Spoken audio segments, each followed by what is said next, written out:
51:50 New weapons. You are allowed to upgrade your special class, Fire Monarch. Things needed for upgrade. Gold, 10.000, x.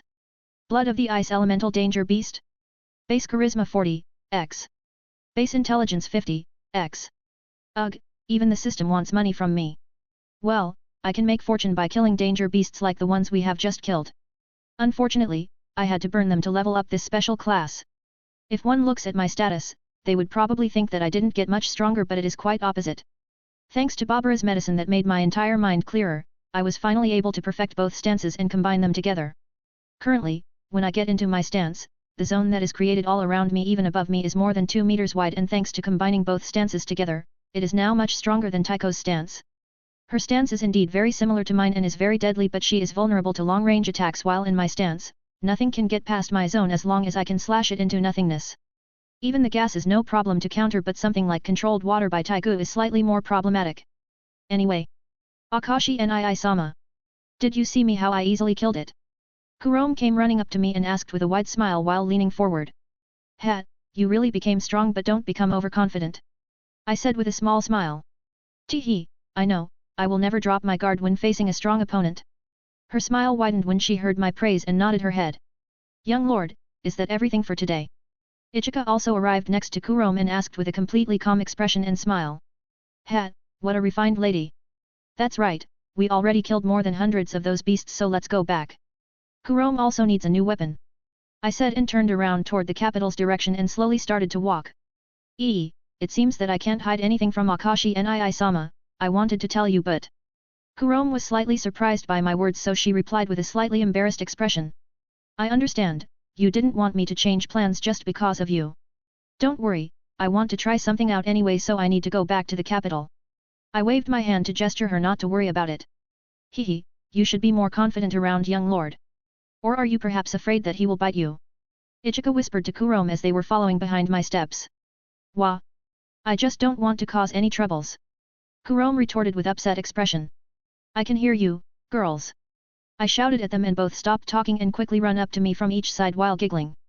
Where is my Kurome, who was behaving like a lost cute kitten? I guess even kitten needs to grow up and start acting like a grown-up cat. Sigh. I sighed inwardly, but a small smile was still visible on my face. When we arrived at our mansion, my mother immediately received us and forced us to sit down on the couch and talk to her. After more than 20 minutes of talking with my mother, I decided that it would be the best time to start on my new project. I got up from my seat. Akashi. My mother called out with a confused expression. Young lord, are you going somewhere? Ichika also asked and started to slowly get up from her seat. Stop, you can have a woman talk only. I need something to do in the cellar, and I will probably spend there a few days without going out. I will take food and water down with me, so please don't let anyone disturb me. I said with a small smile while gesturing for Ichika to stop getting up. I don't really understand, son, but make sure to take enough food if you won't come out in a few days.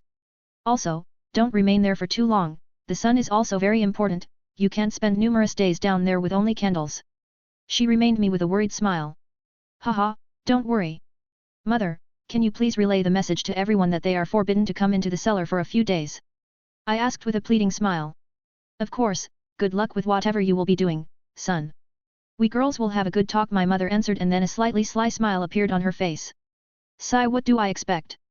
Of course, she will talk about my love life. I am already 17 and I have yet to do anything with Eiko. I also don't have any lover she knows about. I hope she won't corrupt Kurome with any ideas, because sometimes it's even harder to resist cute, not so devilishly developed body than somebody with a devilish body like Esteth or Ichika.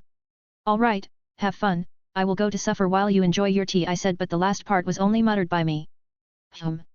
All of them looked at me questioningly because they didn't hear clearly the part I muttered to myself. It nothing.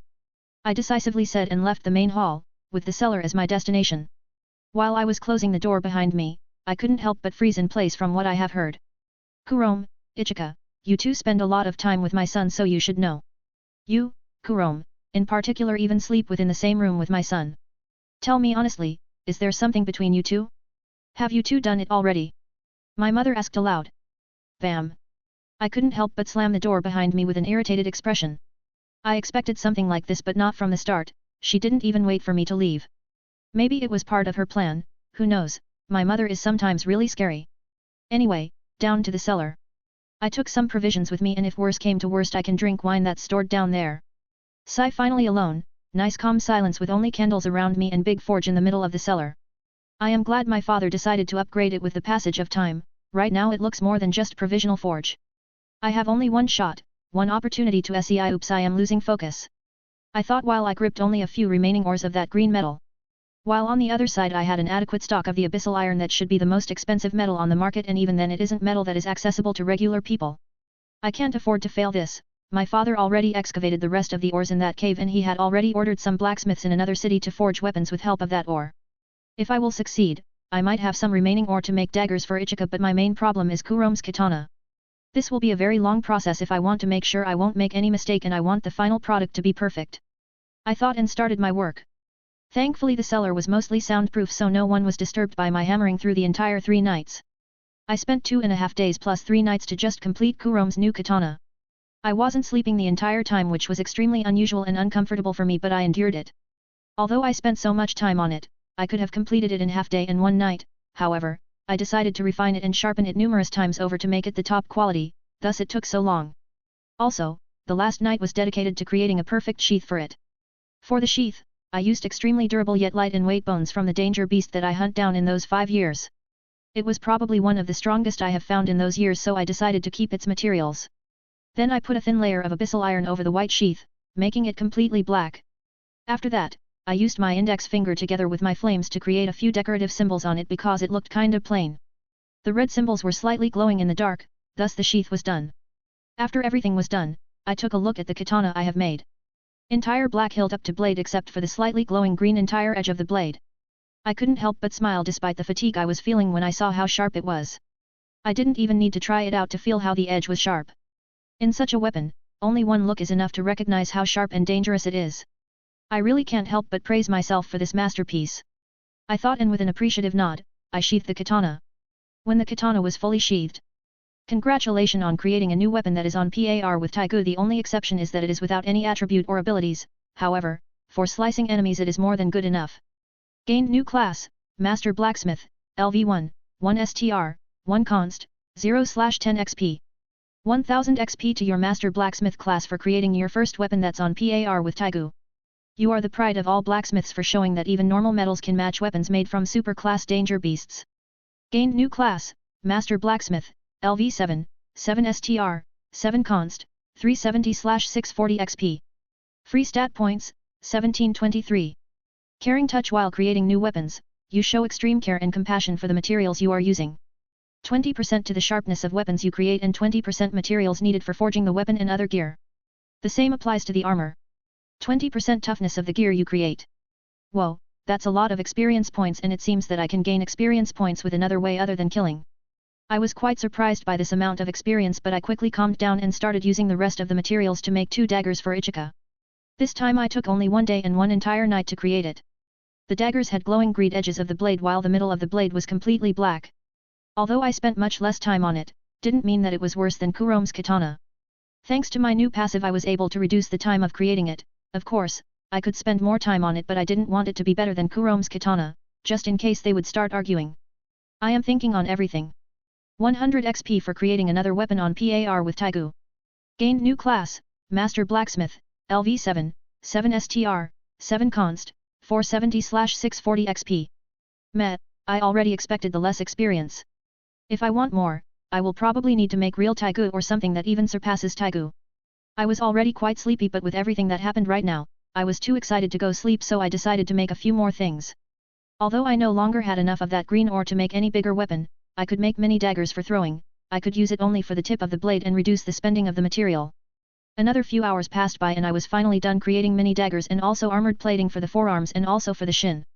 It shouldn't reduce our speed or mobility.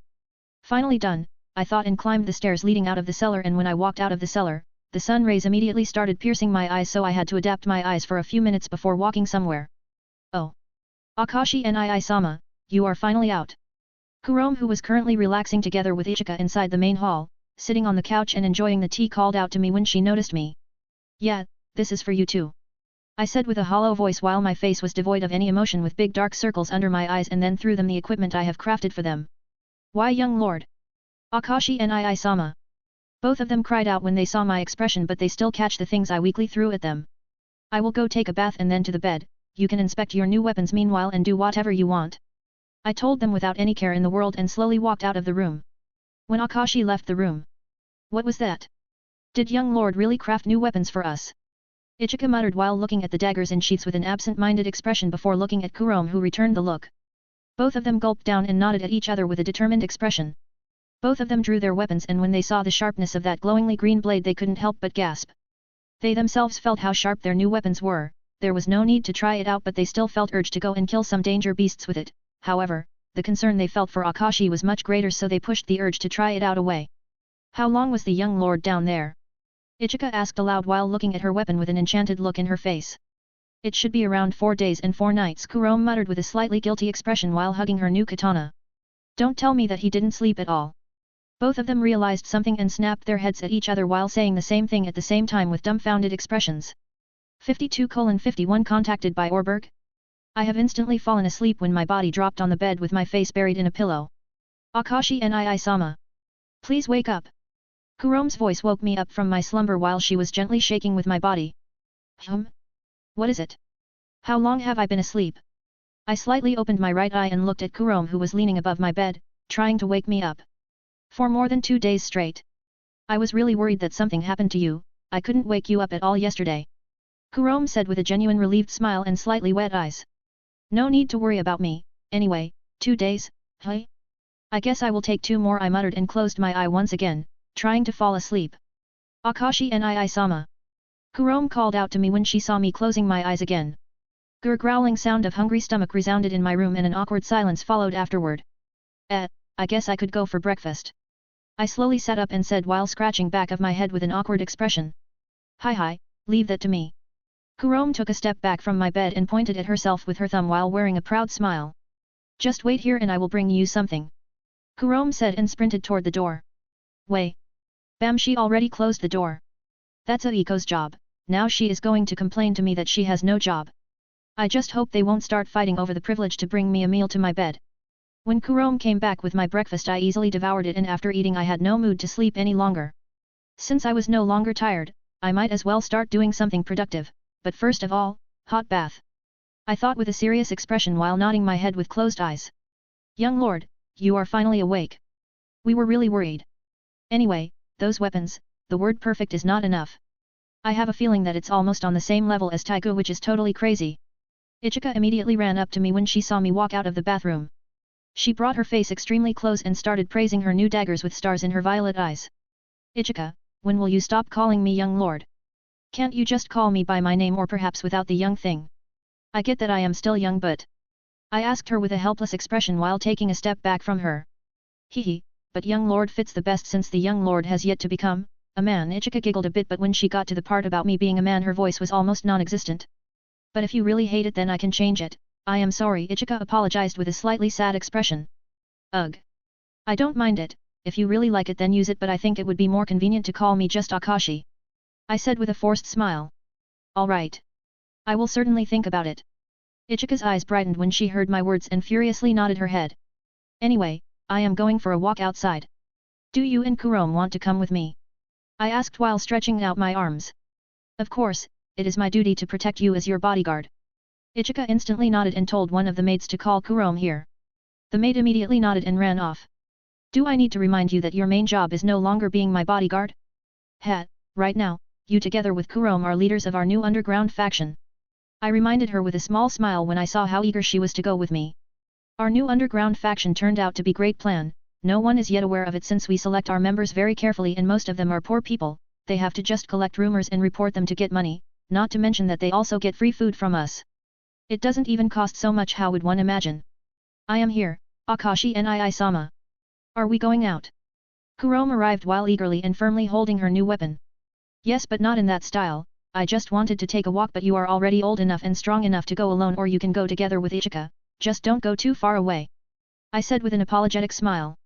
Oh? I see, no problem at all.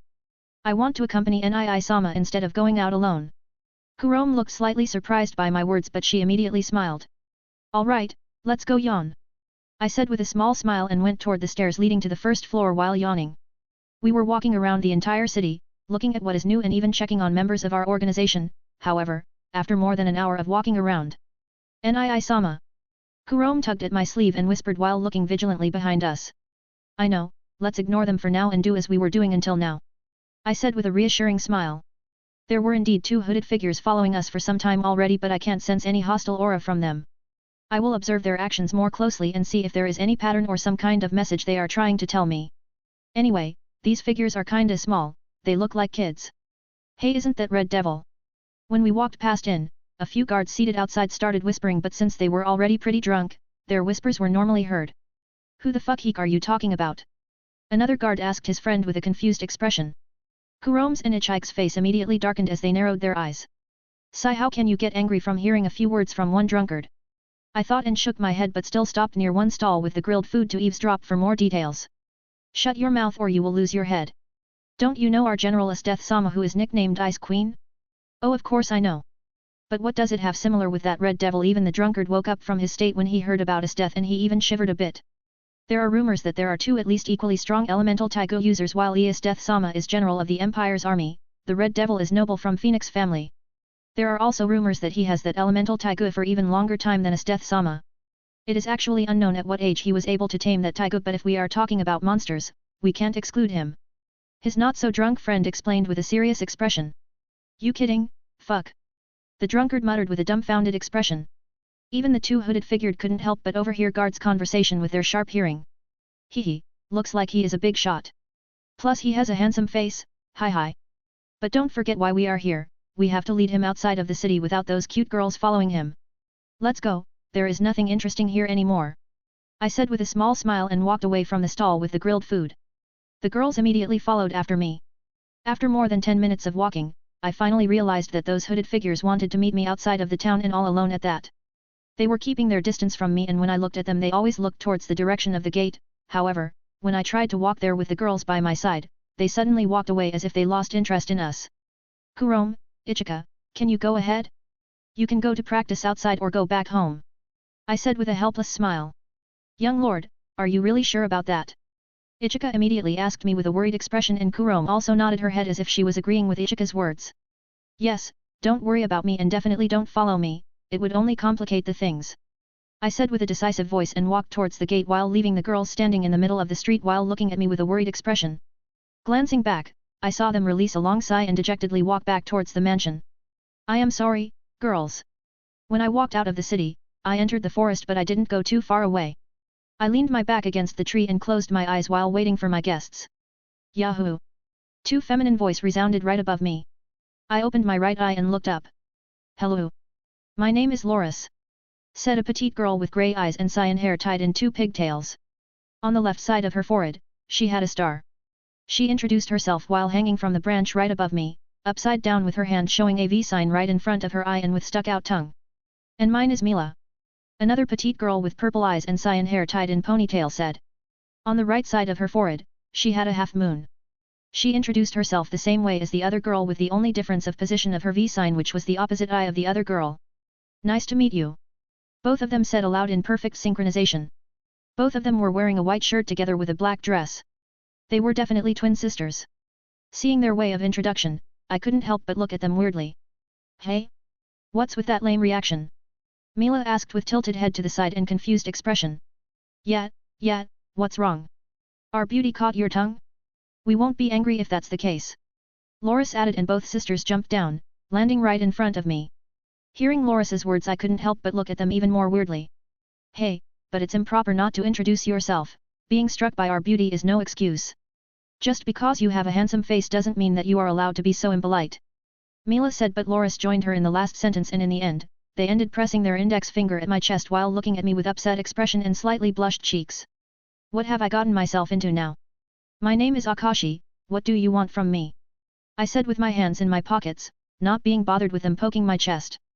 Barbara Oba-chan sent us to look for you, Loris said with a smile, but she didn't take her finger back from my chest.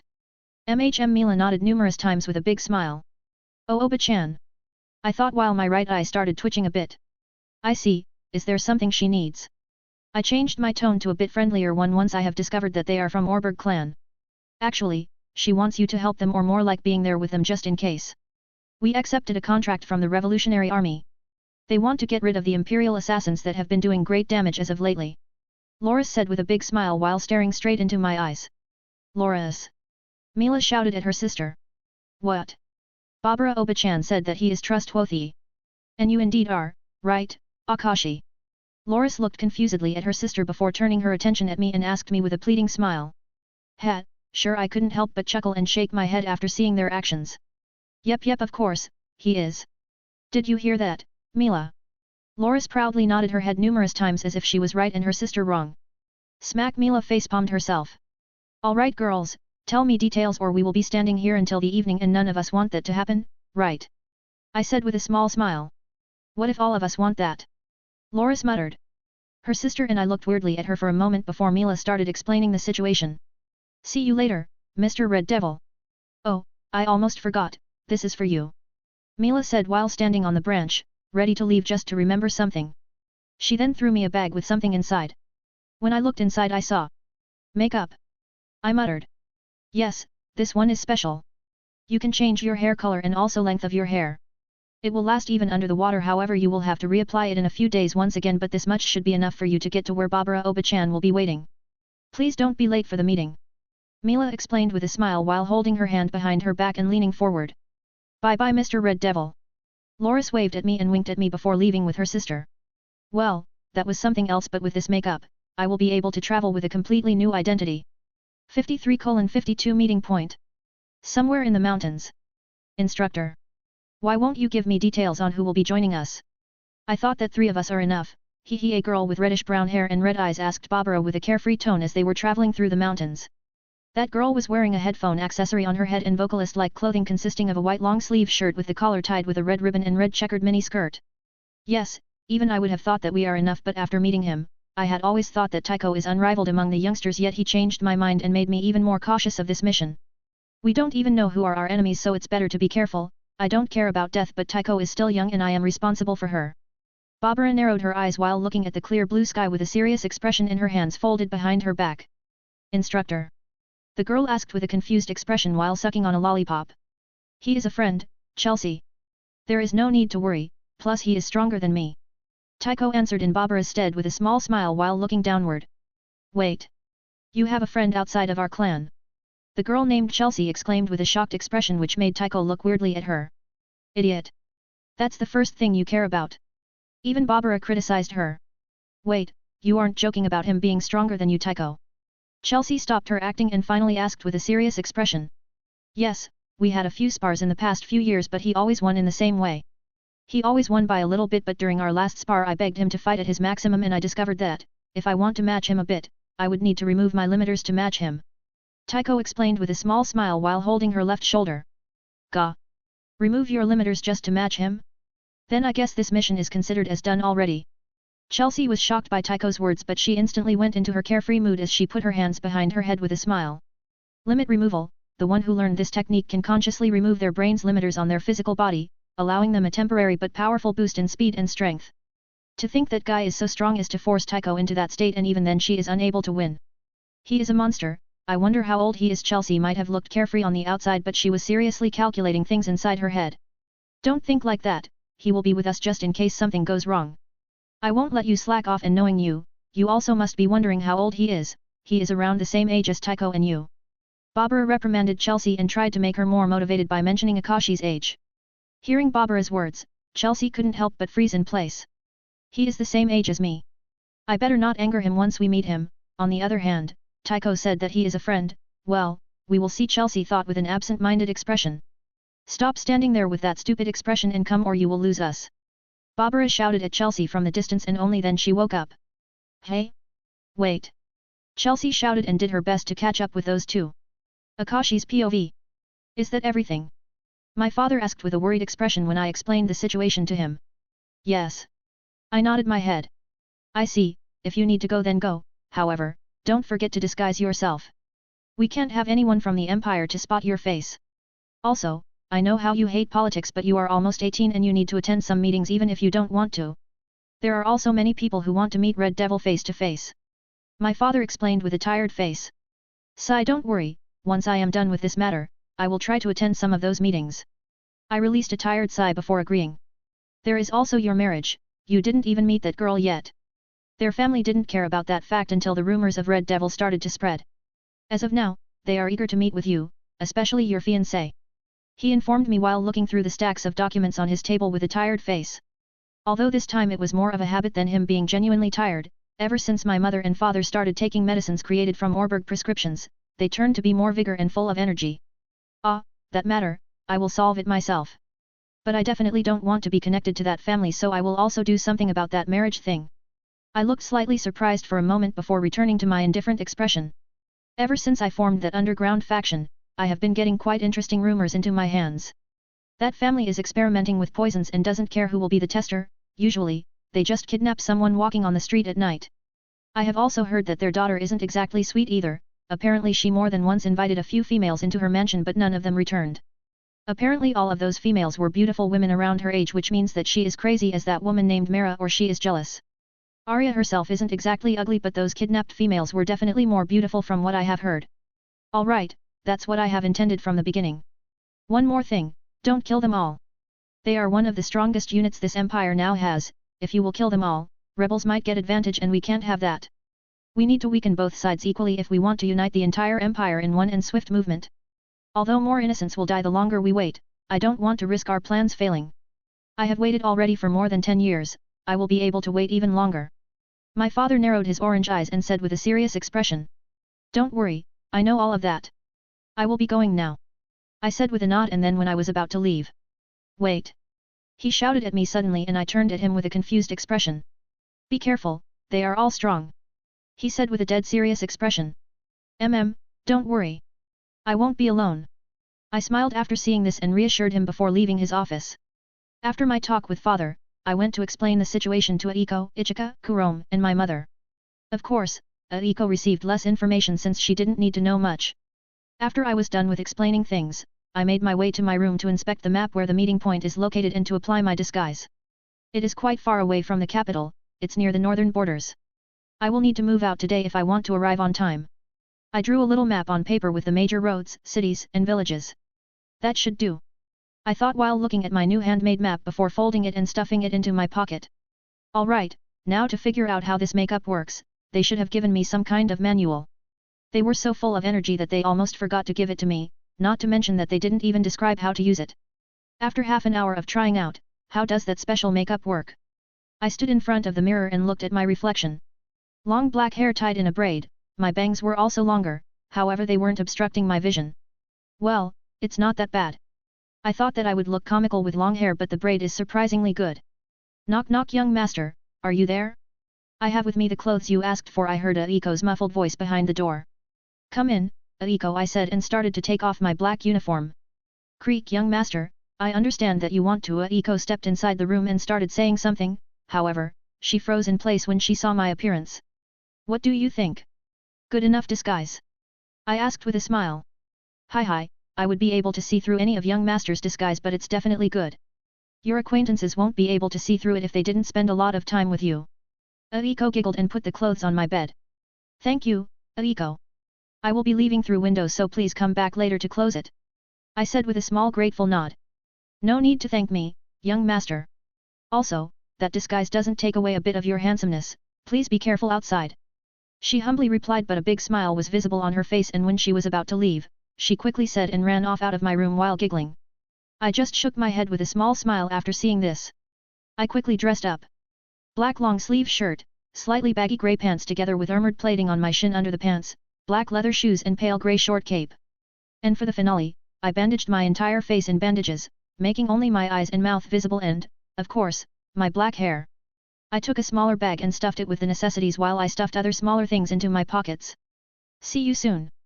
I muttered and jumped out of the window. I will also change my special class since it also has an impact on my aura around me and my mood. Simply said, if I will accept special class changes without suppressing it, it could be said that I can become totally different person. I thought while walking towards the gate, a few people were looking at me with weird gazes, but it was given since my face was fully bandaged. I also had to leave my phoenix sword at home and take provisional one created from abyssal iron. It wasn't the worst sword, but it was definitely worse than my usual one. Anyway, I should hurry up if I want to arrive in one day. Name, Akashi Phoenix, age, 17. Title, Sloth. Class, Blade Master, LV1, 1 STR, 1 Agi, 0/10 XP. Special Class, Yato, LV3, 10 STR, 10 Const, 10 Agi, 3 Int, 22/40 SXP. Health, 710/710. Energy, 1155/1155. Strength, 47, 80. Agility, 50, 81. Intelligence, 40, 52. Constitution, 47, 68. Charisma, 33, 40. Free stat points, 23. I thought with a cheerful smile and my hands behind my head in a carefree manner. This time I wasn't suppressing the changes that came from Yato class and instead accepted them. I killed a few danger beasts on my way, mostly only the strongest ones I could find while ignoring others. Class, Blade Master, LV2, 3 STR, 3 Agi, 1 Const, 11/20 XP. Special Class, Yato, LV4, 13 STR, 13 Const, 13 Agi, 4 Int, 280 SXP. Upon arriving on our meeting point that was located on the edge of the forest and near the steep hill, I couldn't sense anyone else, so I decided to climb up a tree to rest for a bit while hiding my own presence. After an hour of lying on the branch, I noticed numerous people approach the meeting point. They had white clothes resembling kimonos together with a forehead protector and some kind of symbol written on it. They didn't notice me, so they started talking with a carefree mood. "Who do you think we will be meeting here?" one of them asked. "Dunno, most likely other mercenaries like us. I just hope it won't be anyone that we have a bad relationship with. I also hope they won't be some weaklings," his colleague answered with a bored expression. I kept on listening to them with a small smile and closed eyes. After another half an hour, I sensed 3 more people approach. "Oh? So you 3 are the ones who will be working with us? I hope you are well, as they say, women." The leader of those mercenaries immediately approached 3 of them. I opened my left eye to look at them and saw Barbara standing in front of Tycho and another woman I don't know. "Maybe they are women who assassinate in bed, haha," one man behind the leader said aloud while laughing aloud in a carefree way. "What an idiot. They aren't even that strong yet they act so arrogantly." I couldn't help but think while shaking my head in disappointment. That could be it, but who is this granny? The leader nodded with a smile and leaned forward to inspect Barbara from up close. Pfft. I had a problem holding my laughter in. I was only waiting for her reaction and then their reaction, that is if they will survive and discover who she is. "Oh? I am not your usual granny. You may call me Barbara, nice to meet you," she said in a sarcastic tone with a wide smile, showing off her teeth. "Be Barbara? That Barbara Orberg?" The leader immediately backed away a few steps. "Yes, do I have to kill someone to prove it?" Barbara said with a smile and released her bloodlust. "Ha, good bloodlust." I couldn't help but praise the density of her aura with an appreciative nod and small smile. "And no, we believe you. We apologize for disrespecting you and your companions earlier." The leader immediately apologized with a fear visible in his eyes. "Fine, the one standing behind me on the right side is Tycho, who was raised by us since she was a baby. I advise you not to provoke her." Barbara introduced Tycho to them, who was looking around as if she was looking for something or someone. "And I am Granny's apprentice, Chelsea. Nice to meet you." The other girl named Chelsea raised her hand with a cheerful expression. "I guess it's my turn to introduce myself. My name is Katsura, nice to meet you." I sat up on the branch and said while I stopped hiding my presence. When the mercenaries heard a cheerful voice resound so close to them, they all snapped their heads at me with horrified expressions. "How long has he been there? Who the fuck is this guy? Is he together with them? And why is his face bandaged so creepily?" The leader thought while looking at me sitting on the branch while waving at them with a smile. "Looks like you were here much earlier than us. Glad to see you here." Barbara looked at me with a grin. She was able to sense me, huh? She is really good, hee. "Katsura, so that's the guy instructor and Tycho talked about. He looks a bit creepy with those bandages, but it doesn't look like he is injured or has any scars, probably just disguise. His hair is also changed, but I am able to see through it only because I am a master of disguising with my taigu." Chelsea thought while attentively looking at Katsura, Akashi, sitting on the branch. And although she was able to see through his disguise, she was unable to tell how his original hair looks like. "I always keep my word, Granny." "Yo, Tycho." I replied to Barbara with a teasing tone while saying Granny, and then turned my attention at Tycho, who was looking at me with a satisfied smile, and then I waved at her. "And name, Akashi Phoenix, age, 17. Title, Sloth. Class, Blade Master, LV2, 3 STR, 3 Agi, 1 Const, 11/20 XP. Special Class, Yato, LV4, 13 STR, 13 Const, 13 Agi, 4 Int, 280 SXP. Health, 730/730. Energy, 1205/1205. Strength, 47, 85. Agility, 50, 86. Intelligence, 40, 53. Constitution, 47, 72. Charisma, 33, 40. Free stat points, 27. Classes, Noble, LV4, 5 Cha, 1280 XP, Master Blacksmith, LV7, 7 STR, 7 Const, 370/640 XP. Passive classes, Assassin, LV10, 15 Agi, 9 Int, 6 STR, 4 Cha, Warrior, LV10, 16 STR, 11 Const, 5 Agi, 3 Cha. Special classes Fire Monarch, LV10, 28 Cha, 20 Int, 10 Const, 5 STR, / 54:53 Massacre on the river. What the hell was with that granny thing? Barbara asked me with a furrowed brow, trying to look upset. We were currently walking alongside the river close to the borders. Come on, we know each other already for some time. Where is the harm in calling you granny? Auntie is a little bit old for why. I was talking with a big smile and closed eyes until I sensed something aiming for my neck, so I quickly leaned back to dodge Barbara's hand wearing metal gauntlet. Oops, that was close. I muttered with a playful tone and still closed eyes. Never mention lady's age, lad. No matter how strong you are, you can't bear the hatred of all women. Barbara replied with a small smile while pointing at me with the index finger of her hand, which she tried to grab me with. How scary, I said to myself and resumed walking.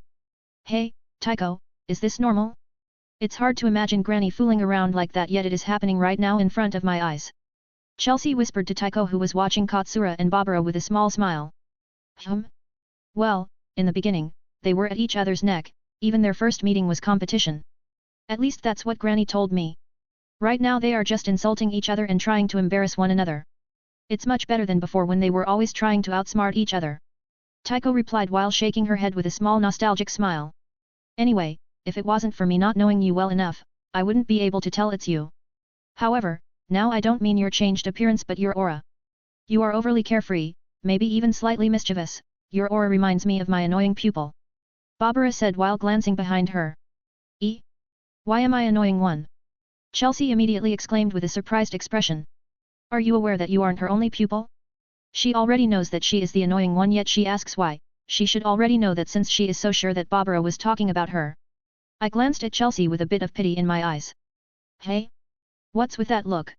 She immediately looked at me with a depressed mood. Anyway, you are Chelsea, right? I already know those two pretty well, but you are a newcomer for me. I said with a smile while looking at Chelsea. Can you not smile while having your entire face bandaged? It looks kinda creepy, but it's nice to meet you, Katsura. I have heard a lot about you. Chelsea replied with a slightly awkward expression before returning to her cheerful mood. You are saying that now, but you will change your opinion later.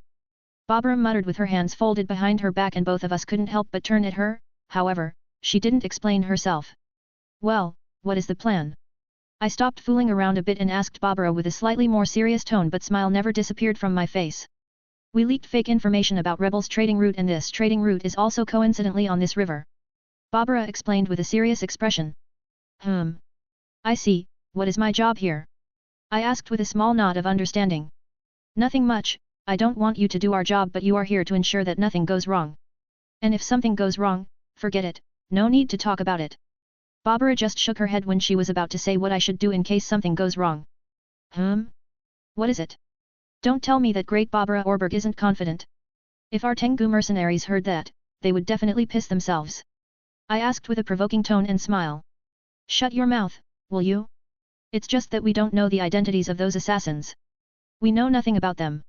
That is also why we will act accordingly to the situation once we start our plan. She glanced at me and cursed at me with a slightly irritated expression before returning to her serious mood. I glanced at her to show her that I am listening when I noticed the way she was looking at the mercenaries. It will be better to simply discover their identities without being seen so we can surprise them. Everything depends on the situation, maybe we will be forced to fight in the water. Barbara explained with closed eyes and thoughtful expression. I immediately understood the true meaning of her words. She is planning to use them as decoys, not bad strategy, so that's also one of the reasons she didn't make them pay for their idiotic comments. But like she mentioned, everything will depend on the situation. We can be the first boat they will ambush and the entire plan will end up as a failure. Plus I am quite interested in that Chelsea girl. She doesn't look that strong, but she is still Barbara's pupil, which means that she has something good about her. As for the assassins' identities, I have a rough idea but I can't be exactly 100% sure. However, that isn't my job, and even if it was and my guess would be right, it was around 8 years ago. I don't remember every surviving kid's facial features, not to mention that they must have changed a lot after 8 years. How cruel of you, I muttered with a small smile and with my hands behind my head. Ha, speak for yourself. Barbara chuckled and replied to me this way once she noticed me being so carefree and cheerful even though I knew what her plan is. When the sky finally turned entirely black, we finally decided to travel by our trading route. Unfortunately, the sky was covered by dark clouds so no stars were visible and the moon was also obstructed, which forced us to use torches. Well, all mercenaries had to use them except for us since we were all trained to fight in the dark. Our boat was positioned at the back of the line. We were just talking to each other while observing our surroundings carefully. I narrowed my eyes when I saw something quite far away, coming towards us. Looks like the single boat is coming our way, but I can't see anyone on board. I informed the three of them. You have great eyesight. Mine is no longer what it used to be. When I was young and beautiful Barbara praised me while trying her best to find the boat, but it was still too far away for her to see, so she gave up and started to talk in a nostalgic mood. Not again. I need to change the subject. Chelsea immediately looked horrified when Barbara started talking about her past. So they will attack the front first. Chelsea raised her voice a bit to overpower Barbara and she won, but she also earned herself a hateful glance from Barbara. No. That would be stupid from them. If they attacked the front, they wouldn't be able to disturb our formation. Attacking the front won't have any advantage, plus they want to kill all of us so their identities can stay hidden. If I were them, I would definitely attack the middle and also let a few of my members remain underwater to kill those trying to escape by diving underwater. I explained with a calm smile. Wow, did you think about all of that just now? Chelsea looked impressed by my words. Although there was no guarantee that it will happen the way I said, it was still the possibility and also quite a reasonable strategy. Your deduction skills are as good as ever. Let's slow down a bit so we have the advantage when retreating if everything will happen as Katsura said. Barbara praised me and then sarcastically called out my name. Does that mean, we won't be fighting even though we have a rough idea of what their plan is? Taiko asked with a confused expression while tilting her head to the side. Depending on what will really happen, anyway, Chelsea, it's your time to shine. Barbara said with a smile. Leave it to me. Chelsea took the lollipop out of her mouth and replied with a smile and a few cosmetic tools in her hand. Cosmetic tools? If my guess is right. Puff, Chelsea suddenly changed into some kind of bird and flew away. As I thought. We heard some shouts from mercenaries in the front before it suddenly turned into screams. Bang bang, we could also hear a lot of gunshots from far away. Well, I guess I was slightly wrong, they attack from the front and a few of them attacked from the side. They are confident if they decided to split like that. I muttered with a slightly disappointed smile. When Taiko heard the gunshots and also occasionally screams of those mercenaries, she gripped the hilt of her sword with a cold expression. Stop that. We aren't going to fight, this is the ideal situation to retreat. We are quite far away from them and by now, there should be quite a lot of dead bodies floating inside the river. Barbara slapped Taiko's butt with her hand wearing the metal gauntlet. Taiko blushed a bit and looked confusedly at Barbara. She is really eager to fight even though we just said that we will retreat for now. The entire time we are talking here, the screams could be heard from far away. The dead bodies started to appear even right next to our boat. They are pretty strong, although these dead guys couldn't be called extremely strong, they weren't exactly weaklings either. I tried to take a better look at their faces, however they were moving too fast and it was completely a dead night without any moonlight and the torches on mercenaries' boats weren't enough for me to see their faces clearly. Akashi, let's go dive in, we will take them by the surprise later. This plan was just to lure them out. Barbara woke me up from my thoughts. I turned at her with a serious expression and then. Can't I fight with them? They look strong. I asked with a spoiled expression while pointing with my index finger at my excited face. Smack, I wouldn't be able to really recognize you with your new personality, you are really great actor, but unfortunately, you can't fight with them. We want them to think that they killed everyone so we can take them out once their guard will be down. Even Barbara facepalmed herself when she saw my change and then explained with a serious expression. TCH, I know. Let's go before it is too late, I said with a slightly upset expression and jumped into the river. Barbara and Taiko followed right after me. We swam quite a large distance away from the boats before we decided to finally swim towards the shore. We entered the forest that was right next to the shore, and on the edge of the forest, we found a small ruined shack. That somehow worked. Thankfully there were still a lot of mercenaries who decided to jump into the river, so while they were being killed, we were able to escape without them realizing it. Barbara said with slightly annoyed expression while she dropped her ass at one of the boxes inside the shack. Now I discovered that I hate water if it's not bath. I muttered with the same annoyed expression while squeezing my wet clothes. We have done pretty cruel thing to those mercenaries. Tycho muttered, however, her face was still stoic as if she wasn't feeling sorry for them. When I heard her words, I couldn't help but turn at her just to see her squeezing her clothes too, however her nipples were visible through the wet fabric. I rolled my eyes and redirected my gaze somewhere else. Don't talk. I noticed that Barbara saw this and looked at me with a teasing grin, so I said with a threatening tone. After a few seconds of squeezing out the water from our clothes. So, who are our enemies exactly? Those mercenaries weren't exactly weaklings, yet they were so easily massacred. Tycho asked with a serious expression. They are definitely wielders of powerful weapons. Their weapons aren't on the same level as those mercenaries, and only strong people can wield those. Not to mention that they wielded them very skillfully. I couldn't take a look at who were they, but I saw beautiful slashes of their blades. I answered with a carefree smile. What Akashi said is the truth, they must be around the Rakshasa demon's level. This might be quite hard for just 3 of us. I don't want to use Akashi's strength since it is our job and he is here just in case something went wrong. Barbara thought with a thoughtful expression while holding her chin. We suddenly felt a gust of wind come inside the shack and all of us turned at the source. A bird. Barbara immediately moved and appeared in front of it. What have you discovered? Depending on your information, I might not make a dinner out of you. Barbara said with a sinister smile while holding kitchen knife near the bird's neck. The bird immediately opened its eyes wide in fear. Puff, the smoke appeared around the bird and suddenly instead of a bird, Chelsea appeared heavily panting. Pant, I have pant something useful, so don't eat me. Chelsea answered while panting and kneeling on the ground. And name, Akashi Phoenix, age, 17. Title, Sloth. Class, Blade Master, LV2, 3 STR, 3 Agi, 1 Const, 11/20 XP. Special Class, Yato, LV4, 13 STR, 13 Const, 13 Agi, 4 Int, 280 SXP. Health, 730/730. Energy, 1205/1205. Strength, 47, 85. Agility, 50, 86. Intelligence, 40, 53. Constitution, 47, 72. Charisma, 33, 40. Free stat points, 27. Classes, Noble, LV4, 5 Cha, 1280 XP, Master Blacksmith, LV7, 7 STR, 7 Const, 370/640 XP. Passive classes, Assassin, LV10, 15 Agi, 9 Int, 6 STR, 4 Cha, Warrior, LV10, 16 STR, 11 Const, 5 Agi, 3 Cha. Special classes Fire Monarch, LV10, 28 Cha, 20 Int, 10 Const, 5 STR, / Gold, 3210.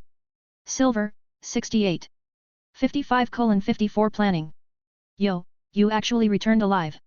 I raised my hand in greeting when I saw heavily panting Chelsea kneeling on the ground. Who are you? Chelsea finally noticed me, and when she saw me, she muttered with a shocked expression. Diving underwater completely destroyed the bandages on my face and also destroyed my hairstyle, so my hair was no longer tied in a braid. Hey? It's me, Katsura. Well, my real name is Akashi, but use Katsura when we will be in public. My origin is a bit complicated. I looked at her with a confused expression. Gah! Chelsea's jaw dropped down in shock. Now I understand why Granny muttered, you are saying that now but you will change your opinion later. Chelsea was surprised that behind those bandages was hiding someone with a handsome face. Wait. Your real name wasn't Katsura. Does that mean you trust me now? She pointed her finger at me and asked me with a surprised expression before it turned into a confident smile when she mentioned the trust between us. Nope, I just told you because it seems that my disguise is wearing off, and not telling you my real name while you would know my real appearance is nothing grand, you would be able to discover it without me telling you. I explained with a helpless smile while looking at my black long hair that started to lose its color and even the length. What? Chelsea, who already stood up from the ground, dropped to her knees once again and started to look at the ground with disappointed expression when she heard my reason for telling her that information. I thought they said that it's supposed to hold even under the water. Once I find those twins I am going to twist their ear, one on both sisters, at least I will make it look symmetric since they like to put up a show every time. I muttered with a slightly annoyed expression. Who are you? Chelsea looked up at me when I complained about those twins, and she once again asked when my original appearance was revealed, but this time with a playful tone. I just looked at her with a wide smile, closed eyes and slightly tilted head to the side. Eek! Granny! I want to report what I have discovered. Chelsea immediately raised her hand, calling for her helper. Stop playing around, do you have no respect for dead? Barbara said, but on her face was visible a small smile. Well, it was their own fault for being so arrogant. Chelsea replied to her with a confused expression while looking up, trying to look like she thinking really hard about something. She answered her even though it wasn't a question that was supposed to be answered. Ugh. Barbara glared at her.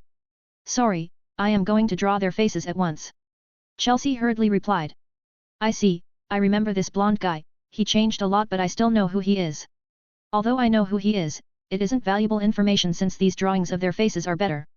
I actually wanted to take him back with me but there was no need to help him so building trust would be hard in a short time, therefore, I chose Akame and Kurome who were in need of help. As for that other guy, I have never met him in the Gifnora forest. Just 2 people? There must have been more of them, Barbara said while looking at Chelsea. I am sorry, I only saw those 2 guys before retreating. That blonde guy had unbelievable pressure around him, I had a feeling that if I stayed there for a few more seconds I would have been dead by now. Chelsea said with a dead serious expression. It's good that you listened to your instinct. But to think they are so young. Barbara nodded her head and then muttered with a thoughtful expression. Youngsters these days are becoming more talented and more talented. Barbara thought while looking at Akashi and Taiko. I will take these drawings of our enemy to our spies in the nearest town from here. Chelsea raised her hand with her usual cheerful expression. Wait. I raised my voice and all of them looked at me with a confused expression. How about you take only one drawing? They work as a group so there is no need to take both of them. And if by any chance your spy will be discovered, they can simply wait somewhere in the wilderness while the rest of their team can walk around without us being aware of it. I suggested. Our spies are professionals, they wouldn't hesitate to kill themselves if needed so there is no need to worry, plus what if they will split like during the ambush? Chelsea replied, trying to reassure me. They can be professionals but fearless spy doesn't make a good spy. Unless your spies have a good reputation in that town as some kind of merchant or something, they will be easily discovered by someone experienced. I told her and shook my head with closed eyes. Are you saying that they will play it safe before entering the town? Why? They killed everyone after all. Taiko asked me with a confused expression. I looked at Barbara and she just had closed eyes while leaning against the wall. Is she sleeping? Or actually attentively listening? They might have killed everyone but we still left our boat there. Wouldn't they be suspicious if they saw an empty boat? I know that there were assassins even underwater but that doesn't have to mean that they won't be careful. But do it as you want, I am here to just make sure that nothing goes wrong. I said with a small smile. How troublesome, what Akashi said is indeed the truth but that's the risk of having the spies spread the information to find those kids. Sending just one drawing will definitely reduce the chance of them being too careful but... Barbara thought before she came up with something. Chelsea, were those 2 standing on the same boat? Barbara asked with a serious tone. When I heard her words, I immediately understood what she wanted to know. Yes, why the question? Chelsea asked with a confused expression and even Taiko was slightly puzzled. I see, sending just one drawing won't solve anything since both of them were together. If even just that one drawing gets discovered then they will play it safe and make even the guy who stood next to the person who was discovered stay hidden somewhere in the wilderness. I muttered while holding my chin and when Barbara heard my conclusion she just grinned. I guess we have no choice but to rely on our spies not to get discovered. Chelsea said and took both of the drawings. Wait. I once again stopped her when she was about to leave. What again? She turned at me with a slightly annoyed expression. Are forgetting about something makeup girl? I can't walk around the empire with this appearance. I said with a slightly amused expression while pointing at my face. I can't completely change your appearance like myself but I guess I can make you look the same as before but I will need to reapply it regularly. Chelsea said and went behind me to do her magic. After less than 5 minutes. Thanks I said with the identical appearance I had before leaving my home, except for the bandages but when I wanted to apply them. Don't use them, you will attract even more attention than without them. At least you won't attract men's attention plus it really makes you look creepy. If our enemy saw you like that, they would definitely grow suspicious of you. If you will be without them, they will only think of you as a playboy, haha. Barbara used this chance to also insult me and get a good hearty laugh. My expression darkened when I heard her words. Hee hee. Even both girls started to laugh, Taiko at least tried her best not to do it aloud. Aren't you supposed to be somewhere else? I snapped my head at Chelsea with narrowed eyes. Hey! Why me of all 3 of us? Taiko is also laughing. Chelsea said while pointing at Taiko who was still giggling a bit. She at least looks cute while doing it, unlike you, makeup girl. I looked at Taiko who was slightly blushing while holding her laugher inside and then I returned to look at Chelsea and said with a provoking grin. Ha!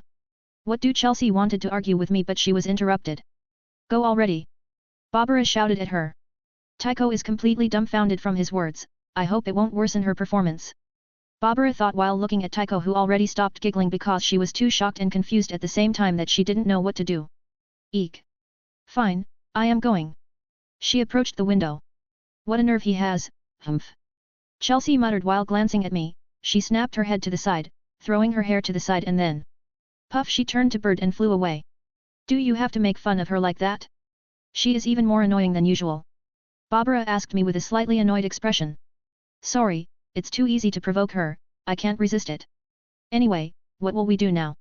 I asked with a calm expression. We will just keep quiet for a few days here and let Chelsea handle the gathering of intel. After spending a few days here, we will go to the nearest town to meet up with her in that town's biggest inn, right, Tycho? Barbara explained their rough plan of the next few days while also calling out Tycho, who was unusually quiet. Ah yes. Understood. She replied with a firm nod and serious expression. Were you even listening? I thought while glancing at her with a slightly weird look. The next few days were relatively quiet.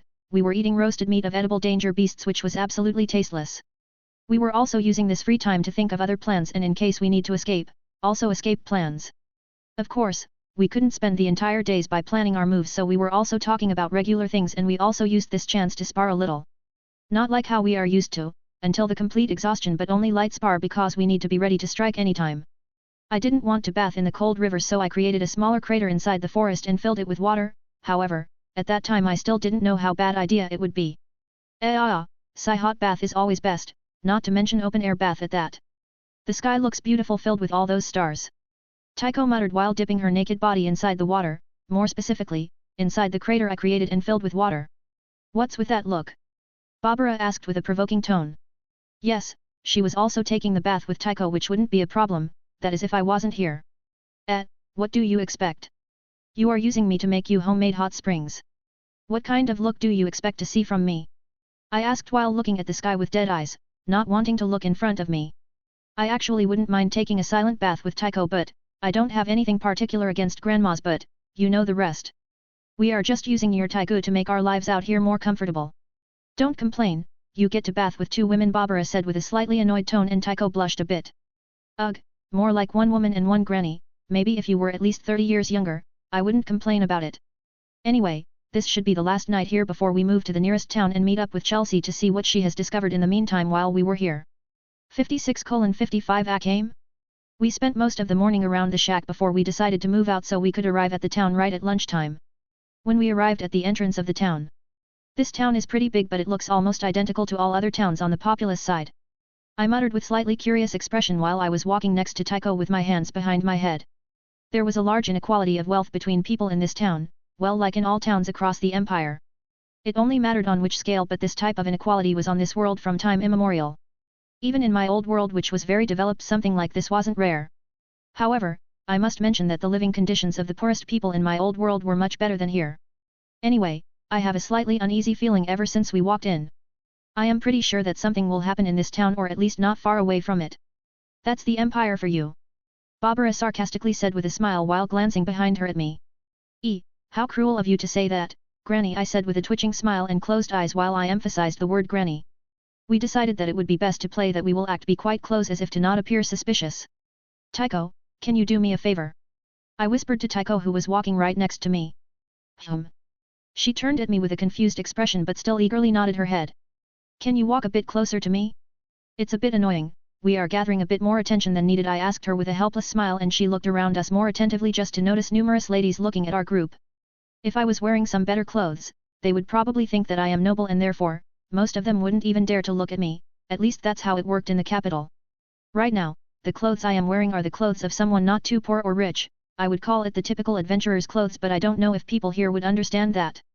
Pfft, no problem, she giggled a bit after seeing my helpless smile and got a bit closer to me and took hold of my hand. Hey? Well, I didn't expect that, but it will serve the same way. I am just slightly surprised that someone like Tycho would do that on her own. I just hope they won't misunderstand us for siblings, since we have almost the same hair color and we are being led by an old granny. I secretly prayed to the Satan, and after a few moments, the stares were immediately reduced by more than half times. Let's hope we won't meet any arrogant noblewoman who will want me as her plaything. I hoped for such stereotypes not to happen. Barbara also noticed it, but she only glanced at our joined hands before shaking her head. Shitty granny, I will get back at you. I will make sure you won't die just to kill you myself in the end. My smile widened in a crazy way when I noticed the look she gave me and thought of some sinister plans in advance while looking at her small and slightly bent back. My smile immediately disappeared when I noticed the people in front of us. Akame, I already expected her to be here, but seeing her with my own eyes is still something else. Kozuki is also there together with 3 other girls. I know that girl with a ponytail, quite sad that I remember her due to her flat chest, yet after 8 years she still has a flat chest. I thought with a surprised look when I saw Akame, and when I saw the girl with a ponytail hairstyle, pity immediately entered my eyes. Anyway, Kozuki hadn't changed that much, maybe he looks a bit creepier, but that's all. Good thing I have this advanced disguise because Akame or he would be able to recognize me with only half-assed disguise. There is no way Akame would forget the face of someone who is taking care of her sister. I hope Kozuki didn't tell her any lies about how I would treat Kurome. Because even if Kurome herself reassured Akame, there are still brainwashing drugs, so it's very hard to say who would Akame believe. The only reason why I don't want to kill her is that Kurome would be sad if she died. However, I can't say this for sure, but I think that in case Akame would attack me, Kurome would try to defend me. At first with the words, and if the words wouldn't be enough, I believe that she would even use her katana I crafted for her. It's kinda unbelievable, but Kurome actually spent more time with me than with her sister ever since she was born. Finally, this is the inn where we will stay, you two, Barbara said, and at the same moment, we walked past Akame's group. It almost felt as if the time itself slowed down when my eyes met Akame's eyes. However, it wasn't even a second before I redirected my gaze in front of me with a cheerful smile from before. Yes, Taiko nodded her head, still holding my hand. Understood, Granny, I said with a playful tone and a wide smile. We entered the inn to register and to have a meal, but not before we will meet up with Chelsea. However, before we entered, I took one more glance at one particular girl standing close to Kozuki. Akame's group. What's wrong, Akame? A ponytail girl asked with a curious expression while leaning her face in front of Akame's face. Hey? What do you mean, pony? Akame stopped staring at the entrance of the inn and looked at the pony's face. Don't try to hide it, you have been staring at that boy for some time. Tee-hee, what is it? Did he perhaps charm you? Unfortunately, it looked like he already has a lady with him. Pony giggled when she saw Akame's reaction and questioned her with a teasing expression and big smile before her. A slightly sad smile appeared on her face when she mentioned the woman who was Taiko. No, that's not it. Akame shook her head and replied with a thoughtful expression while returning her gaze at the inn's entrance. What was that feeling? Why did he seem so familiar? I can't recall anyone with that appearance. Sigh, I guess there is no need to dwell on it. Akame thought with a slightly disappointed expression before shaking her head to get rid of those useless thoughts. She came here to eat a lot of meat. No need to think hard about it. Kozuki just glanced at Pony and Akame before looking at the inn's entrance with a thoughtful expression. That guy, his back was totally unguarded like a usual civilian. However, what is the reason behind that chill I felt down my spine when I thought of ambushing him? It was only for a small moment before that feeling completely disappeared, but, what was that? Kozuki thought while he recalled Katsura's carefree smile with his wide open back. Well, let's go in. Back to Akashi. Who was that blonde girl? She looked a bit similar to Roxea. I thought with my mind a bit in disarray. What is it? Taiko sensed that I was thinking about something really hard, so she tightened her grasp on my hand to wake me up from my thoughts.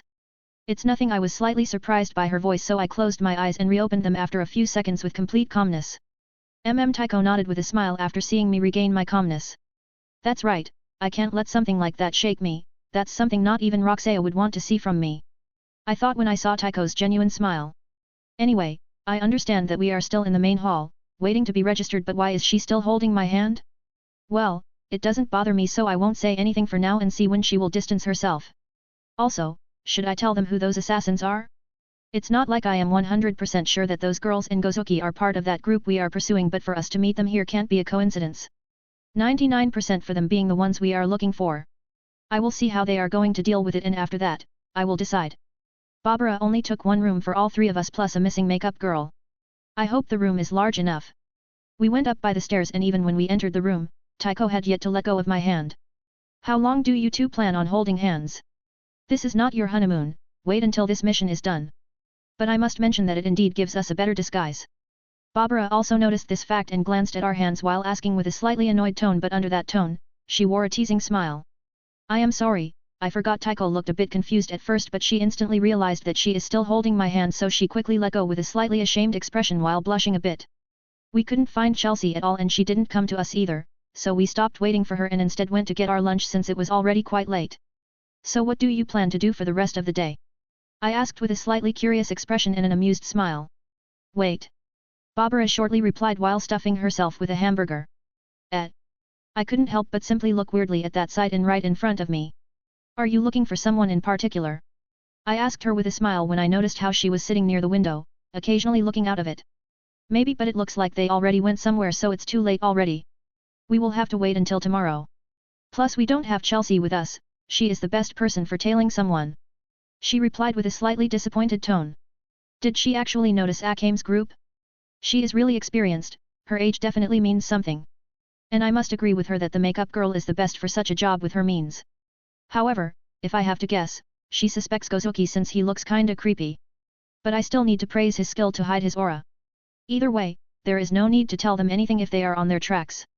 It's also a good way how to observe their skills in action. I have been thinking for quite a long time about recruiting those two and maybe even the entire Orberg clan, but there is one problem, Maride Orberg. The current leader and also a man-hater, my relationship with her is already quite bad and her clan wouldn't follow me without her approval. I will see what I can do, and even if I don't want to do that, I will still observe Barbara, Tycho, and even that makeup girl just to discover all their strengths and weaknesses in case I would need to get rid of them one day, but I hope that won't happen, at least in Tycho's case. I won't lie, but even that granny is kind of funny to be around. Well, only time will tell if they are truly my allies and friends. 57:56 Cornelia. The same day when we arrived at the inn, at night. I was sitting near the window in a cross-legged position, looking at the moon and thinking about many things. Some of them were important, however, most of them were unimportant yet still necessary for me to calm down. Akashi. Suddenly I heard Tycho's voice behind me, whispering something. Yes. I replied without turning around. Is there something important you are thinking about? She asked me with a slightly worried tone. I guess I must look really depressed sitting alone in front of the window at night, having my entire figure illuminated by the moonlight. Nothing important, I just don't feel like sleeping, I replied with a calm voice while glancing behind me with the corner of my eye. This is really surprising, I would have never thought that I would say something like this, but I guess even I need to think over the things that happened. I definitely have no desire to sleep right now. I see, if you want. Would you like to go with me to the hot springs and have a talk there? She asked me with a slightly lower voice than usual. Are you aware that there is no mixed gender section? Anyway, why are you awake? Did you even sleep? When I heard her offer, I was a little tempted to take a hot bath and have a small talk, but I still reminded her of a certain problem. I have been sleeping the entire time, dawn will be in a few hours, I just woke up much earlier. As for that little problem, there shouldn't be anyone inside the women-only section at this time. Tycho replied with a small smile. I see, I kinda lost sense of time while I was thinking about everything. Anyway, her words are reasonable, there shouldn't be anyone, but just walking inside that section can get me kicked out. I don't mind sleeping outside, but it will be too awkward if anyone wakes up at this hour and decide to take a bath. I can't exactly offer to go to the men-only section, I am pretty sure that she wouldn't be kicked out because no one would mind that. Talk about inequality. Fine, but we need to think of excuse in case someone comes in, I don't exactly want to be kicked out. I said with a slightly tired voice. I was already yearning for a hot bath. What about the thing we had done before? She asked with her head tilted to the side. You mean acting to be husband and wife? That could work, but let's still hope that no one will come. I nodded and got up from the cold floor. When Akashi and Tycho left the room, Barbara, who had been sleeping the entire time, suddenly opened her eyes and looked towards the door. Sigh, I guess it doesn't matter, I shouldn't take the thing I have never experienced myself away from her.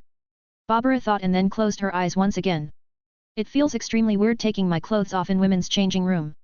I thought while taking off all of my clothes with a weird look in my face. We took our towels and went right into the hot springs. Of course, we removed our towels before soaking in. We started talking about regular things while watching the stars in the sky until... man!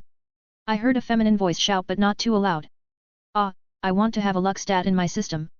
I thought with a tired expression. I just closed my eyes and ignored that woman. Death to the perverts. She said and jumped at me, trying to kick me in the back of my head.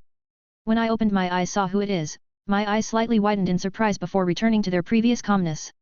What should I do? If her kick connects and nothing will happen to me, she will suspect me. If I will dodge too perfectly, she will suspect me, I know. Wait. I can explain. I suddenly stood up and revealed my member to her, which shocked her slightly, and her kick slowed down a bit, and I used this chance to back away. However, while I was taking a step back, tripped over and fallen into the water. In the end, I narrowly dodged her kick while making it all look like clumsy luck. However, this kind of tactic will only work once. Die. She was slightly surprised to see that she missed her kick, but she immediately followed after me and tried to stomp on my face. You stupid woman, don't go standing above me while raising your leg fully naked. Wait. Tycho shouted, and woman stopped to look at Tycho. Was she here from the beginning? Woman thought. He is my husband, we wanted to have some time alone while relaxing in the hot springs. Unfortunately, this inn doesn't have a mixed gender section, so I dragged him here. Taiko quickly explained with the best pleading expression she could form. Why your husband? I am truly sorry. I saw everything. She bowed down to Taiko while confessing. Don't worry, I saw everything too, we are even. I jokingly thought, but it would be better if I didn't say anything aloud. Don't worry, it's nothing to worry about. Seeing something doesn't mean anything significant. Taiko just blurted out something with her stoic face, but she was still blushing. I am sorry, we didn't think anyone would try to take a bath at this hour, miss. I got up and extended my hand with an apologetic smile while calmly looking into her blue eyes. She threw a quick glance down once I got up from the water, but she quickly looked into my eyes with a shamed expression and accepted the handshake. What the hell am I doing? He doesn't have any lust visible in his eyes while looking at me, yet I am behaving like this. Anyway, what a faithful husband, or maybe he is too scared to be caught by his wife. The woman thought, and her mood has gotten a little better since the encounter. I see, so you met each other thanks to Taiko's grandmother? And she even saved your life, Katsura? It sounds kinda romantic, Cornelia laughed. Yes, thanks to her grandmother being herbalist, my life was saved and I decided to stick around. And before I knew it, I fell in love with Taiko. I nodded and looked at Taiko with a loving expression, but maybe it looked a bit awkward. Taiko on the other side just blushed and smiled back at me. We were already out of the hot springs, but Taiko suddenly wanted to talk with Cornelia, and when I wanted to leave them alone, both of them stopped me from leaving. How much I want to tell Taiko that this woman here is our enemy, but I really can't. Oh. Taiko, could you please describe what exactly is love to you? Cornelia exclaimed when she heard my words, and then she suddenly started whispering to Taiko. Unfortunately, she didn't know that I am not a normal civilian, so my hearing is extremely sharp. When I heard her question, my eyes widened and horrified expression appeared on my face before I quickly calmed down. Please, Taiko, say something that makes sense. For me, it is for example when you are holding hands together with that person and you suddenly forget that you are even holding them. I can feel a connection between us that is much stronger than physical connection can ever be. Taiko blurted out something with a bright smile while looking at me. But it was apparent that she was caught off guard by such a question. Well, that worked out somehow, although it sounded a bit weird. Hopefully she will believe it. I thought and looked at Cornelia just to see a very thoughtful expression on her face, as if she was just told something grand. How? Anyway, I can use this chance to verify something that has been bothering me for a while. Cornelia, do you know a man named Akashi? I asked her and then also described my previous appearance. I don't know anyone who looks like that or has that name. I am sorry to disappoint you. At first, she was confused when I asked her that question, but she quickly replied with a forced smile. Not at all, you didn't disappoint me at all. With that matter off of my mind, I feel much better. No problem at all, I told her, not to apologize, with a bright smile. Why does he look more relieved by this fact? Cornelia thought when she saw Katsura's smile, but she quickly threw it aside. We talked for a while before another guest came in, but fortunately this time, I had clothes on and we were sitting inside the changing room, so she didn't attack me at first sight. However, her gaze landed on me and also stayed there for a while. The only person I didn't want to meet here. It's really bad that I can't see my luck stat in system. Akame. Don't be surprised. These two are husband and wife and I kinda interrupted them while they were taking a bath, haha. Cornelia explained the situation and introduced us with an awkward laugh while she was scratching the back of her head. However, even after hearing explanation from Cornelia, Akame didn't stop staring at me. Even Taiko noticed this and grew slightly more vigilant, since she knew that not just anyone would be able to see through my disguise, and Akame was strangely staring at me. Akame? It's rude to stare like that. Cornelia got up from her seat and whispered to Akame, who just approached me. Mr. Katsura, it's nice to meet you. Have we ever met before? Akame bowed a little and bluntly asked. Yes, I believe that we saw each other in front of the inn. There is also a chance that you could have seen me a few years ago when I used to be an adventurer before marrying my Taiko. I answered completely naturally and with a friendly smile. In front of Akame, I couldn't risk acting awkward, so when I said my Taiko, I said that with an absolute affection while wrapping my arm around her body and pulling her closer to me with a silly smile of the man in love. Taiko, who was suddenly pulled close to me, looked slightly confused, but she still blushed and looked embarrassed. I see, I am sorry for being so rude, you just remind me of someone. Akame seemed a little confused, but she immediately apologized. I said that's fine, and I with Taiko took our leave since the situation was getting a little bit weird, and even Taiko felt it, so she didn't protest this time. After Akashi and Taiko left. That was kinda weird coming from you, Akame. Cornelia said with a small smile. Didn't they appear to you as slightly awkward to be wife and husband? Taiko was unusually bashful to be close to her husband. Akame muttered with a thoughtful expression. Well, they told me that they did marry not long ago, so maybe they are still easily embarrassed around new people. Cornelia said, and then shocked expression appeared on her face out of nowhere. What is it? Akame immediately asked with a hopeful expression that Cornelia thought of something. Maybe they had yet to do it and I interrupted them during their bath. That could be the reason why they were so embarrassed and awkward. Cornelia said with a completely horrified and guilty expression. They had yet to do what? Akame tilted her head to the side in confusion. No. It's nothing. Cornelia started waving her hand from side to side to deny everything she has said. That man, I get a bad feeling from that husband and wife pair. I have a feeling that I have seen somewhere his red eyes with vertical pupils but no one in my mind fits his personality or appearance. Akame thought while looking at the door leading out of the changing room with a thoughtful expression. 58:57 Katsura vs Chelsea. When we were returning to our room from the bath, Taiko was glancing at me with a confusion visible in her eyes. Are you wondering why I asked her if she knows Akashi yet gave her description of a completely different person? I asked with a small smile while we were going upstairs.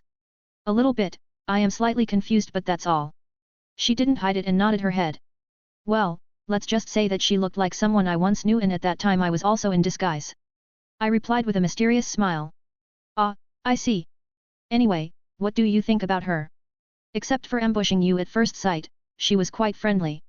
She even apologized to us immediately once I explained the situation. However, that girl named Akame was behaving strangely. Do you know her? She looks quite similar to your sister Kurome. Taiko asked curiously because even she could see the resemblance between Kurome and Akame. Akame is Kurome's real sister. I said in a low voice when we returned to our room. Taiko widened her eyes in shock and her expression indicated that she was thinking hard about something. Taiko, don't get any high hopes of becoming Cornelia's friend. I muttered with a serious expression which made her narrow her eyes while staring at the empty space. Well, I will go catch up on sleep even though it is almost dawn. My expression once again became cheerful and I waved at her before going into my own bed. Okay, Taiko nodded with a smile but it was visible that she was feeling uneasy from my random words. It didn't sound like we aren't meant to be friends due to our differences. Taiko thought with a helpless expression while looking at Akashi who was already lying on his bed. The morning. A bird flew into our room through the window and I opened my eyes and sat up from my bed. Looks like makeup girl finally arrived. I thought that you ditched us already, I said with a provoking tone and the bird turned to Chelsea. Are you aware of how hard I have been working? Where are Granny and Taiko? She immediately retorted back and then asked with a confused expression while looking around the room. They went to get something to eat. I replied with a small smile. I see, then I will wait here. She said and sat down on the bed positioned on the opposite side where I was sitting. She sat down while facing me but she wasn't speaking and we were only staring at each other in awkward silence. Seeing this, I slightly tilted my head with a smile and closed eyes. Just looking at you, irritates me so much. Chelsea suddenly said while crossing her legs and adjusting her lollipop in her mouth. You aren't the most pleasing woman to eyes either, and am I complaining to you? I shrugged my shoulders while tilting my head and said with a friendly tone and closed eyes. Grr. She narrowed her eyes and started to produce a weird sound while glaring at me. In response, I simply had closed eyes while facing her with a big friendly smile. I will castrate you. She suddenly said while looking between my legs. I will kill you, I immediately replied with a playful tone. Creak, the door opened and two figures walked in. What the hell is up with the atmosphere here? Are you planning to murder each other or what? Barbara asked while looking at both of us. Not at all. Both of us answered at the same time with a totally fake smile when we snapped our heads at Barbara. Taiko, never let those two be all alone in one room ever again. Barbara whispered to Taiko who was standing next to her with a dumbfounded expression. Understood. She nodded her head with closed eyes and replied. After we ate, Chelsea reported everything she found out. And that should be everything. Can I now go to the hot springs? I worked really hard. Chelsea stopped her report and then asked with a pleading expression. No, you still need to tail someone. Barbara said while sitting beside the window, constantly checking the road outside. He still didn't return, right? I suddenly asked with a small smile and folded arms. Taiko and Chelsea looked a bit puzzled but Barbara just glanced at me before returning to her observing duty. That's right, I didn't see him return nor inside this building already. Lad, you already know who those assassins are, right? Barbara asked with a calm voice. What? Then I didn't have to work so hard if it's the truth. Chelsea immediately gritted her teeth while looking at hatefully. Like I already said before, I won't let you slack off, even this is the training and the way for you how to gain experience for yourself. Barbara interrupted Chelsea's outbreak. I am not entirely sure but most likely I already know. I nodded my head. When Taiko heard me, her expression immediately hardened, most likely she remembered my previous words. Finally, Chelsea, come here quickly. Barbara said and all of us quickly arrived near the window. There, I want you to follow those two. Barbara pointed her hand with the gauntlet at two figures walking towards the town's exit. Taiko's eyes immediately widened when she saw them and then glanced at me. Looks like you already know her, Taiko and Akashi. Chelsea, do your job and be careful. Barbara said when she noticed a change in Taiko's expression. Sigh, even more work to do, I am going, see you later. Chelsea's shoulders dropped down together with her head in defeat and she replied with a tired face while transforming into a bird and flying away. I feel like her disguise is getting worse each time I see her do it, like her aura is leaking out.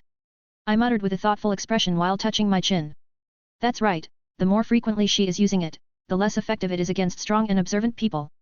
Barbara nodded at my speculation and confirmed it. Anyway, let's wait until she returns. I said and glanced at Taiko who had a complicated expression on her face. Roughly after an hour. Chelsea returned while heavily panting and her heart was beating really fast as if she just escaped death. Sigh, you can't even walk for a while without getting tired, do you? I joked a bit and got behind her and put my hand on her back near her heart. I started to release a calming warmth from my hand to calm down her raging heart. You. Hey. She gritted her teeth when she saw my provoking smirk but she stopped in midway. Did he try to distract my mind so I could calm down? And what's that calming warmth? Chelsea thought with a slightly shocked expression and open wide eyes. Thanks, I guess you aren't so annoying anymore. She said with an honest smile. Seeing that honest smile, I couldn't help but. While you didn't exactly become more pleasing to eyes but at least it's easier to listen to you, I said with a playful tone and a smile with closed eyes. I take it back. She shouted and threw a punch right into my face. Seeing the nearing fist I only smiled and put my hands behind me. Thud. Ouch! Chelsea's fist connected with Barbara's metal gauntlet. Report now.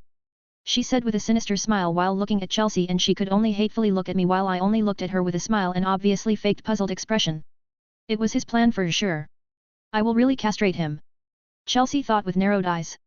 That's everything, two of them are hiding in the mountains and most likely that guy who went there together with that woman will be there too. Most importantly, they are definitely strong. One time I had a feeling that they will discover me.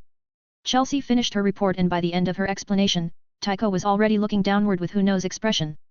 Good job, now that we found them, we can finally make our move. You can rest for a bit, Chelsea. But don't be too relaxed, anything unexpected can happen. We will split, I will go deal with those kids hiding in the mountains and you will take care of others in the inn, Taiko. Barbara said and glanced at Taiko who was looking downwards. I also glanced at her, curious about what she will do. Understood. She raised her head a bit just to reveal her cold and determined expression. Then I will go with you, Granny, I said with a playful tone and hands behind my head. No. You must assist Taiko, there is even more enemies to deal with inside this inn, I can take care of a few brats myself. She immediately rejected and shook her head while explaining the reason. Are you aware of the fact that man has yet to come back? What if he will come back while you will be battling those kids? I don't mean to underestimate you but those kids aren't talented for nothing plus their teamwork must also be extremely good. And that man is definitely also extremely strong. I narrowed my eyes and questioned her. One more reason for you to remain with Taiko. We don't know where he can suddenly pop up so it is safer this way. Don't forget lad, I am Barbara Orberg, I won't go down so easily not even in a great number disadvantage. She replied with a confident smile while showing off her teeth. She is indeed very experienced to be able to live so long with this profession. But even the most experienced fighters will have their moments of arrogance where they will think that they have vast experience that nothing can surprise them. But it is the truth that Taiko is more vulnerable than her and she is also young so she has a priority. Alright but wait a bit, don't move. I said and approached her while she was looking at me with a confused expression. I extended my arm together with my index finger and put it right at the location of her heart while averting my gaze in an awkward way. Both Taiko and Chelsea were dumbfounded by this and even though Barbara was confused, she felt that I had no bad intentions so she let me do my thing. What was that warm feeling? I felt something wrap around my heart. What did you do, lad? Once I retracted my hand, she asked me with a confused expression and furrowed brows. Nothing much, it won't limit you in any way and only serve me as a signal in case you start losing. So if the emergency arises, just try to delay them for as long as you can and I will take Taiko with me to regroup with you. No need to thank me.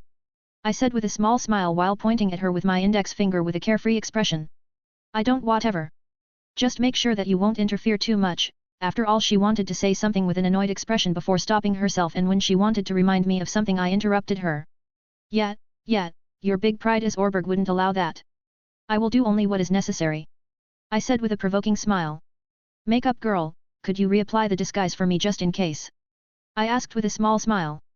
Hee and what will I get for it? She released a creepy laugh while looking at me with a sinister expression.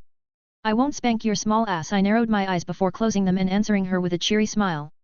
I don't have small butt. It's just good as it is. Chelsea shouted at me while taking out her cosmetic tools. We parted ways. Barbara went outside of the town while Tycho went to find her first target, which would be ideally Cornelia, since she will be able to catch her alone since she will be returning from the mountains. I tailed after Tycho from a safe distance while doing my best to hide my presence. As for Makeup Girl, she went to explore this town or something along those lines since Barbara didn't give her any further instructions. Tycho quickly made a contact with Cornelia and led her to the abandoned part of the town inside the ruined building. Only half of the ceiling was still stable, and on the other side, only pillars supposed to hold the other part of the missing ceiling were still standing still. I hid behind one of the pillars and observed how will Tycho solve this. However, I doubt that she can kill someone experienced in one surprise attack.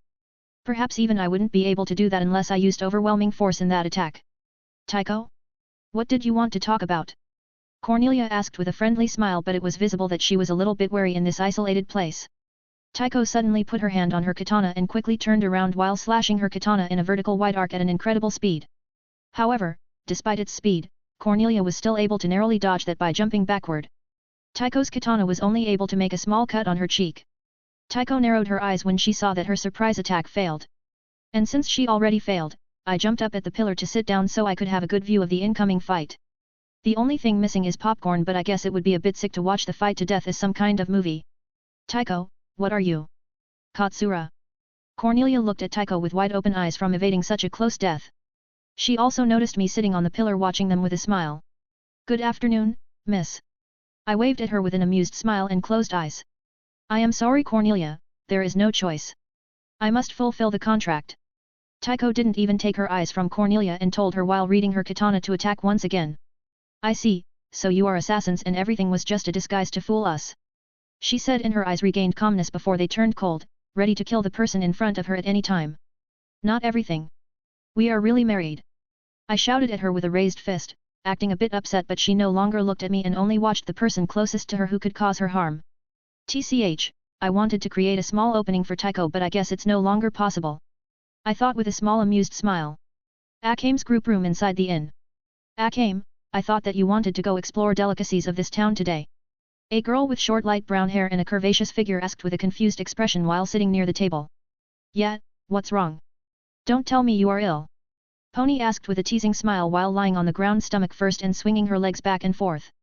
I know, Tsukushi, Pony. I just can't tell why I feel like something bad is about to happen, ever since I saw those two. Akame muttered with a worried expression. You mean that married pair, you and Cora met? Tsukushi asked with a puzzled expression. Cora. Cora.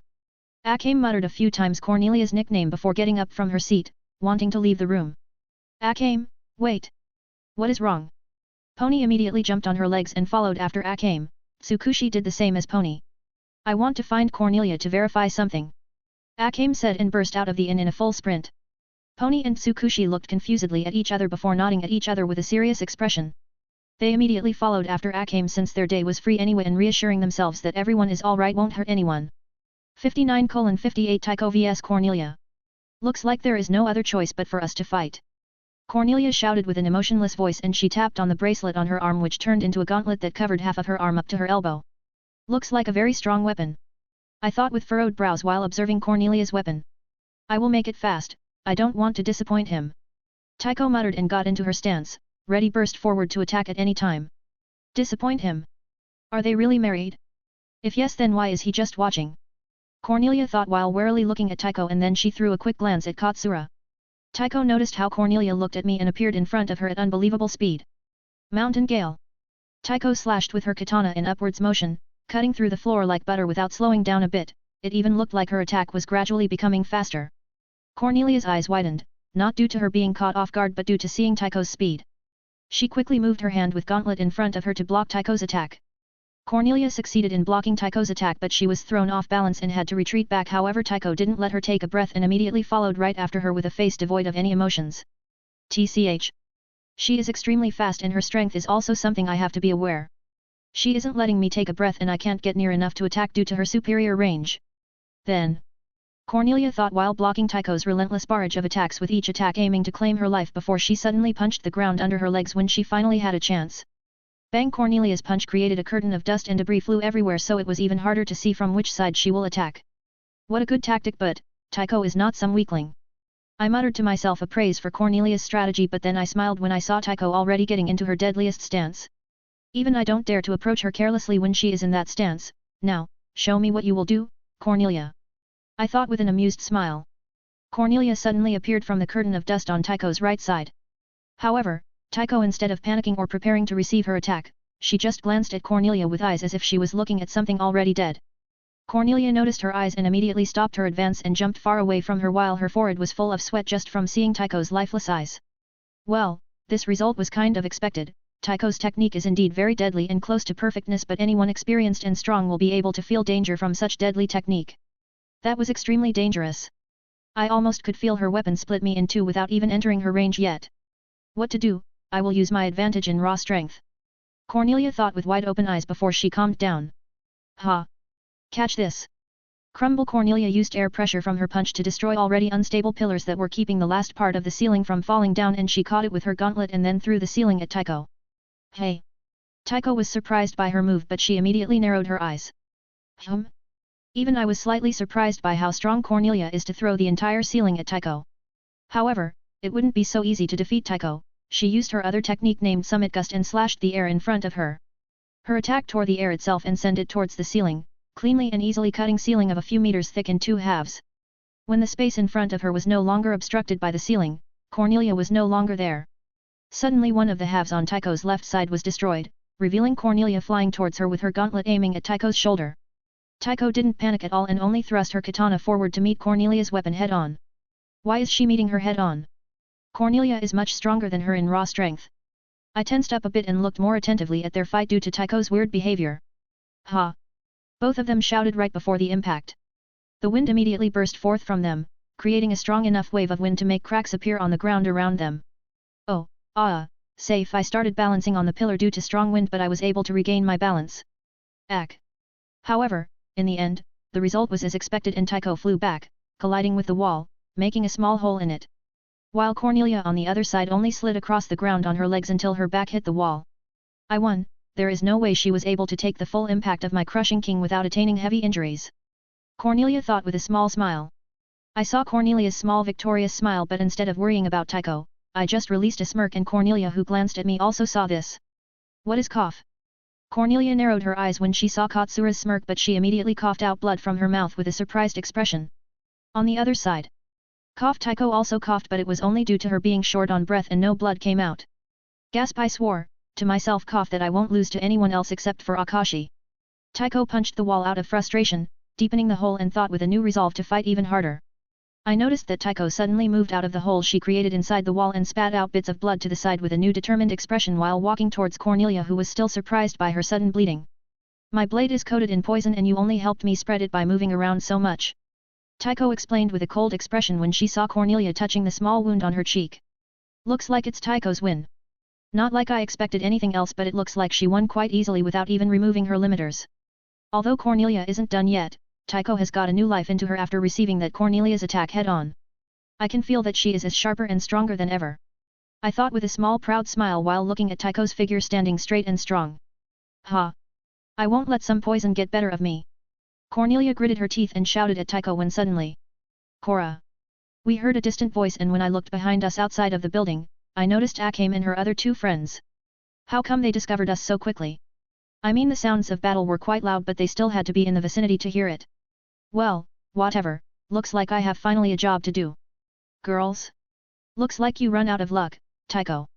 Cornelia looked at her friends running towards them with a pleasantly surprised expression and then turned back at Tycho and said when she saw Tycho looking at her friends with wide open eyes.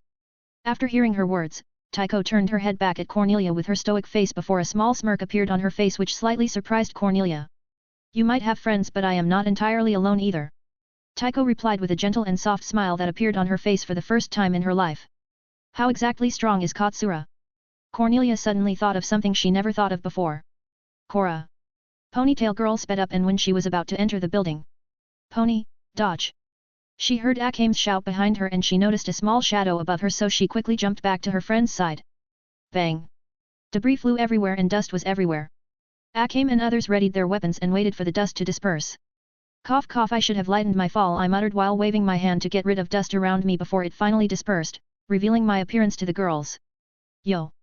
I am sorry girls, but I can't let you pass, my wife still has business with your friend. I said and raised my hand as greeting with a wide grin, showing off my white teeth while having closed eyes. I knew it, so you two are really assassins sent to kill us. I will cut you both into pieces. She said, and her eyes changed to slightly similar eyes that Taiko has during her deadliest stance. Assassins? Not at all. I exclaimed with a horrified expression with my hands up in a sign of surrender. Then why is she trying to kill our friend? A ponytail girl named Pony shouted at me with an angered expression, trying her best not to just rush towards me. My wife is pretty jealous and your friend happened to see me naked in the hot springs, sorry. I scratched my cheek with my finger while wearing an embarrassed smile before giving them an apologetic smile. Both girls were dumbfounded by my words while Akame's eyes widened a bit before her eyes became even colder and rushed towards me with her drawn katana. She quickly appeared in front of me. I looked at her unbelievable speed with an amused smile while revealing the sound of being surprised. I will cut my enemies without mercy. She coldly said and slashed with her katana, intending to split me in two by horizontal slash. There were absolutely no emotions in her attack, only the cold ruthlessness of her blade and eyes. Bang! The sound of a gun resounded. Whoa, calm down a bit, don't you understand how wives can be jealous? I ducked to dodge her slash and then tried to trip her, but I suddenly felt something coming at me from my blind spot, so instead of tripping her, I kicked her into the stomach while tilting my head to the side to dodge the surprise attack. I was able to dodge the bullet coming at me and also send Akame flying a few meters away from me, but it wasn't the end. Hey! I looked above me just to see Pony performing axe kick, so I put both my hands in front of me. Ha! She shouted, and when her kick connected, the ground under me dangerously shook while my own legs were slightly buried underground. 5 health. Health, 745/750. What a leg power, I guess everything she eats goes into her legs instead of her breasts. I thought with a wide smile and closed eyes. You know, now that I have a closer look at your whole figure, you are quite beautiful despite your flat chest. I said with an honest expression and a nice friendly smile without any lust in my eyes. Ha! Die! A vein immediately appeared on her forehead and she tried to kick off my head with her other leg, but I bowed my head down to dodge her attack. Oops, I shouldn't say such things so close to my wife or she will have business even with you, I said while covering my mouth with one hand and using the other hand to take hold of her ankle, and then I threw her into one of the walls. Gah! She groaned a bit but she slowly got up. Pony! Are you alright? Both Akame and the other girl came to Pony's side to help her. I used this chance to take a look at Taiko's side and she was definitely winning. Cornelia was already on the defensive side, trying to delay Taiko for as long as she can. Taiko will still have a problem with killing someone who is fully focused on defense. I am alright, he is incredibly strong, he blocked my kick with his bare hands. Tsukushi, Akame, we need to be careful with this guy but we don't have much time. Pony said while gritting her teeth and glaring at me. Tsukushi, you go help Cornelia, I and Pony will keep this guy busy. Akame said while her eyes were filled with resolve. Are you sure about this? Tsukushi asked with a worried expression. It was visible that she couldn't decide what she wanted to do first. Yes. I am not hurt at all and I will be more careful around this guy since he already got me once, Pony said and bumped her fist into her palm with a confident smile. 2 SPX to your special class X5. Special class, Yato, LV4, 13 STR, 13 Const, 13 Agi, 4 Int, 2280 SXP. I won't be able to stop that girl named Tsukushi from helping Cornelia with her gun. She can freely change the trajectory of her bullets, judging from which angle her bullets flew to me. Dear. Looks like you will have a small annoying company. Her bullets can change trajectory, so be careful. I shouted with an amused tone, and after that, I started to completely ignore Tsukushi's presence. Taiko should be able to take care of weakened Cornelia and annoying bullets, but she will need to be careful. The girls in front of me were surprised how easily I gave up on keeping Tsukushi here with me. They looked at each other and nodded. Tsukushi ran towards the building and I didn't bother to even look at her, which surprised her, but she didn't stop running since she was worried about Cornelia. Now that annoying enemy is out of the way, I would like to ask you for a little dance, ladies, but I am afraid that I would be strangled by my wife later, I said with a silly smile. She won't have a chance to do that since both of you will die here today. Akame shouted and got ready to attack with Pony in tow. Looks like I will have a chance to gather a lot of experience for my special class. 60:59 reinforcements. Taiko's side. Clang bang. The numerous sounds of weapons clashing and gunfire could be heard within very quick intervals, and 3 figures could be seen quickly changing positions without stopping. This is an annoying situation. Cornelia is strong and even though she is weakened by the poison, she can still defend herself very well. She by herself wouldn't be a problem, but this other woman is the major problem here. Her bullets can change trajectory which is extremely difficult to defend against. Tycho thought with narrowed eyes while slashing the incoming bullet in half, but this gave Cornelia a chance to attack and she kicked Tycho to the stomach, making her slide on the ground for a few seconds before stopping. Their teamwork is almost perfect and Cornelia is good at protecting that girl, so I can't carelessly approach her. Looks like I will have to remove my limiters. I have to end it quickly. I don't know how strong are Akashi's opponents. Tycho was slightly concerned about Akashi, but she didn't let it be seen in her expression. Tycho suddenly closed her eyes and after a quick moment she once again opened them. Her pupils became much larger which alarmed Cornelia and Tsukushi, making them stick close together. Tycho suddenly disappeared from her spot and appeared behind them, slashing her katana at Tsukushi's wide-open back. Clang! Her katana was intercepted by Cornelia's weapon while she threw a punch with her other hand towards Tycho's face. Tycho already disappeared from that position, however, when she reappeared some distance away from them, she had to already dodge another incoming bullet. Is that girl guessing where I will appear next? Tycho thought while looking at Tsukushi, who was aiming her gun at her. Tycho started a series of relentless and vicious attacks at both Cornelia and Tsukushi with her newly enhanced speed and strength. Tycho was able to injure Cornelia a few more times, but all of them were shallow cuts and the poison in her body was already spread out, so more small cuts won't help Tycho in any way. She intended to cause at least one cut to Tsukushi, but Cornelia defended her very well even at the price of attaining those cuts herself, which were logical decisions since she already had the poison within her body, unlike Tsukushi who could cover her really efficiently. My limit removal already wore off. I can't even use my strongest stance because long-range attacks are its nemesis. I would have fared off much better against 2 melee assassins, maybe even 3 wouldn't be such a problem. Tycho dodged the bullet with her unbelievable speed for the last time before she felt that her strengthening wore off. She started to glare and observe 2 of them with a cautious expression while thinking about her next moves. Ha! Cornelia drew her fist with the gauntlet and punched out the empty space, creating wind vortex attacking Tycho. Summit Gust. Tycho was surprised by this kind of attack, but she quickly recovered and performed her own attack. Her vertical slash tore the air in front of her and sent an extremely sharp blade of wind of her own to meet Cornelia's wind vortex. Bang bang, their attacks met each other and created another vortex in the place of impact and completely destroying the ground. However, someone's attack was still superior. Ag! Cornelia groaned when her body was sent flying to the wall with a not too deep or too shallow cut across her entire torso. Korra! Tsukushi shouted while looking at where Cornelia flew off. However, even Tycho didn't end up in that exchange without any injury. She noticed a bullet too late and her left shoulder was pierced by it. She must have used the chance when our attacks collided with each other to catch me off guard. Tycho thought while looking at her injured shoulder with a calm expression. Akashi sighed. After a while of dodging Akame's strikes and blocking Pony's kicks while occasionally striking back, I was finally forced to draw my provisional sword to start blocking even Akame's relentless attacks. She is becoming faster and faster. She is also adopting to my movements and changing her own movements to be able to match me while Pony assists her. She is really talented. Kurome is also able to do something like that, but definitely not after battling me only for a few minutes. I thought while parrying her vertical slash to the side and kicking approaching Pony into her stomach, but instead of flying away, she actually took hold of my leg. This move quite surprised me, so I glanced at my Pony to see her doing her best, clinging to my leg with her entire body. I instinctively moved my head to the side, but a small cut still appeared on my cheek. 10 health. Critical hit.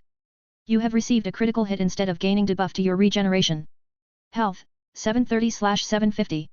2 SXP for your special class X12. Special class, Yato, LV4, 13 STR, 13 Const, 13 Agi, 4 Int, 4680 SXP. Akame was already preparing for another attack with her emotionless eyes, but I kicked out with my leg with Pony clinging to it to meet Akame's katana. She immediately stopped her attack, not wanting to hurt her friend, and received my kick into her stomach, making both Pony and Akame fly a few meters away from me while Pony landed on top of Akame, who landed on the ground. Ugh, why does it feel like he is playing with us? Anyway, I was able to land one hit on him. No matter how shallow it is, he will keep bleeding until he will be weakened enough for us to kill him. Akame thought with a slightly pained expression while helping Pony get back on her legs. Why isn't he bleeding? The wound has yet to close, but he isn't bleeding at all. Kirai Kimonji never failed me, and once I cut someone, either he bled out or he had to live the entire life with an open wound. Akame thought with wide open eyes once she saw that Katsura's wound was no longer bleeding, only from time to time, a few drops of blood poured down from the wound on his cheek. Critical hit? That's new. It looks like her weapon can stop the regeneration of cuts created by it. So instead of receiving debuff, I received critical hit. I wonder if it will work even on other weapons of similar type. I will have to be more careful around that katana. I don't want to receive bigger wound if I lost 10 health just from a little nick on my cheek. I should also make it look more believable. Until now, I was just playing around with them. Akame, that was a good attack. I will also make a few moves from now on, please defend yourselves, both of you, I said with a small smile and closed eyes while wiping away the blood on my cheek with my thumb before a sinister smile appeared on my face. Both of them widened their eyes in horror and gulped down their saliva when they saw my change in expression. Barbara's sighed. Attacking little kids is not very honorable, Gozuki said to Barbara with a smile after he saved 3 guys that were slightly panting. Funny that you talk about honorable things. Barbara replied with a smile. Father. One of the guys with the blonde short hair called out to Gozuki. They had no similar features, so they weren't biological son and father. You did well to hold on for so long, leave everything here to me. Go look for others, I still have a bad feeling, Najasho. Orberg tends to work in pairs or more people. Gozuki said with a serious expression without even tearing his eyes away from Barbara. Understood. Najasho wanted to stay and help, but he accepted Gozuki's order without any complaining. Let's go, shrimps, we need to look for others. Najasho said to the other 2 guys and started running towards the town. The other 2 guys looked at each other and nodded with a serious expression. They followed right after Najasho. I won't let you. Barbara shouted and rushed towards them just to be intercepted by Gozuki. You aren't going anywhere. Gozuki said with a smile when he stopped Barbara's attack with his own katana. He then extended his nails, attacking Barbara's eyes from close range. She immediately jumped back, and while she was still in the air she slashed the nails pursuing her. This is bad, I don't know the situation on the other side, and if Taiko and Akashi are already fighting with more targets at the same time, it will be impossible for them to defeat them with additional reinforcements. Wait, he said that once I start losing, it will inform him. I don't know how much truth is there to his words, but that sensation I felt in my heart, it must be related to heart rate, I have to increase it as best as I can to inform them, this mission is already a failure. They are far stronger than we expected. Barbara thought and started fighting with Gozuki while doing her best to speed up her heart rate. Where should we look? This town isn't exactly small. A guy with short brown hair and scar on his left cheek asked while running towards the town. The inn should be our first stop, of course, Guy. Another guy with black hair and glasses answered while looking at Guy as if it was obvious. No, Green, you go take a look in the inn and I will look elsewhere together with Guy. Najasho answered with a calm expression while coldly looking towards the abandoned and ruined part of the town. Akashi sighed. Ha, what's up with this guy? Pony muttered with a pained expression while holding her shoulder that was pierced by my provisional sword. Akame, on the other hand, wasn't speaking and only was supporting her body with her katana stuck in the ground while glaring at me. She had numerous cuts on her body, but none of them were deep, but her clothes were completely ruined. 2 SXP to your special class X11. 3 SXP to your special class X5. Special class, Yato, LV5, 16 STR, 16 Const, 16 Agi, 5 Int, 3/160 SXP. Health, 708/780. Energy, 1265/1265. Akame is really monster, she is becoming stronger and stronger each second she fights longer. It almost makes me think that she was born with my passive insatiable hunger. So, girls, have you finally gave up? I asked with a smile. Why are you doing this when you aren't even trying to kill us? Why are you trying to kill just Korra? Pony suddenly shouted at me. I am not trying to kill anyone, as a faithful husband, I am just here to assist my wife. I replied with a calm smile. I glanced behind me and saw that Cornelia was already full of wounds and was already close to dying. The only thing that kept her alive was Tsukushi's annoying bullets that Taiko had to take care of. Taiko herself also looked quite exhausted, but not enough to lose against those 2. It seems that we will be able to kill only one of them before we will have to retreat. I thought with a smile, but that smile suddenly disappeared and I frowned down. Looks like Barbara is in trouble, which means that Gozuki arrived. I came here to kill at least one of these assassins, but it looks like we will have to retreat. I still owe Barbara and I still have plans for her. Not to mention that I am quite fond of Taiko and Barbara is like a real grandmother to her. Alright, I have decided. I thought with closed eyes. Shrimps? Are you alright? A guy with long hair and vertical slit pupils rushed next to panting Akame and Pony. Another guy fully covered in some kind of armor, which definitely was another strong weapon, most likely parasite type of weapon, arrived next to the first guy. Najasho. Pony exclaimed with a pleasantly surprised expression. I don't have time to deal with more of them, I need to take Taiko and retreat so we can regroup with Barbara. Anyway, that guy must be the blonde guy from Chelsea's drawing. I can feel that he is really strong, it must be his weapon's special ability to change his appearance like that. Leader, go! Korra is in danger.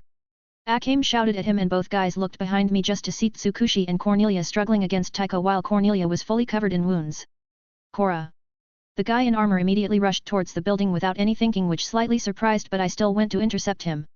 Guy, wait! He is strong. Akame immediately shouted at Guy to warn him, but I don't care. He shouted, and instead of stopping, he became even faster. There must be a special relationship between those two, for him to rush forward like that. What a hot-blooded youth you are, I said with a small smile while blocking his path, but I suddenly felt something on my left side. By instinct, I struck my sword there without even looking there. Clang! Your opponent is me, Najasho said with a stoic expression when our weapons clashed. However, during the clash, he overpowered me and pushed me back while making a small cut on my right shoulder. Health, 703/780. Guy on the other hand completely ignored me and dug with his armor underground, completely disappearing from my sight. This is bad. If Taiko will be ambushed by someone who is feeling so much rage, she will definitely lose if she gets hit by him. I thought while glancing at Taiko, who was fully focused on dodging the bullets while occasionally attacking Cornelia. I am sorry, but I don't have time for you, Dragon Boy, I suddenly said in a cold tone. Leader, look out! Akame immediately warned him, and he narrowed his eyes while vigilantly looking at me. I took the sword into both hands. Phantom Strike. Overwhelm. Energy, 1215/1265. I appeared in front of him without any motion before I moved and used both of my hands together with my skill to slash diagonally in upwards motion. He widened his eyes and he had no time to parry my slash or dodge, so he just put his sword in front of my attack to block it. Clang! When our weapons met each other, he flew numerous meters away from me, even past the girls who were recovering their energy. Najasho. Leader. Both Akame and Pony shouted while looking in the direction where he flew. I might have won this exchange, but my sword didn't survive the exchange and crumbled into pieces. It might have been made from the material able to resist Taigu, but it was still far inferior to Taigu. I no longer cared about those girls and Najasho Guy. I turned around and sprinted towards Taiko. Make it in time. I narrowed my eyes and used all my strength and agility into one leap so I could appear in front of Taiko in a second. The ground next to Taiko suddenly opened and Guy attacked Taiko from the side, making her totally vulnerable. Die, you bitch! Guy shouted while putting all his strength, rage, and hate he felt towards Taiko in one punch. Reinforcements. I can't dodge that. Taiko thought with wide open eyes and strengthened her muscles to prepare for the impact, but when Guy was about to hit her, I suddenly appeared in front of Taiko with crossed arms to receive his punch. Bang! The floor around the impact cracked open, and since I had yet to regain my balance after rushing in front of Taiko so fast, I was blown away while taking Taiko with me. I glanced behind me just to see numerous pillars and walls. I quickly changed positions with Taiko in mid-air and wrapped my arms around her head. Bang bang bang! We started breaking one wall after another until that entire part of the building was no longer stable and has fallen down on us, creating an extremely high curtain of dust everywhere. Korra. Are you alright? Guy immediately rushed towards Korra, who was no longer able to stand on her legs. Akame, Pony, and Najasho quickly joined them. Najasho quickly started treating Cornelia's wounds. Are they dead? Pony asked while looking at the hill created by debris of the ruined building. Should be. Guy replied with a voice full of hate while looking at Cornelia's condition. Cough! I coughed out a bit of blood. I was currently lying on top of Taiko, carrying all of the debris on my back. Health, 580/780. So much damage, yet it cost me only 123 health. I guess my constitution is really making miracles here. Why? Taiko asked me while looking at me with her shaking eyes full of confusion. Hat, because I promised to keep you safe to your granny, didn't I? Plus we are friends, aren't we? I said with a wide grin as if I wasn't carrying numerous tons of debris on my back. Not to mention that you wouldn't survive it while I did, so why not take a hit for you? A drop of blood has fallen from my cheek at Taiko's cheek, and she raised her hand to touch my face, but there was too little space for her to move so freely. How about we get out of here, first? I asked with a grin. How? Taiko asked while looking at me being already on my knees and hands. Just watch and learn, I said with a smirk. Insatiable hunger. Overwhelm. Overwhelm. Overwhelm. I started spamming my skill while always trying to get on my legs. Energy, 905/1265. Outside. Najasho was still treating Cornelia when he suddenly snapped his head at slowly moving debris with a shocked expression and wide-open shaking eyes. Everyone was surprised to see their leader act like that, and they were slightly confused until... Hey! They heard a muffled shout, and when they turned their head to its direction, they saw the hill of debris being blown away. Impossible! Pony muttered with a shocked expression while looking at the two standing figures in the curtain of dust. 61:60 retreating. When I finally got rid of all debris that has fallen on us, I helped Taiko stand up, and she immediately got into her stance while waiting for the screen of dust and smoke disappear. Taiko, we need to go back, I said with a low voice, but she didn't catch my words, or more like she was too focused on the fight. Is she using 100% of her brain to focus on creating a strategy on how to defeat her enemies? I would like to stay for a while longer and see what she would be capable of in such a state, but I said that once I will feel that Barbara is in trouble, we will retreat. How to wake her up? Ah. I will do the same thing as Barbara. Slap! I loudly spanked her round ass and she suddenly jumped up like a cat having her tail stepped on by someone. Wah! She looked at me with a confused expression and flushed cheeks while I was busy looking at my hand that I just used to spank her ass with a thoughtful expression. That was surprisingly soft. Only now I have realized how much I miss some woman's touch. I was always keeping Aiko some distance away from me because she is practically part of the family and mainly because she was ordered to teach me. I don't want to do anything with anyone who is forcing themselves to do something. And even if she wouldn't be exactly forcing herself, she might still regret it later, so that's the reason why I kept my distance. But Taiko is a bit different. We don't know each other whole life, but we know each other long enough to trust each other. Well, I won't lie, she is also very beautiful with a well-developed body. Very strange that her skin is so smooth despite being assassin. I thought about all of that within a few seconds before raising my head at Taiko, who was looking at me with flushed cheeks while rubbing the spot where I spanked her. We are retreating, your grandmother needs help. I explained with a small disappointed smile while shaking my head. I wasn't exactly rushing it because I warned Barbara to delay them for as long as she can, let's just hope that her pride won't get in the way. She only needs to defend without attacking her enemy. I understood. She was shocked by my information and she looked towards our enemy in front of us once the dust cleared up for the last time before nodding at me with a serious expression. That bitch didn't die. Guy muttered while clenching his fists and teeth, just looking at Taiko's face must have enraged him greatly. But there is still something to do before we can leave. I said to Taiko with a small smile and she looked confused but still nodded her head while vigilantly observing the enemy. For the first time, I pushed away the cheerful and carefree mood brought by this special class. I looked coldly at 6 people in front of us. That Najasho guy's transformation finally ran out. This will be easy since he and Akame were only once able to react in time to my surprise attack and both of them are exhausted right now. Phantom Strike. Overwhelm. Energy, 855/1265. I suddenly disappeared from the position next to Taiko and appeared in front of Guy and kicked him into his stomach.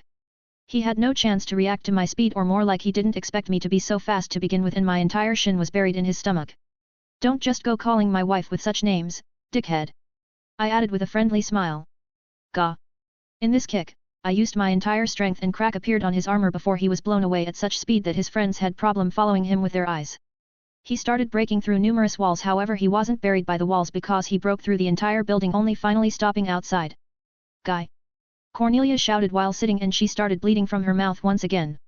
TCH. Both Najasho and Akame immediately responded by slashing at me with their weapons from each side, but I already retreated before their weapons tore the air where I have been standing. I returned to Taiko and looked at her ragged and exhausted appearance. I bowed a bit and took her on my shoulder while holding her with one hand. Hey. Taiko was surprised by my action, but she didn't complain. She must have thought that I have a reason for doing this. Wait. Do you think you can just escape like that?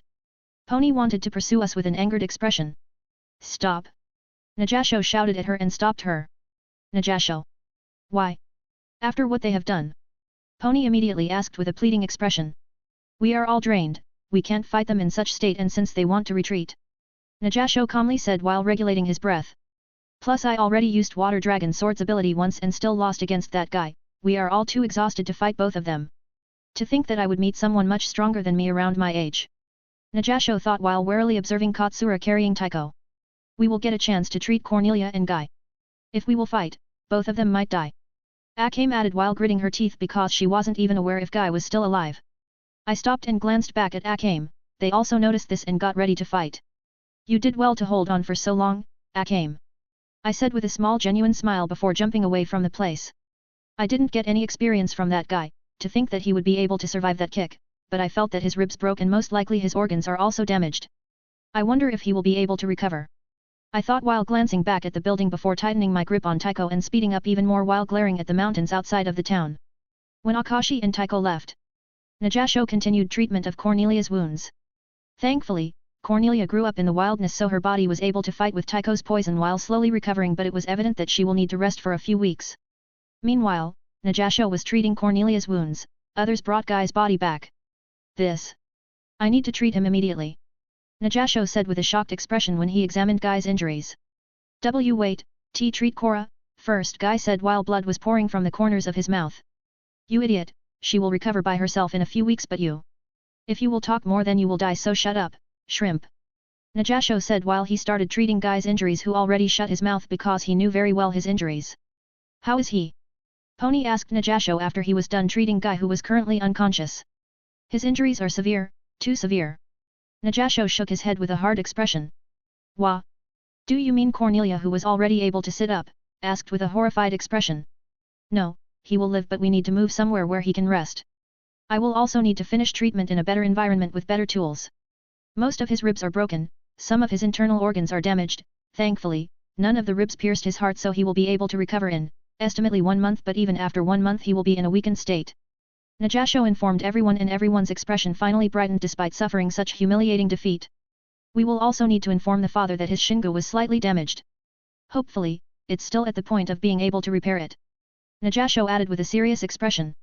Mi is also a bit damaged. Cornelia said with a difficult expression while looking at her lightly cracked crushing king. To think that just 2 of them pushed us so much, Orbergs are really dangerous bunch. Najasho thought with narrowed eyes while he was recalling the strength of Katsura's blow which had blown him away even in his transformed form. I need to grow even stronger if I want to survive and meet up with Kurome. Akame thought with narrowed eyes while gritting her teeth. However, if Guy's armor wouldn't protect him at that time, his body would perhaps become just a mist of blood and organs flying around. Najasho added with a serious expression. What? How powerful exactly was his kick? Pony exclaimed with a shocked expression since she knew how hard it was just to kick off someone's head. She was focusing her whole training on her lower body. Back to Akashi. AK Katsura, why are you carrying me? And what do you mean that my grandmother is in trouble? Taiko asked with a confused voice. What exactly it sounds like, she was supposed to take care of those brats that came as the last reinforcements. She isn't dead yet but there is someone strong enough to keep her busy enough that she wasn't able to keep those brats from leaving. I explained with a serious expression while making large leaps with each step I took, leaving the town in a few seconds. Taiko was definitely shocked by my news. Also, I am carrying you because you are too exhausted to run as fast as me, or aren't you? I added with a small smile. No, you are right. I am too exhausted to keep up but wouldn't be faster if you just left me to go on my own. She asked with a puzzled expression. Can't do that. I promised that I will keep you safe and those assassins could send a few members to pursue us so I am not leaving you anywhere, you will have to bear with my rough shoulders for a while longer. I explained with a serious voice but a smile was still visible on my face. I didn't mean it that way, it's not uncomfortable at all, I am just slightly confused, I have never thought that you would go so far as to take that hit for me and then even carry me like this, I feel like a burden. Taiko suddenly had her moment of depression since she had a moment of peace to think of everything that happened during the battle. I am not good at comforting but you aren't a burden even if you think like that. I already treat you as my friend so you will never be a burden for me. I said with a slightly awkward smile since I was really bad at comforting someone. Akashi, I had no idea what she wanted to say but I was aware that it was something really emotional. Unfortunately, we had no time for this right now. She even said my real name in a low voice which indicated that it was really something emotional. SSH, not right now, after we will save your grandmother, we can talk all day and night. I said with a genuine smile. She looked a bit surprised when she heard my words but she still nodded with a bright smile that I have never seen on her face. Although she was able to form a friendly smile, I have never seen her actually smile like a normal girl. This led me to think of her as slightly emotionless. This is actually the first time I have seen her smile like a normal girl. Babura's side. She has been on the defensive side the entire time which alarmed Gozuki so he started to taunt her while attacking her and leaving some spots unguarded to bait her into attacking which at first wasn't very effective, however, Babura who was extremely experienced and who was in this profession for her whole life simply couldn't hold herself back and started to attack his unguarded spots. She was able to hit him numerous times or more like she would be able to cut him if he wasn't one of the Rakshasa demons. He was able to completely shrink part of his body to make Babura's knives miss. What's more, he started using his hair as a sharp and flexible weapon and even took hold of his sword with them and started attacking Babura from numerous and weird angles. She was able to defend herself for a long time before Gozuki performed his deadliest tactic and finally was able to make a small cut on Babura's hand. Phew, for a short time I thought that injuring you will be impossible. Gozuki sheathed his katana and said with a victorious smile. What do you think you are doing? There is no poison that's CA. Ugh. What is this? Babura was slightly confused by Gozuki's action but when she was in middle of saying something she suddenly felt incredible pain and was forced to kneel down while glaring at Gozuki. Murasame or one-cut killer, that's the name of my weapon. Gozuki explained while he was looking at Babura with a smile. To think that I will be killed because of some weapon, but this isn't the end. Babura shouted with a crazy smile and used her remaining strength to take some kind of orb from her clothes. Shit! Gozuki exclaimed when he saw the orb Babura was holding but he also noticed something flying towards him so he quickly jumped back retreating as far as he can. Bang! The debris flew everywhere. Phew, for a moment I thought we are not going to jump over that whole valley. I muttered when I landed, but I immediately run to Barbara, who was kneeling on the ground, dumbfounded by my and Tycho's entrance. I looked at her condition and saw some kind of black markings spreading from her small cut on her hand. It was slowly approaching her heart. Grandmother! Tycho exclaimed when she saw in which state was Barbara. This must be some kind of curse, but I doubt that those markings are the curse itself. It must be the marking of how fast it is moving within her body. She is able to slow us down by being resistant to most of the poisons. And the final destination should be the heart. I don't know how to stop it, so the only thing I can do is... I crouched down and pierced my hand into her body, avoiding all vital organs. Cough. She still coughed out blood. AK Katsura. Tycho was surprised and also confused, but she didn't attack me or interrupt me since she trusted me. What are you doing, lad? Barbara also asked with blood pouring from the corners of her mouth. What is he doing? Kozuki was also confused to see what that black-haired youth was doing.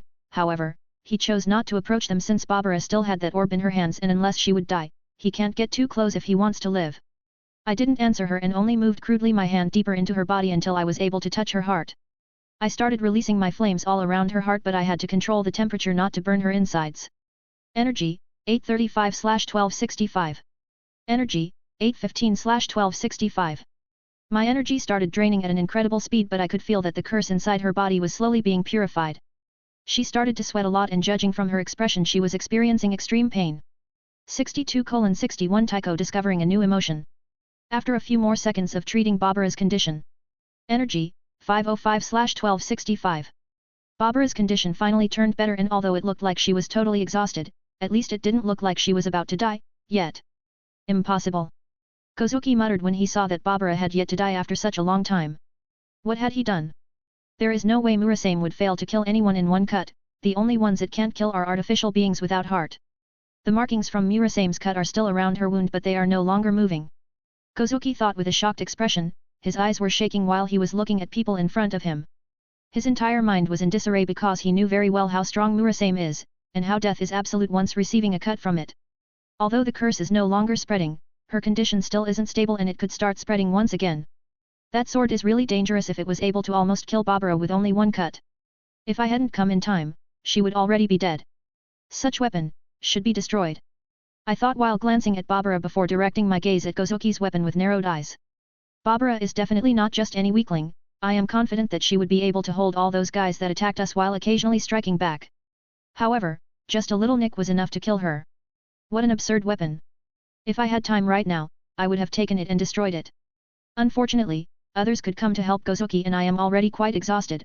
I would be forced to show my flames against so many enemies and my energy is already low. Not to mention Barbara's unstable condition, I won't let her die now that I spent so much energy on saving her. And most importantly, Barbara is strong, yet Kozuki was able to keep her busy without getting even scratch. I don't know what his abilities are as a Rakshasa demon, but he definitely must be much stronger than Suzuka and Mei. But I am sure that Kozuki won't let me just leave so easily now that he saw how I cured Barbara, judging from his shocked expression. Kozuki. I turned at him and said with a small smile, obviously changed voice. Kozuki wanted to move closer and maybe attack us, but me calling out his name stopped him from taking any additional steps. How do you know my name? He asked with narrowed eyes while vigilantly watching me. He was aware that I shouldn't have been able to hear it anywhere since his kids are calling him father instead of his name. I only smirked and gave him a look of contempt which only alarmed him a bit, however it didn't anger him at all. Let's see how are my acting skills, but first. Class, Blade Master, LV2, 3 STR, 3 Agi, 1 Const, 11/20 XP.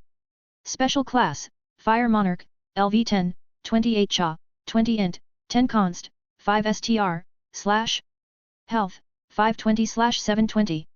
Energy, 575/1335. Strength, 47, 77. Agility, 50, 73. Intelligence, 40, 69. Constitution, 47, 69. Charisma, 33, 69. Free stat points, 29. I changed my special class and hoped that Kozuki won't be able to recognize me, but he shouldn't be able since we only met each other once. Akame is a different case because I caused her emotional shock by taking her sister, so she remembers me very well. Let's also tune it up a bit. Intelligence, 40-41, 70. Constitution, 47-48, 70. Charisma, 33-34, 70. Free stat points, 29-26. Health, 530/730. Energy, 595/1355. When all of my stats hit 70 I felt like I had a little breakthrough, especially with charisma stat. I tilted my head slightly to the side and looked at Gozuki with an arrogant smile. The change in my demeanor was easily visible just by looking at me, however one could also feel a completely different aura around me. I forgot to introduce myself. How impolite of me. I am Katsura Akuma, the first and oldest son of the leader of our Akuma clan. Pleased to make your acquaintance, Gozuki from the Empire. I sarcastically introduced myself with my right hand held at my heart, and when I mentioned Empire, ridiculing tone appeared in my voice. Akuma clan? Never heard of it. Gozuki said while taking one step forward. Of course you didn't, we don't usually meddle with frogs in the well like your Empire. Just seeing your reaction after saving this granny from the curse of that sword was funny to watch. I said with an amused smile. If you don't usually meddle with us, then why are you here, traveling with those people from Orberg and attacking us? He stopped advancing and asked another question with a hostile tone. I have never heard of any organization like that. On the other side, how was he able to stop Murasame's curse? And what's up with his change in aura? Was he hiding so much aura inside him? Maybe that's the reason for my bad feeling when I saw him near the inn. Gozuki thought and played it safe since he had too little information to just attack them, and the things that Katsura told him only made him warier. True enough, but this is one of a few exceptions. As the oldest son of the leader, I am considered as a prince of my clan and I am of age to find a suitable wife. And there is a woman in Orberg who I find more than worthy of being with me. I said while widening my smile and increasing my aura thanks to my passive contempt for the weak combined with my high charisma. Although contempt for the weak wouldn't normally work on someone of caliber like Gozuki, but the shock he received from seeing his weapon's ability fail to kill Barbara made him more vulnerable to its effect. Barbara and Taiko must be dumbfounded from my acting, but they can't afford to let it be seen by Gozuki, so they kept glaring at him as nothing changed. Gozuki's gaze moved a bit to look at Taiko upon hearing my words. That's right, that's my future wife, so it is only my obligation to help her. I nodded when I saw where Gozuki was looking. That still doesn't answer my question of why you know my name. He said while he took one step back. Sai, why do I have to always explain things to everyone once I leave my clan grounds? Are you all in the Empire so stupid? You don't know about my name, not to mention my entire clan, yet we know about you, Gozuki, or for example, your biological daughter Mei, who is currently training inside the Kaoken temple. Tisk, what kind of father are you? To spend more than 8 years with those kids instead of your own daughter? I said while using a ridiculing tone. What is your aim, goal? He looked a bit surprised to hear this information since not everyone knew all of this. First of all, these kids were always kept in secret, and even his daughter isn't exactly publicly known since he never spent any time with her. Sai, like I already told you, to make this beautiful and talented woman my wife and then return to my clan. I don't give a damn about your filthy and slowly crumbling empire, don't worry. I released a tired sigh and explained while pointing at Taiko with my hand while also looking at him like an idiot. He didn't say anything further, but he was still wary with undecisive expression. Anyway, I will take my leave now, we won't bother with you any longer. I said and put both Barbara and Taiko on my shoulders while moving as if I wasn't carrying anyone. Wait! Gozuki suddenly shouted at me and I stopped walking. Your kids are alive, for now that is, however, if you intend to stop me from leaving, I don't mind killing all of them. I won't even need to use the influence of my clan on people like you and your empire. I informed him about the others before abruptly turning around with an enraged expression and completely cold eyes with vertical slit pupils. I need to take Granny somewhere safe and very quickly, her condition is already worsening, she is just doing her best not to let Gozuki notice it. So, what will you choose? Die while delaying my marriage, or will you actually go check on your kids? I am pretty sure that one of them would definitely appreciate your help, you should have some medical skills, right? I asked with a smile, trying to look like I am not in a hurry.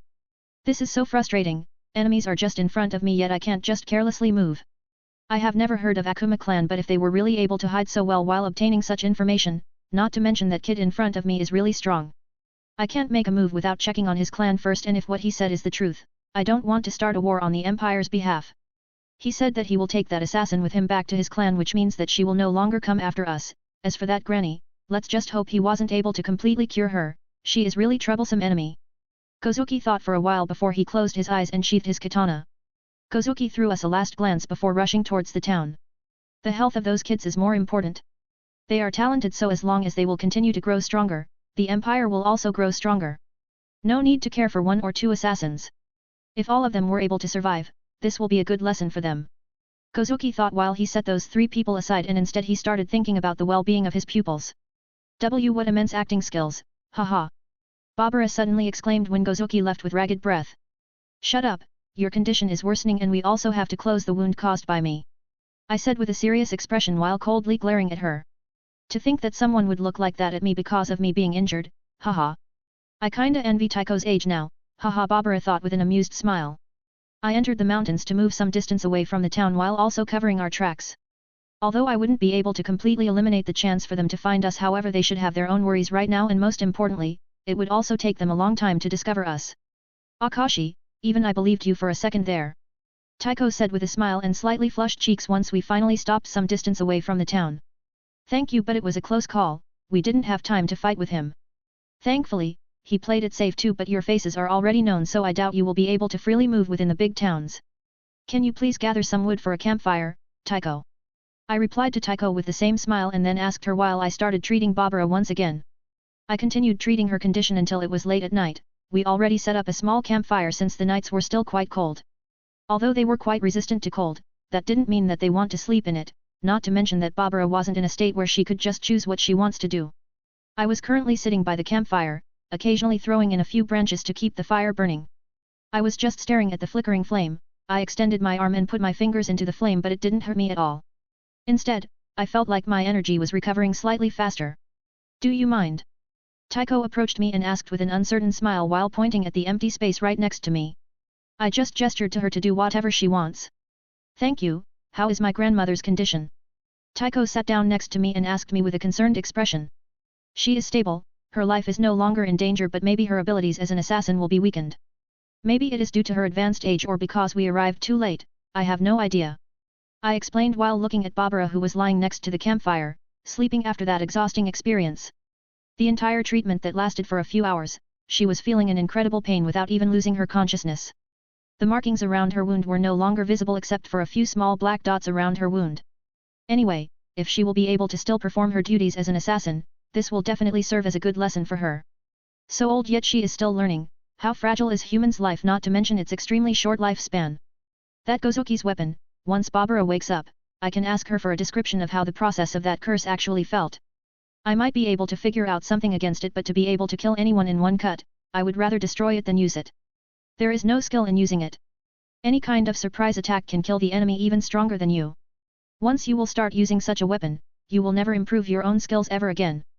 Thank you for everything, Akashi. If you weren't here with us, we would have most likely been dead by now. Tycho turned at me with great difficulty and tried her best to stare straight into my eyes, but the shame she was feeling was really big. No need to thank me, I was repaying you for everything you have done for me. I answered with a small smile while throwing another small branch into the campfire. Can we talk about that matter we were discussing before we left the town? She asked with a hesitating expression while looking at the flame in front of her. I put my hand on hers, which slightly surprised her, and she finally looked at me. Be more confident, you can talk to me about whatever you want. I said with an encouraging smile while tilting my head to the side. At that time when we were buried under rubbles of that building, I had a sudden urge to touch your cheek, but I don't know why. She said with a confused expression. I just kept on looking at her with a smile and nodded at her to continue. See, can I touch your cheeks, right now? I am aware that it is a weird request, but I want to know why I had and have that urge even right now. Tycho said while averting her gaze with slightly flushed cheeks. Is she? Even though it appears like she is slightly emotionless, she can still blush when it comes to close physical contact. I guess it must be a natural reaction since she never experienced anything like this before, at least from what I know. Go ahead. I replied with a smile while turning my whole body at her. She also turned her whole body at me and nodded with a determined expression as if she was about to do something difficult. Tycho extended her arms and slowly touched my cheeks. At first, she just tapped them before she finally put her both hands at my cheeks. It was really fun to watch her expression while she was doing it. She moved a bit closer to me and brought her face closer to mine. She stopped a few inches away from my face. I noticed her staring at my lips with curiosity in her eyes. I just gently smiled at her, acting so clueless and cute, completely opposite from her battle mode. I guess I should do something or she will keep staring at me until dawn. I put my own hand at her cheek, which slightly surprised her, and she finally stopped staring just at my lips. I tilted my head to the side with a smile on my face and brought my face closer, and she followed me out of instinct. When our lips met, she immediately opened her eyes wide upon discovering a new sensation. I already expected her to react like that, so without breaking a kiss, I gestured her to close her eyes, but slowly closing my own. When I took a peek, she really closed them and only focused on the kiss. The kiss lasted for more than 20 seconds, yet she didn't show any intention of stopping. Instead, she started slowly opening her mouth, which slightly surprised me. Although I was caught off guard with her move, I still followed right after her and we started using our tongues, and even at this stage I had to show her what to do by my tongue, but she quickly picked up on it, and to be honest, it was kinda cute how she had no idea what to do. She awkwardly wrapped her arms around my neck and sat even closer to me without breaking the kiss for even a second. I responded by supporting the back of her head with one hand, and with other I supported her back. After more than 1 minute of the intense kiss, our lips finally parted ways, and when I opened my eyes I saw Tycho staring at me with fully flushed cheeks and confused expression. Both of us were catching our breath while staring at each other without breaking eye contact. I apologize. Tycho said in a low voice while looking away to the campfire. Why? If I didn't like it, I would have pushed you away. I looked at her with a confused expression before shrugging my shoulders with a satisfied smile. I hope this doesn't make me a cheater, since this is a new body in a completely different world, who knows. I guess I will never be able to even feel Roxaya's wrath, haha. However, jokes aside, I think that she wouldn't mind it since we can't even be together anymore. Plus our relationship was kinda special to begin with, it wasn't something serious yet, our relationship was more stable than those who have a serious relationship. So you don't mind it? Tycho asked me with a curious expression and pleading eyes. I liked it, what about you? I replied with a teasing smile while turning my body once again to the campfire. I have a feeling that Tycho wouldn't mind taking it a little bit further, but I don't want to do anything in front of this sleeping granny. Even though she is sleeping and her condition isn't the best one, she is still a great assassin who can just suddenly wake up if she felt a disturbance. Then, please excuse me, she said and sat down between my legs and snuggled close to me, pressing her head on my chest. I was slightly surprised that she didn't ask this time, but it was a pleasant surprise. I wrapped my arms around her and rested my chin on her shoulder with closed eyes and a peaceful smile. 63:62 Recovering. While we were resting and cuddling, I saw from the corner of my eye, one owl to land on one of the branches of the tree. I immediately glared at that owl and its eyes immediately widened in fear. Spying on your allies isn't a very nice hobby, I said aloud, and when Tycho heard me, she immediately jumped away like a cat, landing right next to me as if nothing happened at all. Puff. Yeah, I wanted to reveal myself immediately, I didn't want to spy on you two or interrupt you. Chelsea approached us and said with an awkward expression while scratching back of her head. Chelsea, why you didn't interrupt anything, Tycho said with her stoic face, but she still started blushing, most likely imagining what would have happened if Chelsea caught us a few minutes ago. Tycho, it's alright, you are a woman, after all, you don't need to feel ashamed. Chelsea tried to make her feel better by saying this, but I think that she only made the situation worse. It's not like that, Tycho said with a low voice. Lollipop girl, are you aware of the situation? I asked with a serious expression. More or less after seeing those kids returning to the inn together with that man, but I don't know details. And Lollipop girl? I thought I am makeup girl for you.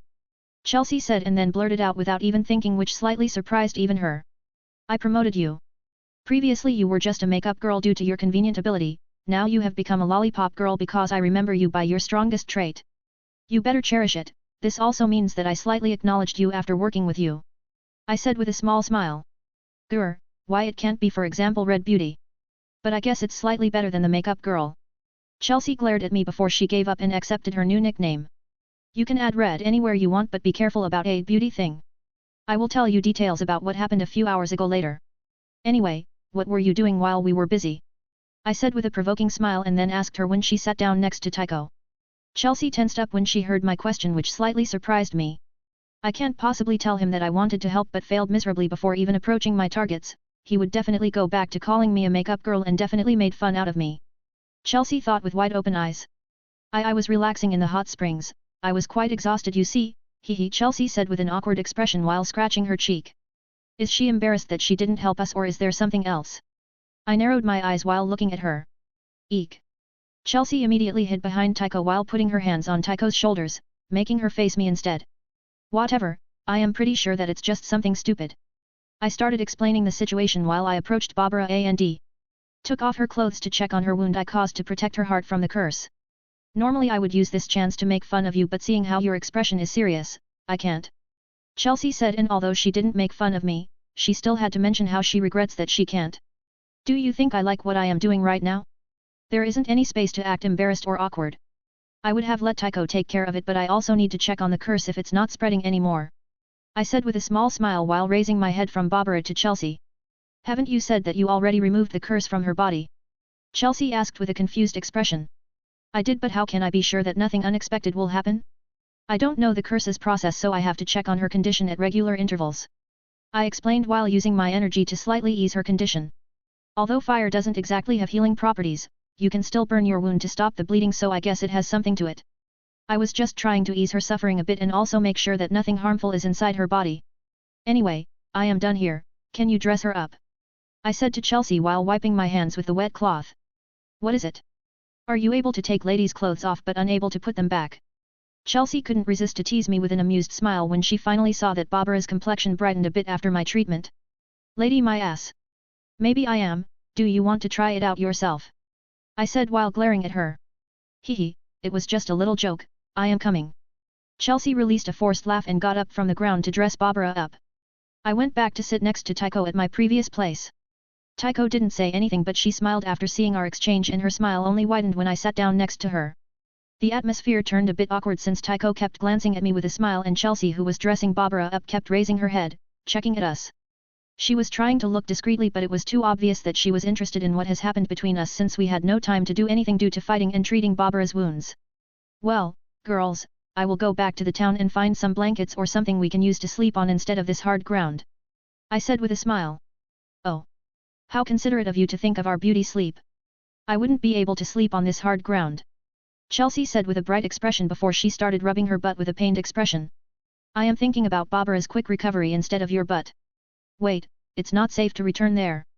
Taiko, however, had a different opinion than Chelsea. She was looking at me with pleading eyes. Don't worry, they won't find me in such a big town, not to mention that they have their own worries right now. I said with a comforting smile while getting up from the ground. Taiko didn't say anything more, but she still grabbed my hand, which caused me to look at her with a confused expression. Then I will go with you, it will be safer with two of us. She said and grabbed her sword that was lying next to her. No, there can still be danger beasts lurking around here, you have to remain here, lollipop girl, can you change my appearance? I reassuringly tightened my grip and then shook off her hand. I can't, it doesn't work like that. I can't just change your appearance whenever you want. This taigu is mainly for me, it's already good that I can prolong your disguise. Chelsea answered with a difficult expression while glancing at Taiko with curious eyes. Well, doesn't matter. I will just sneak into the town without letting anyone see me. Wait here for me. I said and jumped on the branch of the tree, ready to leave. Can you take me a glass of milk while you will be there? Chelsea said while waving at me, and Taiko was just looking at me with a worried look in her eyes. I didn't reply and just simply left. When Akashi left. Taiko hi. When Akashi left, Chelsea suddenly released a teasing smile while sitting down right next to Taiko. Hello. Taiko was confused by Chelsea acting, but she still replied. Don't worry about that guy, instead, you should trust him if you know him so long. Chelsea tried to comfort Taiko. Taiko thought for a while before nodding her head with a small smile. Anyway, what had happened before I arrived? And I don't mean Granny's injury and treatment. Chelsea asked with a teasing smile while observing Taiko's clothes if there was something out of place. Except for a slightly tattered shirt and her white tights, which was most likely caused by the battle, nothing else suspicious was there. Before? Chelsea, our leader usually mentioned love between a woman and another woman. I have never really understood what does it mean, but I want to ask you something, is there a possibility of love between woman and man? Taiko suddenly asked without replying to Chelsea's question. Hey! Slap! Chelsea was shocked by Taiko's question so much that she had to facepalm herself. So this is what happens once you grow up without anyone teaching you common sense while your leader is also lesbian. Anyway, this is not like Taiko, something really happened, but it probably wasn't anything big. Chelsea thought while looking at Taiko's clueless face tilted to the side as she was staring at her in confusion about why she facepalmed herself. Listen Taiko. I won't describe what love is because even I don't truly know it, I only know a few common sayings, but for each person, it can mean something else. As for love between man and woman, that's usually what is considered normal since you can't have kids without a man. Chelsea took a deep breath before she started explaining and teaching Taiko some common sense, however, even she started slightly blushing in the middle of such discussion. Taiko and Chelsea continued their talk until it arrived at the matter what happened before Chelsea came in. Taiko, who was already quite talkative from such discussion where she could learn a lot of things, she described what really happened word by word. She even started describing how it left during their French kiss, but Chelsea already stopped her at that time with a slightly horrified expression. I know that I used a few tricks to make her tell me everything, but to think that she would believe me so easily, I guess I will also have to teach her the importance of keeping those things to herself. You better thank me later, Akashi. Chelsea thought with a tired expression while touching her forehead. I am back, I said while standing behind sitting Chelsea. Eek! Don't sneak up on us like that. Chelsea said with an angered expression. Yeah, Yeah, here you go. I threw blankets on her and even one bigger tent and also. Oh. You really brought me milk? And it's even hot, I love you Akashi. Chelsea was surprised when she saw the bottle among the blankets and said with a teasing smile. Tycho flinched a bit when she heard Chelsea's words and then looked at me with a curious expression. You will pay me the money I spent later. I nodded with a smile and closed eyes and then informed her. Huh? I thought that it was a gift, and for free. Chelsea immediately started looking downward with a disappointed expression and after a while, she even started mumbling something. I handed another bottle to Tycho. Thank you. She looked a bit confused but when I winked at her she smiled and took the bottle from my hand. I went to prepare a tent and also make a place for Barbara more comfortable so she could recover slightly faster. The next morning. When I woke up, I was lying between Chelsea and Tycho. As for how it happened. The tent I have brought wasn't big enough for 4 people so when I wanted to sleep outside due to my resistance to coldness, Tycho immediately dragged me inside. While Chelsea complained a bit, in the end, she accepted it quite easily. Ugh, why do I feel like this has already happened once? I thought while looking at Tycho who was resting her head on my chest with a peaceful expression. I wouldn't mind this at all except for Chelsea currently hugging my head between her boobs. Before anyone wakes up, strike first. I thought and moved my head up in quite a quick motion and hit Chelsea's chin. Ouch. What are you doing? She immediately woke up and stared at me and Tycho for a while before she regained her senses. Easy escape without being seen. That's what I call assassin. Nothing, I woke up just a few seconds ago I replied with a clueless expression. Then who hit me? I felt that something or someone hit my chin Chelsea thought while warily looking at clueless Akashi. After we all woke up, even Barbara, we went to find some breakfast. So, how are you doing? I asked while crouching near Barbara who was sitting on one of the trunks. Much better than yesterday but my strength is still greatly affected, thank you for saving our lives even though it was quite dangerous. We greatly underestimated them so I was slightly surprised that you didn't choose to retreat by yourself Barbara said with a small disappointed smile. Who do you take me for? I said that I will keep Tycho alive and also come back in case you will be in trouble so I did. I wouldn't let Tycho die no matter how strong opponents I would be facing since I gave you my word. I replied while angrily glaring at her. Is it really just because of your word? Barbara asked with a teasing smile while observing her pupil's slightly unusual behavior. Can you tell me what the curse felt like? You are probably the first one to survive, judging from his expression when he saw you still breathing. I decided not to answer her question and instead, I changed the subject with a serious expression. 64:63 Orberga's hideout. Barbara started explaining what she felt when she was under the curse. He said that his sword is named Murasame, maybe it will help you later once you will be looking for more information Barbara said with a serious expression. I see, the information you just provided to me is extremely valuable. I replied with a small confident smile. Anyway, how did you stop the curse? Do you already have some kind of strategy against that sword? Because even if you are extremely skilled, there is always a chance for you to get caught off guard and attain one but fatal nick on your skin.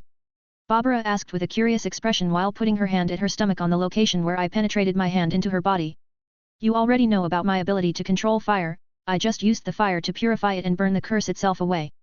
I explained with a small smile while looking at Tycho and Chelsea talking to each other some distance away from us. You burned it away? But wouldn't that also burn my insides? She asked with a curious expression. I don't have that good control over my flames but I was able to burn only the thing I wanted to burn, of course, it took a big toll on me since my control isn't the best yet. I explained with a smile and Barbara was slightly surprised by my words. Anyway, what do you plan on doing, now that you have failed? I asked with a slightly curious expression. First of all, we must return to our base and report this to our leader. This time, we have got big targets. Barbara immediately replied with a slightly disappointed expression. I see, your leader. Is she still the same after so many years? I asked with a slightly curious expression since I still want to get my hands on the danger beast's control technique. Well, it's hard to say. Ever since she met you, she has been treating men with slightly more respect but her illness is still there. However, I must commend her that she at least tries to push her urges back when she is in a serious situation. Barbara said with a tired expression. Well, I guess her sexually assaulting women is still better than whoring herself out on the streets, that would be a real disgrace for Orberg. I jokingly said with a small smile. Please don't even joke about such things. Barbara glanced at me and said with a serious expression. Alright, when do you plan to leave? Are you well enough to travel? I asked. I want to return as fast as possible and my condition is already better so we will take our leave after lunch. She answered while glancing at both Tycho and Chelsea. Well, I guess I no longer need to accompany you since you will be returning to your clan right now. I said with a small smile while standing and facing all three of them. Are we going to part ways so soon? After I finally discovered something new and pleasant? What is this stinging pain? Tycho thought with a confused expression while pressing her hand to her heart. Although we didn't spend long time with each other, it was fun and I kinda don't want to return now. All of this despite him being utterly irritating and annoying the entire time, Chelsea thought with a slightly sad smile. Barbara and Chelsea said their goodbyes to me and turned around to leave, however Tycho didn't follow them and stood on her original position completely frozen.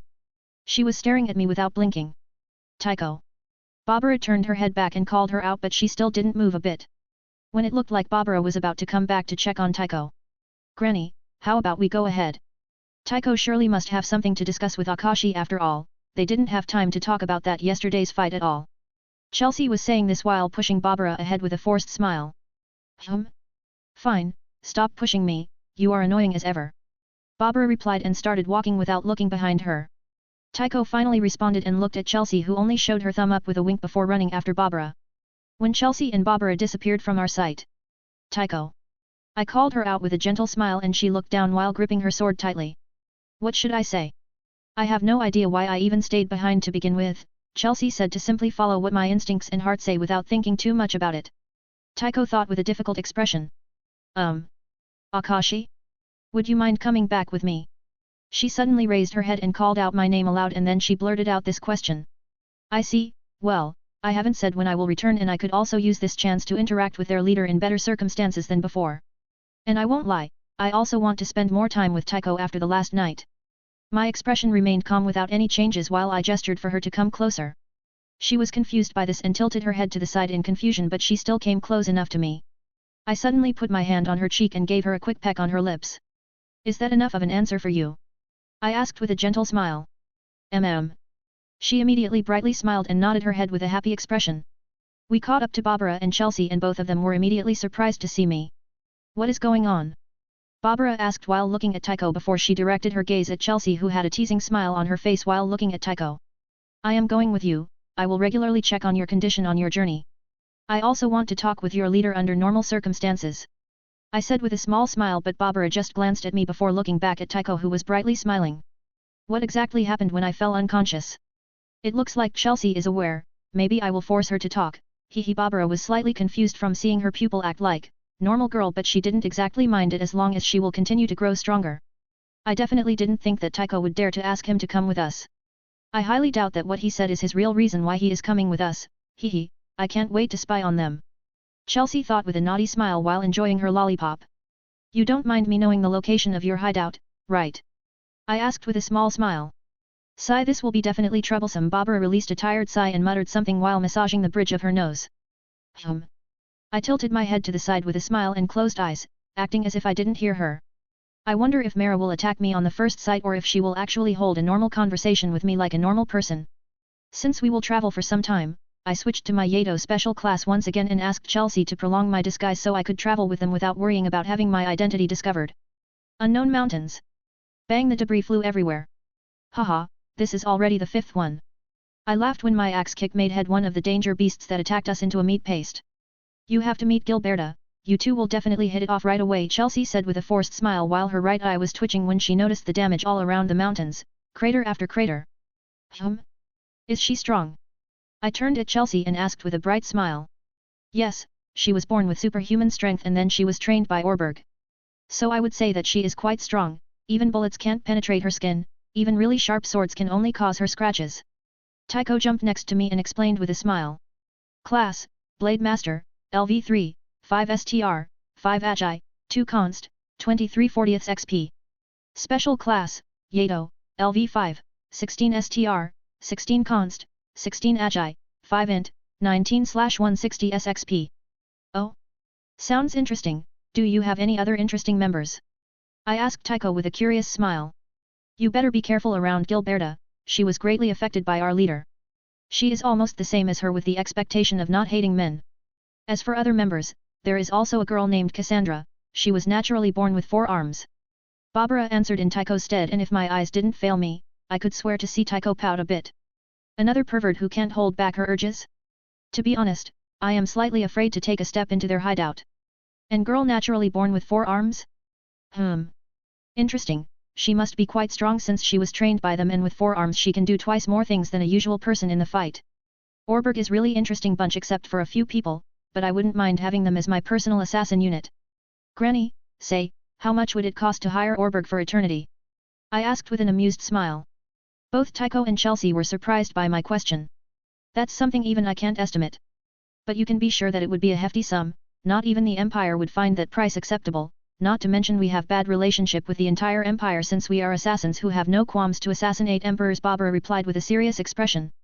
TCH, I thought that you would feel at least a bit of shame due to this failure and would say the small sum of money, I muttered with a disappointed expression. Hat, you are really cruel, lad. Barbara chuckled when she heard my words. It took us more than 4 days to reach their hideout since I insisted on resting each night due to Barbara's condition. Although she wanted to refuse, I insisted, mainly to make it look like I really am here to check on her health. We traveled more than a day through the mountains before we found a small building with the stairs that led underground. Immediately the moment we entered, I noticed numerous beautiful women dressed in a maid outfit. What a harem underground! Who is he? A man inside Orberg. I thought that only Daniel is allowed here. The maids immediately started to gossip when they saw me walking alongside Barbara and Tycho with carefree expression. You know, it is much grander than I thought it would be. I said with a playful smile and closed eyes while having my hands behind my head. How do you think we spend our money? We are also normal humans. Barbara explained. I wouldn't say normal but humans you are, I said with an amused smile while taking a peek at Barbara's expression with my left eye. We continued walking through enormous rooms underground filled with numerous maids that always started gossiping when they saw me. When we finally arrived in front of big double doors, Barbara opened them and when we came in, I was finally able to see Mara sitting on the leather couch while hugging 2 maids from each side, but I remember one of them while the other one has 4 arms, which must mean that they are Cassandra and Gilberta. Oh? Barbara, you are back, how was the miss? Mara stopped talking with a shocked expression when she noticed me, a man standing next to Barbara. Both her maids also noticed this and looked towards us just to be shocked to see me. Yo!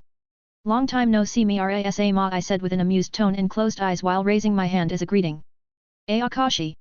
At first, she looked a bit confused, but after looking more closely and thinking about how many men she met who would dare to speak to her like that, she finally found the answer. She stopped hugging her maids and stood up with a shocked expression. Her maids were now more shocked by Mara's behavior than by my presence, they also stood up and went to Mara's side. 65:64 Chelsea's suffering. What are you doing here? Mara asked me with narrowed eyes. Not so friendly face, which I already expected, but she isn't overly hostile either, surprising.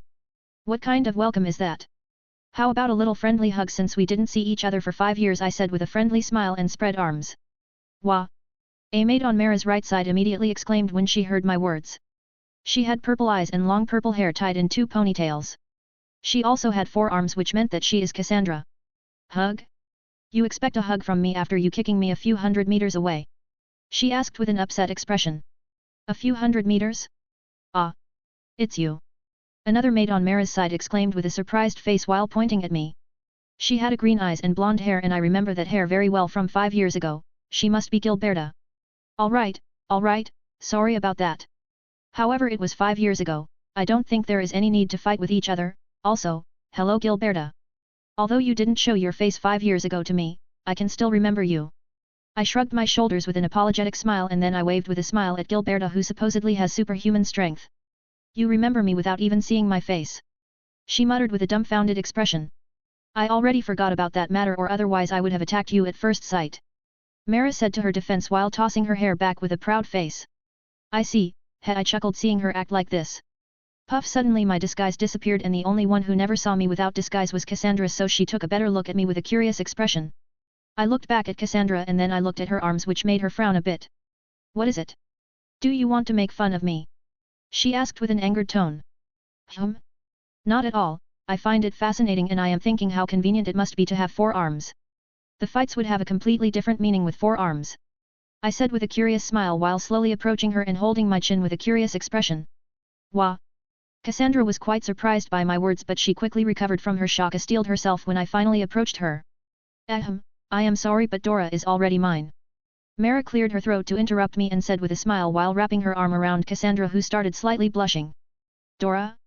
Probably nickname. Don't worry, I am not interested in her that way. There is already someone else. I looked at Mara and answered her with a small smile while returning to Barbara's and Tycho's side. Tycho was intensively staring at me when I came back. Cassandra looked slightly disappointed. I must be the first male who said that her arms aren't disgusting, so hearing me say that I have no interest at all must have disappointed her a bit. Even Mara noticed it and glared at me with hostile eyes. Well, I meant that if I didn't have anyone in mind already, I might have been interested, I said with a forced smile. I didn't come here to make other members disappointed or hate me. I don't see any problem with that. Can't you just like 2 or more people at the same time? Mara thought with a thoughtful expression. Then you better be careful around that person or I might decide to steal her if she will be to my linking. Mara said with a teasing smile. How come she is so normal? Shouldn't she hate me at least a little bit? Nah, you will try it once and I will make sure that you will stop liking girls altogether. I took a few steps forward to her and replied with a teasing smile and closed eyes in a threatening manner.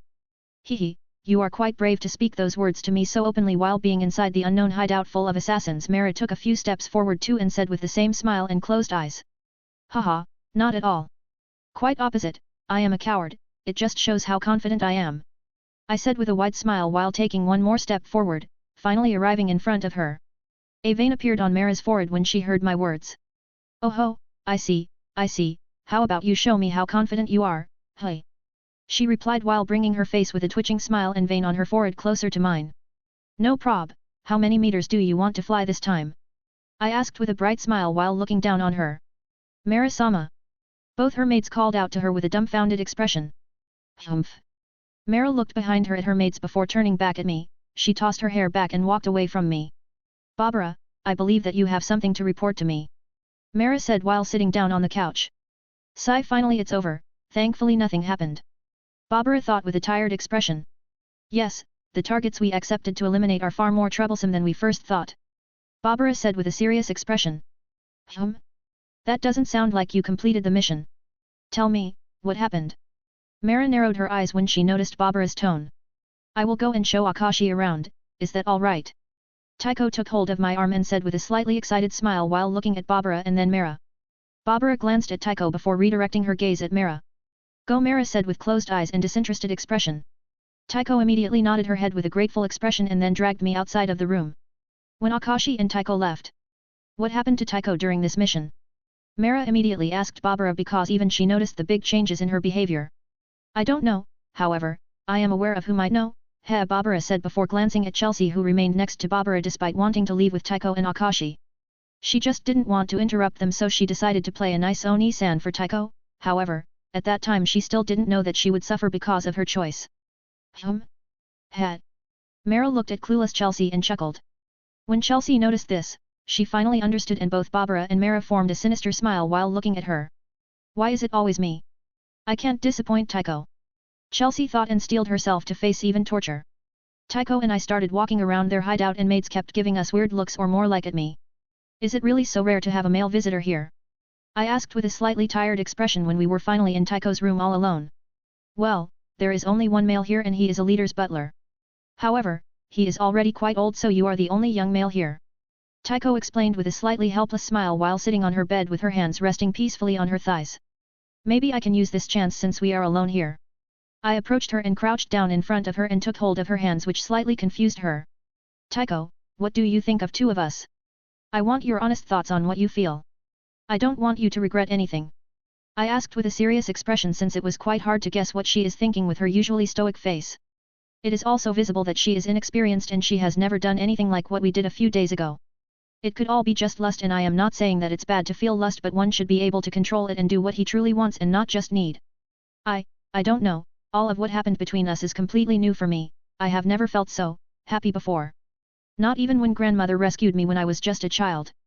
Taiko replied with a slightly complicated expression, she was happy but she was also feeling strange because she couldn't understand what was happening within her.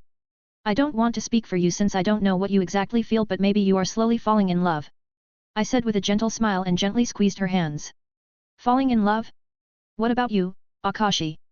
She asked with hesitating expression and pleading eyes. Haha, I can't understand my own feelings either but I can tell with confidence that I want to protect you with everything I've got and keep you close to me. I released a slightly awkward laugh and replied with what I have felt every time I looked at Taiko. I was slightly afraid that she won't be able to understand my words but instead of replying she pulled me on her bed, on top of her. I looked with a slightly surprised expression at Taiko and she just smiled with flushed cheeks while lying peacefully on her bed and looking straight into my eyes. I put my hands above her head to support myself and then I went for a kiss. We continued kissing for a while before we both opened our mouths, wanting to move on the next stage, however. Knock knock creak, someone knocked on the door hurriedly and then instantly opened them. Tycho. There is a little problem. Chelsea burst into the room and looked at us lying together on the bed with open wide eyes and flushed cheeks. What are they doing? This isn't something you should do in the broad daylight. Chelsea thought with a completely red face when she saw Tycho lying under Akashi in a completely submissive pose with her hands positioned above her head while gently smiling at Akashi. She also noticed a bit of saliva between Tycho and Akashi's lips. It looks like you really want to be spanked, lollipop girl. I immediately got up from Tycho and said with a twitching smile at Chelsea. I started to slowly approach Chelsea with a spread arms and big smile with closed eyes. Thankfully we didn't start undressing or it would be even more awkward, but we shouldn't have done this in the broad daylight in the first place. However, that's not an excuse for Chelsea to burst in here without waiting for us to reply. Het. Gulp. I think there is no need, it is all just a big misunderstanding, I promise that no one. Chelsea started slowly moving backward with her hands up in a slightly afraid expression, but before she could finish her sentence. Slap. Ah. Her scream resounded through the entire hideout. In the main room where Mara usually spent her time. Was that, Chelsea? Mara muttered with a confused expression while touching her lower lip with her index finger. Sigh, what the hell is she doing this time? Barbara released a tired sigh when she heard Chelsea's muffled scream. Before Chelsea came inside Tycho's room. Why don't you want to tell us? Barbara asked with a devious smile while cornering Chelsea. I don't know anything, I promise. Chelsea said with a pleading expression while putting her hand to her heart. I have a much better method of how to make her talk. Gil, Dora. Snap, Mara said with a bright smile and snapped her fingers. Yes. Both Cassandra and Gilberta answered with an excited smile, and then they approached Chelsea from each side. What is it? Chelsea asked with a forced smile. Since you don't want to talk, then we can only do one last thing. Mara replied, and both maids grabbed Chelsea by her shoulder, dragging her to the couch. No, not there. Ah. Instructor, help me, please.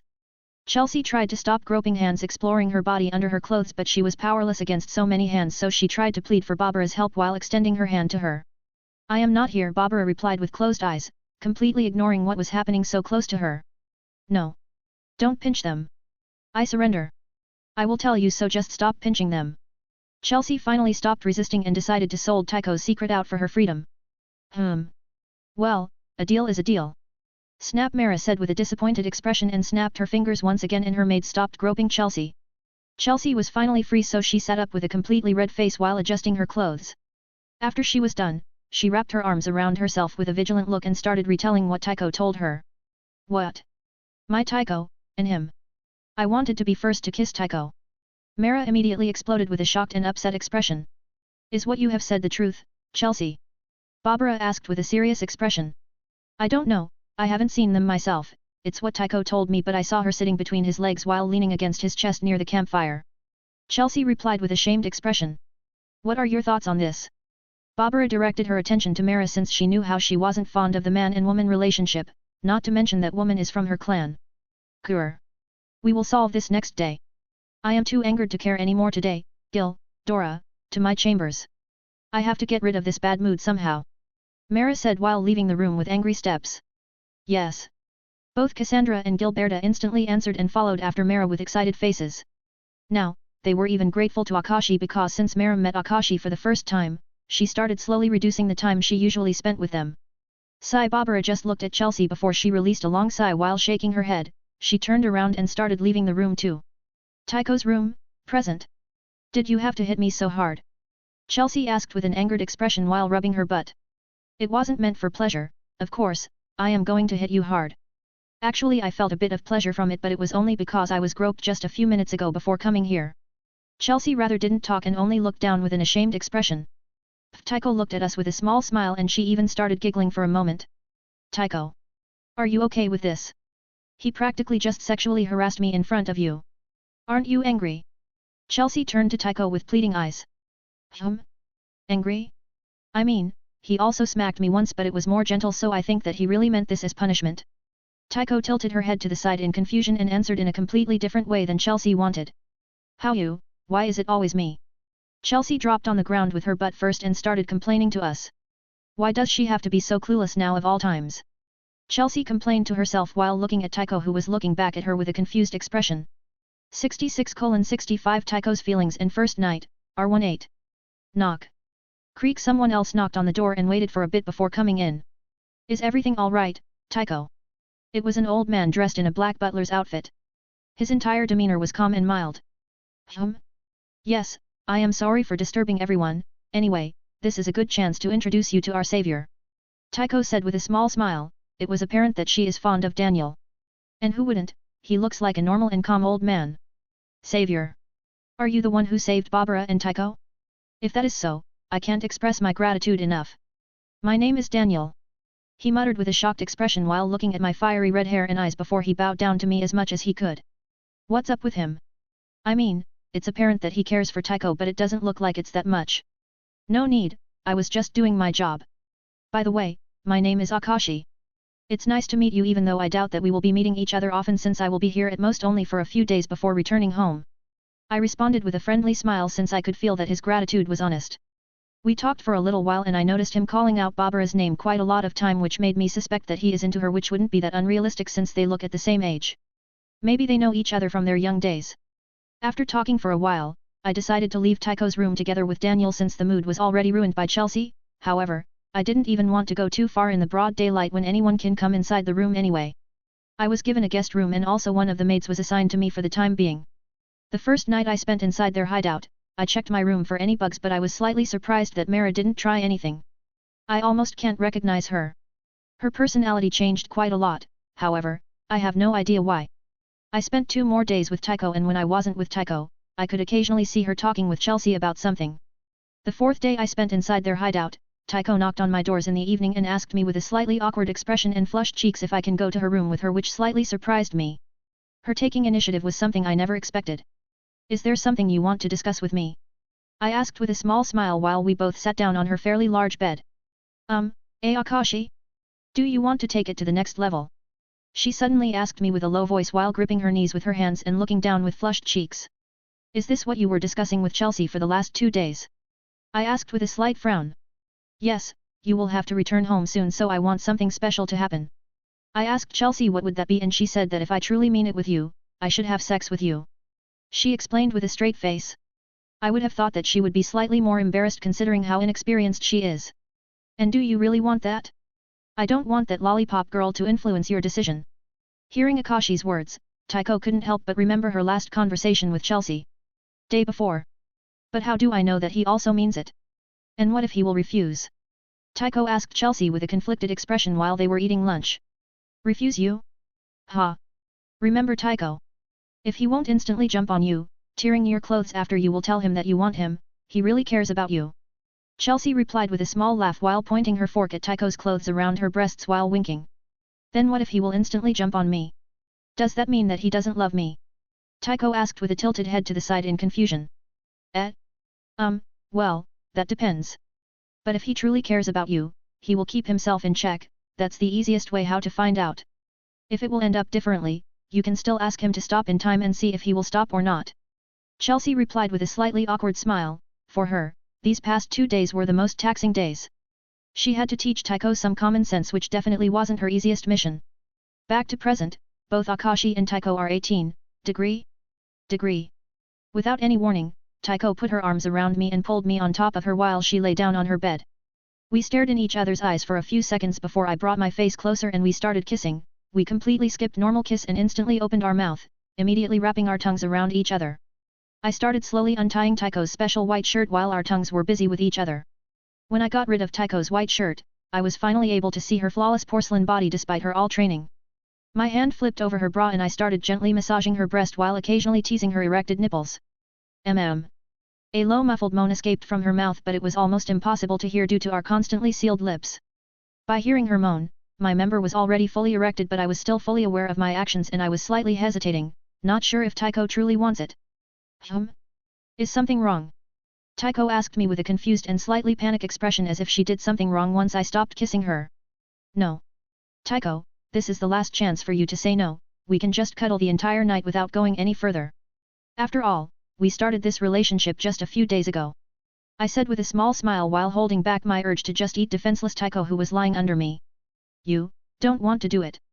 She asked with a slightly sad expression. That's definitely not the case, quite opposite, I am having a problem just keeping myself from not taking you right now.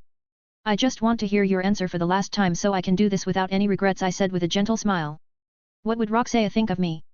Being so scared to have sex with someone, I guess I really care about Taiko and don't want her to regret any moment we will spend together. I thought while gently moving her hair behind her ear with a slightly sad and nostalgic smile. What is this feeling I feel right now inside my heart? Why do I feel like I want to just jump on Akashi? Seeing his smile while he was moving my hair back, I can't help but. Taiko thought with glazed wide open eyes. Taiko suddenly put her arms around me and forced me to lie literally on her, and she didn't stop hugging me for a while. Taiko? I asked with a slightly confused tone. I want to feel you, Akashi, inside me, please, she whispered with a really low voice. Hearing her whisper those words to my ear with her completely flushed cheeks, I couldn't help but stop thinking about all useless things and I start to act by my instincts. I quickly got rid of my clothes and started teasing her nipples with my tongue. Oh. Taiko was surprised, but she immediately moaned aloud this time since her mouth was finally free. I kept on playing with her fairly big and firm breasts, not too large or too small, just perfect size. After a few short minutes I decided to move a little bit down and I was kissing her along the way down there. When I finally arrived down, I could already see that her blankets were quite wet, not to mention her panties. I immediately moved her panties away so her virgin vagina could breathe. The moment I removed her panties, the intoxicating smell immediately invaded my nose. Her clothes were now completely taken off except for the white tights that made her look even sexier. "Hey Akashi!" She called out my name with a low voice and slightly lewd expression while looking down at me. Her face was full red like a tomato and the position of her hands indicated that she was telling me to do whatever I want. I couldn't decline such an offer from Taiko, so I immediately started pleasuring her with my tongue and fingers. The moment I buried my tongue and fingers into her, she instantly climaxed. I stopped for a while and waited for her to catch her breath and then continued for a few more minutes while she gripped my hair with her hands due to the pleasure she was feeling at the moment. She even used her legs to press me even closer, it was as if she wanted to become one with me. After making sure that she is ready, I positioned closer to her and started rubbing my penis against her vaginal lips, teasing her. Akashi? See, can you stop for a while? She suddenly asked me with ragged breath. I didn't want to stop, but I pushed the urge to penetrate her aside and listened to her. Yes. I asked with a gentle smile, but it was also slightly forced since I was pleasuring her the entire time while enduring the tension down there. But I resisted it because I wanted to make her feel as best as I could. I wanted her first sex to be the best one with full attention directed on her. You have already done a lot to make me feel really good, can't I somehow repay you? Taiko asked with a pleading expression while glancing at my penis with curious eyes. This slightly surprised me, so I back away a bit from her and sat down with my erected penis pointing at the ceiling. You can do the same thing I just did with this, I said with a small smile while pointing at my penis. She nodded her head with red cheeks and slowly crawled to me. She took my penis into her hands and put the tip into her mouth. She started awkwardly sucking on it, which was more than enough of evidence that she is really inexperienced. However, despite her being inexperienced, she was doing a great job. The inside of her mouth was really hot and wet, which almost forced me immediately to come, but I forced myself to stop. Although I can go more rounds in a row, I didn't want the first round to end before Taiko loses her virginity. To be honest, even I am a virgin in this body, I completely forgot about this fact. With each second that passed by, she was getting better and better, or maybe I was simply getting addicted to Taiko's mouth, but either way, I stopped her and made her lay down on her back once again while pinning her arms to her bed. Her thighs were completely open without me doing anything, as if she was inviting me in. Will it fit in? I had a problem taking it whole into my mouth, she suddenly asked with glazed eyes and slightly lewd smile while looking at my face. Only one way to find out, but don't worry, I will make sure to make it as painless as possible, I said with a reassuring smile and kissed her perky nipples before getting ready to finally penetrate her. I slowly penetrated her and her vagina immediately stretched herself to adapt to me. A bit of blood started pouring out of her vagina, which meant that I took her virginity.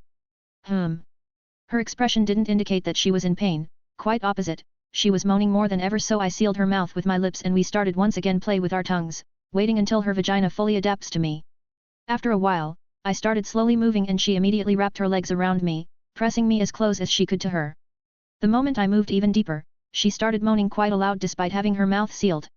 Her vagina already adapted to my penis and it started squeezing my penis as hard as it could. At that moment, both of us were at the peak of the heat and we stopped thinking about anything and just enjoyed feeling each other. We started changing positions one by one. We finally stopped with the last cowgirl position, and I must admit that it was probably the best one except for the first one when I penetrated her.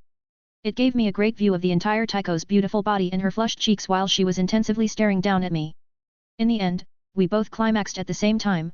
However, I made sure to pull out before that happened as I was quite sure that Taiko doesn't want to have a kid yet and I wouldn't want to risk anything.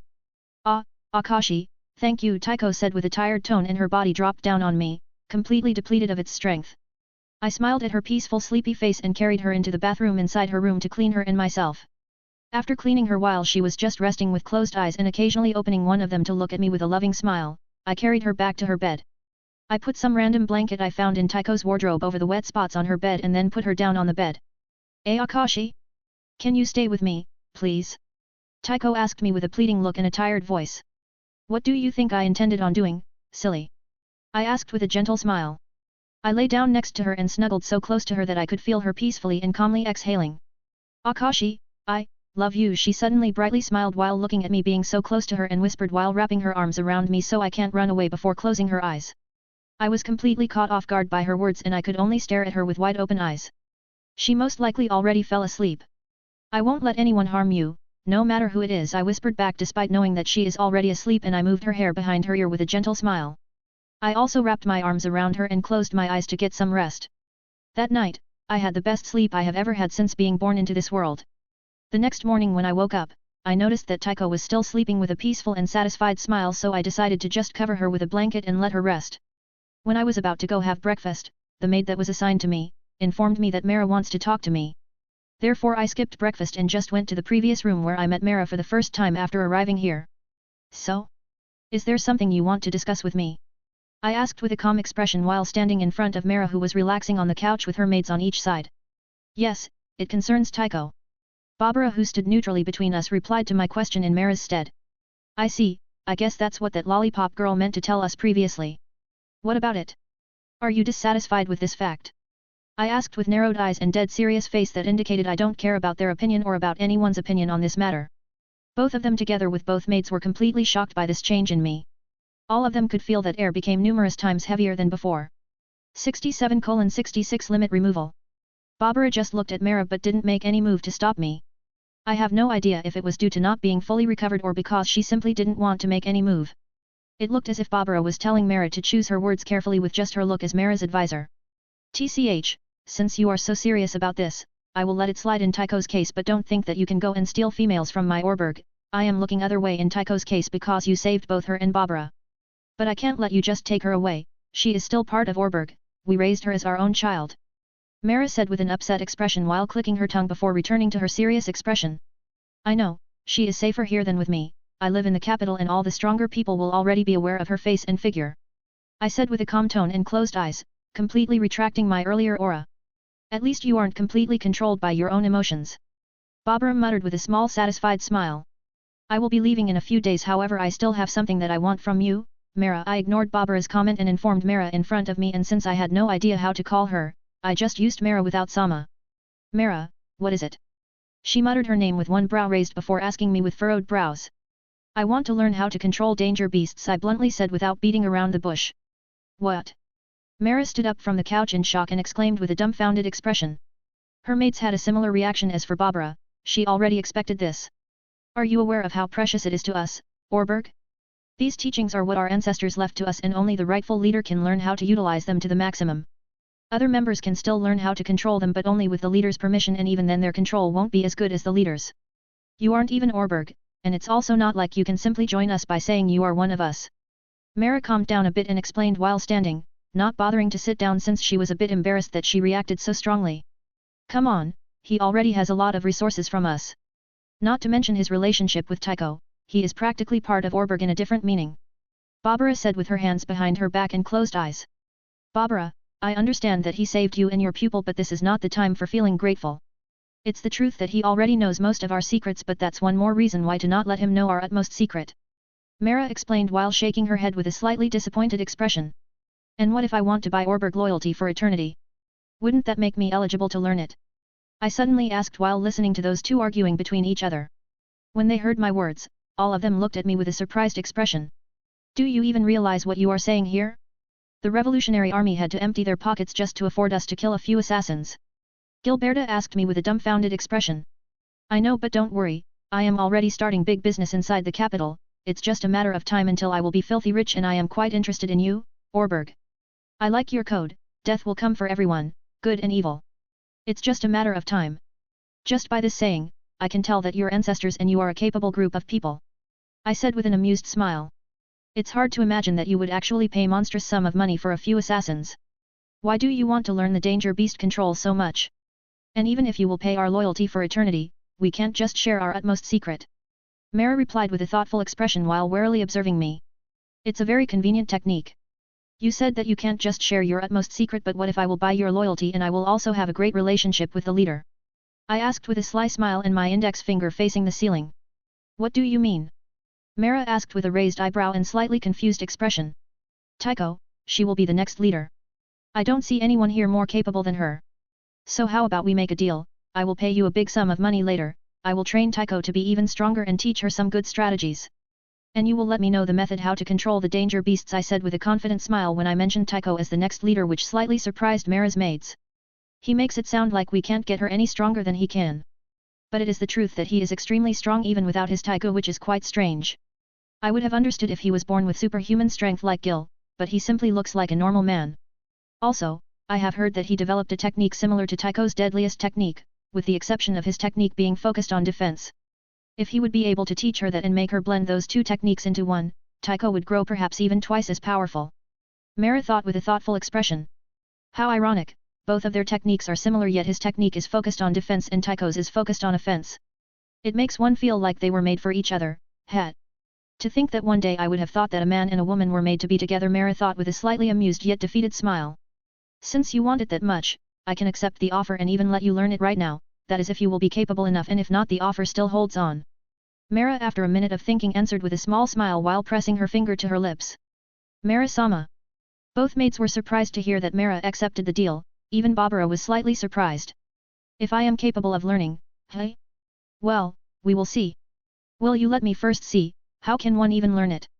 Is there some kind of scroll left by your ancestors or what? I asked with a slightly curious expression. Come with me, I will show you. Mara chuckled and started going towards the wall full of the bookshelves while swaying her ass from right to left. Her mates immediately glanced there and blushed before looking away. Ugh, I rolled my eyes and just followed after her until we arrived in front of the big bookshelf. She suddenly summoned her wrigglers and made them fill the empty spaces in the bookshelf. Interesting, I thought it would be some kind of cliché with filling missing spaces in bookshelf with the books. Creak, suddenly dull sound could be heard on the other side of the enormous room and the previous empty stone wall was slowly opening from the middle. What kind of mechanism is that? We entered the new room that appeared in front of us and I used my flames to produce some light to reveal the walls covered in paintings of all kinds of danger beasts. From insects to enormous and horrifying types that I have never seen. It looked like some kind of method described in paintings, but there was also some kind of text under each painting. I guess you won't just tell me what that text means, right? I asked Mara, who finally stopped walking and turned at me with an amused smile. That would have been too easy, plus no one else understands it except for me, the leader. How about it? You can still turn around if you aren't confident enough, and if Tycho will take my position, she will be able to help you. Mara said with a sly smile. It's already generous of me to give you such a chance. If you will be able to understand it, I will gracefully accept my defeat. If you will fail, we will only profit from it. Mara thought with a small smile, wanting to test Akashi. She was already aware that he is strong, however, she wanted to see if he also has an intellect and, more than everything, talent. Hearing her words, I frowned down and once again glanced at all paintings. I turned around and started walking towards the exit. Are you giving up? Even Mara was slightly surprised by how easily I refused. However, when I was near the exit, I stopped and turned at them to have a good view of the entire room. Don't tell me that you have forgotten my words after those 5 years? I am absolute, I said with half-open eyes and slightly arrogant smirk. This is the same aura from 5 years ago, gulp, Mara thought while warily watching Akashi. Absolute dominance activated 60% to stats. Now my intelligence should be high enough to notice any small details on those paintings. I can't maintain it for a long time since I practically forced myself into this state without fighting anyone. This must also be possible due to leveling my special class to LVL 10. I quickly started observing all paintings while completely ignoring the slightly shocked faces of 4 people in front of me. After 10 seconds, I can remember all of the paintings and in which order they go, but it will be much harder than I thought. If I want to find something, I must stop getting my thoughts interrupted by the outside world. Even just flickering flame of the torches in the other room was interrupting me to use my brain at 100%. I chose to select a different approach and I slowly closed my eyes while relaxing my arms, letting them just hang next to my body like a jelly. I started thinking about complete emptiness and soon enough I felt as if my whole body was slowly spinning in place. One place I felt like I was upside down yet I couldn't even feel the ground under my legs so there was no guarantee that I was even upside down, I only felt nothingness around me. When I finally opened my eyes, I was standing nowhere and only numerous paintings were in front of me together with 4 people that were together with me inside the room. I looked around but found nothing else except for images of those people and then paintings. I started observing them more carefully this time. I spent a long time in this, nothingness but the images of people inside the room with my outside body changed only a bit. I continued inspecting paintings and their similarities until I finally found answer and felt a small connection to those insects inside the paintings as if they were alive. Outside of Akashi's consciousness. What is he doing? Gilberta asked Cassandra with a weird expression while glancing at Akashi who was standing still for more than 5 seconds without moving a muscle already. No idea. Cassandra replied while shaking her head. Mara and Barbara only kept staring at Akashi with cautious eyes. Suddenly, Akashi's lips parted a little bit and he slowly opened his eyes with enlarged vertical pupils and also a small almost non-existent red spark escaped from them. He wasn't blinking at all and his eyes were fully focused. Is that? Mara was immediately shocked when she noticed his focused eyes, as everyone else was. Limit removal. Barbara confirmed Mara's suspicion. Impossible, he wasn't raised here, how is it possible for him to do that? Gilberta exclaimed with a shocked expression and Cassandra was also speechless from seeing this since not everyone could learn that as she herself didn't learn it yet. Akashi's POV. When I opened my eyes, I felt like I could do anything as long as I focus on that thing. I also felt a faint connection with those insects but this time, it wasn't from paintings. I slowly extended my arms towards Mara as a gesture of inviting which puzzled everyone. However, soon enough a few insects left from inside of her clothes to fly and land on my inviting hand. What? Mara was once again shocked by this since I controlled her own insects. However, after 10 more seconds of controlling those insects, the effect of absolute dominance and other things wore off and they finally started listening to Mara's orders to return to her. I was slightly tired and felt a little headache so I wanted to go rest a bit. Thanks for everything, I will go rest for a bit and absorb the knowledge I learned here. I said with a smile towards Mara and then turned around, leaving the room. After Akashi left, all 4 remained to stare at his slowly disappearing back with shocked expressions. Mara herself even had a slightly horrified expression while looking at Akashi. If he wouldn't have been born to the noble family, he would have definitely become part of Orberg. He was practically born to be one of us. Barbara said her honest thoughts aloud with a slightly disappointed expression and then started slowly leaving the room with her hands behind her back. Mara only had a thoughtful expression after hearing Barbara's words. 68:67 Beastmaster. I returned to my room and when I got there the maid assigned to me was already inside my room. She looked a bit startled when she saw me but she continued doing her work which was cleaning the room. Can you leave me alone for a while? I asked with an urgent tone. But Mara-sama said she was hesitating. Don't worry, I will talk to her in case you will get in trouble, just go and do your thing for an hour then you can return and finish what you were doing. I reassured her. All right. She awkwardly bowed to me and went towards the door. Thanks. I said with a small smile and she also released a smile while nodding her head before closing the door. Finally alone. I thought and sit in a cross-legged position on my bed while leaning my back against the wall. I have to quickly absorb that feeling from the time when I was controlling Mara's wrigglers. I could feel that there were numerous types of them, each with their own advantages and disadvantages. I closed my eyes and started absorbing all information from that time until I finally opened my eyes after a whole hour passed by. I get it now, although I can't actually command them, I can at least feel the connection with them, right now. Congratulations on gaining a new class Beastmaster. This class is already passive from the beginning, however, it is also because it is completely different from other classes. This class doesn't improve your actual stats but improves how you blend with surroundings, improves your communication with nature and its inhabitants. You can improve it by simply spending time within nature or by communicating with neutral, peaceful, or even aggressive beasts. The higher level you attain in this class, the stronger beasts you can tame. The strength of the beasts also decides how many of the same strength category you can tame at the same time. The stronger beast is, the less of them you can control. Beastmaster, LV1, 0/10 NXP, Nature Experience Points. Mara's side. Mara who was walking towards the dining room suddenly stopped with a slightly surprised expression before it transformed into a defeated smile. Mara-sama. Both maids also stopped behind her and asked her with a confused expression. It's nothing. Mara shook her head with a small smile and continued walking. So he was really able to comprehend it just from paintings, what a monster. Not only he now knows our utmost secret, but he also learned limit removal while at it. Such a strange feeling when I know that I can't actually do anything to him even if I wanted to. But what he had shown to us is more than a sign that he was meant to be part of us. I no longer even feel like getting back at him for what happened 5 years ago. Also, his offer sounded interesting, hiring us for eternity, hey? Hee. Mara thought with an amused smile, and she even completely forgot about the matter with Taiko.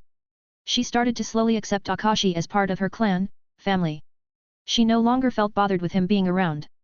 The maid returned to my room to finish her job and I left her to it. I went outside of my room to finally get breakfast. When I finally arrived at the dining hall, I instantly noticed numerous maids and also Mara with her 2 special maids. I quickly noticed even Taiko, who was nervously sitting at the table, and when she saw me, she immediately smiled brightly at me. I took my plate and went to sit next to Taiko. Unfortunately, the only empty seat next to her was on her right, which would also mean that I would sit next to Mara. Was it intentionally planned like this? I don't see any reason why her maids aren't sitting on her each side. Whatever, although I find her slightly creepy, she might even run away if I will sit right next to her. Hi, Taiko. Do you want to practice today with me? I might have found the way how to improve your techniques and blend them more together. I immediately greeted Taiko with a smile while sitting down. Good morning, Akashi. Do you really mean it? I definitely want to. She greeted me back with a slightly shy smile and flushed cheeks, but she immediately turned enthusiastic when she heard word practice and improvement of her techniques. Oh? You were already able to think of a way how to make Taiko stronger. Mara exclaimed with a surprised expression and an amused smile. Maybe. I turned my head to the opposite side just to see Mara's face quite close to me, so I answered with a forced smile. She really is creepy, I don't know why, maybe because of her insects? I am looking forward to it the same was as Taiko, right, Taiko? Mara said while looking at Taiko's slightly red cheeks. Yes. She instantly nodded her head with a resolved expression without noticing that Mara was trying to tease her. I congratulate you for succeeding. Aren't you really interested in joining us? I don't really see you as someone who cares about authority. As we were eating, Mara suddenly whispered to me while gently wiping her mouth with a handkerchief. So she felt it. I can feel a connection to some of her wrigglers, so she must have felt when my sudden connection to them formed. After all, they are still hers. You are right, I wouldn't care about authority if under different circumstances. I can actually imagine growing up here would be fun, but there is no need to join or something like that now. With my relationship with Taiko, you can even consider me as part of your organization. I whispered back my honest thoughts with a slightly nostalgic smile when I thought of my times in my previous organization. Although I would have perhaps gained some kind of trauma from growing up in the environment filled with only women and one old man. I thought with an amused smile. Sigh, I will be going now if you will excuse me. Mara looked at my smile with a complicated expression before she suddenly stood up from her seat, leaving us. Mara-sama. Her mates exclaimed with surprised faces and wanted to follow her, but... Gil, Dora, don't follow me, I want to be alone for a moment. Just finish your breakfast in peace, Mara said and walked out of the dining hall, leaving her maids staring at the door with dumbfounded faces. Taiko was also confused by Mara's behavior, but she quickly dismissed it and continued eating while occasionally glancing at me with a shy smile. I couldn't help but gently smile at her after seeing her act like that. I felt someone's glare while I was looking in Taiko's lime green eyes. I turned at the opposite side where Mara was previously sitting just to see Gilberta leaning closer to me and intensively staring at me. What is it? I asked with raised brow after seeing her face so close to me.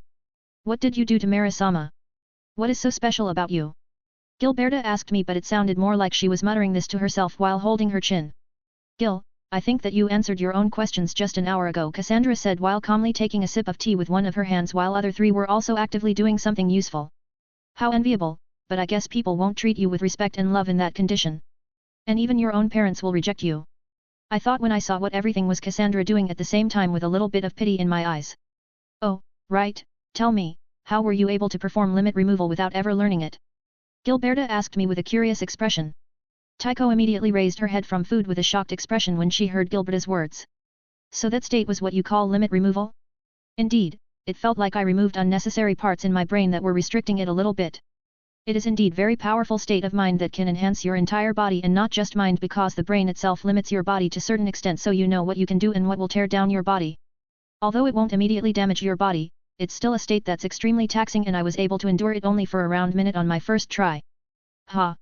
You didn't even know? I thought that you somehow learned it in secret from someone, but to think that you achieved it without any help, most likely even Orberg ancestors would be extremely proud of you. Gilberta exclaimed while giving me a weird look before it turned to a slightly envious one. Everyone has something. I heard that you have been born a bit stronger than other girls, I said with a provoking smile when I mentioned a bit stronger. Ha! What do you mean by a bit stronger? Do you want me to prove it to you that it's not just a bit?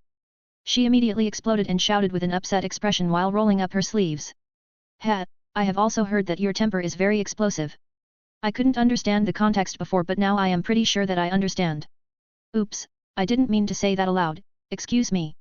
I said with an amused smile and closed eyes while holding my hand in front of my mouth. Tycho suddenly started to giggle which angered Gilberta even more and a thick vein popped up on her forehead while she was clenching her fist positioned on the level of her stomach and forcing herself to widely smiling. Fine. How about a little competition in arm wrestling, little man? She suddenly stood up from her seat and went to the stone table and sat down on the chair while dropping her hand at the table just to create a crack across the entire table. Hehe, I am fine with that but you already destroyed the only stone table here, so, I guess we have no place where to compete. I chuckled seeing her temper and just shrugged my shoulders while saying this with a small smile. Let's go Tycho, we can have some practice, maybe we will be able to make your techniques even stronger. I stood up and extended my hand to Tycho who nodded with a gentle smile and took hold of my hand. As we started leaving the room. Ha!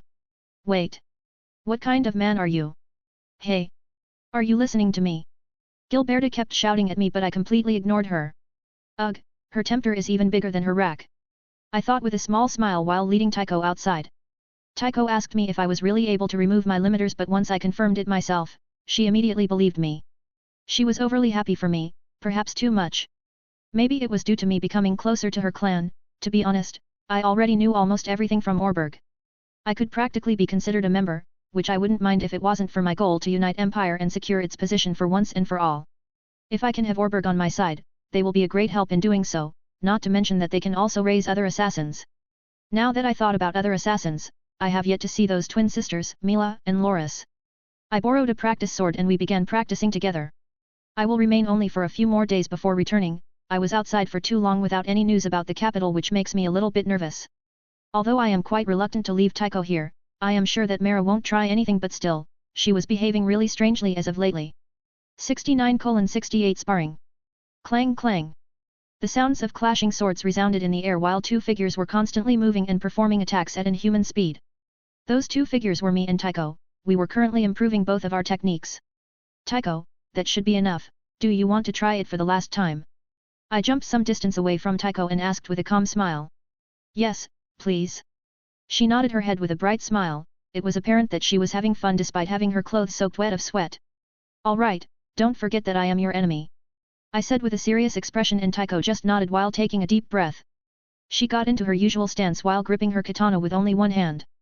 Her legs were spread and her other hand was positioned in a perfect position so she could shift her balance much faster or grip her katana with both hands extremely quickly without losing any momentum. Her eyes became completely dull and lifeless as if she was looking at someone already dead. Let's do this. I said with a smile and sprinted to her. When I felt like I am about to enter her zone, I used all my strength to punch the ground. Bang! Making curtain of dust appear and a lot of rubble fly around but I also deliberately kicked some of them towards Tycho with all strength those stones could handle without completely crumbling apart. I didn't waste any time and quickly followed after the rubble I kicked at Tycho while having my upper body leaning forward, resolved to rush at her without stopping. This allowed me to have higher speed but I also lost the ability to dodge backward. Even I didn't see her exact position due to the dust in the air but I could see a few flashes of the blade so I completely knew where to strike. However, when I was about to slash my own weapon, I suddenly felt something coming my way from my right side at an incredible speed. Not gonna make it. I thought with wide open eyes, surprised at Tycho's improvement. I gritted my teeth and suddenly a red spark once again escaped from my vertical pupils. Clang when the sound resounded, the curtain of dust immediately dispersed because of the wind that burst all around from that clash. Whoosh! Someone's sword flew numerous meters away before stopping by landing and burying itself into the trunk of the tree, completely scaring a bird that was relaxing around. Hey! Tycho looked down at her empty hands with a confused expression before raising her head. Akashi? That's... Despite believing me, she was still speechless when she saw my enlarged vertical pupils, completely focused eyes with lips slightly apart, making it look like I wasn't in reality with her. I blinked and my eyes returned to a normal state. 3 XP for practicing swordsmanship X5. Class, Blade Master, LV3, 5 STR, 5 Agi, 2 Const, 38/40 XP. Looks like I can level up this class by practicing an advanced swordsmanship with someone who has an equal level of skill. If I wouldn't use the limit removal, you would have won. You improved a lot, you are really talented when it comes to swords. I praised her with an honest smile while gently caressing her cheek with my hand. To be honest, I still don't completely understand that limit removal state but I am slowly getting some understanding. This time, my resolve to win practically forced me to enter that state. Thank you for helping me. I have feeling that with this improved technique I would be able to take care of those two assassins much faster. Taiko nodded her head with a bright smile while rubbing her cheek against my hand with closed eyes. No need to thank me. I will be always here for you, and even if not physically, I will still be here. I said with a teasing smile while pressing her area near her heart with my index finger. I could feel that her heart started beating a bit faster than before. Taiko. Chelsea approached us and cleared her throat to announce her presence while holding Taiko's katana that was sent flying away by me. She was behaving quite awkwardly while looking at both of us, so I just released a teasing smile. Chelsea's cheeks immediately blushed a little bit while averting her gaze. Thank you, Chelsea. Taiko took her weapon back and thanked Chelsea with an oblivious smile. Taiko, Marasama wants to talk to you. I just came to inform you. Chelsea informed Taiko with a forced smile. Oh? I see, I should get going then. Akashi, let's meet in the late afternoon. Taiko said with a slightly disappointed expression when she received the news, but when she directed her gaze at me, she immediately smiled. I just nodded with a gentle smile and didn't keep her here any longer. When Taiko left, Chelsea looked at me with an apologetic smile. I am sorry, and I am also not sorry, nevertheless, I was forced to do it. Chelsea suddenly said while looking down with an expression that was changing between guilt and satisfaction. Finally, I will be able to get back at him for everything he had done to me. I still have one half of my butt red because of him. Chelsea thought with a resolved expression and tears in her eyes. Has she gone mad? Little boy. What a coincidence to meet you here. I heard a female's voice behind me, so I instantly knew what was going on and I couldn't help but smile. I guess I have some time to entertain her, and she will also be a good practice partner if she is really that strong. Special Class, Yato, LV5, 16 STR, 16 Const, 16 Agi, 5 Int, 19/160 SXP. Strength, 47, 90. Agility, 50, 91. Intelligence, 41, 55. Constitution, 48, 77. Charisma, 34, 41. I instantly switched my special class, knowing what is about to happen next. Well, what a pleasant coincidence indeed, Gil, Dora. I turned around and greeted both maids with a playful smile and closed eyes with a spread arms. Are we that close for you to call me that? Gil suddenly stopped approaching me and muttered with a thoughtful expression. Hello. On the other side, Dora seemed to be dragged here by Gil. She just greeted me with a little bow and closed eyes. Of course we are, Gil. After all, we are about to beat each other up, aren't we? I asked with a wide, slightly crazy smile. Haha, although I like women much more, I am quite fond of such straightforward men like you. Gil was slightly surprised how easily I guessed her intentions, but she immediately started laughing with an excited smile. Both Dora and Chelsea retreated a safe distance from us, crazies, while looking at us with a weird look in their eyes. How about not wasting any time and we start right now? I shouted at her and kicked into the tree next to me. The tree broke in two and I immediately wielded it as a weapon and jumped above Gil while swinging the trunk of the tree right at her head with a crazy smile. Oh. Haha. You aren't all talk after all. Gil seemed a bit shocked before she formed the same excited and crazy smile as me, and instead of dodging the tree, she decided to punch it. Bang. Upon the impact with Gil's fist, wood chips immediately flew everywhere around, revealing Gil standing there with a confident smile while cracking her knuckles. I was pleasantly surprised by her strength because I could even feel the impact in my hands and it didn't feel like she used her entire strength. I started to chuckle a bit before I once again rushed to her, this time intending to use my own fist to explore her strength. Head-on confrontation this time. I like you more and more, I just hope you won't die from this. Haha. Gil shouted and waited for me to attack, and when I punched out she followed after me. Our fists met in a middle way and both of us stopped in place without moving, which indicated that both of us were equally strong. However, I still felt like she has yet to use everything she has. After a few seconds after the impact of our fists, the ground behind us started to shake and suddenly the ground behind each other was flattened. We were both staring at each other with wide open eyes, surprised that we were equal, but we both instantly smiled at the same time. We punched out with our other hand in synchronization, and the same thing happened once again with the exception of lesser damage to the environment around us. 5 SXP to your Special Class X3. Special Class, Yato, LV5, 16 STR, 16 Const, 16 Agi, 5 Int, 34/160 SXP. Both of us were trying to overpower and push each other, but no one was moving a bit, so we stopped trying to push each other with fists and instead, we held our hands together and tried to lift each other, but both of us were holding our own ground. She is equally strong in terms of raw power, she is perfect for leveling my Yato class. Ha! She suddenly shouted and I felt that her strength became even higher, but I was still able to keep my legs on the ground with great difficulty. Shake crack, the ground under us suddenly started to violently shake. We both looked down with a curious look before the ground under us opened itself and big danger beast surfaced from under the ground, blowing both of us some distance away. The Earth-type danger beast looked already enraged probably from the disturbance it felt underground, but I and Gil, who had our fight interrupted, were even more enraged. Don't interrupt! We both shouted at the same time with an upset expression while punching its large stomach. The impact from both of our punches together made its upper body separate from its legs, blowing it some distance away while destroying a few trees before it hit the mountain in the background, fully painting it with red color. On the side. Ugh, they are lost cause. Chelsea commented with a defeated expression. Well, as long as they have fun, everything is fine. Gil also looks like she is having great fun.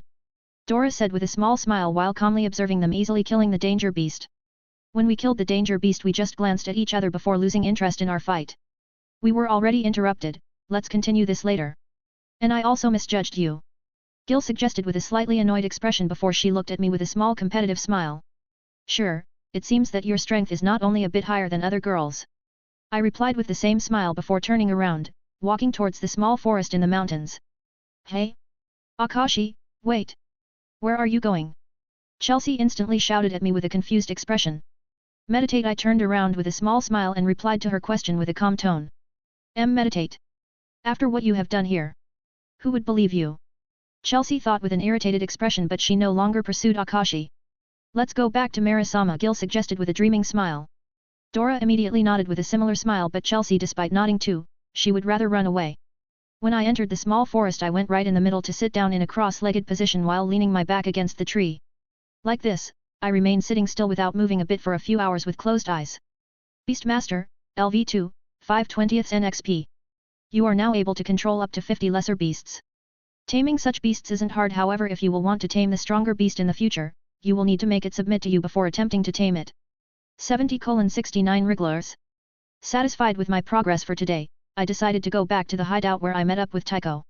We spent most of the day talking, however, I was also using this chance to talk some common sense into her, and after I would build a certain foundation, I would be able to start with some minor strategies. In the evening, after we ate dinner, I went to find Mara, which wasn't that hard considering most of the maids here usually knew her whereabouts. I was told that she is inside her room, so I went there to ask her for a few things. However, when I approached the door. Why yes, Marasama, I immediately stopped my hand from knocking on the door when I heard Gil's muffled moans. I rolled my eyes, but not because they were fooling around, it was because I wasn't hiding my presence, so someone of Mara's level should already be aware of me, and instead of stopping, she kept going. Whatever, I can ask for it later. I thought and turned around, ready to leave. You can come in. I heard Mara's amused voice from behind the doors. Marasama. I also heard instantly Gil exclaim when she heard Mara's words. I will wait until you finish, no need to rush it, after all, Gil had a very tiring day. I said with teasing tone without any intention of opening door to look at the sight, since I have my Tycho I can feast my eyes on. Akashi. Gil's voice became even more horrified when she heard my voice. Why so reserved? You must have something important to talk to me since you came all the way here. Come in while I am in a good mood, I can't guarantee that I will hear you out tomorrow. Mara's voice resounded behind the door, her tone was obviously amused and teasing one. What the hell is she planning? Well, since I am someone who wants something, I guess I should just listen for now. Either way, I don't care what they are exactly doing or how dressed they are, that is if they are dressed at all. Fine, I replied shortly. If you think that you can tease me so easily, then you are really naive. Wait. Gil's panicked voice resounded behind the door, but I couldn't care any less. I opened the door and walked inside the room with tranquil steps. I closed the door behind me and looked at the sight before me with an indifferent gaze. Gil was lying on Mara's bed while covering herself with a blanket, making only her blushing face visible, while Mara was standing next to the bed with clothing that was covering less skin than what was visible. Well, not like anything happened, since her usual clothes consisted of things that covered only essential parts. So? What is it, interrupting us in such a moment? Mara asked with a smile and amused tone. Who interrupted you? You are the only one who didn't stop despite sensing my arrival, and even when I wanted to leave in peace, you called out to me. It almost makes me feel like you simply want to show off yourself to me. I put my hands into my pockets and said with indifferent eyes. Maybe I just care for Tycho and want to see if you can resist temptation, she said with a playful smile and snatched Gil's blanket, throwing it on the ground. My gaze directed at Gil's flushed face and then at her big rack, however my expression never changed. What do you really want? I admit that the sight in front of me is beautiful, but what about it? There are numerous types of beautiful things around you, yet you don't have to appreciate everything. I asked while redirecting my gaze at Mara, who frowned a bit after seeing my reaction, but it wasn't in disappointment, more like an amusement. Hearing my words, Gil blush deepened, however, it was unknown if it was due embarrassment or shame. But after hearing the second part she frowned a bit in disappointment. Now you made me a bit curious. Tell me, would you take a chance of fooling around with two of us if Taiko was fine with it or perhaps when she would want to join in? Mara suddenly asked me with a thoughtful expression while looking at me expecting some kind of amusing answer. Sorry, but I can't exactly imagine Taiko wanting that, and even if she wanted to, I won't sleep with just anyone, I am not a man whore. I said with a serious expression. Mara looked down at my pants with a thoughtful expression while holding her chin and then back at me. Interesting, last question and then you can tell me what you want and I will most likely comply with your request if I will like your answer. Tell me, would you sleep with a girl that would be able to make you much more powerful just by spending one night with her? She asked me with an expectant smile. Is there any difference between the first question and the second one? I am not someone who likes borrowing power from someone or using such stupid means. I am fine with killing and torturing to gain power, whatever about it, but even I have some dignity. Rather than fucking some random woman for power, I would rather fuck you too since at least I know you a bit. Is that answer amusing enough for you? I was getting slightly impatient with her meaningless questions so I answered straightforwardly, but I never mentioned that I wouldn't sleep with anyone else except for Taiko if she wouldn't agree to it since I was getting too tired from Mara's questions to fully explain. When Gil heard my blunt answer she once again blushed while hiding her breasts with her arms. I see, you are really interesting, Akashi. So you prefer your dignity in front of power. Mara muttered with a curious smile. I am confident enough to gain power on my own, and if not, I would rather die trying than live and be known as the man who fucked random woman for a power. Can we please get to my request? I replied with a tired expression. Mara just nodded her head with a satisfied expression. To think that he was able to keep looking at me when Gil was completely naked right next to me, not sure if it's some kind of insult meant for Gil, hat. Anyway, I like his mindset, what Barbara said was really the truth. If not for him being born to the noble family, he would fit in here just right despite being a man. Mara thought with an amused smile while pressing her lips with her index finger. Can you give me some of your wrigglers? I asked without beating around the bush since I already spent here more time than needed. Sigh well, I said that I will try to comply, how many? Mara was slightly surprised by my request but she still accepted with a reluctant expression. 50 of them, I said with a straight face. Hey? Just 50 of them? Alright, tell me what types you want and how many of each type. She was shocked by the number of wrigglers I wanted from her. To think that he wants only 50, I was already prepared to part with 500 of them, lucky me. Mara thought with a happy smile. 10 blood butterfly wrigglers, 20 wriggler flies and 20 beetle wrigglers, I instantly replied. I would think that you are going to take at least one of each type. Why don't you want beetle shields for protection or moth wrigglers for stealthily poisoning your enemy? Most of what you chose are spying types of wrigglers, only beetle wrigglers have some capability in silent killing. Mara seemed a bit surprised by my choice so she asked me with a thoughtful expression while suggesting other types. Because for now, I only need spies and something that can sniff out the other spies. I replied with a small smile. Well, fine by me.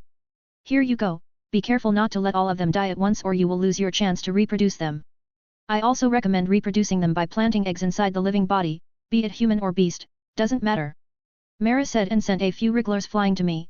I also felt a connection to them but since Mara's connection was much stronger, I couldn't control them yet. Suddenly I felt her connection with them to disappear and I was finally in full control.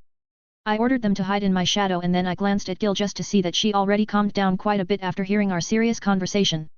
Well, I will no longer disturb you, have fun. I said and went towards the door. Thank you, we will certainly have fun. Good night, Akashi, Mara said with a slightly creepy smile while pressing her finger to her lips, or maybe it was just me who perceived it as a creepy smile. Good night. When I was about to leave, I heard even Gil's awkward voice wishing me a good night so I couldn't help it. I turned my head back at them, especially at Gil, which made her raise her eyebrow in confusion. You have a pretty decent rack for such a violent woman. I said with a teasing smile while showing my hand as a goodbye before quickly closing the door. Ha! What did you just say, you pretty boy? Come back here you. No, Mara-sama, I am sorry for shouting in your room. I heard Gil shouting at the closed door before it turned into muffled moans. Hehe, stupid violent woman. I thought with a victorious smile, and when I turned away from the door I noticed someone waiting in the hallway, leaning their back against the wall. Dora, what are you doing here?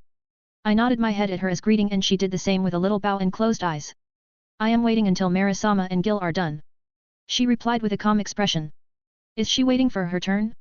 Akashi, did you actually mean what you have said? She asked me when I wanted to leave. You mean the thing about hiring all of you? I asked with a slightly confused expression. I hope she doesn't mean the earlier conversation with Mira. Dora just nodded her head with closed eyes. Yes, why? You don't like it? I asked her with a small smile. No, I like the idea. I think it would be nice to belong somewhere for once. Right now, we are practically hated by everyone, even the Revolutionary Army hates us. They just entrusted us with the mission to kill some assassins. I believe that if they will get the opportunity, they will try to drag us down. Dora said with her eyes closed. She is pretty collected and intelligent, unlike Gil who likes to do things head-on without thinking. After living here for a few days, I can say that you are also just normal people who are selfish but who also care about their friends and other members. I can trust a group of selfish people like you much more than to some kind of nice, good-natured group full of idealists who want to save everyone. I voiced out my honest thoughts even though I had no idea what she was after. I see, it's really regrettable that we haven't met much earlier. It looks like even Gil is fond of you, even Marasama who usually hates having any men near her was totally fine with you visiting her during the evening or sitting right next to her. She looked a bit surprised before she gently smiled. If I would have been an orphan right from the beginning, I would definitely enjoy my time here with everyone. Have a good night, Dora. I said with a genuine smile before taking my leave while waving at Dora. Good night to you too. Dora replied with a calm voice. After all, your group reminds me a lot my own previous organization. I thought and returned to my room, I mean to Taiko's room.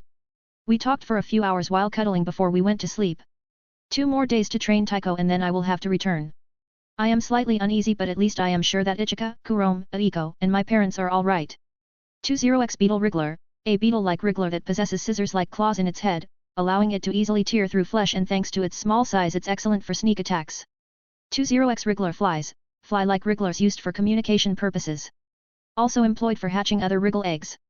10X Blood Butterfly Wriggler, butterfly-like wriggler is heavily attracted to the stench of blood and can track even the smallest hint of it. 71:70 Parting Ways. I and Taiko continued training for the next 2 days and we ended our last training session close to sunset. Akashi, can you go with me somewhere? I want to show you something. Taiko asked me with a slightly shy smile while looking at me with pleading eyes and her hands held behind her back. Of course I will go with you. I answered with a gentle smile and gestured for her to lead. While I was following Taiko somewhere to look at my progress in those few days. Class, Blade Master, LV3, 7 STR, 7 Agi, 3 Const, 5180 XP. Beastmaster, LV3, 2740 NXP. You are now able to control up to 100 lesser beasts. I already had time to hatch some wriggler's eggs and I must say that it's kinda disgusting how they burst from the victim's body. At first, I had no idea how to do that but communicating with wriggler flies did its job. They are much more intelligent than other types and therefore they can be used on communication and they can even inform me of numerous things, they are really great spies. The state of beasts under my control looks like this. 50X Beetle Wriggler. 20X Blood Butterfly Wriggler. 30X Wriggler Flies. Of course, some of them already died but I refilled them within only one hatching session. We are here. Taiko's voice woke me up from my thoughts and when I focused my eyes in front of me I was a bit shocked by the sight I saw. We were currently standing on the peak of the hill and Taiko was standing in front of me with her hands held behind her back while looking at me with a loving smile with the background of the sun slightly below the western half of the horizon, making the entire sky painted in orange color. Ta thump, my heart just skipped a beat for a moment and I couldn't help but look down with closed eyes and smile across my face. Even if this world is even more unfair than my previous world, it's also even more beautiful if one knows how to appreciate it. This is the place I always liked to visit in case I was feeling down. What do you think, Akashi? Taiko asked me with a nervous smile. I approached her and wrapped my arms around her waist, pulling her closer to me. She was slightly surprised but she still put her hands on my chest while looking up at my face with a tender smile. It's beautiful up here but your presence is making it even more beautiful, I said my honest thoughts while looking at her with eyes full of affection. Akashi. She just called out my name and then closed her eyes while bringing her face closer. I followed and we sealed our lips together with the sun rays of sunset illuminating our figures in orange light. For some kind of reason, none of us wanted to involve our tongues in such a moment. After more than 20 seconds of kissing, we finally separated from each other but not too far away and we joined our foreheads together while staring in each other's eyes. Your eyes are like on fire, they look dominating however they are also warm and gentle.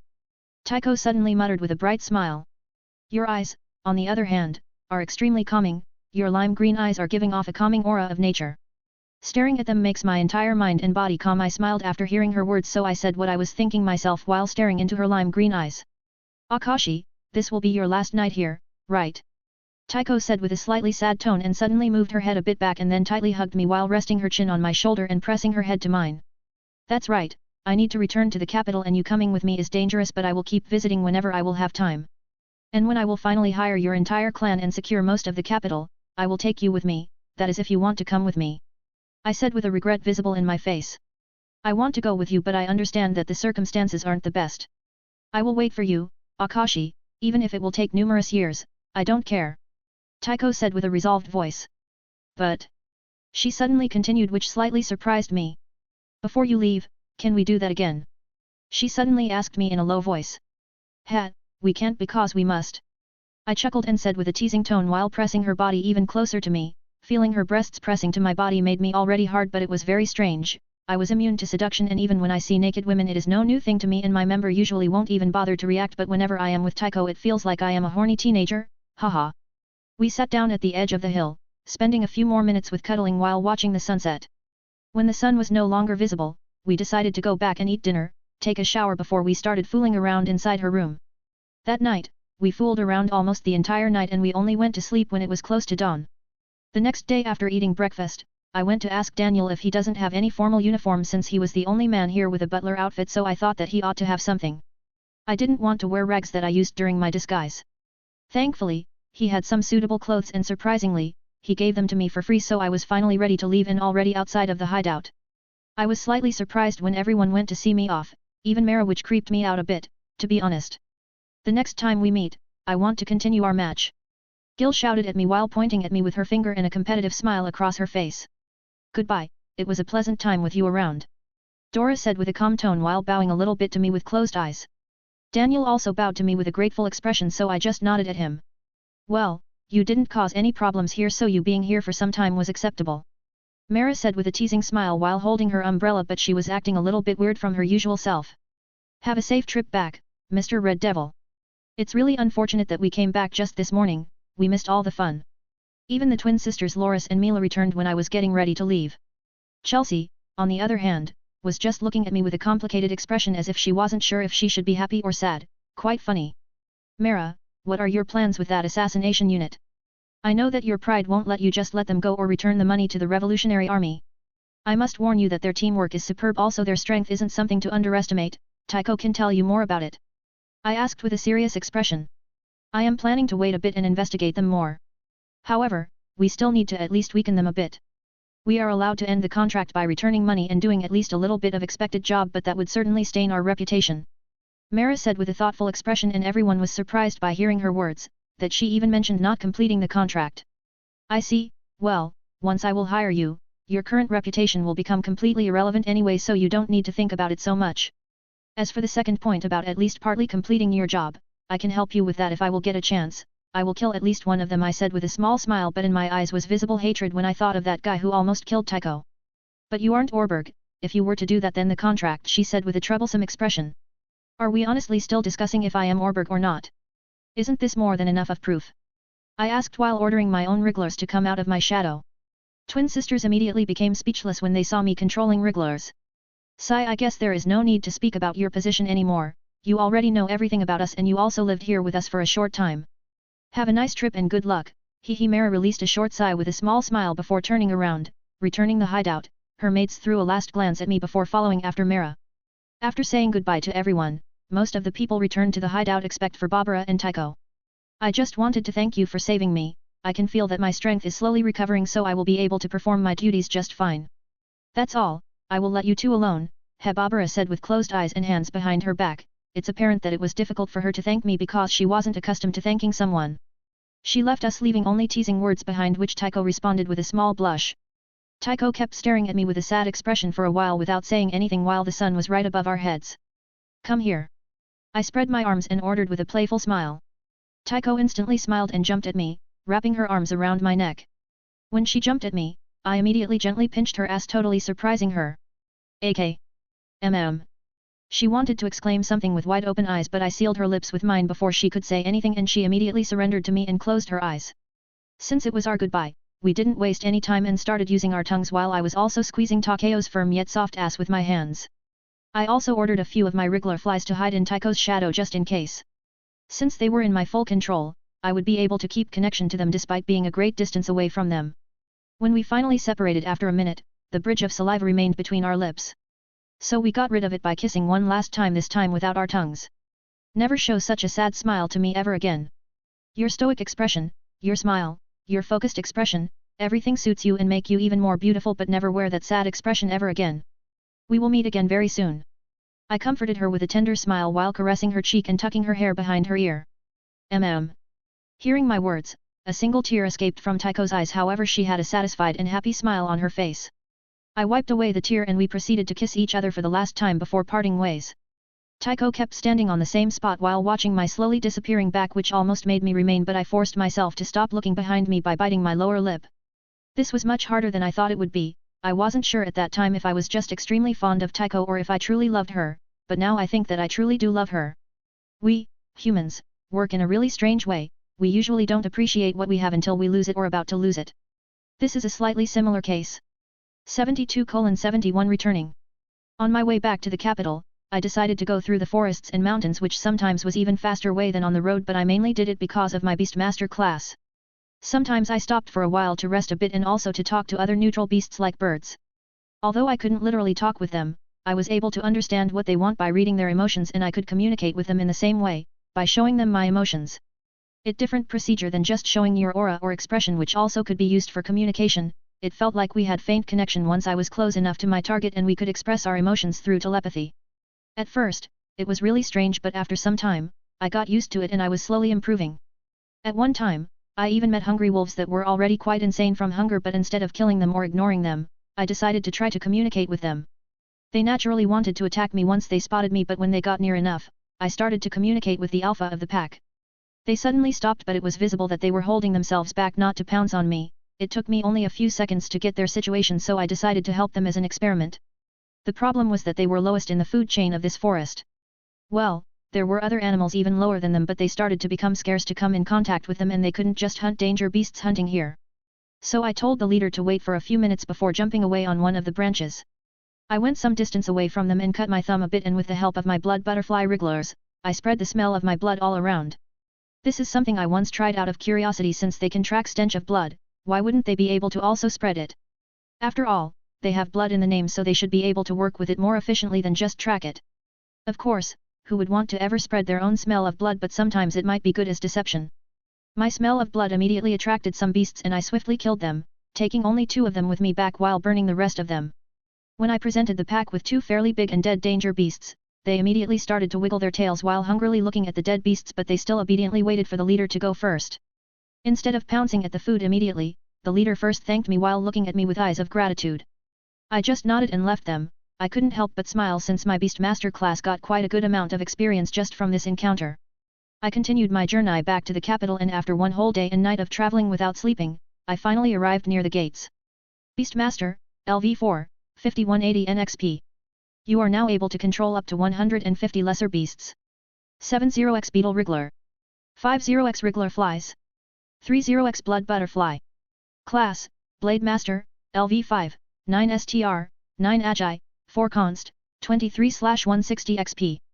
Free stat points, 27. New skill unlocked.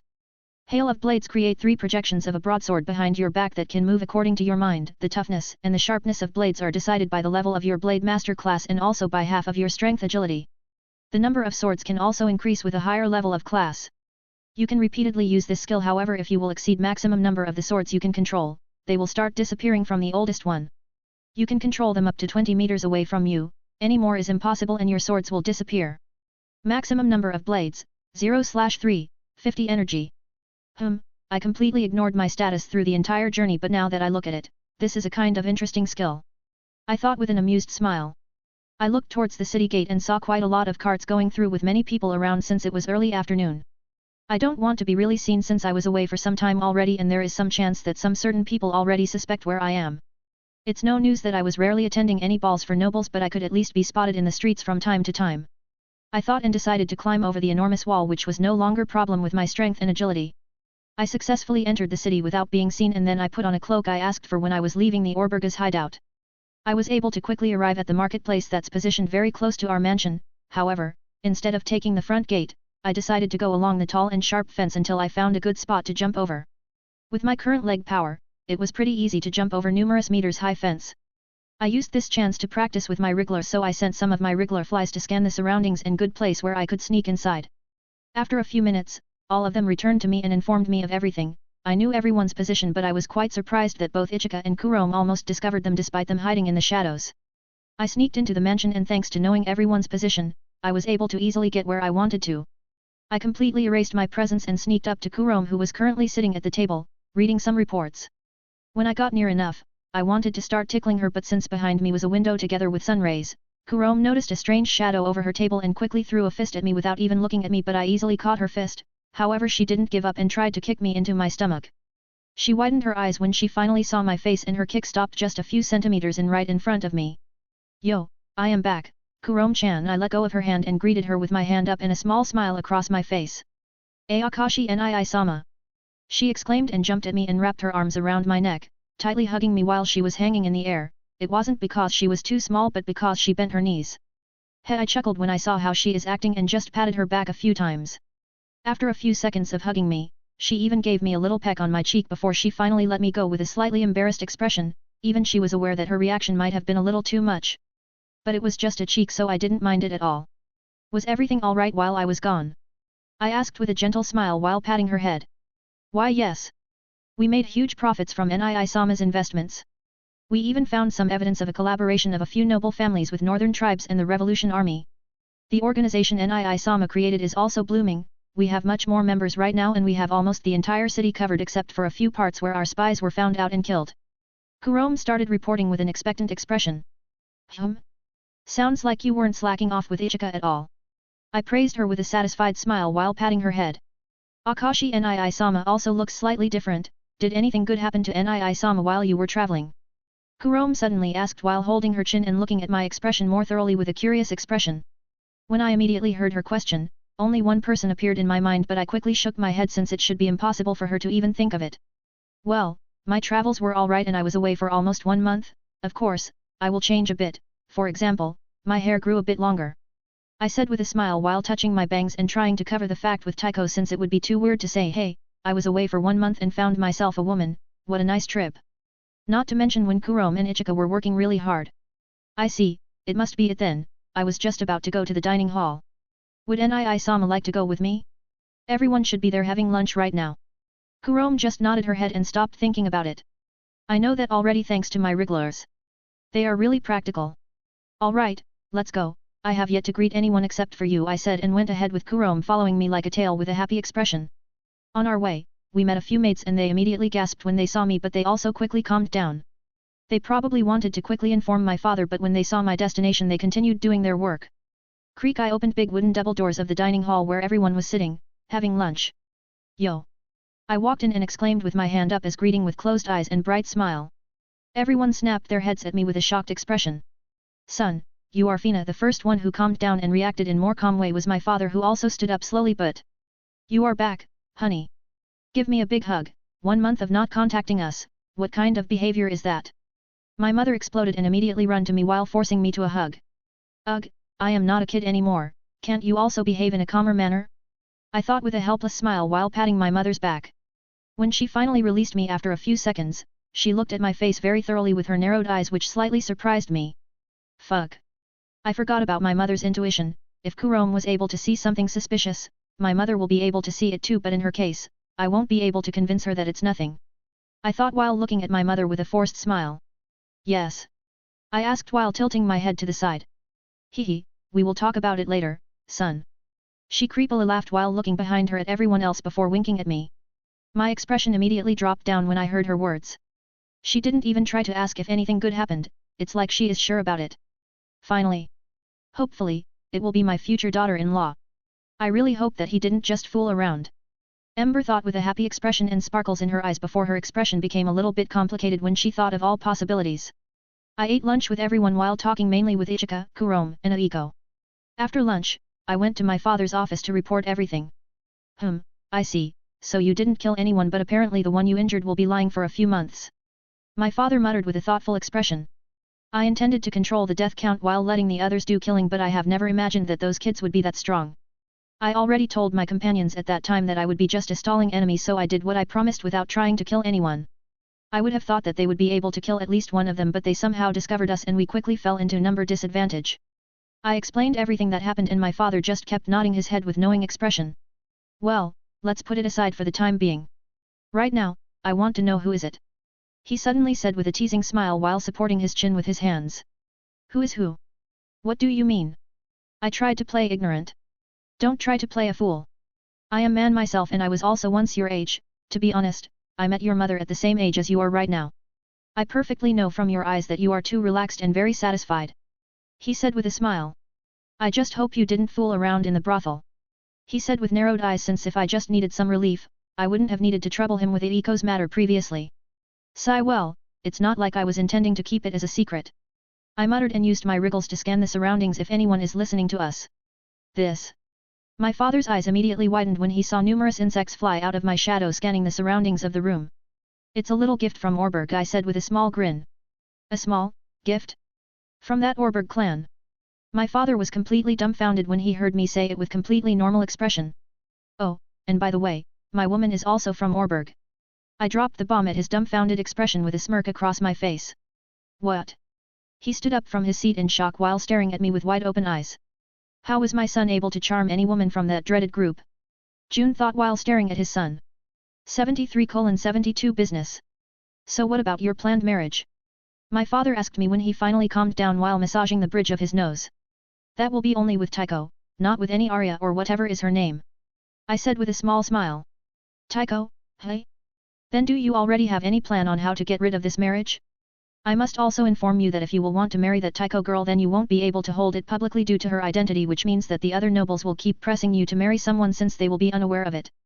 He replied with a wry smile. I know about that. I already gathered some filth on her family and they are definitely disgusting, so I won't have any bad feeling by burying them all. However, there is still a lot of time before the marriage date, so I will keep gathering more intel and then release it into the public. People will take care of the problem for me. As for other families, I will bother myself with it only once I will take care of the first problem. I said with a confident smile. I see, that doesn't sound like a bad strategy to use a borrowed knife, but you must be aware that common people can still get suppressed by that family even if they are smaller family. At most, they will face some difficulties. He nodded his head with a smile at my strategy but still tried to convince me to use a different plan. Father, I am not only planning on using common people. I said with a grin when I heard that he was a bit skeptical about my plan. What do you mean? He raised his eyebrow in confusion. Do you really think that other noble families will let such a chance down?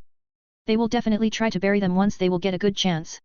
Even though they are a small family, they still operate a few businesses and have some decent wealth. Who would refuse such a free meal? I explained while shrugging my shoulders with a smile and closed eyes. I didn't think of that aspect, but there would definitely be a few families who would like to eat such a free meal. Well, it's in your hands, so do whatever you want. You can still ask me if you will need any help.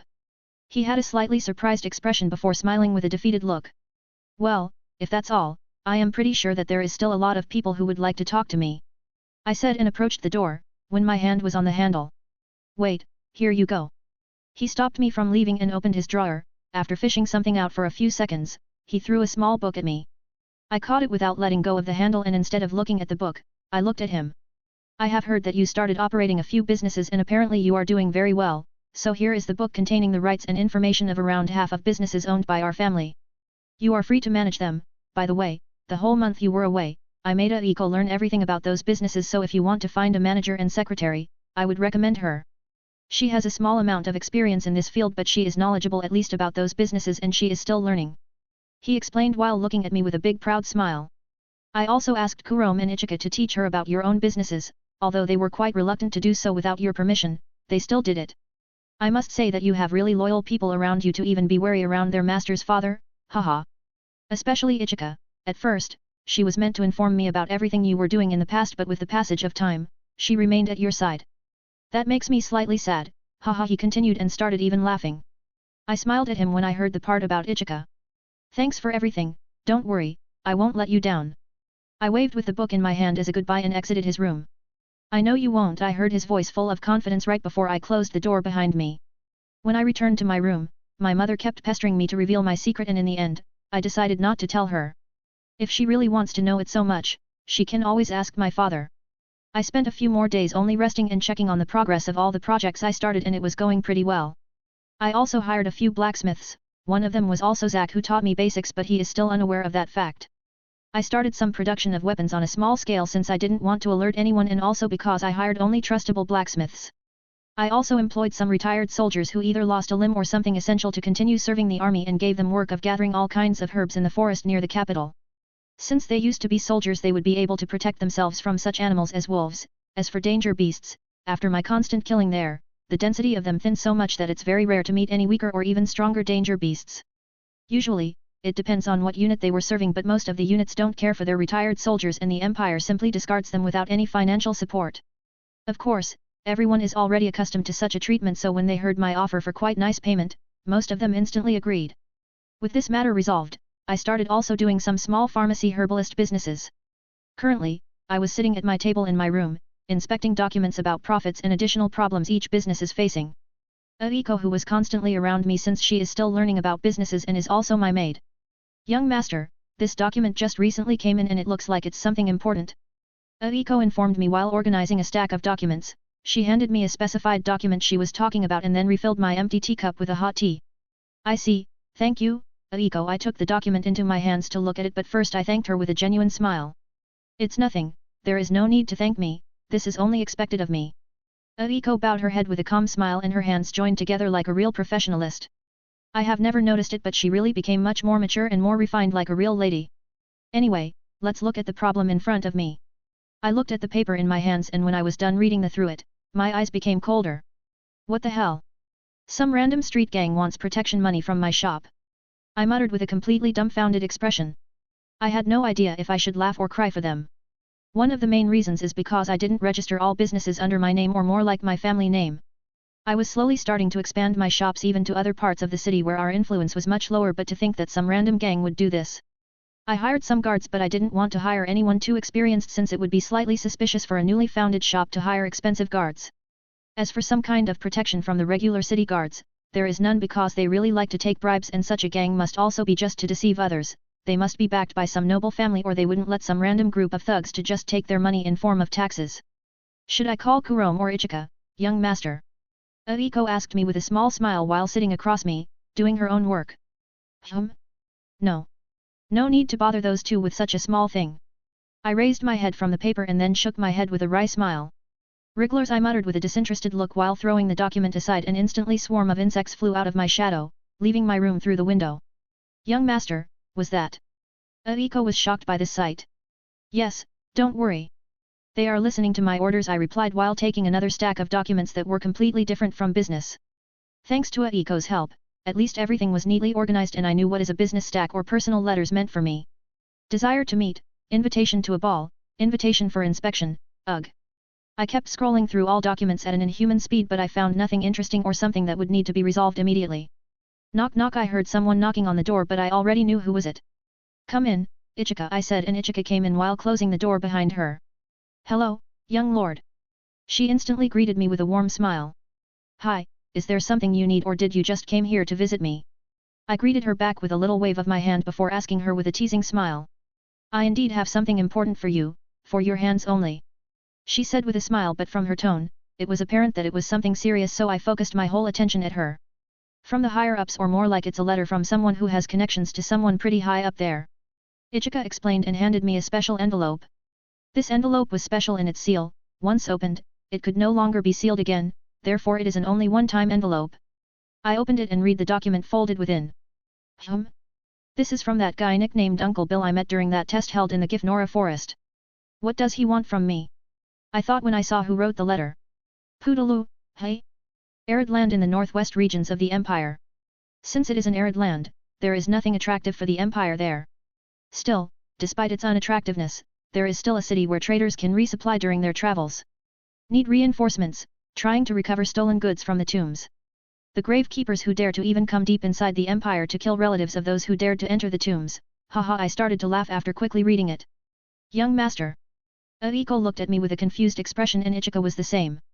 It's nothing, you can go back, Ichika, thank you for bringing this to me. I thanked her with a wide smile.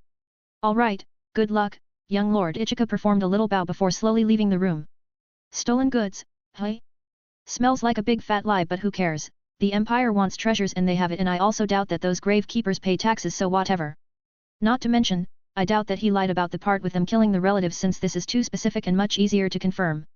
They are really courageous to venture deep inside the Empire to take revenge in this way. It almost makes me want to go there to teach them how to be lenient. I need to think about the pros and cons. One of the pros is that I will be able to show my loyalty to the Empire by going, and I will also be able to steal a few of those treasures for myself. On the other hand, it looks like if I want to go, I will need to join with one group going there, since they are currently one member down. And I have a feeling that there is a big chance that the group is those kids with Gozuki. One member down, means that the guy I kicked still has yet to recover. There is also a small chance that Akame might be able to recognize me after so many interactions with her, but not if I will distract her. After thinking about it for a few more minutes, I believe that Kurome would like to meet up with her sister after 8 years of separation. I will ask her, and depending on her answer, I will decide, but I am already positive that we will be going there. It will be really awkward being around those kids after they tried to kill me, but at least I wasn't trying to kill them, or it would be even more awkward for me. And since that guy won't be there, I will be able to behave like usual without any occasional suspicious glares of hatred. 0,5 XP for killing your enemy x24. Class, Blade Master, LV5, 9 STR, 9 Agi, 4 Const, 35/160 XP. 5 NXP for using your beasts in the battle. Beastmaster, LV4, 5680 NXP. Looks like they are done, they should return to me very soon. Gold, 4116. Silver, 165. 74:73 Reunion. I used my wriggler flies to find where Kurome currently is before going to her. Kurome. I called out to her when I saw her sitting on the couch while she was cleaning her katana made by me with a big smile across her face. Oh. Yes, Nii-sama. She was slightly startled since she looked like she was thinking about something really hard before I interrupted her. Tell me, do you want to meet up with your sister? I asked her with a small smile. Her eyes widened when she heard me, however when she opened her mouth to answer, nothing came out of it. Don't worry, I won't be sending you somewhere alone, you will be going on a trip with me and there is a chance that we will also meet your sister. I explained with a patient smile. I want to go with Nii-sama. She sheathed her katana and abruptly stood up while gripping her weapon with a determined expression. Is she hiding her true emotions on purpose? I understand that such a question after 8 years must be very confusing, but shouldn't she be at least a little bit happier? Somewhere on the plains, halfway from the capital to the Pudaloo. So that old geezer was able to get in contact with him, huh? Apparently, we will have to remain here for some time, but considering the time it took him to receive his answer and then send another message to me, they should be here in a few days at max. Anyway, it is a good thing that he will be joining us now that Guy is recovering from her injuries. That Katsura Akuma really did a number on him. To think that only one kick from him was able to render someone tough as Guy into such a state while he was wearing his Shingu armor, even the armor itself was slightly damaged. I made a good call not to fight with him at that time. Kozuki thought while watching his kids practicing with new resolved expressions. For example, Cornelia, who knew that she completely lost against Taiko, was training especially hard. But it looks like we only benefited from it, they are more motivated to grow stronger than ever and no one of our group died. Still, Orberg, what a terrifying enemy. They will probably come after us again, even if that girl will no longer be there with them. Kozuki thought while watching the blue sky with dull eyes. Cornelia, this time, I won't lose. Pony shouted while hitting her chest with a determined expression before she sprinted over to Cornelia. I need to get stronger. Akame thought while slashing around with her katana with a frustrated expression and while gritting her teeth. Akame, are you alright? Green approached Akame when he noticed her frustrated expression while adjusting his glasses. Green, I am fine, sorry for making you worry. Akame snapped her head at Green, and when she saw his concerned face, she finally calmed down a bit. Sis, where are you? Akame thought with a slightly sad expression while looking at the distant horizon. That guy, he didn't even use any refined technique in his strike, yet he was able to blow me away while I was using my water dragon sword's transformation. Najasho, on the other hand, stood still in place while holding his sword tightly in one hand with his eyes closed, recalling the fight with Katsura. In the evening. Alright everyone, come here. Kozuki shouted and gathered everyone. What is going on, Daddy? Cornelia asked with a cautious expression. If it was before, she would usually ask with a smile on her face, but after everything that happened. I am going to explain the next mission for you. Kozuki said and proceed to explain the mission concerning Pudaloo and recovering the stolen treasures from the tombs guarded by the grave keepers, but he made sure to twist his words a bit and not just leaving it at they stole from the Empire, since it could be with a little difficulty confirmed. I will explain the rest tomorrow, for now, just rest, we will most likely move out tomorrow in the afternoon. Kozuki stopped his explanation and everyone nodded their heads. Although they were slightly confused about why he won't explain everything right now, no one voiced it out. The next day. Ugh. It's boring. Pony complained while looking at the sky with dull eyes. Then go practice your kicks and don't disturb everyone else. Shrimp Najasho threw her a little glance before he calmly replied while sitting on the ground, reading a book. But I practiced the entire morning. Why are we even waiting here since we have mission to do? Pony exclaimed with a tired tone before letting her body fall back first on the ground full of grass. Daddy? Is there any specific reason why we are still waiting here? You also said that you will explain the rest of our mission today. Cornelia, who is always treated as big sister, asked Kozuki, who was completely ignoring Pony's complaints. We are waiting for someone, they should be arriving anytime soon, but they can also arrive later. Since Guy is still recovering, he will substitute him. I want to explain the rest of the mission to everyone, including him, so I don't have to repeat myself twice. Is he strong enough to substitute for someone like Guy? After all, his kill rank is number 2. Green suddenly asked with furrowed brows, since he didn't like the idea of working with someone unknown. He had no idea if he is reliable and if he even has a strength to be reliable in the first place. There is no need for such worries. Kozuki actually chuckled with closed eyes and folded arms. Oh? He is that strong? Who is he? Pony immediately asked aloud with a cheerful and interested tone while looking around at everyone with sparkling eyes. Calm down, Shrimp. Father, what kill rank would you give him? I think that we would be more assured to know at least this much. Najasho calmed Pony down and asked while looking at Kozuki with curious eyes. Kill rank, hey? I would give him kill rank no 0. Kozuki muttered while thinking back to the time where Akashi left the forest without acquiring any injury. There wasn't even a speck of dirt on his clothes. Although he was a bit older than other kids, to clear that test so effortlessly. Kozuki thought while looking at the distant horizon, but he had no idea that his muttering will earn him quite a reaction from his kids. What? Everyone was shocked by Kozuki's words. Daddy, what do you mean by number 0? Isn't number 1 the strongest? Pony immediately asked while throwing a quick glance at Najasho. Forget it, some of you might even remember him. After all, he was together with you in the forest that day. Just wait until he will arrive. Looks like he is finally here, look. Kozuki shook his head and said another shocking fact, but before he was able to finish his sentence he noticed someone walking on the road dividing the plains into 2 halves. Everyone immediately turned in the same direction just to see 2 figures slowly approaching them. One was a black-haired girl wearing a grey sleeveless shirt and miniskirt with a red belt. She was also munching the cookies. The other figure was a red-haired man with a bored look in his face. He was wearing a black military uniform that was fluttering in the wind. Both of his hands were in the pockets, which indicated his indifference and boredom he felt. He was wearing a very similar uniform to which Najasho was wearing, with the exception of color. One was wearing black and the other was wearing white. He looks like a dark upgraded version of you, Najasho.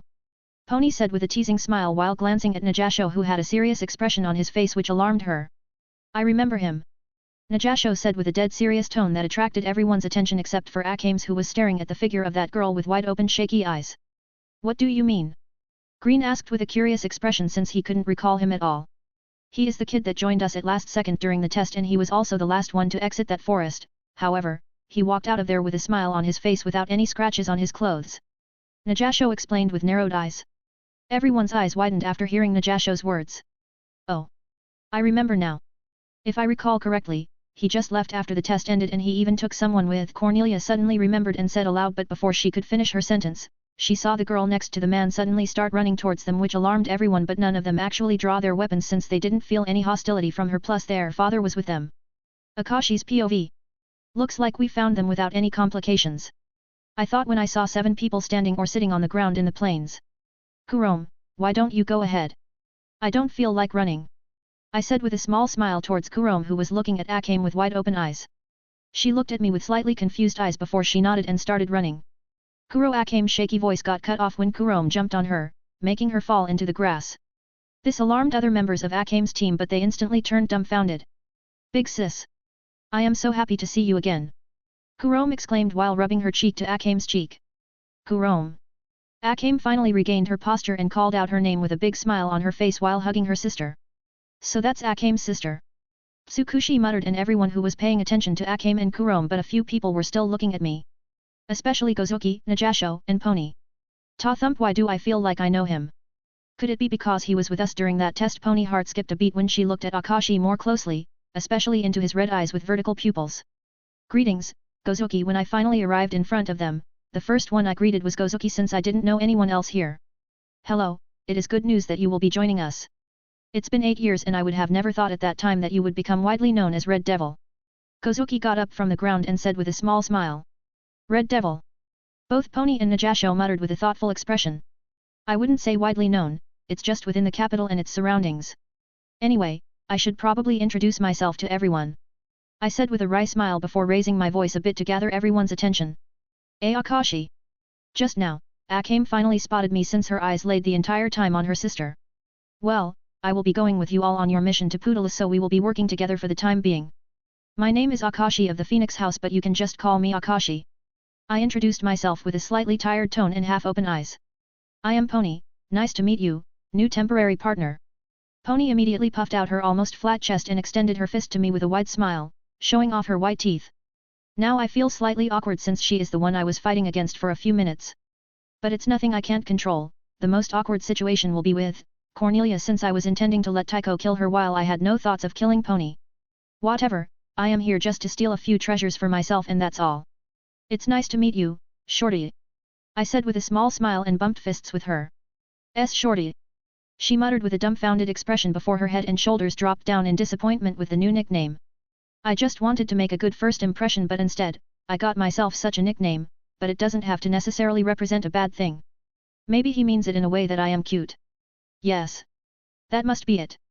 Pony thought with a disappointed expression before she suddenly raised her head with wide open eyes and clenched her fist in the realization that such a nickname doesn't only represent one's height. Everyone quickly introduced themselves to me. Most of you already know my companion, but I will still introduce her. She is Kurome, a biological sister of Akame here. I said while gesturing with my hand to Kurome, who already recovered from her state of happiness and now kept standing next to me with a smile. 75:74 Part of the secret discovered. When we were done with the introduction, we began our journey to the Pudala, and since it was 8 years since the sisters saw each other, we let them walk some distance away from us in the back. Akame and Kurome's reunion. I can't believe we are finally together once again.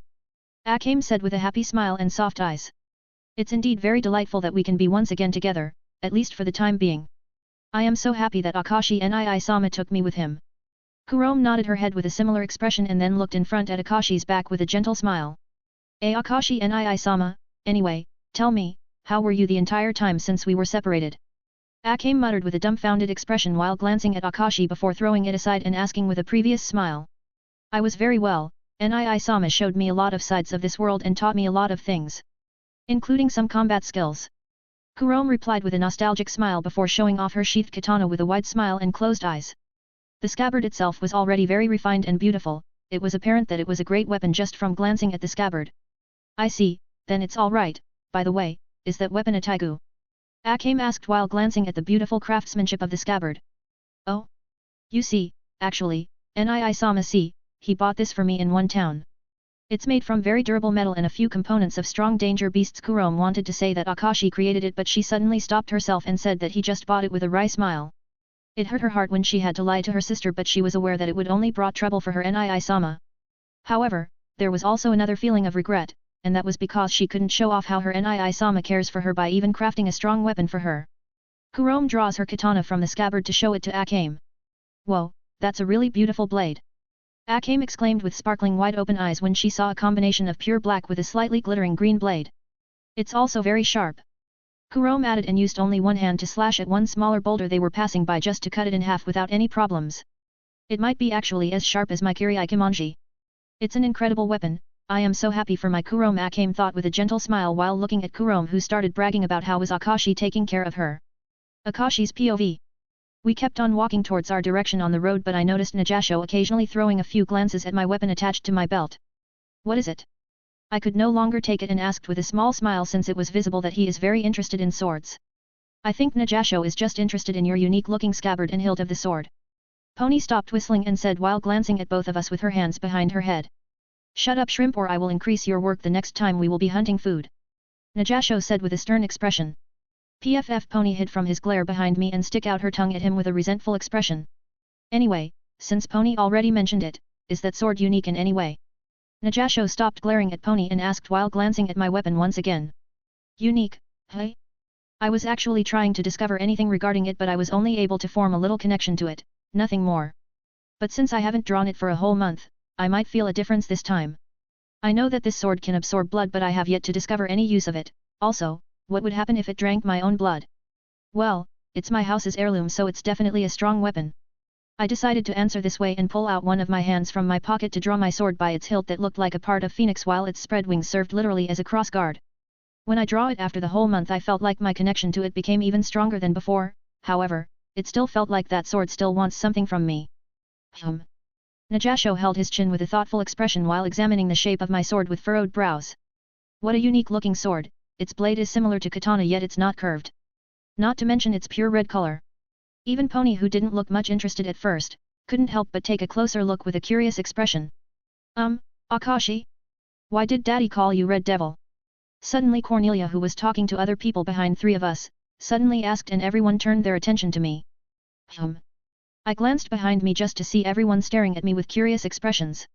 I sheathed my sword and raised my hand so everyone could see my palm clearly. Because of this I said, and flames suddenly appeared out of nowhere on my palm. Oh! Everyone's eyes widened when they saw this. To what extent can you control your flames? Najasho instantly asked me with a curious expression. To what extent, hey? I muttered and put my hand on Pony's shoulder, who was conveniently walking next to me. Hey! She looked at me with a confused expression but suddenly everyone looked at her with shocked expressions. What are you all looking? My hair. Water. Water. Put it out, I don't want to become bald. Pony looked confused when she saw everyone's stares before she suddenly felt unusual warmth from her hair. She caught her own ponytail with her hands and started running around with a horrified expression while trying to find any river. Stop panicking, don't you feel that you aren't burning your hands while holding your ponytail that's on fire? I caught her by the nape of her neck and raised her above the ground like a kitten to stop her from running around. Hey? Now that you mention it, it doesn't hurt or feels uncomfortable. Pony suddenly blurted out with a dumbfounded expression. The girls immediately started laughing at her while Najasho just shook his head with closed eyes and Green just smiled. What a terrifying control, it must be your taigu, right? How long do you have it to have such a control over it? Green adjusted his glasses and asked with a serious expression. I accidentally took it from my father when I was quite small. At such a young age, one would expect it to overwhelm me and kill me, but I was able to tame it. So I have it for, maybe 8 years. I replied with a wry smile. Ah. I once read about elemental type taigu, they are very mighty but one must be completely compatible with it or he won't be able to fully control it. It's much harder to get selected by it than by usual taigu in form of weapons or armors. I also read that one should receive some kind of marking on their body as proof that they possess such taigu. Pony said with excited expression while her ponytail was still on fire, which made her look quite funny. Also, once she was done with explanation, she kept staring at me with a curious expression and I completely knew why.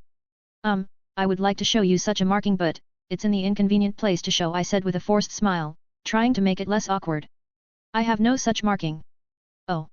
Both Cornelia and Tsukushi exclaimed with slightly awkward expressions while glancing down at the ground. What do you mean? Where is it that you can't just show it right now? Pony, however, didn't get my point and instantly asked with a slightly disappointed expression. Shrimp, I think it will be better not to talk about it. Najasho came to my rescue and said with closed eyes. Pony glanced at him before looking at me with pleading eyes. Simply put, it's in the indecent place, Pony. Which isn't that surprising, I have heard that fire and lust associate with each other. Green said with a small smile. Why didn't you say so from the beginning, you pervert? Pony immediately shouted at Green with flushed cheeks and closed eyes. Hey! Green was petrified by her words. Why am I the one being yelled at? What the hell? Green thought with a dumbfounded expression. Sigh, I would welcome it if you didn't put any weird images of me in girls' minds. Just because the marking is placed in a difficult place doesn't mean that it's because of lust. Plus, being born as noble in one of the most prominent families, I have been trained against seduction, so my lust is on extremely low levels. I sighed and said to Green with a stoic face. I am sorry, that wasn't my intention. Green just replied with a forced smile when he noticed Pony's hateful glare. Sigh, two Najasho in one team. Everyone thought when they saw Akashi's stoic face. Instantly, when everyone thought of the same thing, Najasho suddenly stopped walking and turned around, glaring at them as if he felt them slandering him. There are too few cities on the way to Pudala, so we would have to camp outside a few times. I was currently having night duty with Pony. And I instantly understood why, her of all people here, they didn't want to assign Kurome to me since she was my companion and they still don't know us very well, and another point is, I am a man. They probably make all the time teams of girls and boys together. I thought with a slightly annoyed expression while throwing a small branch to the campfire, since I felt like they were treating me as some kind of pervert. I really wonder how other boys behave around them since they need to do this. Anyway, this is a good chance for me to try something I wanted to try for a long time. The only possible problem here is Pony. I thought while glancing at her sitting opposite to me. Is there something wrong? She asked me with a puzzled expression. No. I will practice for a bit so don't get surprised. I said and drew my sword from the scabbard. Practice? Right now? She asked me with a completely dumbfounded expression while tilting her head to the side. It's a different kind of practice. I will be practicing my connection with my sword. I replied and cut my right palm with my own sword and then tightly gripped the blade with my bleeding hand. Health, 720/750. Connection. She was surprised when she saw how I easily cut myself without any change in my expression or without any hesitation. Spiritual connection to be more precise. I said and looked at my sword slowly absorbing my blood while the blade started slightly glow in red color. When I felt that it no longer wants my blood in this way, I gripped the hilt of my sword with my injured hand. I tightened my grip as much as I could making bleeding even more severe. Health, 700/750. Hey, are you alright? Pony asked with a slightly concerned expression when she noticed blood slowly pouring out of my palm. Suddenly, I felt like my connection with my sword to break thought some kind of barrier and I could finally feel a clear connection to it instead of just a faint connection. When I felt this, I immediately knew what I should do as if the sword itself was hinting me. Sword, I muttered with a half-open eyes while tightening my grip on the hilt.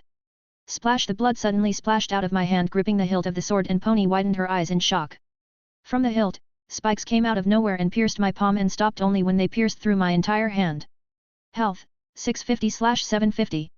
I felt as if my sword was slowly drinking my blood through those spikes and the slightly dull red blade started glowing and by looking at it, one could almost see the blood flowing inside it. The blade became redder and redder each second and I could feel that it was becoming much stronger. Wait here, I will be back in a few seconds. I suddenly said. Hey? Wait, Pony wanted to say something but I already jumped a safe distance away from the camp but Pony was still able to see me. I mainly let her see me because I didn't want her to grow suspicious of me or something. I also didn't want to wake up everyone. When I was far enough from the camp, I looked up at the dark sky filled with stars. I gripped my sword even more tightly. Ha! I released a low shout and performed diagonal slash towards the dark sky. Screech! A crimson-colored energy fired from my sword in the same arc as my slash towards the sky while being accompanied by piercing sound. The energy traveled for a few seconds until it finally dispersed in the sky. Looks like I found part of this sword's secret. Thankfully, I moved far enough so that piercing sound shouldn't have woken up anyone. I thought with a small smile while looking at the glowing red blade of my sword. While on the other side, Pony, who watched all of this, had wide open eyes since she was sure that crimson-colored energy wasn't created by sending a wave of wind with his strike. 76:75 Poodaloo. When I relaxed my grip on the hilt of my sword, the spikes suddenly disappeared and my hand healed as if nothing pierced it before. Of course, the cut on my palm was still there and I could feel that the blood my sword drained from me was also missing, so it wasn't as if I was fully healed. It only stopped my bleeding. I sheathed my sword and returned to the campfire. I sat down with closed eyes, thinking about that move. Akashi, what was that? Pony suddenly couldn't hold herself back and asked me with a curious and confused expression while looking at my already healed hand. Simply put, it was a slash formed out of my own blood. I replied with closed eyes. Why your own blood? What kind of attack is that? What are you, a vampire? Pony asked me with one raised eyebrow while looking at me with a weird look in her eyes. Maybe, you should watch out for your neck. I remained silent for a while before answering with a low voice while glancing at her with only one open eye. Please don't joke around like that. Ha! She protected her neck with both hands while having horrified expression before she released an awkward laugh with a forced smile and closed eyes. I refrained from replying and instead just opened my mouth slightly while smiling towards the campfire to show her my fangs. At least that's what she probably saw when I noticed her reaction. Pony spent the rest of our night duty by watching out for me instead of any real dangers, which I found quite funny. She is slightly lacking a few brain cells, but I was able to notice it when we were interacting with each other on the road. The next morning when I finally woke up, I instantly heard some rumors going around in the camp about me being a vampire. Hearing this, I couldn't help but look at Pony, who was practicing her kicks, with a weird look as if I was looking at a complete idiot.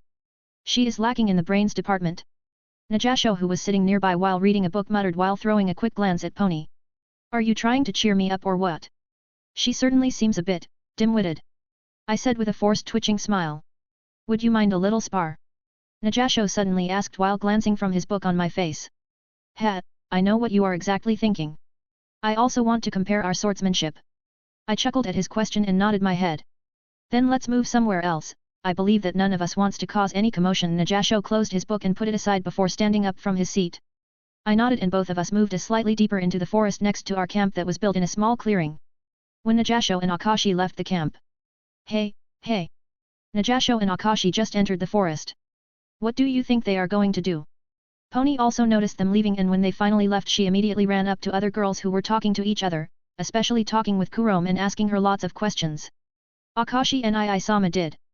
Kurome was slightly surprised before glancing to the side at the forest full. Even everyone else was quite surprised by this. Yes. What do you think they are doing?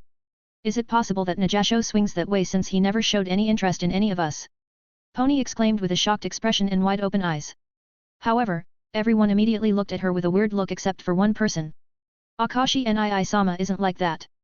Kurome shouted with a confident expression. I don't necessarily mean that he is, I just said that Najasho might be like that. Anyway, let's follow them. Pony said with a slightly awkward expression when she saw Kurome's confidence, but her expression immediately brightened and she started running towards the forest. Wait, Pony. What about the camp? Who will guard it?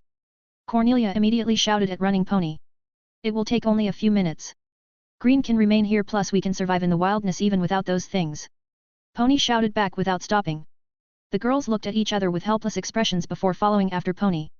While Green on the side could only hang his head in disappointment from being used in this way. SHH, there they are. Pony hiding behind bushes pointed at the direction approximately 100 meters away when she noticed that girls finally caught up with her. Clang clang clang clang. When everyone looked in the same direction they saw the sight of flashing lights of the blades tearing through the air. However, each time the blades met each other, no air pressure or anything was released to the surroundings, making it look too casual, yet their swordplay itself was anything but casual. Whoa, it almost looks like they are dancing around. Tsukushi, who didn't understand a thing about swordplay, exclaimed with wide open eyes. Pony and Cornelia nodded when they saw both Akashi and Najasho performing all kinds of spins and acrobatics tricks while also trying their weapons to make contact with their opponent. Akame's eyes widened when she noticed one detail. What is it, Akame? Pony immediately asked when she noticed Akame act like that.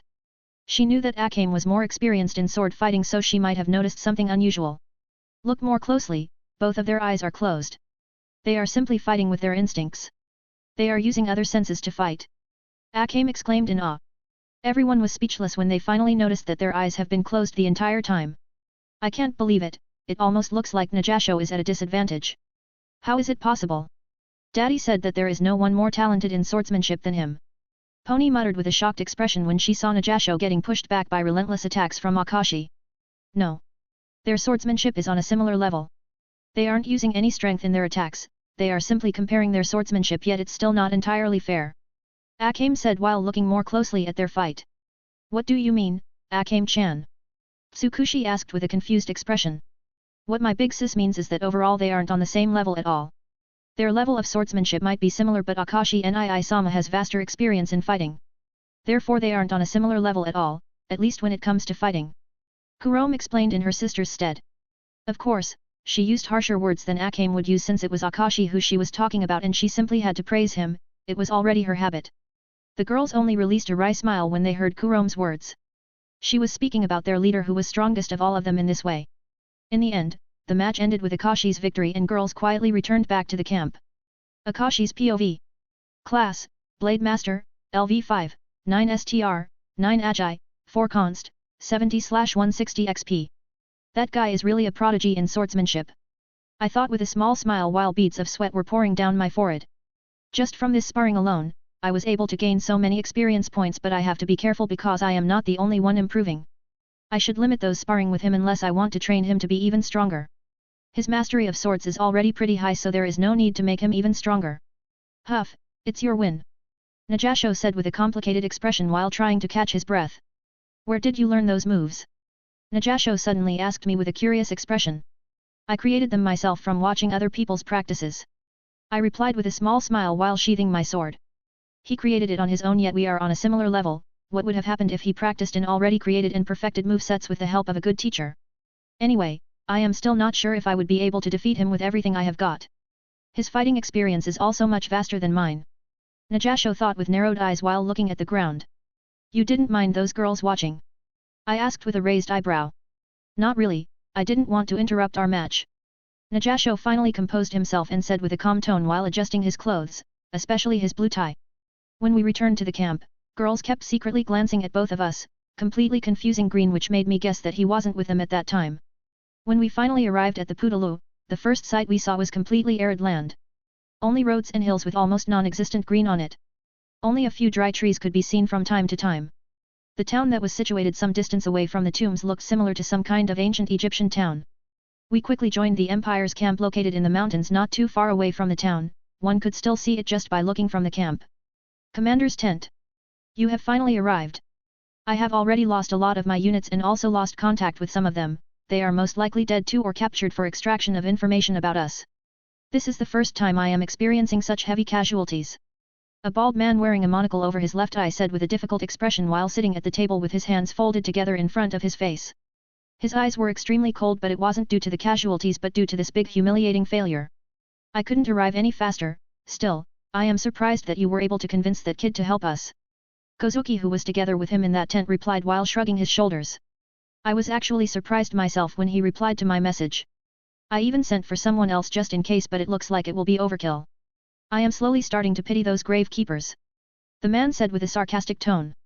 Did you call for her? Kozuki asked with a surprised expression. Yes, those grave keepers are good as dead with her and that kid here. Unfortunately, it will take some time for her to arrive. That kid replied to me much faster than the Empire did. I still want to rescue those good-for-nothings that are possibly still alive inside the tomb. I spent too many resources on them to just let them die there, plus they are also one of the strongest after your group. The man explained with an irritated expression. I will see what I can do, but we can't just run inside without any plan. Kozuki said and turned around, ready to leave. Please do, I can't send any more units, and even if I would have sent them, they would just die since I even lost contact with one of my strongest units. The man said before Kozuki left the tent, and Kozuki just nodded his head in understanding. Akashi's POV. Alright, our first goal is to rescue all our units that are still alive and then recover the treasures.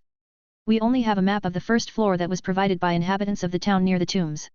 Unfortunately, Guy isn't here with us, so we can't send anyone to scout ahead since he would be the most suitable for this kind of job.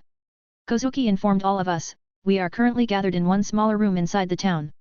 Ugh, there will definitely be a lot of traps, Pony grumbled aloud with a tired expression and her shoulders down. Since we don't have our scout, how are we going to scout the area? Cornelia asked with a thoughtful and slightly sad expression.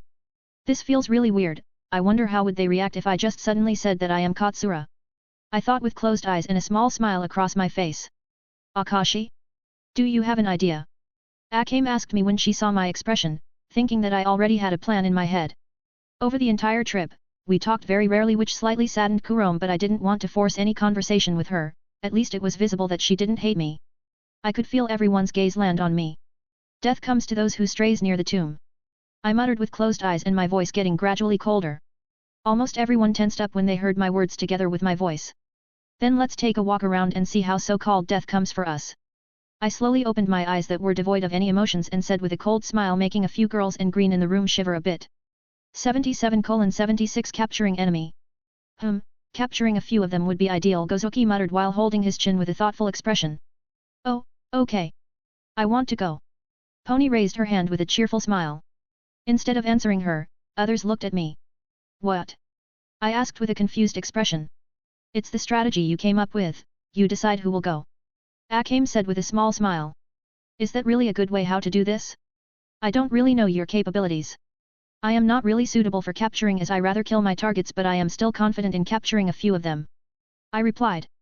Then it's decided. I and Akashi will go. Pony said with a clenched fist and excited expression. Who said that you are going to? I asked with a puzzled expression. Hey? You don't want to go alone, or do you? Pony asked with a tilted head to the side. That's not a problem here. You aren't exactly suitable for this job since you tend to kick off your enemies' heads off before even injuring them. Najasho explained. What's the problem with her going? What about me? I can control my strength, and although my Shingu is slightly damaged, I am still confident to do a great job. Cornelia immediately suggested with a wide smile while looking at me. Ugh, I would rather go alone than be left together with her alone. I guess they won't let me go alone. Maybe. Green, what about you? Your weapon should be suitable for this. I just smiled at Cornelia with closed eyes before asking Green, completely ignoring Cornelia's suggestion. Hey. Cornelia was dumbfounded by how I ignored her. Sure, but I would rather go with someone from our unit. I don't mean to belittle you or anything, but I have no idea what to expect from you. Green said while glancing at Akame before redirecting his apologetic smile at me. It looks like Akame has her personal admirer. I thought with a small smile. No need, I understand what you mean. Maybe I should just leave it to I nodded in understanding, but before I was able to finish my sentence I was interrupted. Come on. I want some real exercise, I promise that I won't kick off anyone's head right off the bat. Please see. Pony interrupted me and asked me with pleading eyes. I looked at Gozuki but he seemed to be ignoring our entire discussion who should go. Maybe he has confidence in all of them. Ugh, then who wants to go together with Pony? I asked and Pony looked at her teammates with an excited smile, however. Everyone immediately averted their gaze to evade our stares. Come on. That's over the top. Pony immediately pouted with an upset expression when she saw that no one wanted to take care of her. Should I call out Kurome's name? I thought and looked at her and she was happily smiling while sitting near her sister. Ugh, I guess I can't really do that to her, not to mention I would worry by teaming those two girls together. Alright, let's not make this discussion until early morning. I will go with Pony near to the tombs and try to draw them out. I said and stood up while looking at Gozuki. That sounds good. He nodded his head with closed eyes. With him going there together with Pony ensures her life and thankfully he will be able to capture a few of them. Still, we have to be careful. Even though we have support from Akashi, we will be venturing into unexplored tombs filled with many traps and strong enemies. Even I can't let my guard down. Hopefully, none will die during this mission or it won't be really worth. Although, if we just leave right now, they might try to take revenge on the Empire in the future, so I guess it's better to strike while the iron is hot. Gozuki thought and opened his dull eyes, looking at the ceiling. Hey? Wait, we are going right now. It's night, will they even come out of the tombs? Pony instantly asked with a panicked expression. Sigh, this will be one painful night. I thought while looking at her with a slightly horrified expression. Akashi, why were you participating in that test with everyone else inside that forest? Pony asked me while we were walking down the street with her hands behind her head. I participated for fun and to find a kids of my age I could befriend, I said with a straight face, since that was my reason I told everyone else. Pfft, haha, how can you say something like that with a straight face? She laughed while holding her stomach with one hand and pointing at my face with her other hand. A vein popped on my forehead while corner of my mouth started twitching. I actually saw you inside that forest during the test. I am glad you haven't changed at all, I said, and when she heard me she stopped walking with a dumbfounded expression, so I just went ahead while throwing her a look with a smirk across my face. Is that a good thing? What did he mean by that? Pony thought while looking down at her petite body with a complicated expression. Hey! Wait up! Pony shouted at me while running after me while swinging back and forth with her fist above her head. This should be enough, I muttered with a tired tone while looking at the tombs that were relatively close. They looked like typical pyramids except being much larger, and they also led to the underground complex. At least that's what I discovered from looking at the map of the first level of the tombs. It also seems that they are much larger underground than what it seems like from outside. Are you sure? What if they won't come out? Pony asked with a bit skeptical expression. Then I will simply invite myself inside their home. At that time they will be forced to welcome me, I said while looking at Pony with stoic expression before I turned to the side with narrowed eyes, and Pony also followed the direction of my glare. You are really courageous for the Empire's dogs. A guy wearing strange loose clothes with 4 skulls attached to his clothes said while approaching us together with the other 3 people, this time only with 2 skulls attached to their clothes. 4 skulls, hey? Gozuki said something about how the number of skulls represent their strength and standing in their society. They also inherited strange types of magic arts, or apparently they call it secret arts, which allows them to turn parts of their body into beasts' parts, enhancing their strength, agility, flexibility, defense, and others. See? We won't need to go directly inside.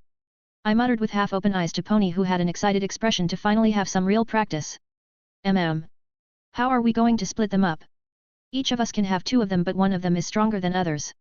Pony nodded with a cheerful smile before she had troubled expression while holding her chin, thinking hard about the problem in front of us. Are you fucking with us, you Empire dogs? I already registered both of your smell. After we kill both of you, your relatives will be next. The guy gritted his teeth when he saw our demeanor and then ordered to other 3 people to attack us, and they didn't hesitate for a bit to jump at us. Secret art! All of them shouted, and the guy with 4 skulls grew 2 wings from his back and his legs changed similarly to legs of harpy. One of the girls also grew fangs and her pupils became slit as snakes. She wanted to extend her arms that looked more nimbly and flexible, similar to whip, but before she could attack us. Splash! Her head was blown far away as if it was a soccer ball. Hey? She was much more fragile than I thought. Pony muttered with a thoughtful expression. Pony. I said and glared at her, remembering her previous words. I promise that I won't kick off anyone's head right off the bat. Now I understand why no one wanted to go with her. Eek! Look out, Akashi! She shouted while pointing behind me before jumping at her next target as if nothing happened. Are you stupid or what? The enemy is still in front of us. I thought with a dumbfounded expression, but I wasn't the only one. Anyway, so them killing relatives of those who venture here is the truth. That girl is strong, I need to take care of her first while she is occupied by others. The harpy guy thought while flying a few meters above the ground and focusing his entire attention to Pony. I noticed how their leader wasn't paying attention to me, so I decided to make my own move. Such a height isn't a problem for me. I kicked off the ground.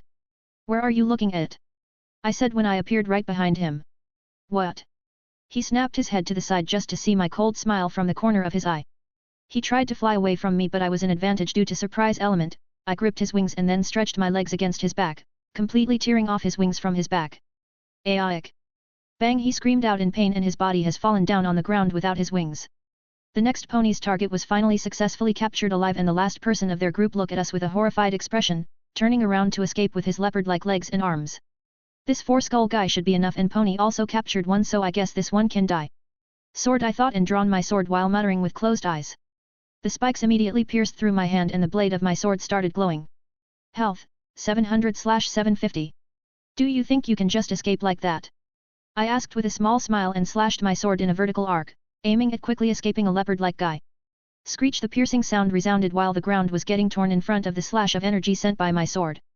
Hearing a disturbance behind him, the guy took a peek behind him just to widen his eyes before he was split into two halves by my slash. 2 XP for killing your enemy. 5 XP for using technique related to your current class. Class, Blade Master, LV5, 9 STR, 9 Agi, 4 Const, 77/160 XP. Nice. The job flawlessly completed. Pony exclaimed with a satisfied smile while carrying an unconscious girl on her shoulder. She didn't even complain that I killed the last person, but I doubt it was because she deemed that he was no longer necessary. Although I know her only a few days, I would have guessed that she simply treated it as she killed one, so I got to kill one too. And I wouldn't say exactly flawlessly. Wait a minute. I nodded at her and went to the harpy guy without his wings. Motherfuckers, we will be avenged. Stupid Empire dogs. He was cursing at me while lying down with pained expression and forehead full of sweat. You said something about killing my relatives just from venturing into your home. Don't you think that's going a bit overboard? I crouched down in front of him and asked with a smile and closed eyes. Ha! Not at all, it's a suitable punishment for people of the Empire like you. Spit! He shouted with me with a crazed look in his eyes and then spit, aiming at my face, but I easily dodged by tilting my head to the side. Since you think so, I can do this without any remorse. I said with a bright smile. While his words were interrupted by a few flashes of my blade, and soon enough. Akh! He started screaming again as all of his limbs suddenly separated from his body. Akashi! Pony called me out with a slightly worried expression. Don't worry, I won't let him die. I said and burned the parts where I cut off his limbs, stopping the bleeding, but I didn't bother to adjust the temperature of flames to make it less painful. Instead, I did it as clumsily as I could to make it more painful. Ag! Ha ha ha! You are really stupid kids. I already know that I will be tortured. Thankfully you got rid of my limbs before they could feel the torture itself. Haha. His screams turned into a crazy laugh. Are you sure about that? Aren't you curious how it feels to be slowly burned from inside? I don't need your stupid limbs.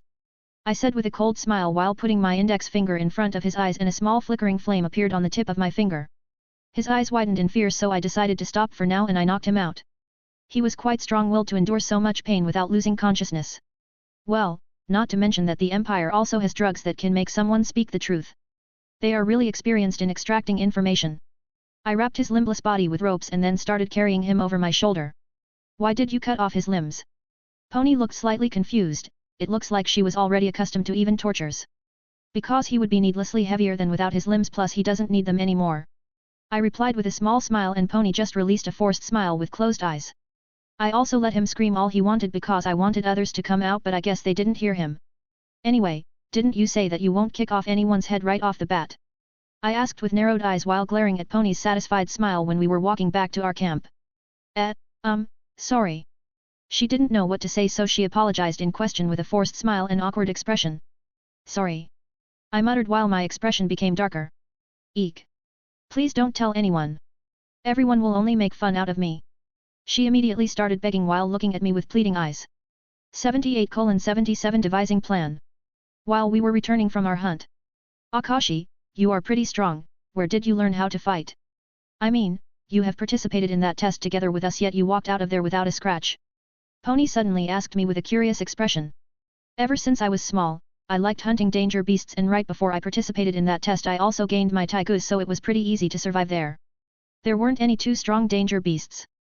However, I admit that the weapons given to us were of shitty quality. I replied with a thoughtful expression while looking at the night sky. I see, so you like hunting danger beasts. Pony suddenly started nodding and understanding with a smile and closed eyes.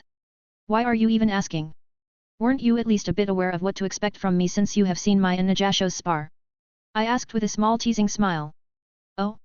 Yes, of course, I knew that you are strong when I saw you pushing back our leader. Wait. You were aware of us? Pony nodded with a smile before she realized the problem. She is really slow in her head. Maybe, I replied and quickened my pace. Wait. Pony shouted at me and also quickened her pace to match me. We returned to the camp and handed over our captives to Uncle Bill, who would do the rest of the work. That night we also returned to the town where everyone else was waiting for us, and when we came back. How did it go? Kozuki asked first with a raised eyebrow. Easy. Job is done as requested. Pony immediately replied with a cheerful smile while proudly puffing out her chest, but Kozuki just nodded at her before focusing his gaze at me. Sigh, I guess it went okay. We killed 2 of them, but we captured the strongest one of them and one of his lackeys, so that should be enough. If not, I will take responsibility by simply infiltrating tombs myself. I released a tired sigh before sitting down on the couch. Everyone immediately widened their eyes when they heard my casual words. What are you saying, Akashi Nii-sama? Kurome instantly exclaimed with a shocked expression. Those 2 should be enough. Either way, we can't just let you infiltrate tombs on your own. Anyway, who was the one that killed those 2 other grave keepers? Kozuki said with closed eyes before asking me with a neutral tone while glancing at Pony. When everyone heard his question, they instantly turned their head at Pony. It was me. The first one I killed was to reduce their numbers just in case they would be stronger than we expected, and the second kill was because he was trying to escape back to the tombs and we already had 2 of them captured, so I decided to simply kill him. I replied with closed eyes while relaxing on the couch. Pony looked at me with a confused expression, but she wasn't alone. Practically everyone looked at me in the same way. Are you sure that it wasn't Pony? Green blurted out with dumbfounded expression. Hey! Pony immediately shouted at him with an angry expression. I was the one looking over Pony, so her mistake is practically mine for not stopping her in time, and I also killed one of them, so what it changes if I killed 1 or 2? I see. Well, let's just hope they will be able to get the information from those 2. We need to move out tomorrow, or it might be too late for others who could still be alive. I will go back to the camp to oversee the process of extracting the information. Kozuki just dismissed my mistake with a wave of his hand and informed us before leaving the room. Hey, why did you say that? When no one was paying attention, Pony sat down next to me and asked me in low voice with a completely confused expression and furrowed brows. Didn't you beg me not to say a word about your failure? Plus I killed 1 of them, so it doesn't matter if I will tell that I killed 1 or 2. I replied with closed eyes before opening one of them to take a peek at her confused face. Not to mention that I can come up with good excuses, unlike someone like you. I thought while grinning to myself. I didn't think that you would actually lie. She said with a slightly guilty expression, as if she has done something bad. Can that actually be considered lying? The result is still the same, 2 of them died, the end. So stop bothering yourself with this fact. If you want to tell everyone how you failed right off the bat, I won't stop you. I whispered back when I saw her guilty expression. No, it's fine like this, thank you very much. She froze for a while, probably imagining the sight of telling everyone what exactly happened, then she replied with an extremely grateful smile and closed eyes. Hey, what are you 2 whispering about? Pony. Cornelia noticed us whispering and immediately asked aloud, attracting everyone's attention. She looked at Pony with a suspicious look while holding her chin. AAA. It's nothing. Nothing at all. Pony instantly started panicking while waving her hands in front of her. This made only everyone look more suspiciously at her, so she buried her head in shame between her knees. I couldn't help but shake my head, since she wasn't even able to notice that they no longer cared about our previous mission.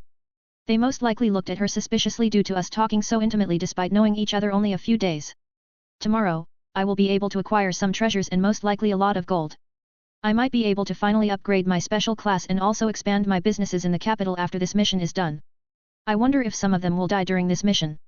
I thought while looking at the ceiling and also while ignoring the voices around me teasing Pony. The next morning. In the commander's tent. Here is the map. It should be a genuine one, the bald man named Uncle Bill said while handing over a map to Kozuki. Good, let's hope that everything is as it should be. By the way, why was that guy limbless? Kozuki put the map into his pocket before asking with a confused expression. That kid already arrived with him like that. I also asked out of puzzlement, and he said that he simply doesn't need them and also to stop him from running away. When I asked about his arms, he replied so he couldn't crawl away with a straight face, but he still ultimately told me that it was also to reduce his weight. I really like that kid, haha. Uncle Bill explained with an amused smile. Yeah, it looks like we don't need to worry about him sparing anyone, Gozuki muttered with a wry smile. Akashi's POV. Alright, this is the map of the tombs. Remember it thoroughly, there are also some traps shown in it, but you still have to be careful. Gozuki said when he unfolded the entire map of the tombs on the table in front of us. Looks like there are more ways how to get to last rooms. Green muttered while holding his chin. But there are far more traps in the other hallways, it would be much faster to take the middle way that leads through the entire tombs and its levels. We will be able to get to the last rooms much faster this way. Cornelia added with a thoughtful expression. Then it is decided. Pony immediately said with a big smile and her fist raised up high. No, Shrimp, it isn't. We can't be sure about those traps, like father said, we will need to be careful no matter what, and even if there are fewer number of traps, it doesn't necessarily mean that they are less trickier than others. We also have no idea what kind of traps they are. Najasho replied to Pony's excitement with the bucket full of ice, and Pony's head and shoulders immediately dropped down. How about splitting up into groups? I asked while looking at the map, although with my intelligence I already remember everything highlighted on the map. That's too dangerous, we don't know how strong they are, that's also the reason why I will be going with you this time. Kozuki replied with closed eyes and folded arms. I think it's better to make small groups of at least 2 people. These traps won't be that big problem, but it can still split us up. I imagine that even they wouldn't want to fight us while we would be all together. I said, and everyone glanced at me with a slightly surprised expression before glancing at Gozuki. I guess they don't usually talk back. That's also one of a few things that are limiting their growth, they don't make their own decisions. And even if they do, once Gozuki tells something, they think that it's sacred. However, they don't look like they have been brainwashed, at least not with the drugs. I guess 8 years living with someone who is taking care of you will change you. After all, isn't this the same thing as with Kurome? I thought while taking a glance at Kurome, who was at Akame's side while gently smiling at me. I also think that those traps serve more to split us up rather than kill us.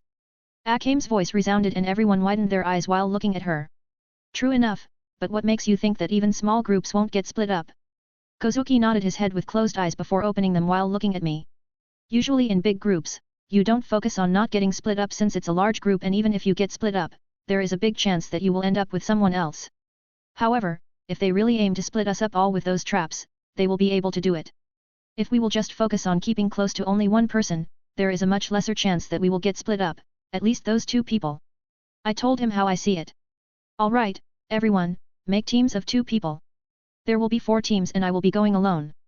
Anyway, we will still take the middle hallway as a group, but just focus on not getting separated from your partner, don't focus on other teams. Kozuki decided and said aloud. Yes. Everyone nodded and acknowledged his words with a low shout. I glanced at Kurome and she coincidentally also looked at me at the same time. I could see that she was feeling conflicted, she wanted to go with me but she also wanted to make sure that nothing happens to her sister. After a few seconds of hesitating, she slowly approached me. AKA Kurome wanted to say something but she was interrupted. Looks like we are going to team up once again, Akashi. Pony exclaimed with a cheerful smile while extending her fist to me. Kurome, how about going together? Akame suddenly hugged Kurome from behind and asked her with a bright smile. Why does it feel like getting cock-blocked? I thought with a dumbfounded expression while looking at Pony's fist. She saw that I wasn't reacting, so she waved with her fist a bit. Sure. I answered with a forced smile and bumped the fists with her. Alright. Kurome also looked shocked for a moment before looking at me with pity and then nodding to Akame.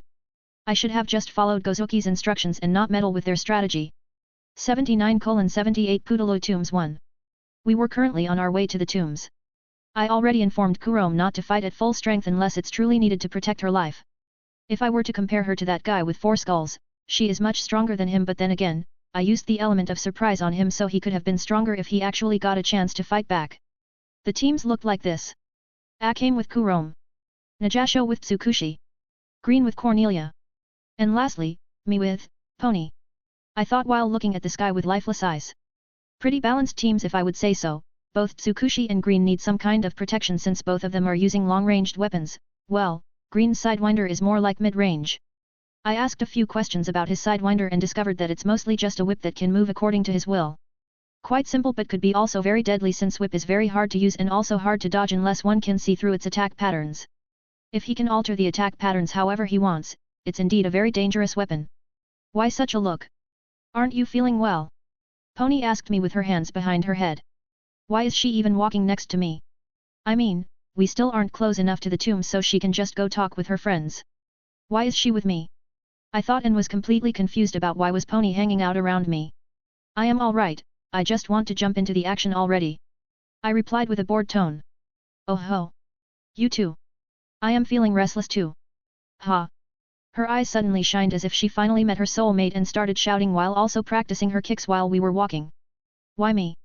Pony, why didn't you choose anyone from your group? Our teamwork won't be good at all if we encounter more and stronger enemies. I asked a question that was bugging me a bit. Oh, well, everyone already had a partner. And don't you worry about our teamwork. We were in sync yesterday, weren't we? She answered with embarrassed expression while scratching her cheek with her finger before her expression turned bright once again. Already had a partner? What about Akame? I guess she didn't want to get between those sisters, which was quite logical from her, but to think that she would do anything logical, is the sun rising from the west or what? Plus what teamwork? We were in sync. We just defeated 4 much weaker opponents than us. I was probably with someone else yesterday because I can't really explain the things she is saying. I see. I just muttered while doing my best to ignore her. Wait, you didn't answer me, we were in sync yesterday, right? She asked me with pleading eyes. Does she perhaps mean how I covered for her failure? I kept looking in front of me, completely ignoring her presence, so she just started pouting. When we arrived near the tombs. Alright, once we enter the tombs, look out for any traps, and Cornelia, make as much noise as you can once we will be inside. Kozuki said while looking at Cornelia. Sure, Daddy. Cornelia answered with a cheerful smile. I could offer to make some noise too with exploding a few things, but I don't want to blow up the entire tombs. I have no idea how stable those levels underground are. Is everyone ready? Kozuki nodded at Cornelia and asked everyone with a serious expression. Yes. Girls shouted while we boys only nodded our heads with serious expressions. Then let's go. Kozuki said and started running towards the entrance to the pyramid. We quickly followed after him while keeping close to our own respective partner. When we entered the pyramid, there was nothing except for a few stone decorations and wide stairs leading underground. We just looked at each other and started running down by the stairs. Weird, there weren't any guards near the entrance. Are they expecting us? Well, it's not such a surprise when their group that was supposed to hunt me and Pony down never returned. Not to mention that they most likely have some of our people as prisoners. I just wonder what they want to do with them, since I can't think of any good reason. We kept descending the stairs for a few minutes until we finally entered an enormous underground complex. Shit, that's surely thrice as bigger than underground of my previous organization. No. Maybe even more than thrice. This is really ridiculous. How was this ever built? I thought with a slightly surprised expression while looking around the enormous halls with a ceiling more than tens of meters above the floor. Let's go, by the map, we should just advance forward without taking any turns. Be careful of any sneak attacks, we haven't met any grave keepers yet. Kozuki looked in front of him and reminded us before he started running once again. When we entered the middle hallway leading deeper into the tombs, I immediately noticed Pony stepping on one of the stone tiles that made a clicking sound. Traps incoming, everyone, please thank Pony, I warned everyone with half-open eyes and teasing tone. Hey! But it won't. She was interrupted when part of the ceiling with spikes suddenly started falling down on her. She quickly dodged to the side, but by dodging she once again triggered another trap, and like this she started triggering trap after trap. Haha, it's kind of fun. Pony laughed when she jumped over the large pitfall in the ground filled with spikes. However, not everyone thought like that, since they were all glaring at Pony due to her triggering all traps, and occasionally if she wasn't the one who triggered the trap, it was someone who had to dodge the trap triggered by her, so practically everything was her fault. After a while of running, we encountered even a few chameleon-like grave keepers who were waiting to attack our backs, which was their success but also death. Everyone's instincts were honed to a very high level, so such weak surprise attacks didn't work even once. Whoosh! Whenever it wasn't any solid large object flying at me or trap like the hole inside the ground, I just kept running straight without dodging any arrows or daggers, since they were all burned by my passive child of fire before they could reach me. Hey! That's not fair. You are cheating. Pony, who was right next to me, trying her best to dodge everything with grace, suddenly pointed at me while pouting when she saw me running straight into those bolts and arrows. Kozuki doesn't even bother to remind them to be serious. Hey? I guess it just became their daily routine to be so at ease during dangerous missions. Just keep dodging like a little kitten and I will just make sure to keep close to you, alright? I replied with a small grin across my face. Humph. She snorted while turning her head to the side just to show off that she is upset. We kept running for a while without any traps getting triggered, which made me stop for a bit. Everyone also stopped when they noticed me just stop running out of nowhere. What is it, Akashi? We have no time to spare. Pony suddenly asked with a curious expression, but Green, Gozuki, and Najasho used this chance and started looking around the walls and ceiling with suspicious glares. It's too quiet, there were no traps for some time and there were no side hallways where we could turn for some time too. I muttered while looking in front of us into the darkness with narrowed eyes. Too quiet. Pony tilted her head to the side with a puzzled expression. If something big comes our way, Green started saying something but was interrupted. Then we won't have any side to where we could turn to. Najasho completed his sentence with narrowed eyes. Suddenly we felt the ground shaking a bit and somewhat distant loud and dull sound that was quickly nearing us. Is this a fucking Indiana Jones or what? I thought when I finally connected the dots together. Run back and quickly find any other hallway you can turn to. I shouted and took hold of Pony's hand. Oh? But, this isn't the right time for this. Pony suddenly said with a teasing tone while blushing a bit. I agree. I said and started running back while dragging Pony behind me, and she started fluttering in the air like some kind of cloth. Her expression immediately became stoic and her eyes became completely dull, without any life in them. Everyone quickly followed after me even though they were at first confused. However, the first one to follow my instructions was still Kurome while dragging Akame behind her. Stop looking like someone who was just rejected, shorty. Look behind us. I shouted at Pony when I noticed her deadpan face and dull eyes. When she heard my words, she reluctantly looked down since she was still fluttering in the air because I was running fast enough and didn't let her have any chance to regain footing. Hey, ha! At first, she was slightly confused, but after taking a close look she noticed a giant boulder in the form of a ball rolling towards us. TCH, soon enough, we will enter the area filled with traps again, which most likely will split us up together with that boulder behind our backs. Just keep close to your partner. Gozuki informed us while clicking his tongue. Maybe I could stop that boulder with my strength or just slash it in half, but I have no idea about the mechanism behind it or if something isn't inside it. There is simply too little information for me to act on my own. I want to split up with others anyway so I can take a few treasures for myself. I thought while I started judging the necessary to dodge traps while ignoring traps that could be solved with Child of Fire. Akashi, be careful. I have no desire to become a hedgehog. Pony shouted when she saw a bolt quickly coming her way just to be burned a few inches in front of her. Calm down, you are protected from such traps as long as you are near me. I informed her while looking at any good opportunity to split up. The boulder itself was slowly catching up to us, but at this pace, we might be able to even get back at the start, but no one wants that since we already wasted so long with those traps. Sigh, thank God. Wait, why didn't you use it earlier?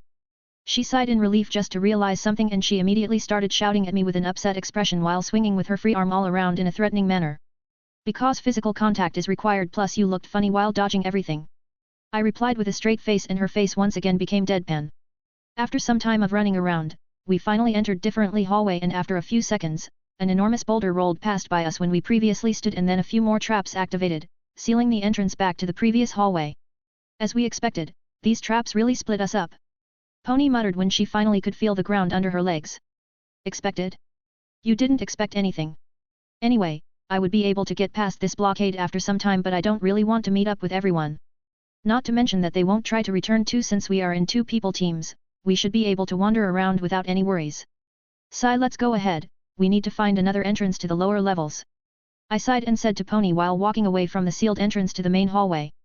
80:79 Poodaloo Tombs 2. Anyway, where are we? These halls are simply too large to even see the end. It's like one big labyrinth.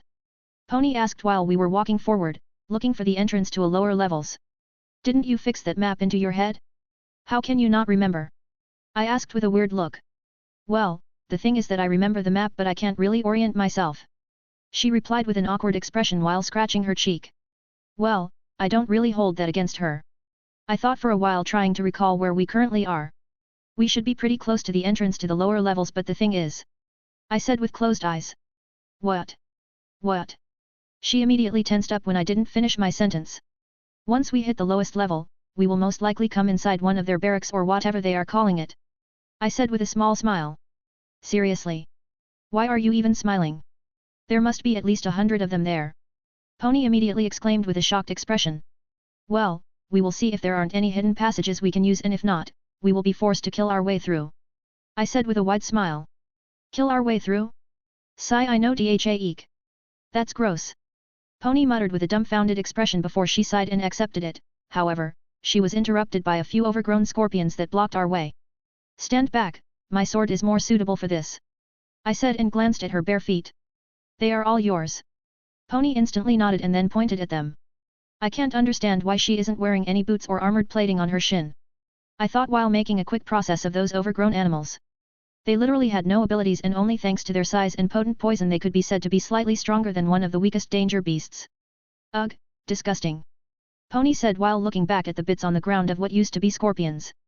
Say, why don't you use boots or armored plating on your legs?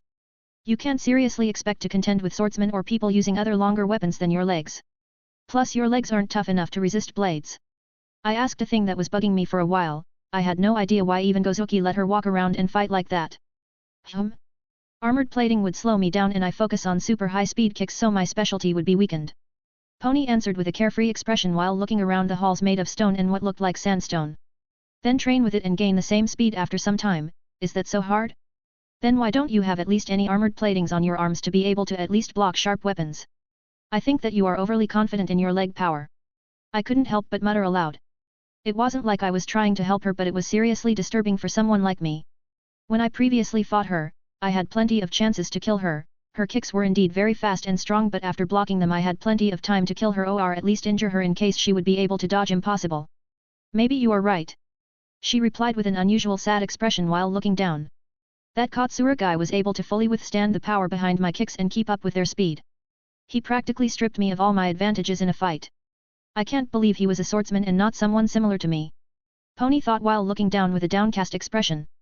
Well, as long as you know your weakness then it's all right. I just blurted out whatever came into my mind since I was feeling a bit awkward for some reason. Why does it feel like there is much bigger difference between killing a woman and making her sad or cry? It feels like the latter is still much worse. This is seriously weird. You are right. I must complement my weaknesses by making my kicks even stronger and faster than ever. She clenched her fist with a determined expression while performing a few kicks to the empty space. I give up. I thought while holding my palm over the half of my face. Anyway, did you happen to see if everyone was able to keep close to their partner? I asked since I was busy at that time with finding a suitable route to escape while Pony was just being dragged by me so she had time to look at others. Well, I think that we are the only team that remained together, hat. She said and released an awkward chuckle when she remembered the scene of everyone scattering around. Why are you laughing at this? I guess we need to pick up the pace. I said and started moving faster. Kurome, I know that she is strong but if numerous strong guys jump on her at the same time, she won't stand a chance for a long time. Not to mention that they can turn part of their bodies into animals and use their abilities so they can easily caught her off guard. We kept walking around, evading traps and killing some overgrown animals and even a few grave keepers but none of them were strong enough to stop us for a long time. We somehow found stairs leading to the lower levels and once we descended we ended up in a little bit smaller hall than above but it was still enormous and hundreds of people could fit in. I guess we are in their lodgings? Haha, Pony said in low voice right into my ear and released a forced laugh when the eyes of around 100 of grave keepers landed on us. This hall was filled with tables and chair, most of the grave keepers were eating here before we interrupted them. There were even doors leading to other rooms instead of a fully open entrance which I found slightly weird. I doubt that their rooms are connected right to the main dining hall or whatever this hall is. Ah, who do we have here? Did you two perhaps lost your way around? The first one to call out to us was a girl with a petite body and of a similar height as Pony. She actually had 5 skulls attached to her loose clothes. I ignored her and looked closely towards the doors just to find chains connected to the wall next to the door and I also noticed some clothes on the ground. Clothes belonging to the Empire's assassination units, more specifically, girls' clothes. Are they using their prisoners for pleasure? I thought with narrowed eyes. Oh? Don't be disturbed by that, you won't end up like that but I can't say the same about your companion. After all, we need to also procreate and we can't just involve people from outside. I guess guys must be really thanking you for invading our tombs, hat. She noticed where I was looking and said with a smile. So they are using them as breeding cattle. I actually thought of having a word with their leader but now, I decided to kill everyone here. My eyes became even colder. Like hell, I would go with it. Pony shouted with disgusted expression while readying herself to fight many opponents. You won't have much of a choice, anyway, I might actually keep you as my pet, boy. Since everyone is having fun, it feels like I am being left out, hehe. She replied to Pony's disagreement with an indifferent tone before taking a closer look at me. I will take care of the girl, all of you, go restrain that boy, be careful not to kill him or I will break your bones, hat. She said with a small chuckle. Yes, Umber-sama. All grave keepers replied and started approaching us. TCH, what should we do? Pony whispered to me while gritting her teeth. I was already angered enough from that Umber's words. Take care of that girl, leave others to me. I found some strength to reply in a whisper before taking a step forward with a smirk while looking a bit down, hiding my expression. What? How does he want to take care of around 100 opponents alone? Whatever, Akashi said that he will do it, so I can only try to quickly take care of that girl. However, she will be difficult to crack with those 5 skulls, she must be strong. Pony thought with narrowed eyes while moving to the side away from the Akashi, and none of the approaching gravekeepers dared to even lay their eyes on her. The gravekeeper named Umber looked confused since Akashi and Pony actually went with her plan without trying to run away. She also noticed how other gravekeepers stopped approaching Akashi and stopped a few meters in front of him, not daring to take another step. What are you doing? She shouted at them. Crack! Akashi buried his sword into the ground in front of him and rested both of his hands on the hilt. 1, 2, 3 skulls at most, hey. Akashi muttered aloud while raising his head to show enlarged vertical pupils. The gravekeepers in the first line closest to Akashi gulped down their saliva in a nervous manner. What happened to his pupils? Does he have a similar ability to us? Umber thought with a calm face, but she couldn't the pressure the other gravekeepers were feeling at the moment. Stop standing there like idiots and restrain him already. Umber shouted, and others finally woke up, pouncing at Akashi with different transformations. Shouldn't I really help Akashi after all? Pony thought with a difficult expression. She was hesitant whether to help Akashi or try to quickly end her fight with the girl in front of her. Allow me to show to all of you, how big is our difference, Akashi said with contempt in his eyes while a few sparks suddenly escaped from his enlarged pupils. Absolute dominance activated. Contempt for the weak activated. With the absolute dominance activated, my limiters were also removed on their own. I gripped the hilt of my sword and disappeared from my position while leaving only a few cracks on the surface under my legs. Wah! With the first swing of my sword, 5 heads were sent to the air. The others quickly recovered and attacked me with their abilities, ink, water, or even needles. I didn't bother to dodge these attacks since everything evaporated in front of my shield of flames. The guy who fired a few needles from his fur suddenly widened his eyes when he noticed my eyes turn at him. He tried to retreat far away behind his other teammates, but I already appeared behind him with my expressionless face. Health, 700/750. I let my sword drink my blood through spikes and send a wave of crimson energy in horizontal arc right through that guy's body, aiming at other gravekeepers. Aik. A few of them were able to dodge, but most of them ended up with their upper body sliding off of their legs. In just 2 swings of my sword, more than 15 gravekeepers died under my sword. The screams just began resounding inside the hall. This was by no means the end, and I went forward for more of them. However, despite the differences, they kept attacking me in the hope that they can injure me at least once. On the side. What? Umber looked at the situation when she heard screams and was shocked when she saw how quickly her lackeys were dying. She suddenly felt an attack incoming from her right side, so she nimbly dodged backward. Your opponent is me. Don't take off your eyes of me. Pony shouted with a confident smile. I have never thought that Akashi is so strong. They are unable to even touch him, yet he is playing around with them. Allow me to show to all of you, how big is our difference. He is certainly fulfilling his words. But it looks like he is also slightly angered. Is it because of what that bitch said about prisoners? Pony thought with a confident smile across her face, but deep inside she was extremely shocked by Akashi's killing spree. 81:80 Poodle Tombs 3. A little bit dark chapter, but I wanted to involve even uncomfortable elements or it would no longer be Akame ga Kill World. Start of the chapter. My killing spree went on for a few more seconds before I reduced their numbers to 30. Even though they lost more than half of their comrades, they still kept on attacking me while having fear in their eyes. Their attacks were becoming too repetitive, inaccurate, and careless. It was becoming easy to dodge their attacks despite having the number advantage. I glanced at both sides and above me and saw their attempt to leave me no room for dodging by jumping at me from all sides. I could hear even one coming from behind. Die! All of them shouted something, seeing that I have nowhere to dodge, thinking that they have finally won. Seeing this, I actually couldn't help but form a mocking smirk on my face. Ha! What a futile resistance, truly laughable. I said with a deep voice before raising my head, watching the tip of claws almost reaching my eyes. However, before they could even touch me, the flames appeared under my legs and formed spears all around me, piercing through all my attackers while stopping them. Wah! The one with the claws in front of me asked while coughing out blood, trying to reach my eye with his trembling hand. However, even though his claws were only a few centimeters away from my eyes, he couldn't move a bit before he died. Since you like to use your enemies as breeding cattle, I will also treat you as an old cattle that needs to be slaughtered. I said with a cold tone and my chin held high while looking down at them with emotionless eyes. Shit! Shit! The first gravekeeper lost it and tried to run deep inside the tombs, but instantly the second he showed his back to me, he was split in 2 by crimson-colored energy. Who allowed you to turn your back at me? Don't you know it's disrespectful? Let's make sure that no more people will do that. Yes. I muttered with narrowed eyes and then closed them while asking others with a bright smile. Most of them shivered and some of them with only one skull even peed themselves. Now, shall we continue from where we stopped? I asked and resumed killing them while trying to use the only sword-related techniques and skills. After I was done, I incinerated their bodies or random body parts lying on the ground.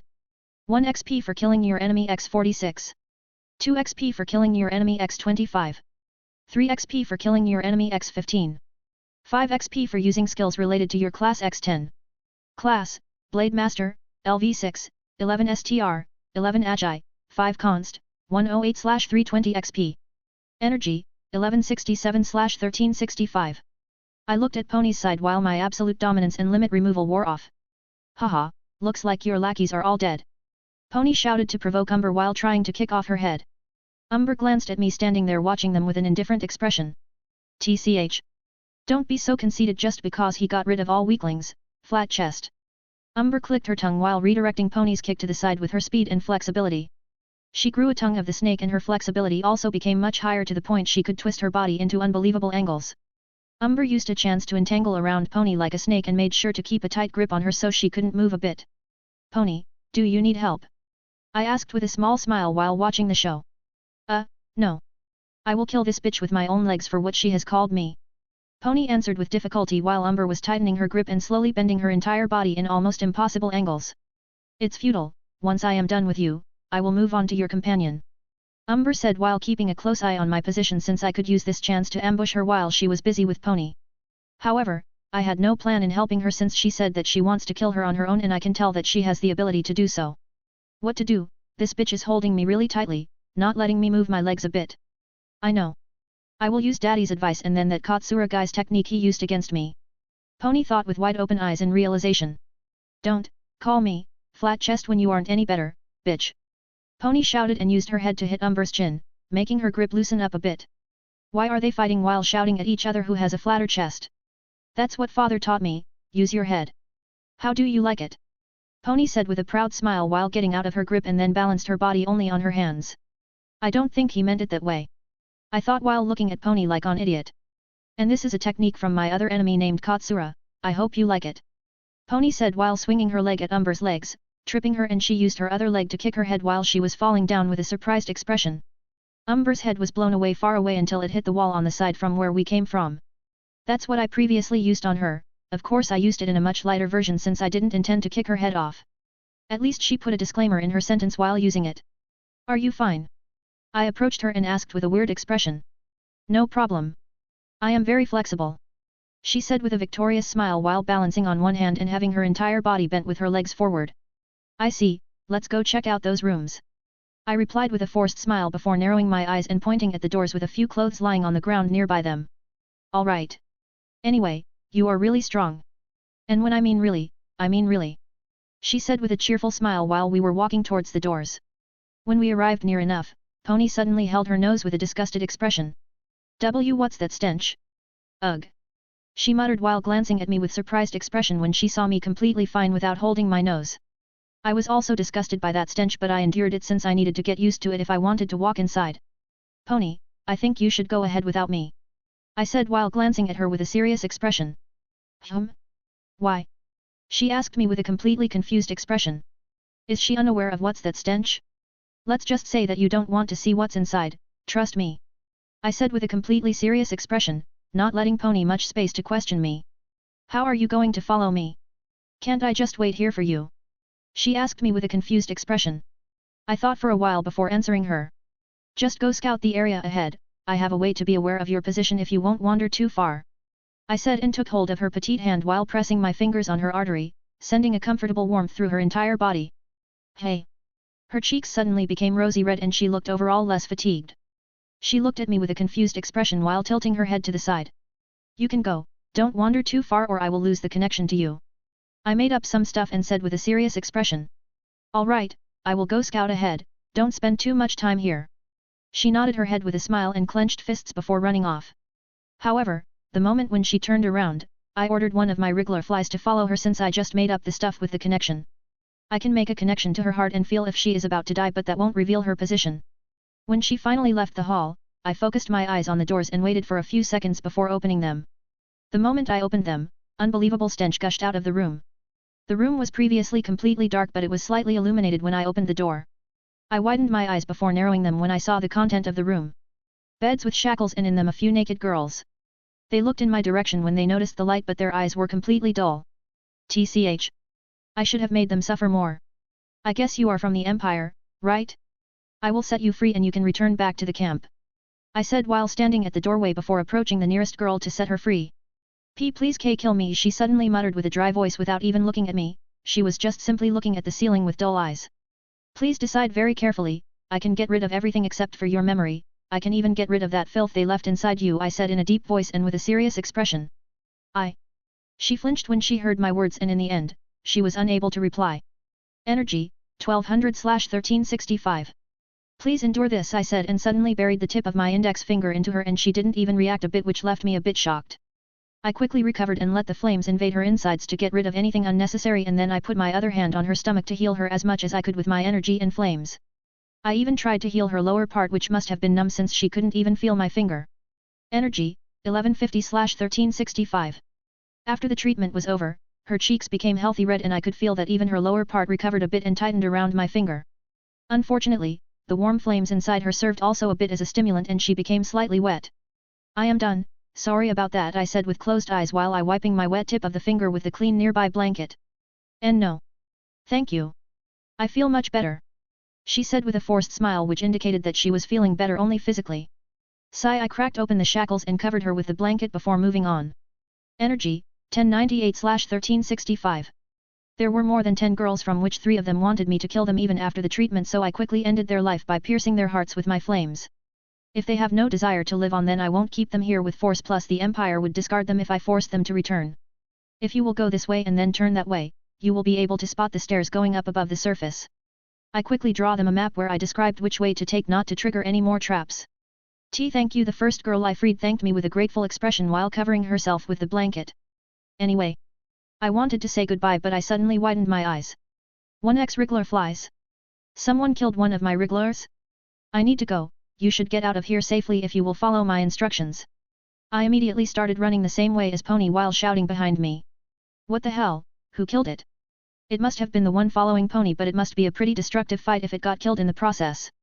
I can't remember its last location but his friends should. I thought and ordered one of my insects to lead me to its dead comrade. Although I could let it unfold without interfering, I have actually no desire to kill Pony. There is no reason to do so, and if I will be able to turn her to my side, she might prove useful. She might not be the most clever girl but she is strong and has the potential to become even stronger. Anyway, with her intelligence, she isn't a threat to me, so no need to kill her for now. If there is anyone I want to kill, then it is that boy named Guy. Maybe I should also kill Najasho, but that would make me look like I am afraid of his talent, I thought with a small smile while following after my insect that was flying at its fastest pace. I guess everything will now depend on fate.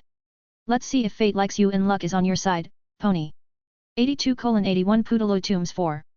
While scouting the area ahead, Pony encountered another gravekeeper with 5 skulls.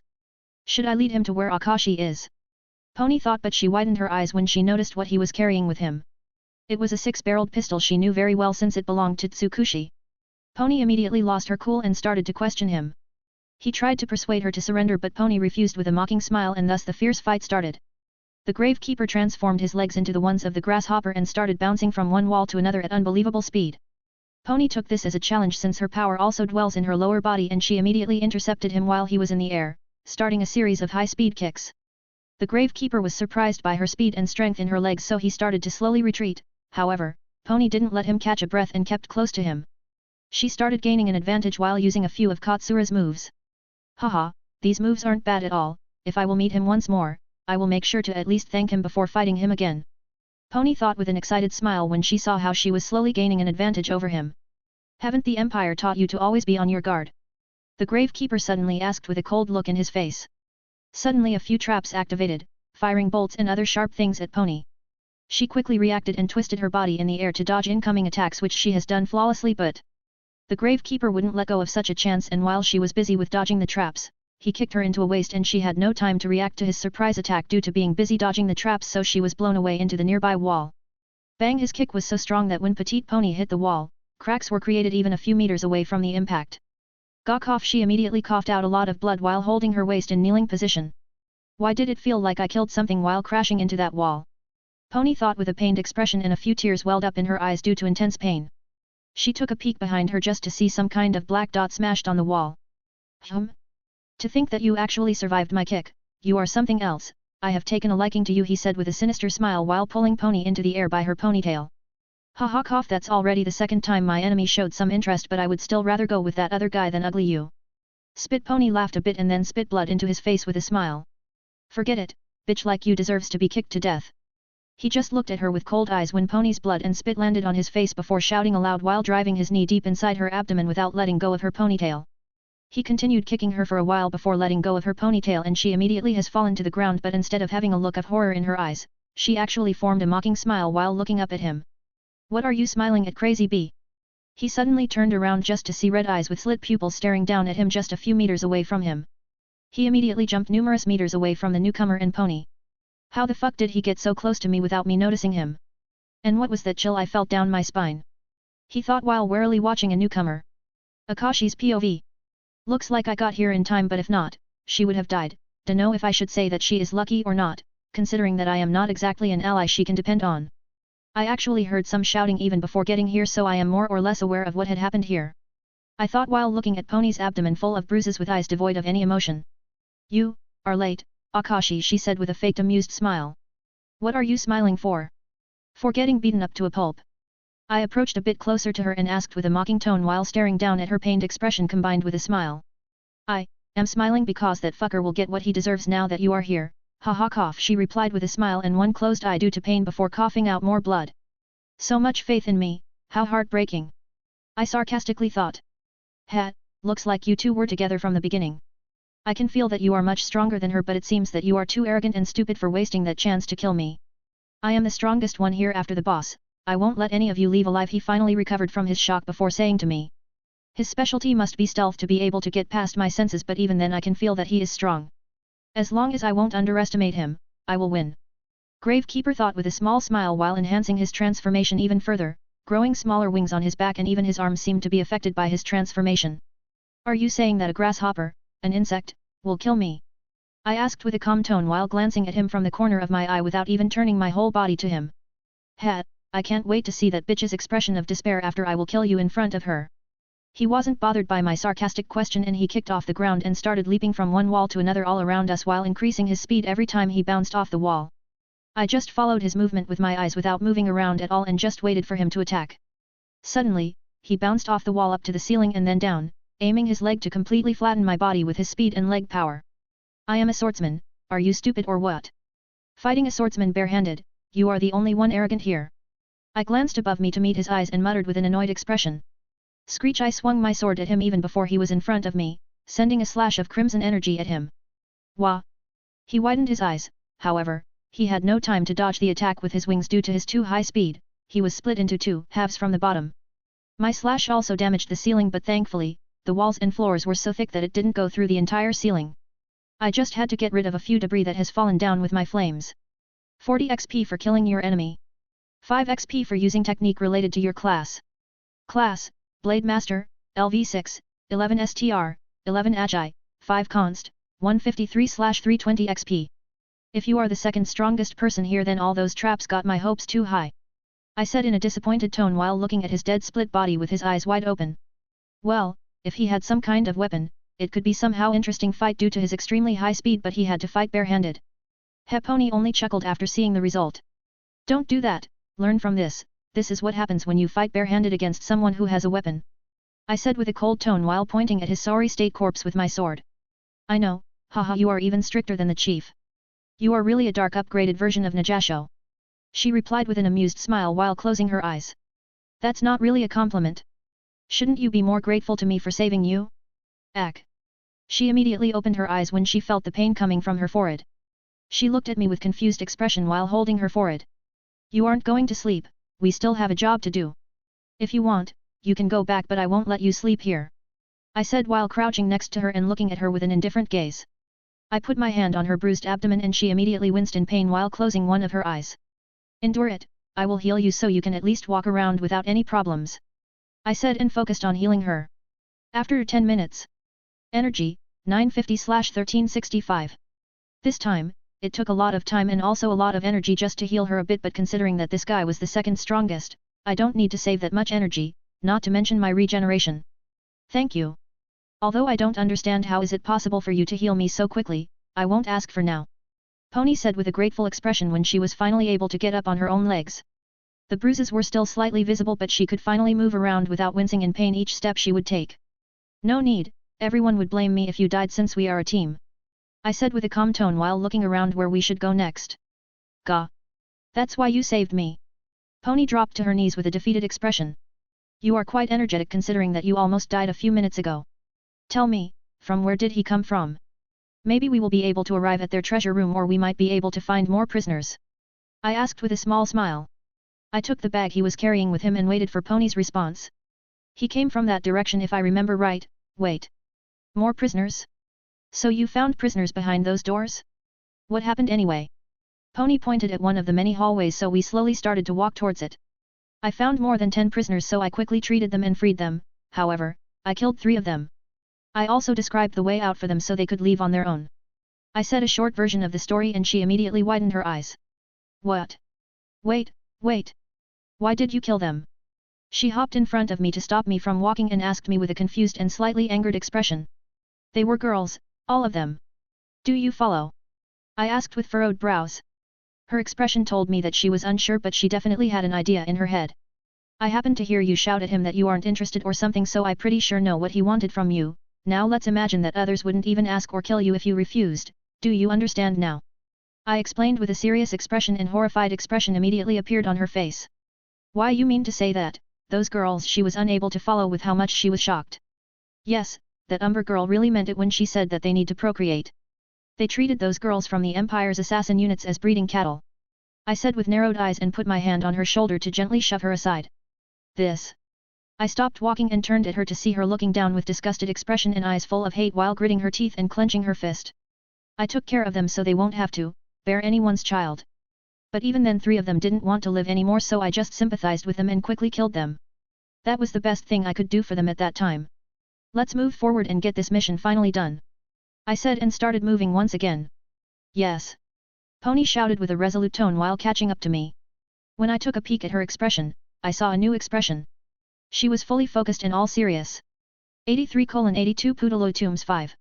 Anyway, this weapon and a skirt? Belongs to Tsukushi, right? I asked while we were walking down the hallway that Grasshopper came from. I took a look at the content of the bag and only saw those things and some kind of bracelet. Yes. That's Korra's Crushing King. Pony nodded to confirm it, and when she saw me take out the bracelet she immediately exclaimed with a shocked expression while gritting her teeth. When she mentioned it, I noticed a little crack on the bracelet which only confirmed it for me. This is too hard to believe that they would be able to capture 2 people from our group. They must have really been alone. I understand why would Tsukushi get captured, since she needs someone's support and this is a closed environment, so she is at a disadvantage here, but Cornelia? It must be a so-called boss, I muttered while examining the skirt for any blood, but it was perfectly clean except for dust. Akashi? What are you doing? Pony asked me while looking weirdly at me while I was looking at the skirt. Tsukushi should be still alive, there is no blood on this skirt, as for Cornelia, can't say. I replied with a straight face. Oh, I see. Pony nodded in understanding before looking down with a worried expression. If we will meet any stronger enemies, please don't fight, I don't want to keep treating you. I said with a serious expression. Why? Can't I at least help? I haven't fully recovered, but I can at least help a bit. She asked me with pleading eyes. No. Treating your wounds once already cost me a lot. You can take care of grave keepers with 3 skulls and below. I said with a decisive tone while glaring at her with stern eyes. All right, I am sorry. She was looking for a while into my eyes before she looked down with a guilty expression. Kurome sighed. Kurome, like almost everyone, was separated from her partner, Akame. But that didn't stop her from advancing into deeper levels of the tomb. She has met a fair amount of grave keepers with 4 skulls, but none of them were able to stop her. From numerous fights she had, she only gained a few scratches due to being caught off guard, but she was improving each fight and adapting to their transformations. She kept advancing until she reached most likely one of the rearmost rooms. She widened her eyes when she saw people shackled to the wall by chains, one of them was even Tsukushi. She immediately went inside the room to free them, however when she was halfway to them she stopped and narrowed her eyes. Come out. She said with a cold tone and turned her sharp glare to the other entrance. Oh ho! To think that you would feel my presence so easily, you must be really strong, unlike those girls. None of them are suitable to bear my child but you might be different. A tall muscular man with long black hair and beard came inside the room while praising Kurome. She already readied herself. Millimeter. Kurome. Tsukushi, who was until now unconscious, exclaimed with a surprised expression when she saw Kurome. So you are called Kurome, a nice name. My name is Winegg. So what do you say, will you become my wife and I might spare others? He suddenly asked while using his cane to support his body, however, it didn't look like he needed it at all. Spare everyone? I admit that I can feel you are extremely strong but, once Nii-sama arrives here, you are all dead anyway. Kurome chuckled and said with a confident smile while pointing her katana at Winegg. Looks like you fancy someone else already, or is it really your brother? If yes, then I would like to meet my future brother-in-law, haha. But still, I have to test you a bit if you are worthy enough. He said and used his secret art. He grew 2 straight horns and fangs. His long black hair became slightly longer and the entire aura around him changed to completely ferocious and tyrannical. Don't disappoint me, Kurome. I have high hopes for you. He said and kicked off the ground, appearing near Kurome in the matter of a second and slashed his cane at her. She widened her eyes in front of his speed but she still managed to redirect his attack to the side with her katana while kicking him into the abdomen. Unfortunately, her kick didn't do him any damage, but it wasn't due to him being muscular and Kurome petite, she had much higher strength than one would have thought at first sight. Winegg only smiled when he saw how her kick did no damage to him and quickly grabbed her by the ankle and threw her towards the wall. Kurome was slightly surprised that her kick didn't push him a bit, but she quickly recovered and regained her balance while in the air and landed with her legs on the wall before jumping back at him at an incredible speed while thrusting her katana at his heart with a composed expression. Oh! You are much better than I thought. You will be the perfect wife. Strong and composed in the fight. Winegg tried to dodge her attack but Kurome's katana still grazed his shoulder despite his enhanced speed. Whoa, she is really strong. The people who were still in chains muttered with wide open eyes. She isn't even using any dopings. One blonde-haired guy exclaimed while watching the fight in front of him in awe. TCH, who would ever want to become your wife, you barbarian? Kurome clicked her tongue when she landed on the ground behind him and turned around with her black narrowed eyes while firmly holding her katana. I am already using most of my power despite Nii-sama's warning. However, I can't afford to hold back against someone like that. To be honest, I can only hold out until someone else comes in to help me because I don't think I can beat him. Kurome calmly thought, and even though she didn't have the confidence to contend with him, she was still calm and collected. My little bride, why are you calling me barbarian when your empire was the first one to disturb our peace? He asked with a charming smile. You liar! You stole from the empire and even went as far as to go kill relatives of those who ventured near the tombs. A silver-haired girl shackled to the wall with a completely torn shirt shouted at Winegg with an angered expression while her big boobs started to jiggle. Who the hell stole from your empire? And what about us killing relatives of intruders? Those are our rules and there are even warnings. It's your own fault for ignoring them and disturbing the peace of our tombs. And who let you speak, indecent woman? Winegg explained with an irritated expression while looking at Kurome before glancing at the girl who interrupted him with murderous eyes. She got scared when she saw his eyes, and even though she wanted to say more, she just started gritting her teeth while glaring at him with eyes filled with hatred. Anyway, enough of talking, let's resume our test. You are really strong, but it seems that I will also have to tame you a bit. I wouldn't want you to think that you are almost as strong as me. Let's move to the second stage. Winegg said while revealing his fangs with a wide smile, and then he suddenly appeared in front of Kurome the moment she blinked. She widened her eyes in shock and put her blade in front of her to block his incoming punch. When she received the punch, she was immediately blown backward while both of her hands became numb. TCH, he is even stronger and faster than before. Kurome thought while gritting her teeth and one closed eye from the pain. I am already behind you. Suddenly Winegg's voice came from behind Kurome. Wah! Despite not feeling her hands, she still forced herself to slash her katana behind her. Her katana was intercepted with Winegg's cane and then he punched Kurome into her abdomen, but with less strength than his previous punch. Gah! Despite him using less strength in that strike, she still coughed out saliva and was blown into the wall. Crack! The wall cracked when Kurome crashed into it, and when she was about to fall on the ground, she struck her katana into the ground, supporting her body with it. Oh! You are able to even stand after all that? You are also tougher than most fragile humans despite having such a petite body. That's marvelous. You are truly worthy. I am more than pleased by your strength. Winegg exclaimed with a genuinely surprised expression. But, I am not.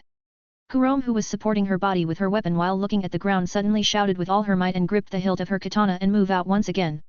This time at a much higher speed, which was slightly above the speed Winegg displayed at first. She quickly appeared in front of Winegg and performed slash with her katana in the diagonal arc. She is still able to move and even faster than before. Weneg was truly caught off guard this time and he quickly jumped backward, but a small cut across his chest still appeared. Looks like I will have to show you more of my power to make you fully submit. Weneg looked at his chest with cold eyes before raising his head and saying with a commanding tone. No matter what you will show me, you can forget about me submitting. Kurom replied with an extremely cold tone while reading herself to receive no matter how fast attack. Are you sure about that? He asked with a sinister smile while strange black markings appeared near his cut on his chest. Of C. Kurom wanted to reply but she stopped when she felt a stinging sensation in the area of her chest. Kurom! Tsukushi shouted when she noticed some blood coming from under Kurom's tattered clothes. I can't win against someone like that, but I can at least tire him until Akashi Nii-sama arrives. Kurom thought and started attacking Weneg, inflicting small cuts on him, but she was only causing herself more pain by doing so. Hey, she said something about her brother, will he be able to defeat someone like that? The silver-haired girl whispered to Tsukushi with a worried expression.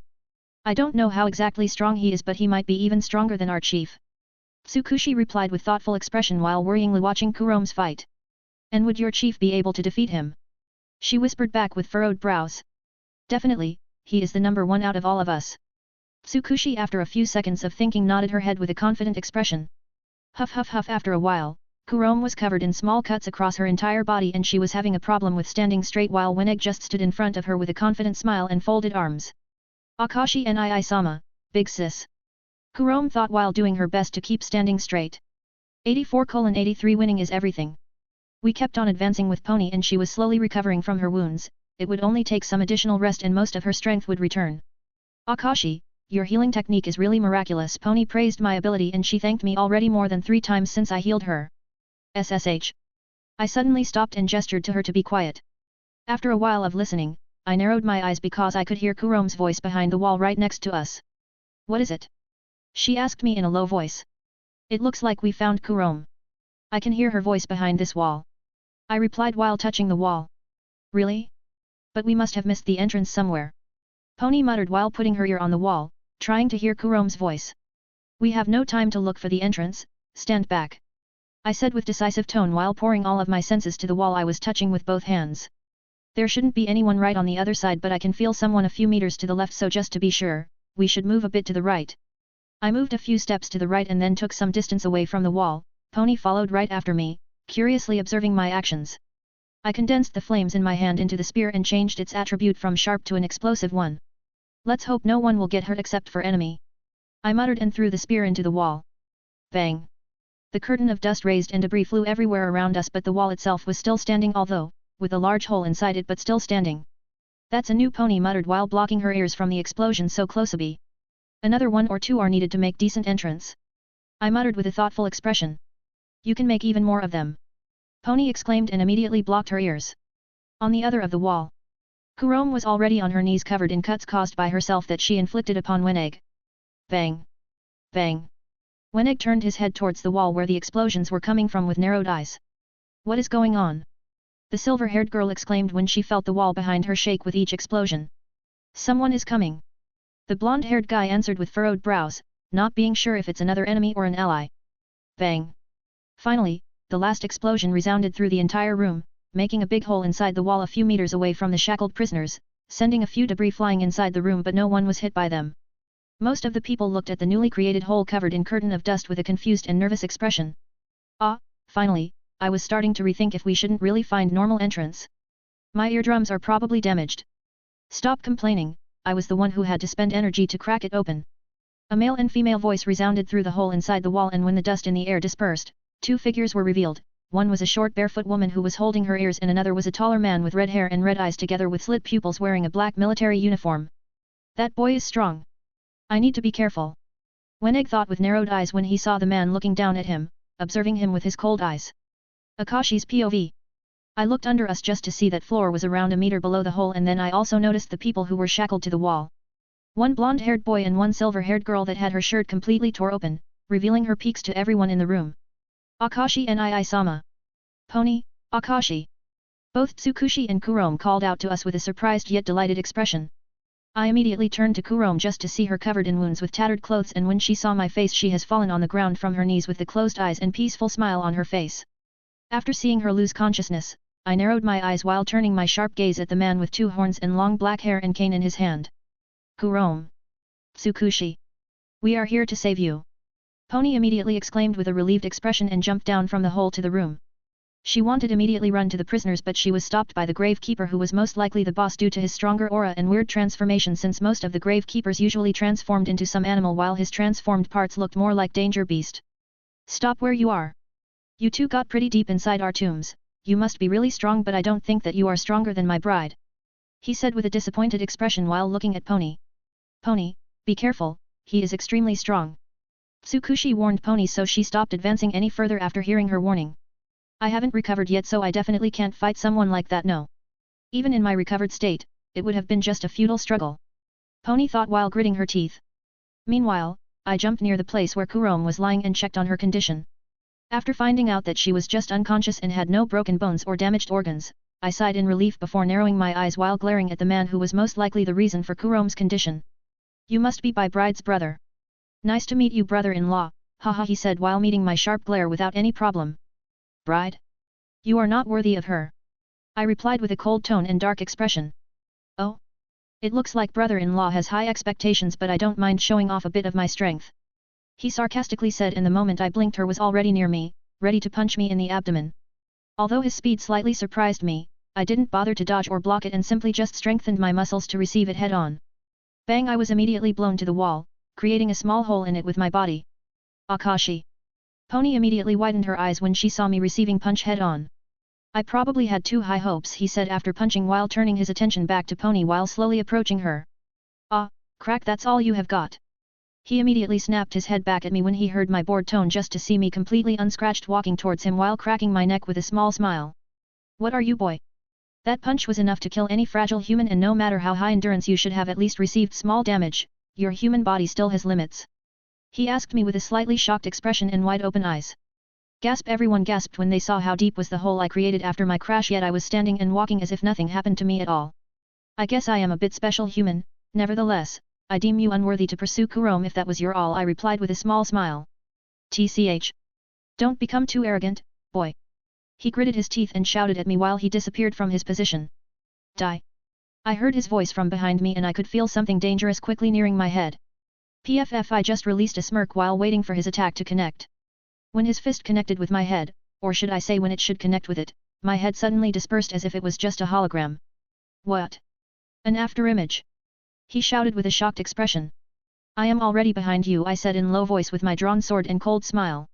Screech! A crimson-colored slash of energy appeared in the middle of the room, advancing through the entire room, stopping only after being buried numerous meters inside the wall and ceiling.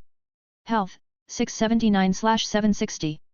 Energy, 889/1365. Splash! We both regained our distance from each other. To think you would be able to survive such an attack just by sacrificing your arm, you are really different from others, but still not enough to pursue little Kurome-chan, I said while looking at his cut-off arm lying on the ground near his legs with a stoic expression. Akashi. Be careful, he is using some strange curse. Tsukushi suddenly shouted at me with a worried expression while looking at me with wide open eyes. Hee, too late. The stronger my opponent, the stronger curse. He started creepily laughing and strange black markings appeared near his shoulder where his arm was cut off. I immediately felt chill down my spine. Fire form. Energy, 689/1365. I didn't hesitate even a second and used my skill. My body suddenly turned into a figure of flames, pure flames. His markings started to glow a bit and suddenly my arm made of flames has fallen off. What? What the hell are you? He shouted while looking at my body of pure flames with wide open eyes and shocked expression. The others weren't any different. Is he even a human? This is unbelievable. And what was that crimson energy that came out of his sword? The silver-haired girl exclaimed with a dropped jaw. This is insane. Is this power of a select team? The blonde-haired guy muttered with a terrified expression. He and Kurome aren't part of the select team. They came from the capital to help us. Tsukushi replied with a dumbfounded expression before glancing at Pony, who was looking for any good opportunity to help Akashi. I looked down at my cut-off arm lying on the ground, or more like burning on the ground. I crouched down and with the other hand, I took it from the ground and reattached it to my shoulder. The flames immediately reattached as if nothing happened before. What does it matter? I replied, but since I didn't even have a mouth, only a deep changed voice came from the flames, making it even creepier. So I take it that your curse reflects any physical damage you receive back to your enemy. That's how you defeated Kurome, and since your body is enhanced by the Danger Beast's genes, you have higher regeneration and you are tougher, making use of it against strong enemies with more fragile bodies. I muttered while cancelling my own transformation, making my body appear on the flame's position in the original state. Ker, you and your empire do whatever you want.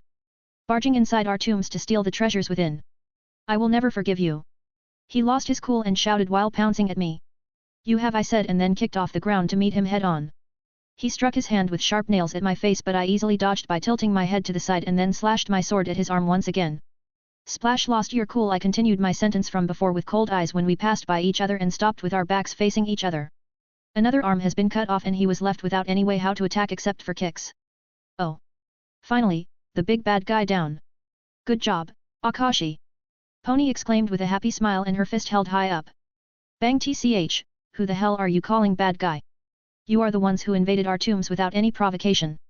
Who the hell are you if we are bad guys? He has fallen on the ground with a face first and then replied while gritting his teeth. He was bleeding from his mouth, but his transformation has yet to wear off. He didn't even try to activate his curse again. You are not bad guys. What about those captured girls on higher levels of your tomb? Pony immediately started shouting at him with an enraged expression. Pony. Tsukushi muttered while looking at Pony with a surprised expression. Ha, I can't control what everyone does within this tomb, plus you are the ones who provoked us, so I think it's fair for you to suffer, and we also need to procreate, plus we can't just involve normal humans. So it's your problem for invading us. He replied with a mocking tone. You. Pony wanted to say more, but I interrupted her. I sympathize with you, you were in right to do whatever you wanted with those prisoners. You were, after all, winners. But then don't call us bad guys when we invade you and you lose. I said with a calm tone while I struck my sword into the ground right next to his head while looking down. Akashi. Pony immediately called my name out with a surprised expression after hearing my words, and she wasn't the only one.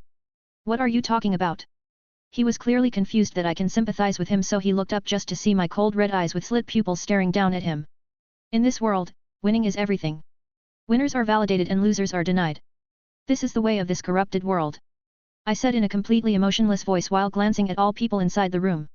85:84 Fire Incarnate. In this world, winning is everything. Winners are validated and losers are denied. This is the way of this corrupted world. I said in a completely emotionless voice while glancing at all people inside the room. Once my words resounded inside the room, everyone quieted down and not even a word could be heard from anyone. I wouldn't expect any less from someone from the Empire. Your words hold some truth in them. The boss of the Grave Keepers replied with a slightly sad smile. What do you mean, Akashi? Tsukushi asked me with a shaky voice while looking at me with a shocked expression. Who do you think has written history? I asked, but no one answered me. Victors did. They can say whatever they want and we still won't have any idea what is the truth and what is the lie. What you can do is only believe in your own beliefs that you have set by yourself and not by someone's teachings. I said with closed eyes and an indifferent expression. But wouldn't it be wrong if everyone behaved like that? Pony asked me with a confused expression. What is bad? What is right? Once again, the victor is the just and the loser is wrong. Pony, do you live for others' people's happiness or for your own happiness? I opened my eyes and asked with a small smile. I want to make everyone happy. She replied with a bit of difficulty. Why? Will that make you happy too? There are numerous types of people among all those people who you want to make a smile and be happy. Not to mention that you don't know them at all. Don't you want to care more about your close friends rather than unknown people who might not even appreciate your efforts? I asked with a teasing smile. She looked at the ground while thinking hard about my words. Well, no need to think about it so hard. First, we need to free everyone. I said with a bright smile and closed eyes. Why does Akashi seem so different out of nowhere? Pony thought with a slightly sad expression while looking at Akashi's bright smile. Well, Pony, can you please free the girls? I will save our Blondie here, I said with a smirk while approaching the blonde-haired guy. Be Blondie. He muttered with a dumbfounded expression. Sure. Pony nodded and quickly went to free the girls. I freed the boy, and while he introduced himself to me and I got to know that he is Natala and his other teammates are Jin and Baluk. The silver-haired girl is Jin and the white-haired girl is Baluk. Thank you for rescuing us, we couldn't do much against them, Natala thanked me while rubbing his wrist with an ashamed expression. I nodded and looked at Pony's side just to see that Jin's boobs were still hanging out in open. What? She noticed my stare and covered herself with her arms. Here you go, it looks like there is nothing you can use as a cover, so you can use my coat for now. I will want it back once we will return. I took off my coat and threw it at her with an indifferent face. Thanks, though you could have said it more nicely. She thanked me and then mumbled something under her nose. I am sorry for not treating you like a princess. Next time, I will make sure to kneel while handing out my coat to you. I said with a stoic expression. She widened her eyes, maybe she didn't expect me to hear her. She didn't mean anything bad. It's just that she was harassed by one of the guys so she is in a bad mood. Natala immediately came between me and Jin with an apologetic smile. Ease up a bit man, it was just a joke. I said with a teasing smile. How are we supposed to know that when you have that stoic expression? Jin immediately complained, however, this time she made sure to think it to herself and not mumble aloud. By the way, here you go, Tsukushi, I said and threw at her the skirt she was missing. Hey? Thanks. She looked a bit embarrassed while catching it before she thanked me. Now, the treasures should be anywhere near here, but first, I should take care of Kurome. I hope you haven't forgotten about me. The boss of the Gravekeepers said while slowly bleeding out. Due to his danger beast's genes, he was bleeding very slowly despite having 2 of his limbs cut off. Everyone turned at him with a confused expression while he just formed a crazy smile. When I saw that smile, the smile of a man who is about to suicide, I immediately moved and kicked him into the back of his head, intending to knock him out, but I was too late and he took his own life. Akashi. Both Pony and Tsukushi were surprised by seeing this. 100 XP for killing your enemy. 100 XP for defeating the boss of the dungeon. 200 XP for clearing a dungeon. Class, Blade Master, LV7, 13 STR, 13 Agi, 6 Const, 233/640 XP. Rumble, the entire tomb started to shake. Go. Take Kurome and quickly get out of here. I shouted at them and they immediately understood what has just happened. But what about you? Why won't you go with us? Despite questioning me, Pony quickly took Kurome's petite body onto her back. I still have a job to do, that guy had Cornelia's weapon yet she isn't here. I made up a pretty good excuse but I didn't expect strong disagreement from Pony and Tsukushi. Maybe she is already out of here or someone else found her. You can't remain here while the tomb is about to crumble. Akashi. Pony gritted her teeth and despite wanting to find Cornelia, she shouted at me these words. Pony is right. You must go with us. Tsukushi nodded her head while helping others with the preparations to storm out of here at full speed. TCH. How heartwarming once again, but I doubt you would be so nice if I said that I want to take a few treasures for myself. I can get out of here even if the entire tomb crumbled on top of me. Go now. I will look for Cornelia and others if someone else was also captured. The shaking was getting tenser and some pillars supporting the ceiling started to slowly crumble down, so I shouted at them with a commanding tone.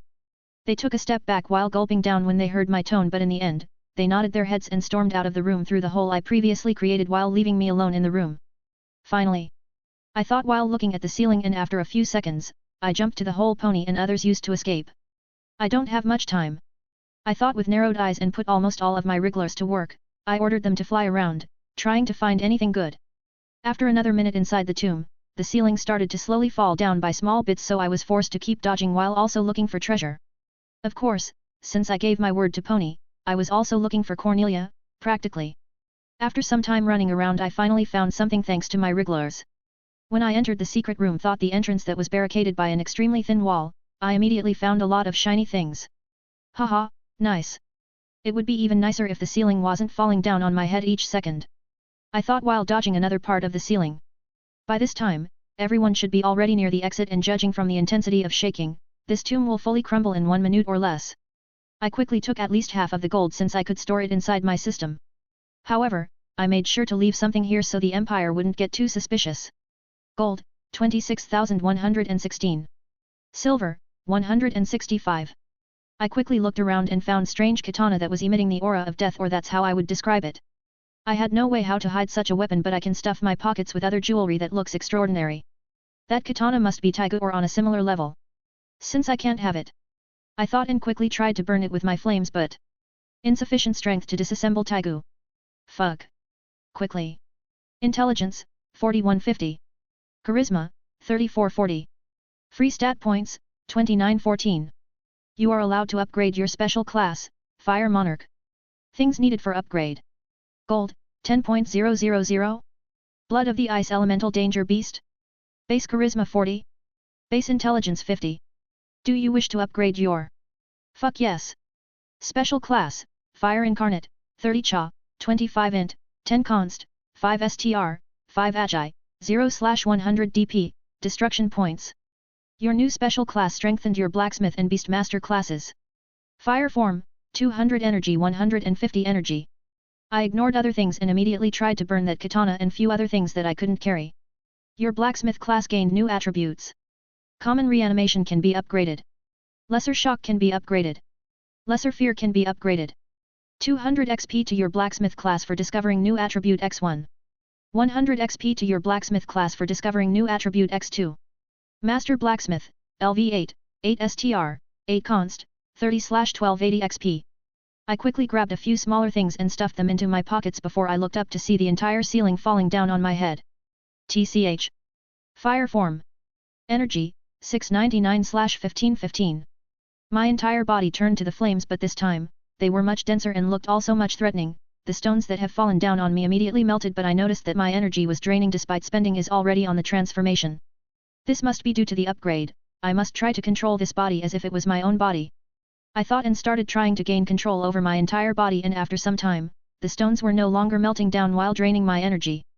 Energy, 568/1515. The rebel quickly buried me, and although it was an extremely uncomfortable feeling and it felt like I was suffocating, in truth I didn't even need to breathe in this form. I could only think of a small number of things that could kill me in this form, but rebel wasn't one of them. My entire body became completely thin, so much that one could even see through those flames on the other side. I slowly started to climb up through small gaps between the rebel. Outside of the tomb. Rumble boom. The entire pyramid has crumbled down and became only rubble. Once the greatly known tomb of the first emperor was no more. These guys were totally nuts, to actually trigger self-destruct mechanism. They are really determined not to let us have their treasure. Kozuki muttered while glancing at the Uncle Bill, who was watching the entire show of tombs crumbling down with his hands behind his back. Kozuki himself had tattered clothes and looked like he escaped by a hair's breadth. It doesn't matter, once we deploy a special unit, we will be able to dig out the treasures. I am more surprised that you have decided to remain here, General Esteth. Once again, let me thank you for your support during this mission. Uncle Bill said while tearing his eyes off the formerly known tomb while glancing at the woman with long blue hair, wearing a white military uniform. No need to. There weren't many enemies anyway. When I entered their lodgings, I noticed that there were hardly any enemies, so someone must have bested me. Esteth replied with a bored expression while sitting on the boulder made out of ice with her legs crossed. Despite her bored look, she was attentively looking at the rebel as if she was looking for someone specifically. Is there any specific reason why you remained here, General Esteth? That is, if you don't mind telling me. Kozuki asked with a slightly confused expression. Actually, I don't mind. I am waiting for a good friend. Esteth glanced for a second at Kozuki before she smiled and cleared up his confusion while supporting her chin with her hand, looking quite seductive despite the pose not being specifically seductive at all. The personal power wasn't her only strength as an ice queen. After all, people wouldn't start calling her queen just because of her superior control over ice, but of course, no one dared to even look at her with lust in their eyes unless they wanted their eyeballs gouged out. That woman has a friend. Here. Both Kozuki and Uncle Bill were shocked by this information as they started looking at Esteth with dumbfounded expressions. 86:85 Aftermath 1. Bang, a few figures came out of the rebel. Cough cough, this was the worst mission. It was too close. Pony complained aloud. Kurome slowly opened her eyes and noticed that she is being carried by Pony on her back. Hey? Where is everyone? Kurome immediately muttered while looking around to understand the situation, and when she noticed that she is outside of the tomb and rebel all around her, she instantly knew what had happened. She was only able to see the prisoners that she saw inside the room where she was fighting Weneg and also Pony. However, her partner, Akashi, was nowhere to see. Bang, another rebel got blown away. AKA Kurome's expression brightened when she saw this and was ready to call out Akashi's name, but her mouth closed when she saw the people who came out. Cough, that was close, too close. They went completely nuts. Najasho, Green, and Akame came out of the rebel. Although Kurome was happy to see her sister be alright, she was now concerned about another person. Kurome. Are you alright? Akame immediately ran up to Pony, checking Kurome's small cuts across her entire body. Most of them already stopped bleeding since they were really small, and despite the number, Kurome had quite a tough body thanks to prescriptions from Orberg clan, and her regeneration was also enhanced by a bit. I am fine, I just need to rest. Where is Akashi Nii-sama? Kurome asked with a worried tone while glancing at Pony, who let her sit down on the ground. He said that he will look for others. Pony said with a guilty expression while looking down, not daring to look into Kurome's eyes. Why didn't you stop him? This question didn't come from Kurome but from Akame. Akame, we couldn't really do anything, he shouted at us to go and there was no time to argue. Tsukushi said with a slightly sad expression. I guess he won't need this back after all. Jin suddenly mumbled with a conflicted expression while gripping the coat she was currently wearing. Not Allah, and immediately. He won't die. Don't worry. Pony suddenly exclaimed with a cheerful smile, but it was still visible that she was forcing herself to smile. Everyone looked at her with a surprised expression, and Kurome was the only one who was looking back at the rebel. The hope still hasn't escaped from her eyes. What do you mean, Pony? Akame asked with a confused expression. He is super strong. He defeated the boss without even losing his cool image around him, haha. He wouldn't get killed by some rebel. Even when I was almost kicked to death by one of them, he killed him with only one swing of his sword. Pony explained with a smile and glazed eyes. Everyone looked at Pony with wide open eyes. She is right, big sis. Akashi Nii-sama wouldn't let himself get killed by rebel.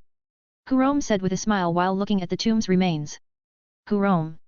Akame called out with a slightly sad expression while looking at her sister. Suddenly, they noticed flames slowly escaping through the small gaps between rebel to the surface. What the? Green exclaimed with a shocked expression when he saw this bizarre sight while getting ready into his attacking stance with his whip. Is that? Not Allah, Jin, and others who were previously with Akashi muttered to themselves. The flames slowly formed the kneeling figure on the surface, and the flames suddenly transformed into a person. Some distance away from the tomb's remains. Oh. I knew that he would have survived, but to think he has such means. Esteth suddenly exclaimed with a delighted tone and wide smile when she saw this, while Gozuki and Uncle Bill could only stare with dumbfounded expressions. Akashi's POV. Looks like I am finally out, I muttered when I finally saw the sky while getting up from my knee and looking around. Akashi. Everyone exclaimed with shocked expressions when they saw me, and Kurome went as far as to jump on me, hugging me while hanging from my neck. Hehe, I knew you wouldn't die. Pony chuckled and hopped next to me while extending her fist to me with a wide smile, but her eyes were still glazed. Say that to your eyes. I replied and shook my head with a teasing smile while bumping my fist with hers. Thankfully, everything I had on me during my transformation remained on me. And it looks like no one is actually suspicious of this fact, good for me. Anyway, I couldn't find Cornelia anywhere. I looked around the rebel before I said with a serious expression, dropping a bucket of ice over everyone's head. No one replied to my words and everyone grew silent while looking downward. Sigh, I guess we can only go back and report while hoping for the best. Don't you think so? I sighed and said with a neutral tone before asking Najasho who was their leader. Yes, let's go, everyone. Najasho thought for a while with closed eyes before opening them and saying this while walking away from the collapsed tomb. Wait, Chief. Why won't we try to search for Cornelia? Tsukushi asked with a shocked expression. We are all exhausted and we also need to report to father. We have no idea where to even start looking, plus look around yourself, there is only rebel around us, how are we going to find someone under it? Najasho stopped and replied without even turning around. When he was done, he resumed walking. Acting all cool and apathetic while having your hands in your pockets despite feeling down also needs a lot of skill and self-control. He is a good leader, he doesn't want to show any weakness to them, he wants to set an example for them. They can grieve, but he, as a leader, needs to remain strong. I thought while looking at Najasho's back. You should probably follow after your leader, I voiced out my opinion while everyone was just staring at his distancing back. Everyone looked at me. People die, it happens, there is still a chance that she is alive, however, don't get your hopes too high, sometimes, failed high expectations are even harder to bear than the real death of your comrade. I muttered and gestured to Kurome to remain with Akame before I also took my leave. Wait, what about your coat? Jin suddenly shouted at me while gripping the coat she was wearing with an embarrassed expression. Do you want to return it to me right now? I don't mind if that's your wish, however, if not, you can return it once you are rested enough and also once you get your own clothes, don't forget to wash it, after all, you are almost fully naked under it. I stopped walking and glanced behind me with an amused smile before I resumed walking. What do you mean by that? I don't stink. She gritted her teeth and shouted at me with an upset expression. If you will want to become a fine wife in the future, you will need to practice those things to become efficient in them anyway. I replied without even turning around or stopping this time, I just raised my hand as a goodbye gesture. Ha! Jin exclaimed with a dumbfounded expression before her expression distorted into a twitching smile while vein popped on her forehead while she was clutching her fist. Jin, no need to become so heated, he saved our lives after all. Natala immediately tried to calm her down with a helpless smile. Maybe yes, maybe not. Who knows what would have happened if Kurome didn't come to help us at first. Maybe at the time, he would have arrived, I would already wish for death. And you also call yourself a man, grow some balls. Humph. Jin said while snorting at Natala's attempt to calm her down, she also tossed her head to the side to show that she is ignoring him and is disappointed in him. Natala just looked at her with a completely dumbfounded expression. What do you mean by grow some balls? Natala thought with typical dense expression. Big sis, are you alright? Kurome asked with a worried expression when she saw Akame's glazed eyes. Tsukushi and Pony weren't any different from Akame. However, they still knew that they have to move out, standing still won't do anything. I am alright, let's return back for now before doing anything else. Akame said with a sad expression, but despite her words, tears slowly started pouring down her cheeks. Akame Green muttered with a depressed expression while looking at Akame's tears before he started gritting his teeth with a clenched fist while looking downward. Let's go back, there is not much we can do here anyway. Akame replied with a forced smile.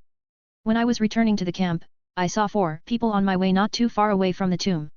And I was slightly surprised when I saw one certain person. I guess it was expected since when I was buried under that rubble I could also see some stones covered in ice. I thought and decided to approach that person sitting on the boulder made of ice. To think that I would meet Red Devil himself here. It's nice to see you here. She said aloud with a teasing tone and a friendly smile, and then she jumped down from the boulder to match my height. Hearing such words from Ice Queen herself is very pleasing to ears. Hello, how long was it since we last saw each other? I replied with the same teasing tone and a small smirk. More than 1 year perhaps. She said uncertainly and approached me before pulling me into a hug. This slightly surprised me, but then I remembered our last meeting and I instantly calmed down. Even during our last meeting, she also hugged me, so I guess there is not much to be surprised about. Anyway, her chest is really big.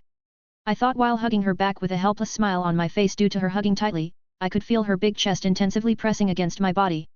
On the side, not too far away, Gozuki was speaking with Najasho. However, when he saw the sight of Ice Queen hugging someone, his jaw almost dropped while Najasho just looked at him with a confused expression before redirecting his gaze at Akashi and Esteth.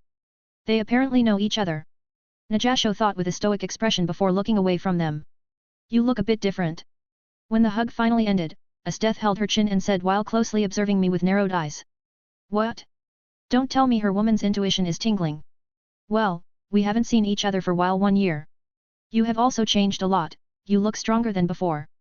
I said with a slightly helpless smile. I thought of saying that she looks more beautiful, but I quickly dismissed that idea after thinking about what kind of woman she is. Maybe we will have time for a spar once again, hee. She smiled when she heard my words, but she still looked slightly suspicious and confused while searching for the change on me. I didn't change physically much after that 1 year. I thought with a puzzled expression. 87:86 Aftermath 2. Sure, if we will have some spare time, I won't refuse a little spar. I replied with a small smile, and while I was speaking with Esteth, others finally arrived. Esteth immediately looked at my shirt with a red tie before looking at Jin wearing a black coat. She is naked underneath it, I just lend it to her. I said when I noticed her confused expression. Why am I even explaining myself when she didn't even ask? Oh. I see. She just nodded her head, but it looked like she wanted to say more. However, she was hesitating. Akashi and I-sama, what are we going to do now that mission is completed? Kurome ran up next to me and asked me while glancing at Esteth with a curious expression. Esteth saw her expression, so she formed a smirk for some kind of reason. Kurome immediately narrowed her eyes while wrapping her arms around my own arm. What is going on here? Now that I think about it, you two don't know each other yet, at least not personally. Kurome, this is Esteth, General of the Empire and holder of the title the strongest within the Empire.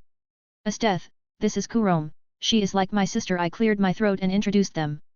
Hi, it's nice to meet you, Kurome. Esteth said with a small competitive smile. Hello, likewise. But I disagree with that title. Kurome said with narrowed eyes. Oh? Why is that so? Esteth exclaimed, and her smile only widened when she heard Kurome's words. Akashi and I-sama should be the one holding that title. Kurome said with a confident expression while holding my hand and glaring at Esteth without any fear. Kurome, who was a leader together with Ichika of our organization within the capital, obviously knew very well what kind of person Esteth is. Haha, maybe, who knows? She wasn't offended at all and just laughed while asking and looking at me with a small smile. I was slightly surprised how the entire conversation took a turn in a different direction than I intended. Kurome, you can sometimes be so childish. I thought and brought my hand in front of her forehead and flicked her forehead with my finger. Ouch. Nii-sama. She looked at me with a surprised expression while rubbing her forehead. No need to argue about who should hold which title. No, to mention that I am not officially within the Empire's army, so I can't hold such title. That title is only for those involved in the military. I am just a noble who knows nothing about fighting or wars, I said with a humble smile and closed eyes, and I noticed that once I have said that, a lot of eyes landed on my back. How the fuck are you just a noble who knows nothing about fighting? Almost everyone shouted within their minds when they heard Akashi's innocent words. They were also curious about Esteth, but Gozuki already told them not to cause any problems, so they kept their distance. Just a noble? Hey? You know nothing about combat, hey? I would really like to meet other nobles who can smile crazily during the fights as you during our last spar. Asteth said with a teasing tone while looking at both of us with soft eyes. Well, either way, I still need to take over my family, so the military is a big no for me, at least not in the future. If you truly want, I can try to apply and take away your title. I tilted my head to the side and said with a smirk across my face. Asteth responded to my provocation with a provocative smile, but she didn't say anything and only released her cold aura around her. Kurom immediately started to shiver due to temperature drop, but there was no danger, at most it was uncomfortable. I released my own warm aura, making it clash with the cold aura, slowly pushing it back. Oh. Asteth opened her eyes wide when she noticed that her aura was getting suppressed. Did anything happen to your Taigu, Akashi? I can feel that it's a bit different than usual. Asteth immediately asked me with furrowed brows. Something like that. I will need to do some training outside where many danger beasts reside. My Taigu is feeling a bit restless as of lately. I said in low voice. Are you hearing voices in your head or something? Asteth asked me with a shocked expression, since if I could be influenced by it, it would also mean that the Taigu got stronger out of nowhere or that my mind simply became weaker. You can say it like that. Although I don't know what voices you used to hear or what they were telling you, I heard that usually, it is simply about destruction and slaughter. My Taigu is a bit different in this aspect. It's trying to help me instead of lead me astray. Maybe it is due to my perfect compatibility with it, or maybe due to how long I have it. Sigh, I see, then that's fine. As for a good place with a strong and a lot of danger beasts, I can only recommend you Gappy Marsh. However, that place is really flooded with a strong danger beasts, and even I wouldn't enter that place unless I have a clear reason to do so. Asteth sighed in relief and then recommended one place to me. Everyone heard her words and they immediately widened their eyes when they heard Gappy Marsh. Everyone, we should go back to the camp for now. What are you planning to do? Kozuki said aloud before asking me with a curious expression. I can spend a few more nights with them. I still need to look at everything that was upgraded by my special class. Kurom would also like to spend more time with Akame. I will go back with you, what about you? I replied to him before returning my gaze at Asteth. Well, I am not in a hurry to return to the capital. Since you are here, we might as well catch up and tell each other what had happened. Asteth said with a small smile before glancing at Kurom with a provocative smile. Kurom just narrowed her eyes when she was that smile. Akashi. Pony suddenly approached us, still with wet eyes due to Cornelia's disappearance. Pony. Akame and others shouted at her with worried faces. What is it? I stopped talking with Asteth and turned at her. Asteth herself frowned, but she didn't say anything. I just want to apologize for dragging you down. If it wasn't for me being with you, maybe everything would have ended differently, Pony said in a low voice and with a guilty expression while looking downward. There is no way for you to know that. Regretting something won't move you forward. Look at your mistakes with raised head and face them head on. I shook my head with closed eyes before replying to her. Thank you. Pony shouted and bowed to me while a few tears dropped on the ground. Everyone except for her teammates looked at her with a confused expression. Let's just return to the camp. I muttered and helped Pony to stand straight before looking at Kurom and Asteth. What kind of relationship those two have? Uncle Bill asked Kozuki with narrowed eyes when they finally returned to the camp. Right now they were talking inside the commander tent. Who knows? But watching their interactions, I doubt they have any intimate relationship, probably just friends. Considering their natures and their taigas, one would assume that they would be rivals, but it's still understandable. Kozuki shrugged his shoulders with an uninterested expression. Anyway, what do you plan on doing with that missing kid of yours? Cornelia was her name, am I right? Uncle Bill asked with a composed expression. Cornelia, hey? I don't know, we can remain here for a few days to see if she is truly alive, but I highly doubt it. We need to move on, and this applies especially to those kids.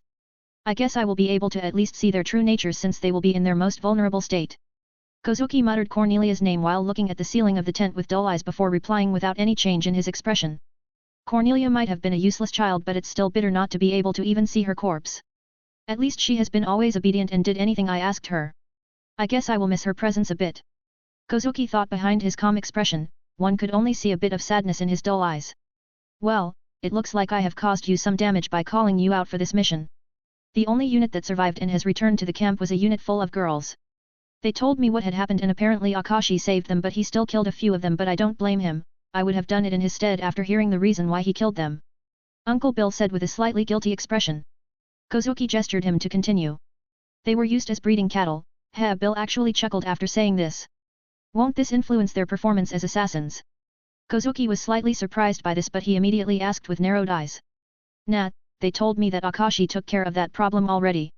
Although I don't understand how he was able to do that without any drugs, after hearing their explanation, I simply threw it behind my head. Apparently he stuck his finger into them and they felt some kind of warmth inside them, most likely it was his taigub, but to have such control over it that he can dictate it who to injure and not. Bill said with a thoughtful expression while holding his chin. Terrifying, isn't it? A weird type of treatment, but if it was able to take care of the problem, why not? Anyway, I will probably have one member down right now, not to mention that guy has yet to fully recover. Kozuki also said with the same thoughtful expression. Since I was the one who called you here, I will also compensate you. You can take 2 people from my strongest unit. Natala and Jin are the strongest ones in it. Bill said while handing Kozuki papers with information about those 2. They are fine, however, we have a different problem. Kozuki said while quickly looking over the papers. What is it? Bill asked with a confused and alerted expression. Akame told me that her enemy told her that we are the ones invading them without any provocation before he died. Which wouldn't be such a problem if Pony also didn't join in the discussion. She herself said that the boss said the same thing and Akashi replied with words, in this world, winning is everything. Winners are validated and losers are denied. I managed to change their minds, but it was only a temporary solution. Kozuki said with narrowed eyes. I see, well, at least his mind is working the same way as us. The strong feast on weak, that's how it has always been. My members won't get any of those ideas since I brainwashed them and taught them that betraying the empire is bad. Bill muttered while looking down at his table before he raised his head and said with a small smile. This isn't about his beliefs, but him saying it aloud only made it apparent that he wasn't denying that boss's words. Although Pony might not be clever enough to notice that detail, but Tsukushi was also with her. Kozuki said with an irritated expression. Well, it's your problem, so you need to keep a close eye on those 3 girls. You were the one who decided not to flood their bodies with drugs, solve it yourself. Bill just shook his head. I know that even without you reminding me. Kozuki replied before he turned around and left the tent. 88:87 Sisters Argument. Akame's tent. This will be our first night all alone. Kurome exclaimed with a happy expression while jumping on the bed right next to Akame. Ha, we can talk about more personal things now. Akame chuckled seeing Kurome's antics, but she still agreed with a big smile on across her face. Then let me have the first question, big sis, do you have anyone you like? Kurome suddenly asked while lying on the bed right next to Akame and looking intensively at her. No, how can I like anyone when I already have my adorable small sister? What about you? Do you perhaps like someone? Akame was surprised by Kurome's blunt question, but she still answered with a smile before asking back with a teasing smile. Hi, it's a secret. Kurome giggled before answering while sticking out her tongue. Wah. Wait, I told you so, why you won't tell me? Is it perhaps, Akashi? Akame froze when she heard Kurome's rejection to tell her. To be honest, I am not sure. I like Akashi the same way I like Big Sis. I want to be always around Akashi and Sama, but I don't know if it's in that way. Maybe I simply think that I am not good enough, who knows? Kurome answered with an honest smile, but it wasn't sad smile at all. I see, but don't say those things about yourself. You are more than worthy to be with anyone you want, it only depends if the other person is worthy enough of you. Akame immediately gripped Kurome's hands and said with a serious expression. PFFF, I can already imagine you chasing off all boys interested in me. Kurome immediately started to laugh when she saw Akame's serious expression. Me? Akame just tilted her head to the side with a confused expression while pointing at her face with her index finger. Yes. But don't worry, I will do the same. Kurome said while sticking out her tongue and winking at Akame. Ha, sure, all we need is each other. Akame chuckled after hearing this and admitted while hugging Kurome with a peaceful smile. Unfortunately, I will have to return to the capital while you might go to another mission outside of the capital, maybe even outside of the empire. Kurome mentioned with a sad smile. Then why not come with us? I am sure that if I will tell father, he will be able to do something. Akame suddenly blurted out with a slightly panicked expression. I can't. Hearing her words, Kurome suddenly yelled with her head still buried in Akame's chest. Kurome, why not? Akame was shocked by her sudden outburst, so she asked her with wide open eyes. You don't understand, big sis. I can't betray Nii-sama, no, I don't want to betray him. For 8 years. He has been taking care of me as a big brother for more than 8 years. I have been sleeping and living in the same room as him for 8 years. I simply can't just leave him, not now, and not even in the future. Kurome suddenly started explaining without a stop while tears poured down her cheeks. Please calm down, Kurome. I don't want you to betray him, I am just slightly worried about you. I have heard from Tsukushi what he said to the boss of the tomb. He sympathized with them when those men actually raped those girls from other units, and after that, he said that winning is everything, which is the same as saying that strong people are always right. Akame tried to calm her sister down while she herself had slightly panicked expression after seeing Kurome's tears. And isn't he right? What weak people can do. We were sold by our own parents and we couldn't do anything about it because we were weak. Now that we became strong, we stand above our parents, right now we can do exactly the same thing as them. Now don't tell me that he wasn't right. Kurome's tears stopped falling down and she said while looking straight into Akame's eyes. He is right, but that's why I am fighting, for happiness of other people. So such things don't have to happen ever again. Akame replied after a few seconds of thinking with a resolute expression. For happiness of other people. And is it worth it when you see your own friend die because of other people's happiness? I would definitely not trade your Ornii-sama's life so others could be happy, because by doing so I would destroy my own happiness. Would you trade my life so thousands of others could be happy? Kurome asked with a self-mocking smile. Of course not. I would find another way to make those people happy without sacrificing you, Kurome. Akame was surprised by Kurome's words, but she instantly replied with a resolute expression. Anyway, Big Sis is completely wrong about Akashi Nii-sama. He might seem extremely cold, but he was the one who saved those girls, he even saved ponies and others' lives. If he can do it, he will do good deeds. However, if he must do evil to ensure the safety of those he cares about, he doesn't care about how much evil it is, he will do it without batting an eye. Kurome said with a resolute expression. Alright, I am sorry for judging him without even knowing him, I overreacted. You have been around him for 8 years, of course, you know him best. Akame said and nodded her head with visibly guilty expression when she saw Kurome's resolute expression. Why did it turn out like this? I just wanted to spend some time with Kurome, but instead, we started arguing. Akame thought with a sad expression. Two sisters threw this argument quickly aside and started once again happily talking, however, none of them would forget this moment where their beliefs clashed against each other. Akashi's POV. I was currently sitting outside of the camp, on one of the tallest boulders, which could be called even a hill with its size. Special class, Fire Incarnate, 30 Cha, 25 Int, 10 Const, 5 STR, 5 Agi, 0/100 DP. Destruction points, hey? I wonder how exactly it works. Anyway, it seems that blood from Ice Elemental Danger Beast wasn't just for a show. I thought and extended my arm in front of me with my palm facing the ground. I closed my eyes and after a while, I reopened them just to see azure-colored things that looked like even smaller snowflakes slowly falling on the ground. To be honest, it looked more like azure-colored mist formed from slightly more visible particles. I could feel that the temperature of the ground around me was becoming slowly colder. Looks like I will have to learn how to control this new power. I guess it will be easier if I will train it with Esthetha's help, since she is already experienced with this. Anyway, I shouldn't let anyone see me using this power because Esthetha is the only one known who has Ice Elemental Taigu and I am already known for my Fire Taigu. If I suddenly started controlling ice, the Empire would be even warier of me. I haven't heard of anyone wielding more than one Taigu at the same time. Maybe if I will be able to make it look like azure flames, it might work. I thought and instantly stopped releasing that coldness from my hand. Energy, 1489/1515. There are some changes I have ignored since I had no time at that time to read everything. Beastmaster, LV5, 12/160 NXP.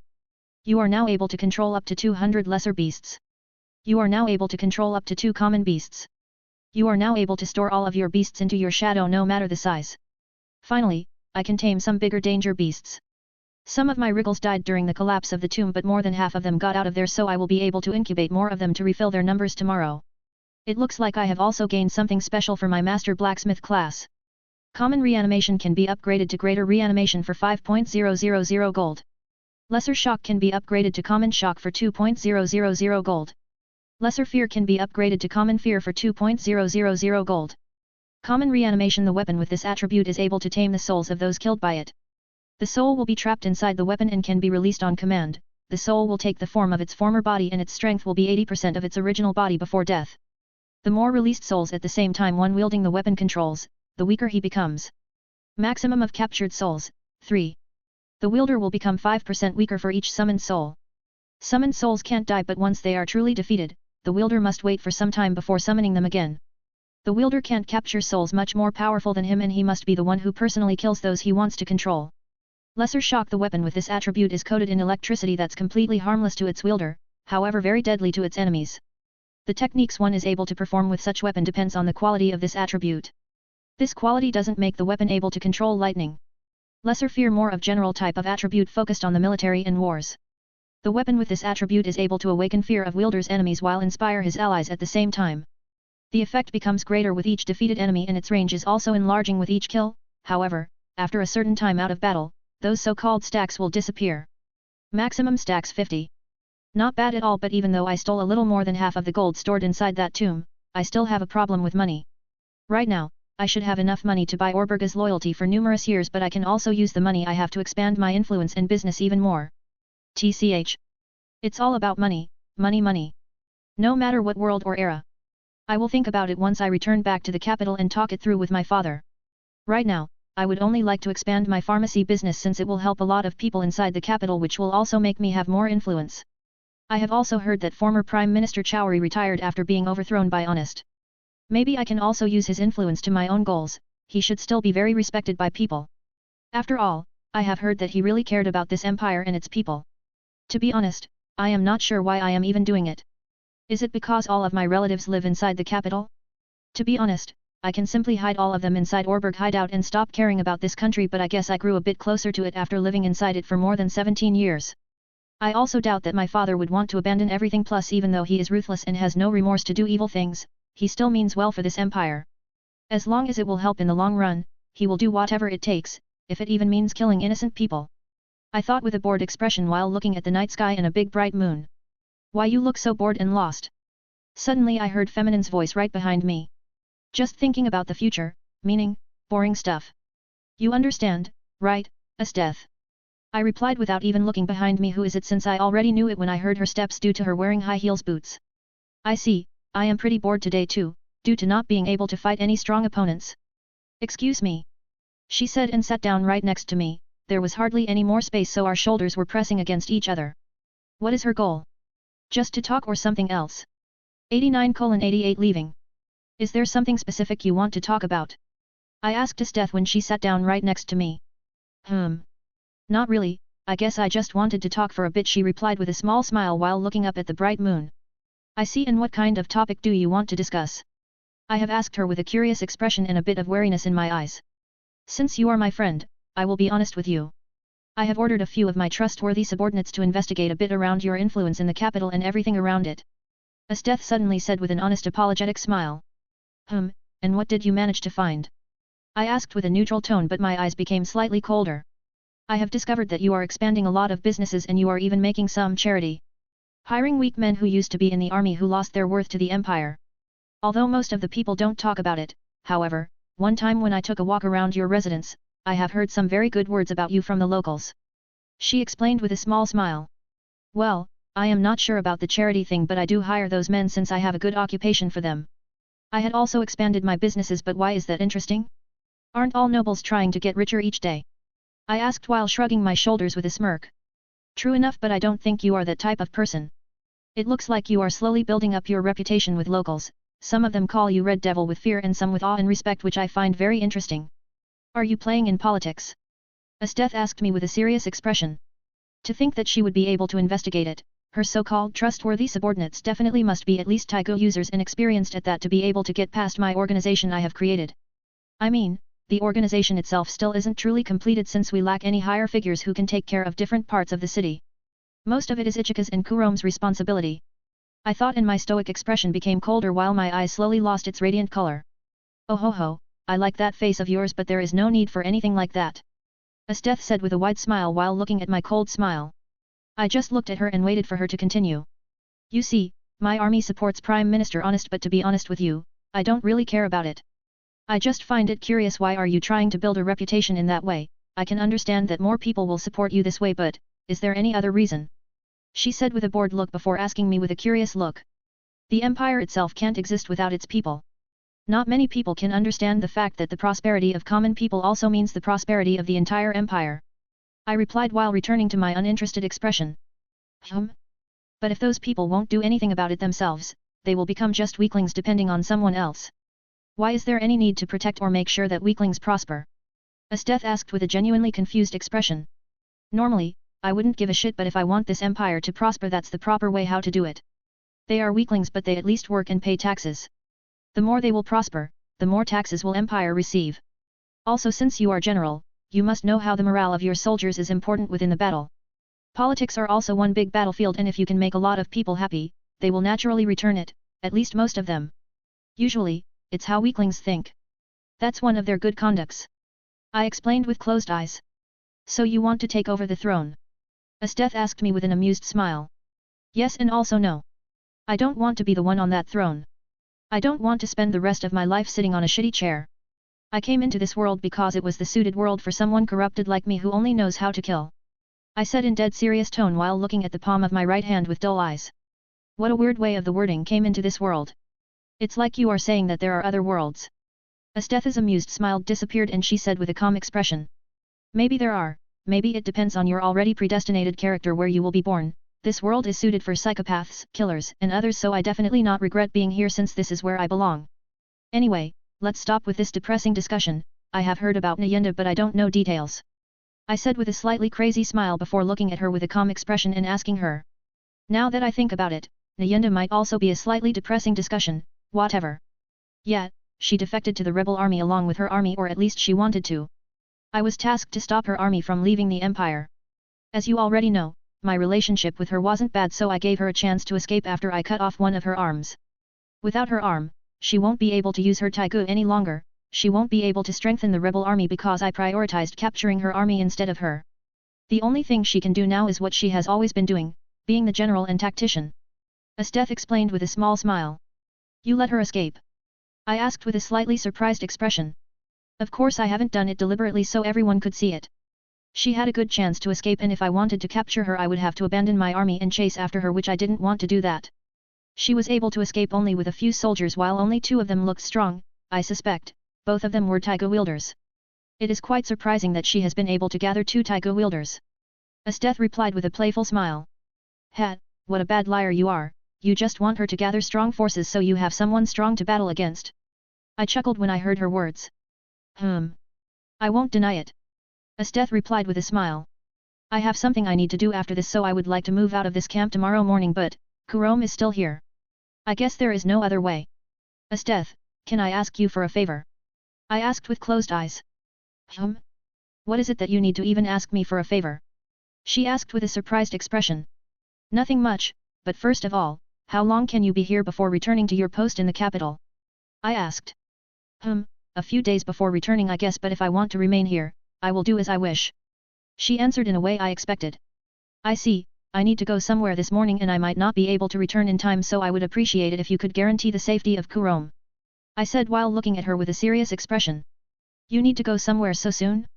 I hope to spend more time with you since it was quite a long time since we last saw each other, but I guess I will have to postpone it. I will wait here until they will decide to move out since she has her sister here, right? She said with a slightly sad smile. I am sorry. And yes, Kurome has been separated from her sister for the whole 8 years, so it would be better for her to even travel back with them. I have heard that they will also be returning to the capital, so I hope you can go with them. I know that I am asking for a lot here, after all, Ice Queen must be really busy. Well, I can sympathize with her, so I will remain here even when you will leave, but you are going to owe me one. It's a shame that I can't really accelerate time. Well, at least I will be able to use this time to practice the control over my taigu. She said with a wide sly smile before she muttered with a slightly annoyed expression.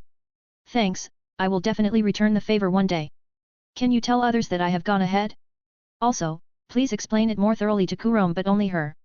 I said and started explaining a few things and also Kurome's next tasks until I return. Wait. Haven't you said that you will be leaving this morning? Esteth stopped me from getting up with a confused expression and furrowed brows. Well, it will be dawn very shortly, so I might as well move out right now that everyone is still asleep. I said with a small smile. TCH, you are really the worst. I will make sure that you will truly suffer when returning the favor. She suddenly clicked her tongue in irritation before she said to me with a small smile. Well, what is done is done. I already can't wait for it, I said with a teasing smile and jumped down from the boulder, quickly jumping down from the hill to another smaller one. The terrain here is really weird, but what to expect from dry land? Sigh, I guess I will go practice. I hope they won't remain here for a long time since their teammate is still buried under that collapsed tomb. Esteth released a tired sigh after watching Akashi's back slowly disappear in the dark of the night before muttering while jumping down from the boulder and returning back to the camp. I wonder why was my heart beating faster when I sat down next to him. Was it perhaps what they call love? Esteth thought with a small smile and little blush while pressing her hand to her heart. Screech. The sun was right on the horizon when the sound of the enraged bird was heard. Looks like this eagle-like danger beast lost its eggs right inside its nest. And now it is just rampaging around. Its size isn't something extremely large, but one would be able to travel on it. Maybe I can try to tame it since it doesn't have anything else to lose except for its life. I thought when I saw it flying around its nest situated on the peak of one hill. It was searching for anything to kill. Whenever it found something, no matter what it was instantly killed by the eagle-like danger beast. I crouched down and grabbed a small stone on the road and then threw it right at the beast. I didn't aim to injure it, so I threw it so that it would miss but still be able to gather its attention. Screech! And as I thought, it immediately looked at me when the piece of stone threw right by its head. I just smiled at it and gestured it to come with my hand. It instantly started flying towards me at incredible speed, and when it was only a few meters away from me, it flapped its wings, sending air pressure at me in the form of blades. I started dodging each one of the blades and tried to communicate with it, but it was too enraged to listen to me. If you won't listen to me, I will have to calm you down. I shouted with narrowed eyes. Hail of blades! Energy, 1465/1515. 3 flying broadsword appeared behind my back and I command them to start slashing its attacks. The danger beast itself wasn't that strong, but due to its enraged state, it won't listen to anyone even 10 times stronger. After a minute of its futile air pressure attacks, it decided to fly down and attack me with its big claws, almost as big as my own swords. I summoned all 3 swords back to me and formed a shield out of them in front of me. Clang! When the beast's claws met with my shield of swords, the dull sound resounded and my swords started to shake a bit, but they never broke. I used this chance now that it was down to jump on its head while it was busy with my swords. Calm down! I shouted and performed knife hand strike right to its head. Ah! It released sound similar to a groaning. I didn't use my entire strength, but it should be enough for it to calm down a bit. 90:89 Kiyomi. The eagle-like danger beast started swaying back and forth, so I used this chance to jump down from its back right in front of it and glared at it. After a few more seconds, it finally shook its head with a confused expression and looked down at me. It suddenly froze because it was too confused. It finally got out of its frenzy, just to see a human in front of it without any weapon in hand who was just staring at it. Are you too confused so you just froze in place instead of doing anything at all? Aren't you danger beast? Shouldn't you attack me? I asked with an amused smile while shrugging my shoulders. Chirp cheep! It just stared at me for a while before releasing first sounds that were similar to normal birds, only stronger and louder. This danger beast is a bit more special than I thought. It is cautious, quick, quite strong, and also intelligent. It practically told me right now that it doesn't feel any hostility from me and that it isn't hungry right now. It also looks like it is female. What is wrong with you? Why were you rampaging around this mountain? I asked her through telepathy. Chirp! Chirp! Screech! I see, quite an angry mother, but who wouldn't be? Her eggs were apparently stolen and eaten by another aerial beast. And even then, she wasn't able to avenge her unborn children. I have a proposition for you, join me. Join me and I will make those who hurt you and your children regret their actions. I said while extending my hand to her with a confident smirk. Screech! She looked down after hearing this, but after a few seconds, she looked at me with slightly red eyes, which indicated that she was desperate for revenge. Once I will fulfill your revenge, you are willing to become my pet, hey? I muttered what she just practically told me. I can also just tame it by force, and by adding it into my class's collection she will be forced to listen to my orders anyway, but that would leave a bad taste in my mouth. Letting beast that killed children of my own tamed beast live would be quite humiliating even for me. Lead me to where you saw it for the last time. If we will find it, you will have your revenge in no time. I used my telepathy and jumped on her back without even waiting for her response. She was a bit surprised by this, but she quickly took off and flew to the sky with me sitting on her back. I was slightly surprised when she flew into the direction I intended to go in the first place. We flew for a few minutes at an incredible speed and we quickly left that arid land and entered some kind of forest full of trees. Despite sitting on her back high in the sky, I was unable to see the end of the forest, but I was able to notice one enormous tree in the middle. That might be its nest. The place looks quite grand, and to be able to create its nest on the tallest tree means that it is quite strong, or that there simply aren't any stronger beasts around here. After we got a bit closer, I was finally able to see it resting in its nest. Fly around its nest to provoke it and then lure it out to lower height. I don't enjoy fighting in the sky as you do. I used telepathy to order her and she instantly did as I said.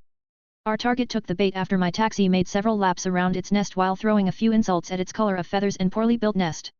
I was dumbfounded after hearing Bird's insults. That was a completely new thing to me. When the height was no longer that drastic, I ordered her to stop fleeing and face our target instead.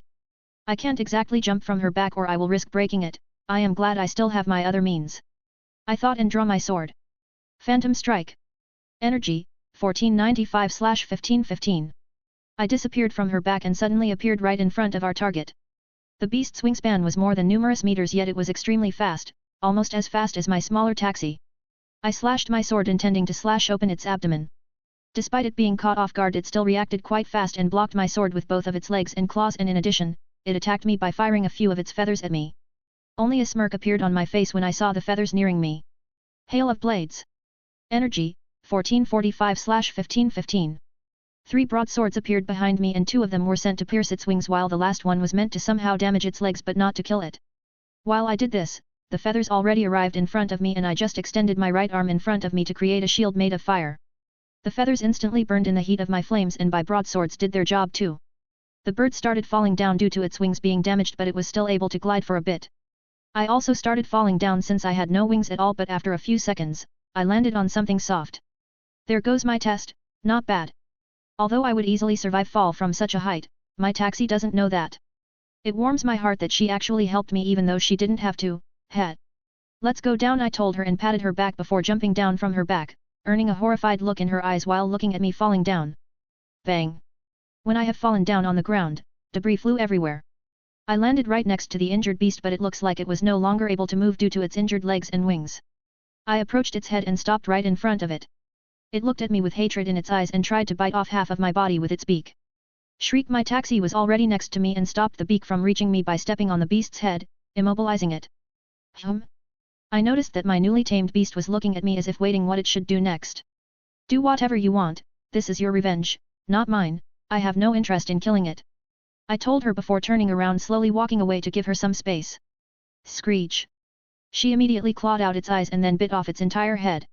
When she was done and satisfied, she hopped right in front of me with awe visible in her eyes. So, you got your revenge, are you going to join me now? I asked with a curious smile and my arms folded. Chirp chirp, it almost sounded as if she started singing while nodding her head, and after that, she bowed her head to me. Good, I guess I should give you a name, how about Kiyomi? I asked with a thoughtful expression. Chirp. Whoosh. She started to happily sing while flapping her wings around, almost breaking all branches of trees around us. She is really more intelligent than others, I can perfectly talk to her and understand her. That was an impossible feat with those wolves previously. Anyway, finally I can travel more comfortably, plus she is also quite strong, but most importantly, she isn't overly big, so her speed is great. Now that I look more closely at her, she slightly resembles Griffin. She has 4 limbs and also wings of the eagle, only her beak and head look slightly different, but it doesn't make her any less beautiful. There are a lot of images of griffins, but I liked most of them and thought that there can't be any better combination, but this world is really filled with many wonders. I thought while staring at her and holding my chin. Kiyomi tilted her head to the side in confusion, but I ignored it. Congratulations on successfully taming your first special common danger beast. 100 NXP to your unique beast master class. 10 NXP to your unique beast master class X3. Beastmaster, LV5, 142/160 NXP. Oh. So she indeed is slightly special. I thought that she is relatively fast for just a common danger beast.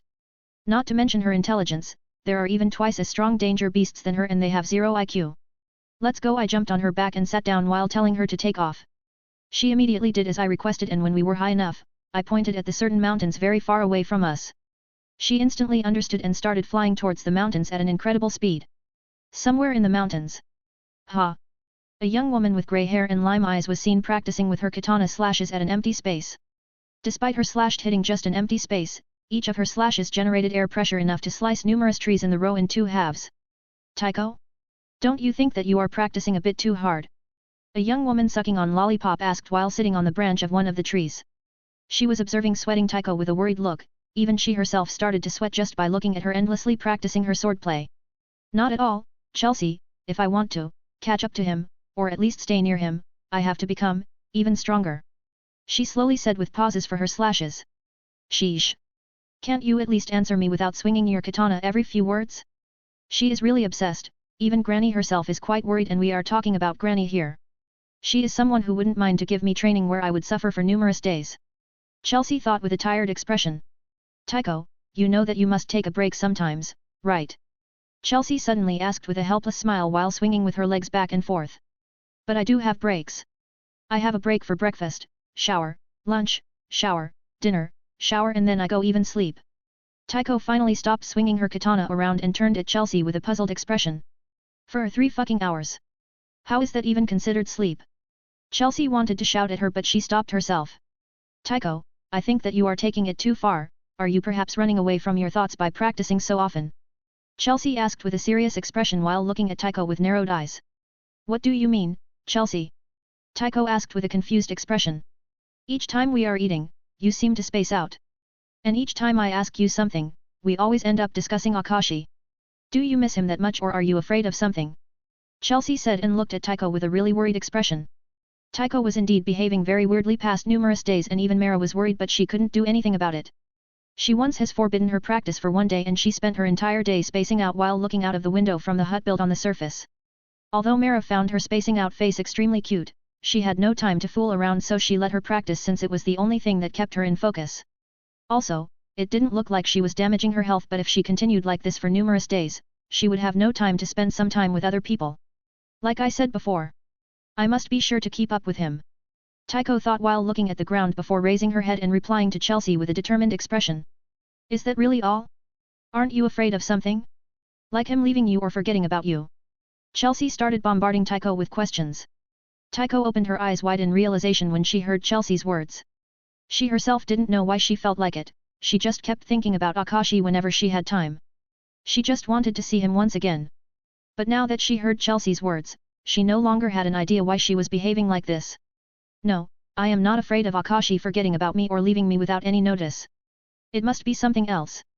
Taiko thought while a small smile slowly appeared on her face which slightly surprised Chelsea. I have no idea but I am positively sure it's not about forgetting or leaving. Taiko said aloud while her voice was filled full of confidence. Screech, who is leaving?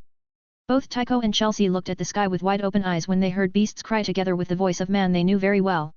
When Taiko saw the flying danger beast and man standing on its back with folded arms while looking down at them with a smile, a bright smile immediately appeared on her face. Akashi! Akashi! Both of them exclaimed but one was of a pleasant surprise while another was of unbelievableness.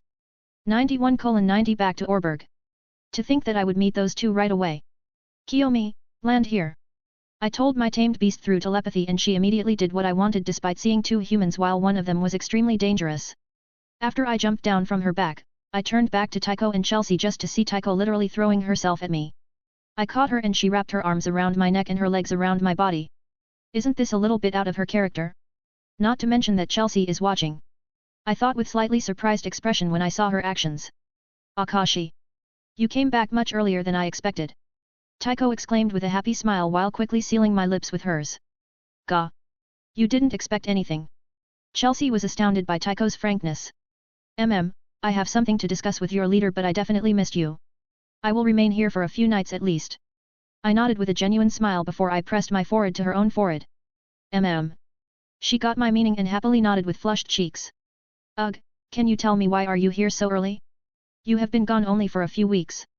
Mara muttered while supporting her head with her hand when she saw me standing in front of her with my bored expression. Yet you have been able to become even more tsundere in a few weeks. Congratulations to you. I replied while shrugging my shoulders. Wah! What tsundere? You must be mistaken or you have no idea what tsundere means. She was surprised by my words but she quickly retorted while snapping her head to the side in an upset manner.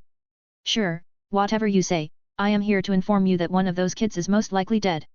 I also planted a few wrigglers on others so they will lead me to another one that was able to survive my kick after attacking Taiko. I will take care of him too and only 5 of them will remain. I informed her with half-open eyes. Oh ho! Taking revenge for our lover, aren't we? Mara asked with a teasing tone while seductively touching her lower lip with her index finger. Oh ho, are you jealous that no one is so dedicated to you? I replied with the same teasing tone. To be honest, you got me here. It's a completely new feeling seeing you and Taiko together, it makes me wonder how it feels to be with a man. Mara kept silent for a while before replying with a slightly serious expression. Well, you can always find yourself someone worthy enough, no one is limiting you or ordering you what you should do. I replied with a slightly awkward tone since the conversation was taking a very strange turn. Are you really saying that to me? Do you know how hard it is to find someone worthy after spending so much time around you? You were able to solve our utmost secret regarding Danger Beast's control without any help. She folded her arms and said with narrowed eyes and slightly irritated expression. I would have never imagined that I would hold such a conversation with her. Do her words mean that she considers me as an only option? I wouldn't mind helping you solve that complicated feeling you have inside you, but unfortunately I already have Tycho. I closed my eyes and prepared myself to reject her despite not knowing if she is even trying to have something with me, but she interrupted me before I was able to finish. Tycho doesn't mind, she replied with narrowed eyes and a small amused smile. And how do you know that? I narrowed my eyes too, since I don't like it when I am being lied to right into eyes. A few weeks ago. Mara-sama, have you called for me? Tycho came into Mara's chambers with a confused expression. Yes, I want to talk to you about Akashi's and your relationship. Mara replied while sitting on her bed with minimum clothing on. Tycho tensed up when she heard her words, but she still resolved herself to talk about anything. Two of them talked for more than a few hours. Tycho, how would you feel if Akashi slept with anyone from here or with any other girl? Doesn't matter who. Mara suddenly asked a question she was the most curious about. It's too hard to imagine that, but as long as I will remain in his heart I don't want to bind him. Tycho replied with an uncertain expression. So you wouldn't mind him sleeping with Gil, for example? Mara specified her question so Tycho could imagine it in a better way. I know Gil for a long time, so, I don't know, it's still hard to imagine that, but I don't think I feel any disgust towards it. Does Mara-sama like Akashi? Tycho replied with a clueless expression and then asked Mara while tilting her head to the side. Oh, of course not. I only like my girls, including you, so if you ever want to join us, you are always welcomed here in my chambers. Mara was shocked by her question, so she quickly shook her head in denial. Present. So you are practically telling me that I can have fun with any of your mates or what? I asked while scratching my head with a confused expression after she explained the situation. No, you are forbidden to seduce any of my girls. I am just helping you. I know that you are noble and I also know how they do things. You will definitely be pressured to marry someone, but you can't marry Tycho in light because of her identity. Mara replied while winking at me. But how does it change the fact that you want to experience being with a man? Like, what you just told me doesn't make any sense. Look, I came here for the reason. I want to hire you to find someone for me. I shook my head with a tired expression before telling her the reason of my visit. We are assassins and not spies, you are aware of that, right? Mara asked me with a weird expression. Whatever, you also have your own spies in many towns, so what difference it makes? I might also need you to protect someone, so prepare to become guardian instead of an assassin. I said with a teasing tone. I am really curious about what makes you so confident that I will accept the job, but let me hear you out first. Who do you want us to find and protect? Mara asked with a curious expression and a small smile on her face. Previous Imperial Prime Minister named Chowri. I narrowed my eyes and said with a sly smile. Oh? Hehe, looks like it will be fun with you around. I wonder what changes will the Empire meet in the next few years. Mara understood my intentions and she instantly exclaimed with an amused smile. I will try to find him for you, it shouldn't be that hard since our influence is spread into many towns. As for protecting, Mara replied after a while of thinking, but I interrupted her. No need for us to discuss protection yet. I will have to find him and talk to him first before hiring you to protect him. But I will pay you for finding him. I said with closed eyes and a satisfied smile. Alright, now to discuss price. How about you help me exp? Before she could finish her sentence, I interrupted her. Cough cough, let's talk like the professionals we are and not like some whores. I faked a cough a few times before saying this since I was aware of what she was trying to say when I noticed a small blush on her face while she averted her gaze. I don't really feel like selling myself, even though I would most likely enjoy it and be able to save the money I need quite a lot right now. TCH. To think that I would be even considering her offer.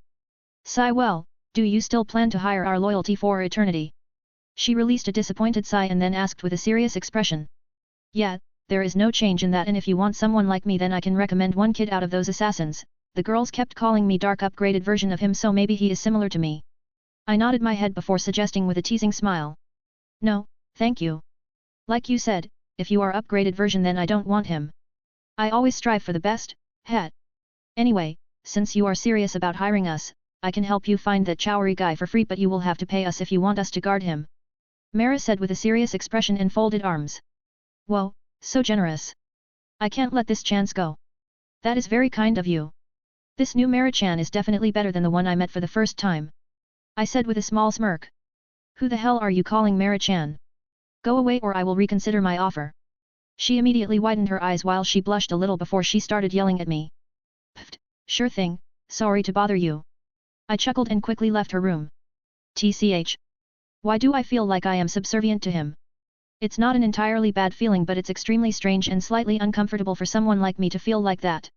Whatever, I shouldn't have mentioned anything about wanting to experience being with a man. What was I thinking? At least it looks like he didn't mind it that much and just threw it aside. I should go and inform our spies to look for that Chowry person. If he was previous Prime Minister, it shouldn't be that hard. Mara thought while looking at the door with a complicated expression while clenching her fists. After my talk with Mara, I greeted everyone else. Until late at night I was bothered by two twins since we weren't able to talk last time. At night I obviously went to Tycho's room where we talked for half of the night about our progress and other mundane things. As for another half of the night, we spent it by fooling around and this time Tycho was much more aggressive than before. No, previously she was like a kitten waiting to be ordered around but this time she actually took a lead like a predator. I was surprised by this but I let her do as she wanted since she must have been following her instincts. At least I was sure that she wasn't taken advantage of by Mara due to her being still inexperienced despite being quite aggressive. The next morning I woke up after a rough 3 hours of sleep but I felt energetic due to last night. If I slept for 3 hours without any reason or relieving myself, I would definitely not be so energetic. Tycho, can you lend me your sword later? I asked while we were still lying down on the bed, hugging each other. Wait a moment. She nodded her head and suddenly broke the hug just to put her arm under the bed. Here you go. She took out her katana and handed it to me with a big smile as if she was waiting for praise. I meant later, it didn't have to be now but since you already took it out. I replied with a forced smile while taking her sheathed katana. I got up from the bed after patting her head a few times and then went towards the table. I put the katana on it and put both of my hands on its scabbard. Do you wish to enchant the weapon? Well, I need to try it out somehow. Unfortunately. Common reanimation. Lesser shock. Lesser fear. I don't think any of these would suit Tycho's fighting style. She is swift and agile while her strength isn't something to be underestimated, she still focuses on pure speed. Oh. I almost forgot about a few more artifacts I have borrowed from the tomb. I took out a few rings and bracelets, there was even a small dagger.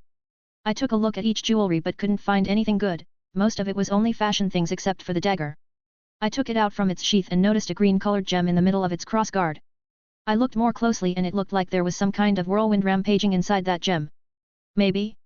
Tycho suddenly approached me from behind and put her chin on my shoulder while hugging me from behind, looking at what I was doing with a curious expression. I put the dagger back into its sheath and then slowly burned it while holding it in my hand. Oh. Tycho's eyes opened wide when she saw how the dagger was slowly disappearing without even melting down. Lesser sharpness can be upgraded to common sharpness for 2.000 gold. 100 XP to your blacksmith class for discovering new attribute. Master Blacksmith, LV8, 8 STR, 8 Const, 130/1280 XP. Bingo. Now the question is if I should upgrade it before trying to apply it to Tycho's weapon. 92:91 Kiruk. I guess I will postpone upgrading it since it takes 2.000 gold that I can use in much useful way. Not to mention that this is just a test. I decided and once again closed my eyes and put my hands on Tycho's katana. Do you wish to enchant the weapon? Lesser sharpness. I agreed inside my mind while thinking of a certain attribute. 500 gold is required to upgrade this weapon with this quality of attribute. TCH, even the upgrade itself cost money but I guess it's an acceptable price. Gold, 15.616. Suddenly a wind came out of my hands and started rampaging inside the room until it got all absorbed into Tycho's katana. A small transparent and slightly green-colored aura appeared around its blade and kept gently floating around it. It was almost invisible to a naked eye but if one focused on it, they would be able to notice it. Energy, 1015/1515. Even my energy got sucked by this upgrade? Thanks for mentioning its system but I guess it's understandable. Here you go, try swinging with it a few times. I said while giving the sheathed katana to Tycho. She nodded with a curious expression while looking at her weapon. She put it to her waist and then in a blink of an eye she drew her katana while performing a horizontal slash. Whoosh! Bang! Aerial blade of wind was sent out of the blade and damaged the wall of her room. Oops! Tycho muttered while looking at her damaged wall with a stoic expression. Oops! Why did you use so much strength? I asked her with a helpless smile. But I didn't, I usually need to apply twice as much strength just to release air pressure contending to this one. Tycho replied with a clueless expression while looking at the blade of her katana. I see, let's just say that I upgraded your weapon a bit. You will need to practice a lot to gain control over that new power. I said with a small smile. Oh? Akashi, are you perhaps alchemist? The wind that appeared in this room before must have something to do with this upgrade, right? Tycho asked me with an excited expression while holding tightly her already sheathed katana. An alchemist? I muttered with a thoughtful expression while holding my chin. You know, a few of the greatest alchemists that were able to create weapons like Tycho in the past. Are you someone like that? I can feel that my weapon is only slightly inferior to Tycho but, not by much. Tycho explained since she thought that I don't know who alchemists are or more like were. I guess you can call me that but I am not professional or anything like that. Also, please keep this a secret between us and if Mara or others will ask you about your weapon, tell them that it's thanks to me but don't give them any details. I said with a small smile while winking at her. I understand if it's so important to you, I will keep my mouth shut no matter what. Tycho firmly nodded her head with a serious expression. While you will be busy with searching for Chowri, I will also make my move. I said while facing Mara, Barbara, and Tycho. You are already leaving? Barbara asked me with a slightly surprised expression. Where are you planning to travel to? Tycho asked me with a slightly sad smile.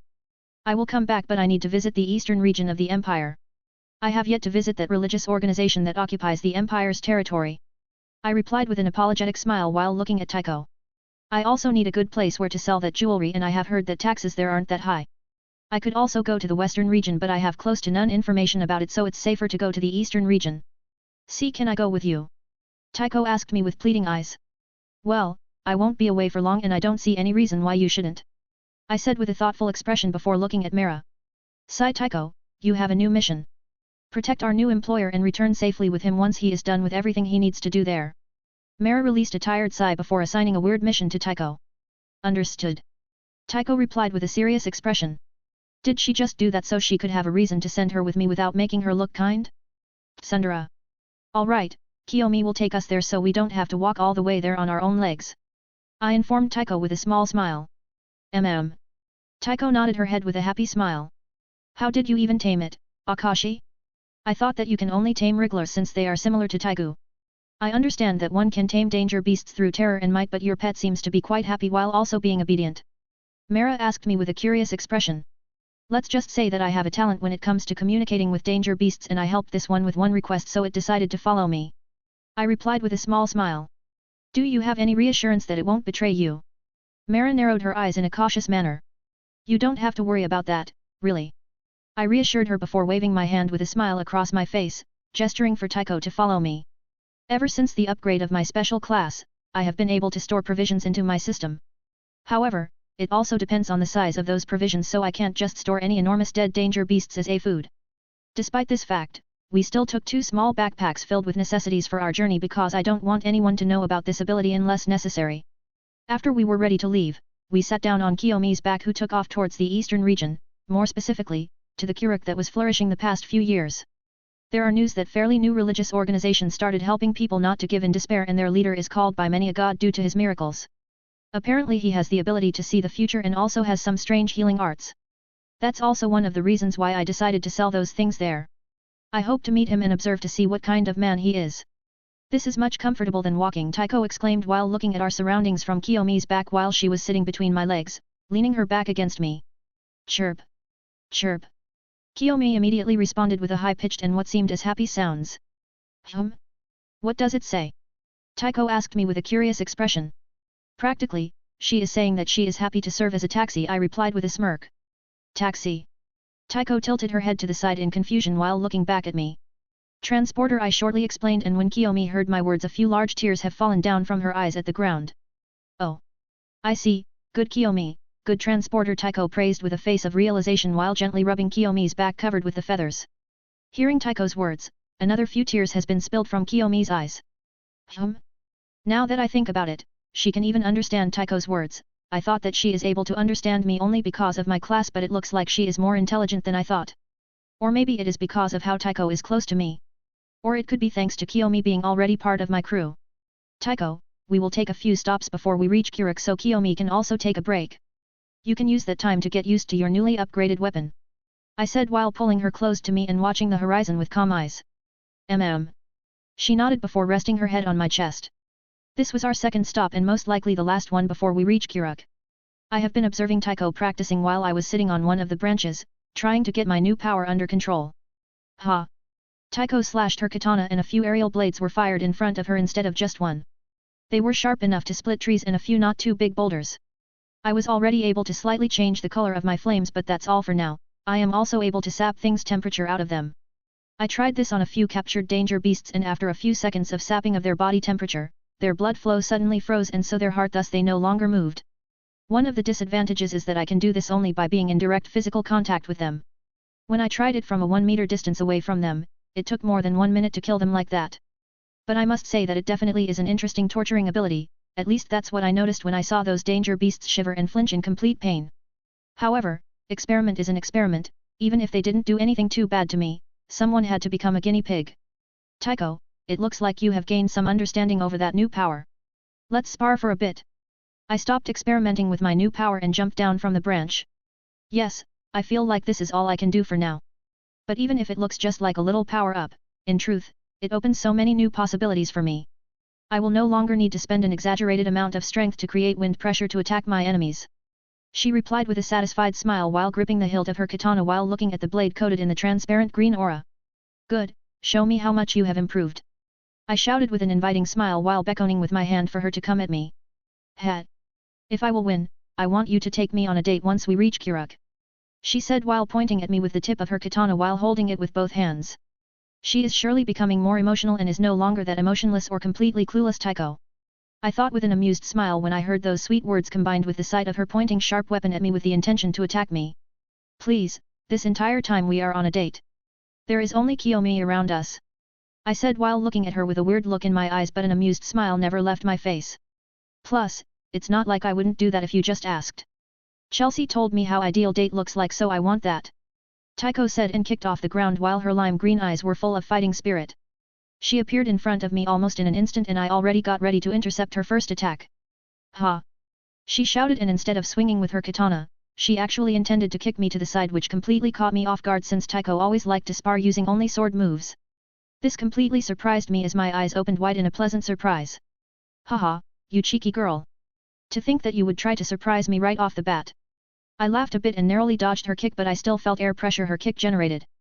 Of course, it was nothing that could hurt me, but she was still able to touch me in a first move. Hat, I noticed you paying too much attention to my weapon, so I decided to try to catch you off guard, but I guess I still failed. However, that doesn't mean that I will admit defeat without a fight. She said with a voice full of fighting spirit while dashing towards me with a serious expression. Despite her first failed attempt, instead of getting depressed, her fighting spirit only rose. She slashed her katana at my right side and I parried her attack while she tried to punch me in the abdomen. I smirked at seeing this, so I quickly locked weapons with her and buried both of our weapons to the ground. I let go of my weapon and twisted my body to just narrowly dodge her fist. Wah! She was slightly surprised by this, but she quickly tried to pull her weapon out of the ground, but unfortunately, I was already behind her. Smack! Ah! Tycho exclaimed when I slapped her ass, but it was uncertain if it was in pain or pleasure. She quickly slashed her katana behind her and I already jumped away from her. Judging from her blushing face and how she is rubbing the place I hit her, I guess she felt a little bit of both. Your movements were a bit sloppy when you took that last step forward to punch me. I informed her with a small smile while looking at her with one eye closed. I am really afraid now. She suddenly said with a small smile. Of what? I asked in confusion. That you will try to do something like this to other female enemies for the price of abandoning your weapon. What if I try to kill you right now that you have no weapon? Tycho asked me with a victorious smile. Ha, you can try it. I said and once again beckoned her to come at me. She took the bait and rushed once again at me at a greater speed than before. Smack smack smack. For more than 30 minutes, one could hear smacking sounds. Ow, ow, ow. Tycho was occasionally groaning while rubbing her butt and looking at me with puffed cheeks. Chirp chirp. Even Kiyomi, who was observing our entire spar, in the end, came to console Tycho by gently rubbing her head against her entire body. Hey, don't throw it at me, I was only teaching her. Plus it doesn't look like she completely suffered. I replied with a playful smile while looking at Tycho's blushing puffed cheeks when I heard Kiyomi's low cries. 93:92 Bullock. Here you go, I said and handed Tycho vanilla ice cream. Hi, thank you. Despite losing the spar, you still treat me as if we are on date. Tycho giggled and took the ice cream to herself with a grateful smile. What do you even expect? Spending time with you and going on a date with you is also my reward, I replied with a small smile before paying attention to my own strawberry ice cream. Right now, we were already inside the town known as Kuruk, controlled by the organization named Path of Peace. It has been here for around 9 years, yet it began truly flourishing just not too long ago. Apparently all thanks to their leader once again, everyone just calls him the Lord, which is quite surprising. If I tried to make everyone in my territory within the capital call me Red Devil, there would have been still a few people who would sometimes call me by my name. And if anyone asked about my real name, they would have been able to answer that question, yet, in this town, no one knows his real name. Or more like no one cares, they only call him the Lord with a great amount of respect. We currently had cloaks over our clothes not to stand out since the culture here was very different. Maybe Taiko would be able to blend in, but I was a big no. However, we didn't bother to cover our faces. Akashi. Taiko just muttered while looking at me with flushed cheeks. Be careful of your ice cream, it's melting. I replied with a teasing smile while pointing at her hand when I saw how she spaced out while looking at me. Ah. She immediately started licking the melted part, but I quickly stopped her. Wait. I said when she looked at me with a confused expression and put my hand near her ice cream. Soon enough, the azure almost transparent aura was moving between my hand and her ice cream. The ice cream instantly stopped melting and became almost like a new one. I have never actually tried to sap the temperature of anything that was already under 0 degrees Celsius, but it looks like I can do it without any problem. I wonder just how far I can sap that temperature, but I will have a lot of time to try it out. This ice cream should be around 10 degrees Celsius, which isn't that much below 0, but I was able to make it once again firm almost within the instant. Oh. Thank you. Taiko exclaimed when she saw how her ice cream became firm once again, but she didn't even question how I have done it. Well, she probably doesn't want to bother me too much. I thought while looking at her with a soft eyes and a gentle smile. She stopped attending to her ice cream just to glance at me with a confused expression when she felt me staring at her for a while. It's nothing, let's go find some people who will be willing to buy that jewelry. I shook my head with a smile and closed eyes before picking up the pace at which we were walking down the streets. The Lord's presence is truly a blessing for people like us who has no choice but to suffer. I hope he will be able to lead us to a better future. Of course he will. Have you forgotten what he has told us? The death isn't the ending, we should all focus on doing good deeds and it will come back to us. And even if we die, our soul will be the one holding good karma. Yes, as the Lord has said before, there is no need to lose faith. If he can remember the names of numerous people that sacrificed themselves for this town, how can we even lose our faith in him? Haha. I kept on listening to locals' conversations as we were walking through the streets while trying to find some merchants that focus on jewelry. It looks like he is really treated like a god here. I wonder if it is just a facade or if he truly means it. That would be truly entertaining to find out, hehe. This town truly looks livelier than other empires' towns or villages I have visited till now. Taiko muttered while looking around with her usual stoic expression. Well, that's only given after hearing all those locals' talks and praises. I said with a small smile. Now that I think about it, would they even buy something like jewelry in this religious land? Yeah, there are numerous types of people, so someone who would be willing to buy them must live here. I thought while looking around until I found the one person I have been looking for. Hello, are you just selling stuff, or are you also interested in buying? I asked with a polite smile when I approached one of the merchants who had earrings and stuff on his display. Well, depending on what you are offering, but I am not against buying any nice stuff. He looked at me with uninterested expression when he saw my grey cloak that almost everyone wore, but when he saw my face, he instantly changed his tone and even the way he was looking at me. I guess the face is something I can't hide. My complexion is almost like shouting at regular people that I am someone influential. I have noticed that a lot of people here are tanned and only a few merchants and other more charismatic looking people have paler skin. Here, are you interested in buying this necklace? I showed him only one necklace since I didn't want to start a rumor about cloaked figure taking out numerous expensive jewelry from his pockets. He inspected it more closely and instantly nodded his head with eagerness.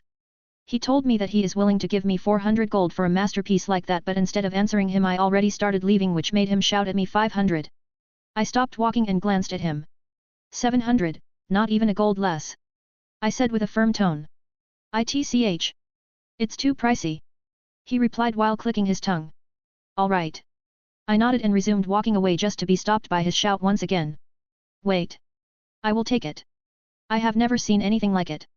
He shouted at me, so I decided not to push him anymore. To be honest, I never thought that he would even offer 400 gold for something like that. After paying tax and other stupid things, I left with 630 gold. Gold, 16,246? TCH, maybe I should try to find someone who wouldn't mind buying it illegally. I believe that even in such a town there must be some greedy and corrupt people. After a while of asking around, I finally found out someone of higher standing who would be interested in such mundane things. Bullock, one of the high-ranking members. I asked around where I could find him, and sure, he has an enormous mansion. When we arrived at his mansion, we were instantly stopped by the guards that had their faces hidden behind white cloth attached to their helmet. Who are you and what are your intentions by visiting Bullock-sama? The guard asked me with a neutral tone while firmly gripping his spear. I have a few things that I want to offer to him.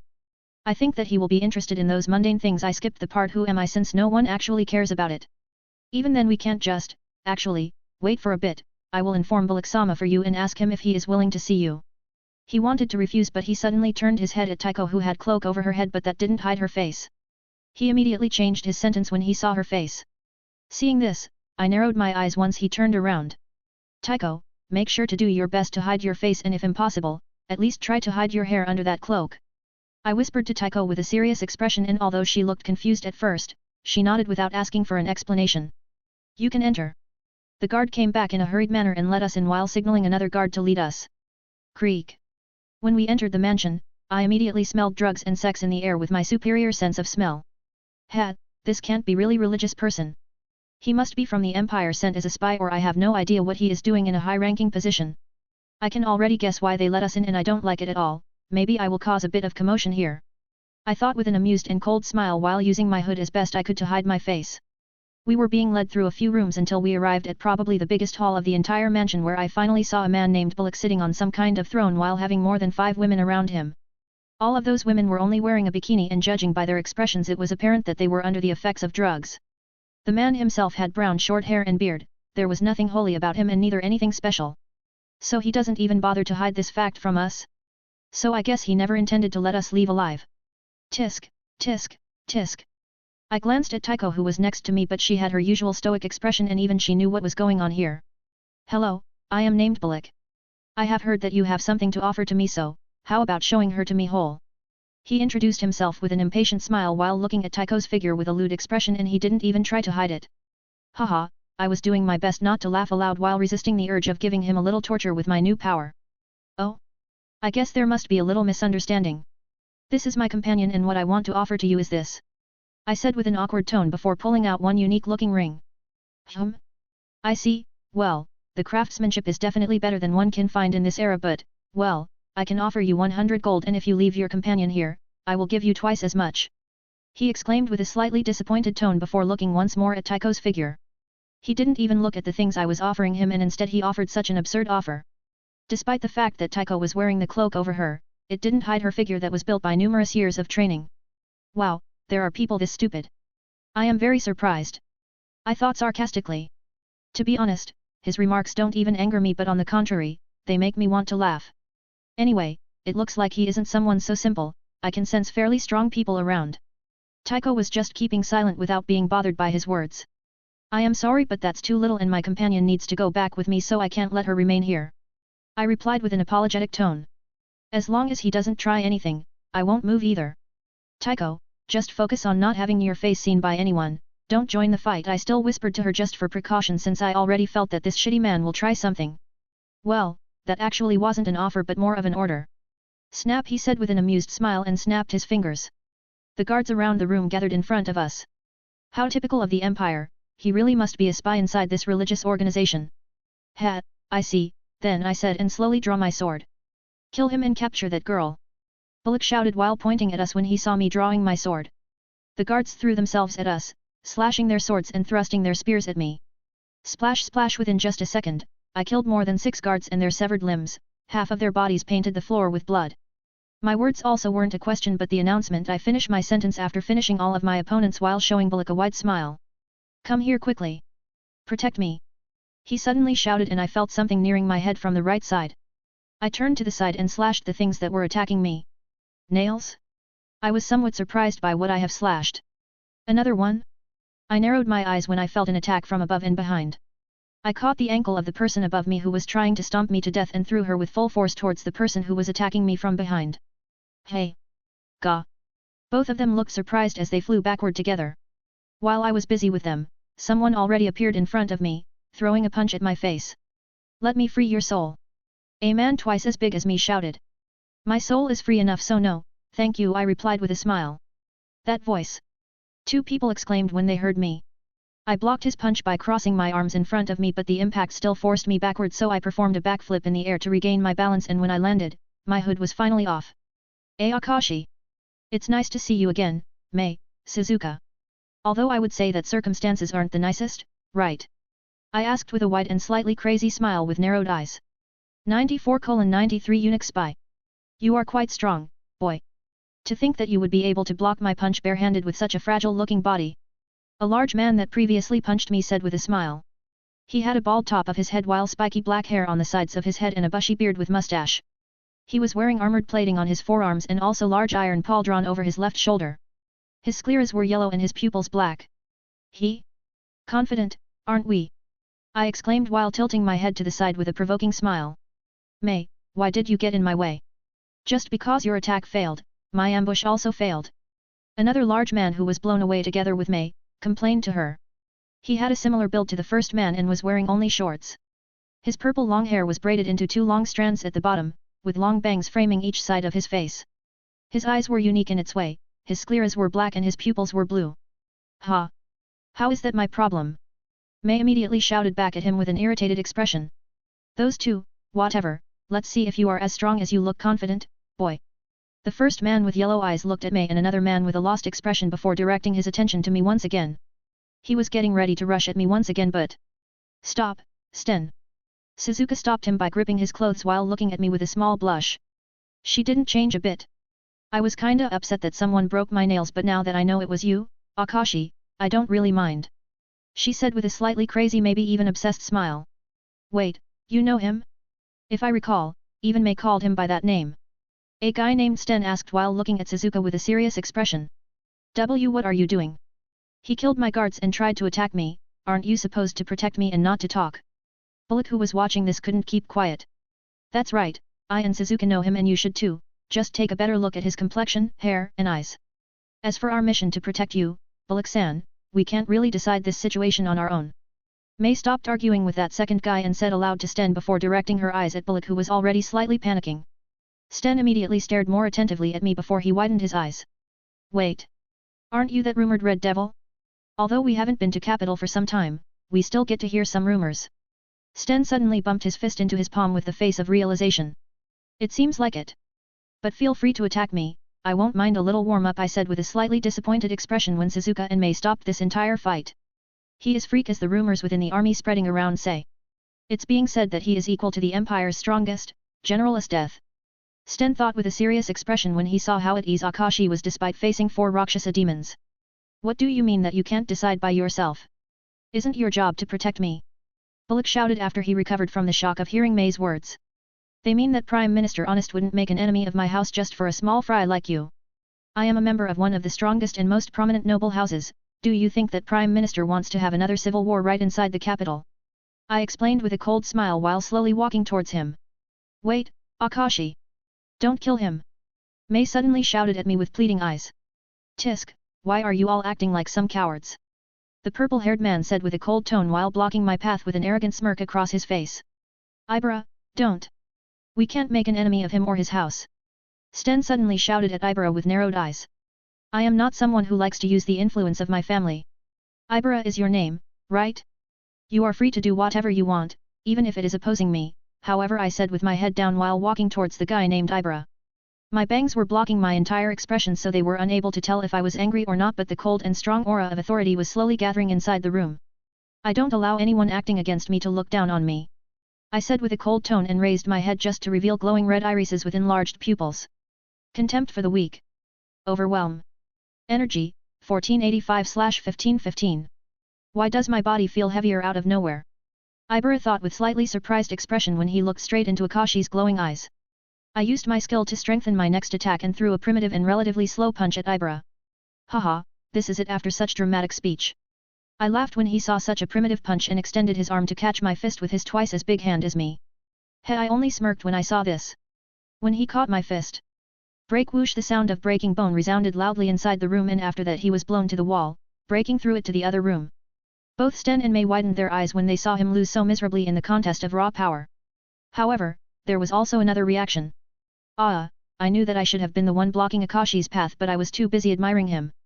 Suzuka mumbled with flushed cheeks while wrapping her arms around herself when she saw how Ibara was blown away. Now with that problem aside, I can finally do what I wanted to do. I muttered while walking towards Bullock who was already crawling on the ground with a panicked expression. Akashi. Mei called out my name with a complicated expression. Don't worry, I am sure that he has a great purpose since all of you are guarding him, I won't kill him. I glanced at her and replied with a small smile and Mei immediately sighed in relief. Even Bullock himself regained his smile as he released a sigh. However, I doubt he will need this for that great purpose. I said with a cold smile and slashed my sword in between his legs. Gyaa! When I cut off his little pathetic third leg, he immediately started screaming like a pig while rolling on the ground in pain before he lost consciousness, I quickly used my flames to stop bleeding so he wouldn't die. A fitting punishment for someone who is raping and drugging women. You are supposed to be a high-ranking member of the religious organization. Honest will even thank me for creating even better disguise for his shitty pawn. Actually, killing him would be a mercy. I wonder how will he behaves now that I got rid of one of his biggest hobbies. Maybe he will even wish that he would be dead after some time. How ruthless and sadistic. Akashi is surely best. This is just a pure feeling of ecstasy. Suzuka thought with a wide smile and completely flushed cheeks while looking at Akashi's back with hungry eyes. But others didn't think the same as Suzuka. When Ibara, who recovered from the blow and came back inside the room through the hole inside the wall, saw this, he instantly put his hand to his treasure to protect it. Sten didn't have much different reaction from Ibara.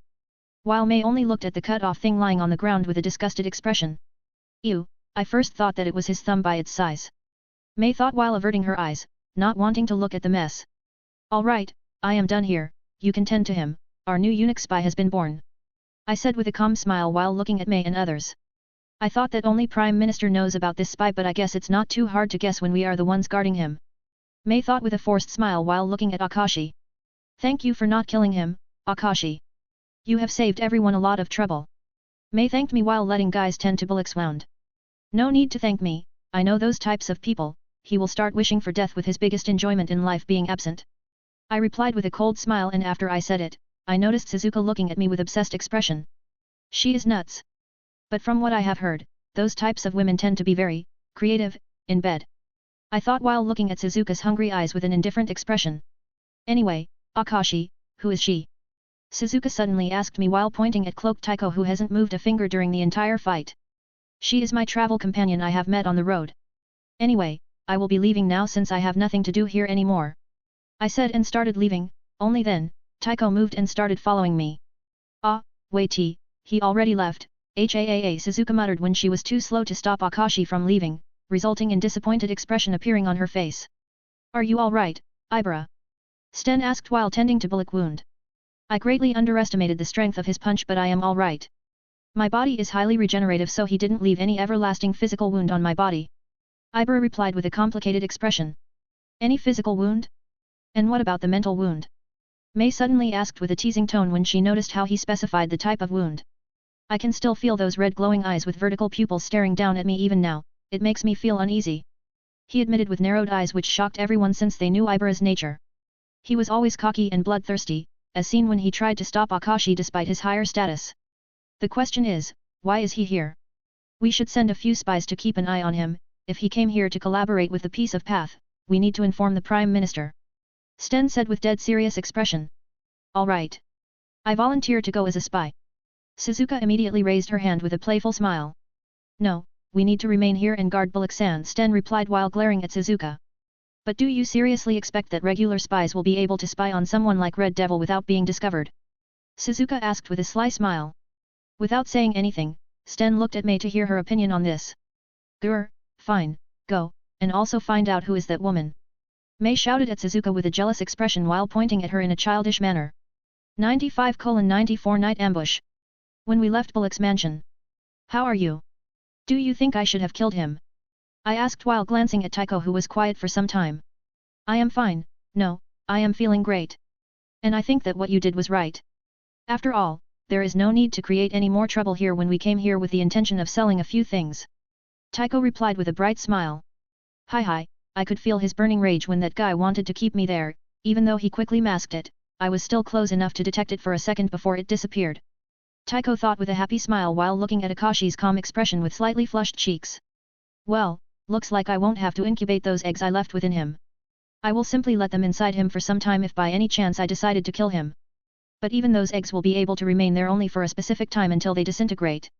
As for how I planted them inside him, it was the moment when my blade slashed his flesh.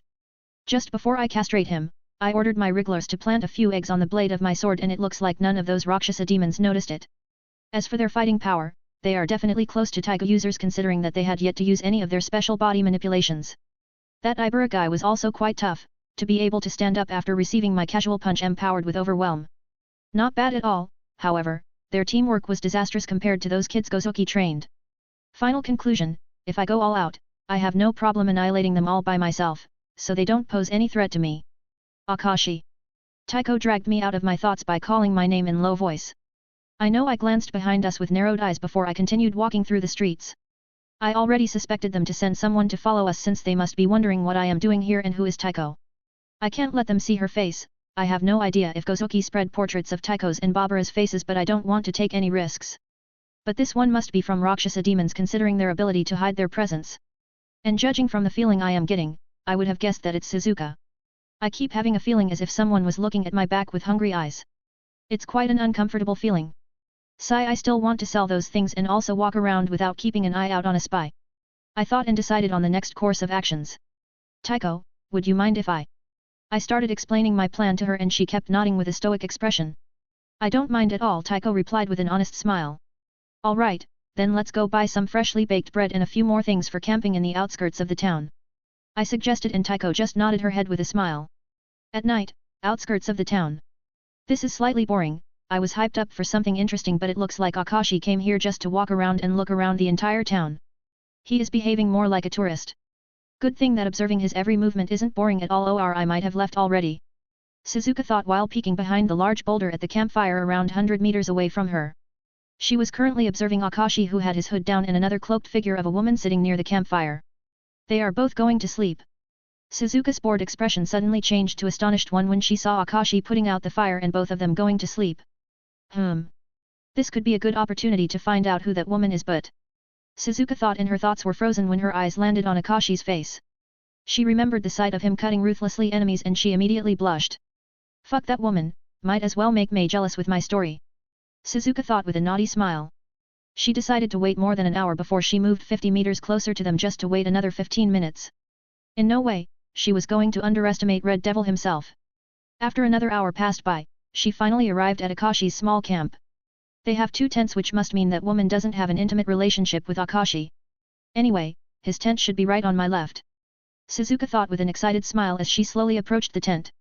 She was very careful with hiding her presence, since even though she was experienced in this, any experienced assassin can wake up just by feeling a bit of killing intent or hostile aura around them. One can't truly hide those auras, a person can only limit them, but an assassin, no matter how experienced, won't be able to sneak up on another experienced assassin, unless that person has absolutely no hostile intentions at all and is extremely experienced in hiding their presence. Shizuka slowly entered Akashi's tent. He looks so innocent when he is asleep. It really makes me want to eat him whole.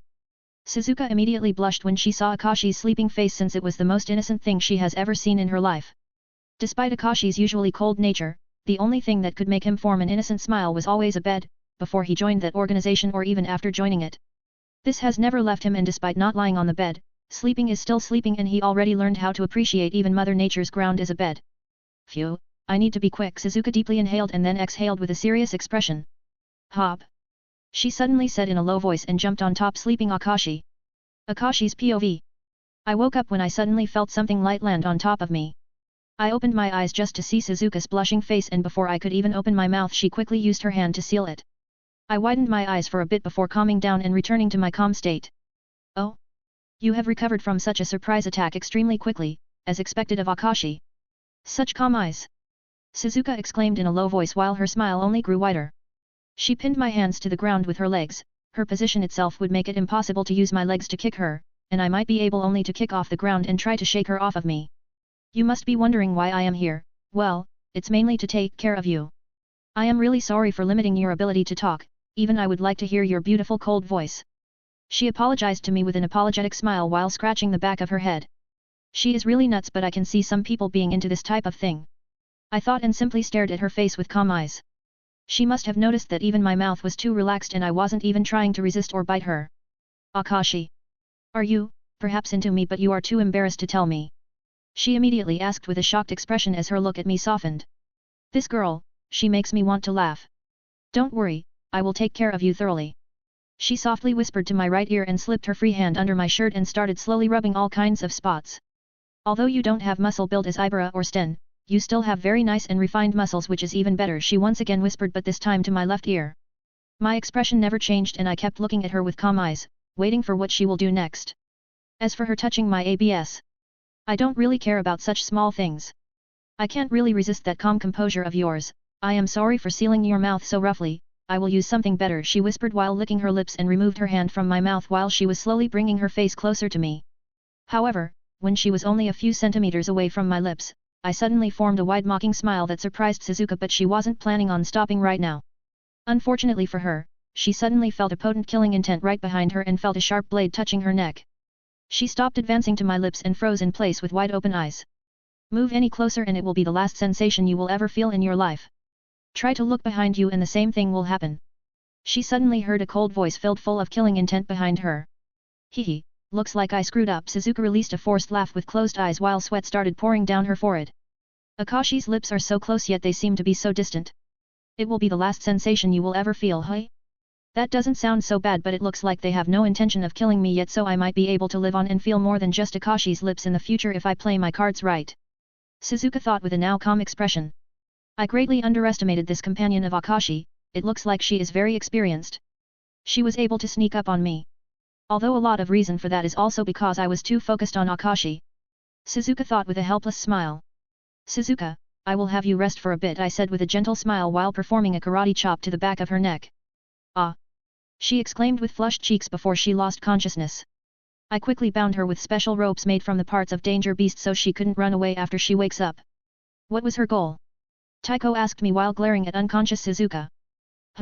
Who knows, but she was able to sneak up quite close to me before I detected her presence. Which means that she had no hostile intentions. And even though it looked like she wanted to rape me at first, I didn't feel any hostile intentions, and rape is still hostile action no matter what gender. Only after she noticed that I wasn't struggling I felt her lust jump to sky-high levels. Did she just want to tease me or what? Knowing her, she probably came here to fool around, but there must be a reason why others let her go and spy on us. One of the possibilities is that she wants to know your identity, and another is the reason for me being here. This is, after all, an organization that completely disregards the Empire's rules. If I was here to form some kind of cooperation with them, I and my family could be declared as traitors. I said with a thoughtful expression while holding my chin and looking at Taiko. How did you know that she will come after you instead of me? Taiko asked me with a confused expression. I have worked together with her once and it was enough to know what kind of woman she is. And she even tried something similar in the past, so I thought that she will try to do something again. I replied with a slightly amused smile because now our roles reversed. Earlier today it was Bullock who wanted Taiko to remain and now Suzuka came after me. This is simply too comical to happen just within one day. Well, I wonder what Taiko will do since I bestowed my punishment on Bullock, so it's only right for her to do something to Suzuka? Unfortunately, I think that she would only enjoy it. Suzuka is really hard to deal with. I see, so you two already truly know each other. Taiko muttered, and her intense glare at Suzuka eased up a bit and she sheathed her katana with a calm expression on her face. That's all? You know, you can do whatever you want to her as I did to Bullock. No, to mention that he didn't even touch you, yet I punished him quite harshly. I said with a slightly forced smile. No, it's all right. If you know her then this much is fine. She replied with a small smile and I couldn't detect any sarcasm or disappointment from her voice or expression. Well, not like I minded, since torture is one of the things you don't want to give to Suzuka. She would at most get a few orgasms and that's all. But now is the question of what to do with her. I can't just kill her since even her intentions weren't hostile towards me, so it would feel weird killing her over this. Not to mention I quite led her on there so she could be more focused on me instead of her surroundings. I will try to ask nicely why she is following me, and if she won't tell me, I will have to improvise. 96:95 New pets. I carried Suzuka out of my tent and then tied her to one bigger tree. Now only to wait for her to wake up. Anyway, Suzuka might be slightly impulsive but she definitely isn't stupid. This time she was just careless, and of course, I helped her to be careless. She will definitely try something once she wakes up. Taiko, once she wakes up, ignore everything she says, no matter what it is. You mustn't show her any kind of reaction. I said in a low voice just in case. I understand. Taiko nodded with her stoic expression, and only then I realized how stupid I was to expect Taiko react impulsively to Suzuka's words. Roughly after 15 minutes, Suzuka finally regained her consciousness and opened her eyes just to see me crouching down to match her level since she was sitting on the ground while being tied to the tree. Hello Suzuka, it looks like circumstances changed a bit, I said with closed eyes and a small smile. Oh, I see, are you perhaps into bondage, Akashi? Suzuka exclaimed with flushed cheeks when she found herself bound by the ropes. Who knows, there are many people with many fetishes. But this is not about me, we are here to talk about you, Suzuka. I said with a thoughtful expression before looking at her with a smile. Me? I am glad you show some interest in me, I will be more than glad to answer all of your questions. She said while looking at me with an obsessed smile, but I noticed her occasionally glancing at Taiko, who was completely hidden underneath her cloak. She was standing some distance away from us while leaning her back against the tree, she was giving us some space to talk but she was still able to hear Suzuka's words. Unfortunately for Suzuka, Taiko didn't react a bit, she didn't even flinch. We will see about that. First of all, tell me why a woman like yourself needs to sneak into a man's tent and sexually assault him. I asked with a serious expression. A woman like myself, I like sound of that, thank you for the compliment. As for the reason why, I didn't intend to sexually assault you but you looked too inviting so I couldn't help myself. You also looked like you didn't mind it so I simply went with the flow. She said and then licked her lips while looking at me and I just smiled at her. But that's not what you want to know, right? You want to know why I am here. She said with a confident smile. And will you tell me that information? I asked with a gentle smile. No. A thoughtful expression appeared on her face for a while before she rejected with a wide smile. And why? Aren't we friends? I asked her with a confused expression. Because this is a good opportunity to get tortured by your own hands, Akashi. I have fantasized not a few times about it already. Suzuka thought with a naughty smile and flushed cheeks but she clearly couldn't say it aloud because she knew Akashi. He wouldn't do anything she wanted to. Because it is a secret and I, of course, am loyal to the Empire. She said dramatically, trying to look vulnerable while playing to be strong. You just want to be tortured by me, right? I asked with a deadpan face. Wah. Of course not. She was surprised how easily I saw through her but she still tried to deny it. Please stop, Suzuka. I know you quite a lot and I also know that you are quite smart despite being impulsive. I said with a serious face. Sigh, I guess I really screwed up this time, At least I can be glad that you know so much about me. She released a disappointed sigh before saying with a smile. Suzuka, just tell me why you are here and I will let you go. I have no interest in causing you pain because I know that you will only enjoy it. It would be better to just kill you rather than torture you. I said with a tired expression. How can you say such things after telling me that we are friends?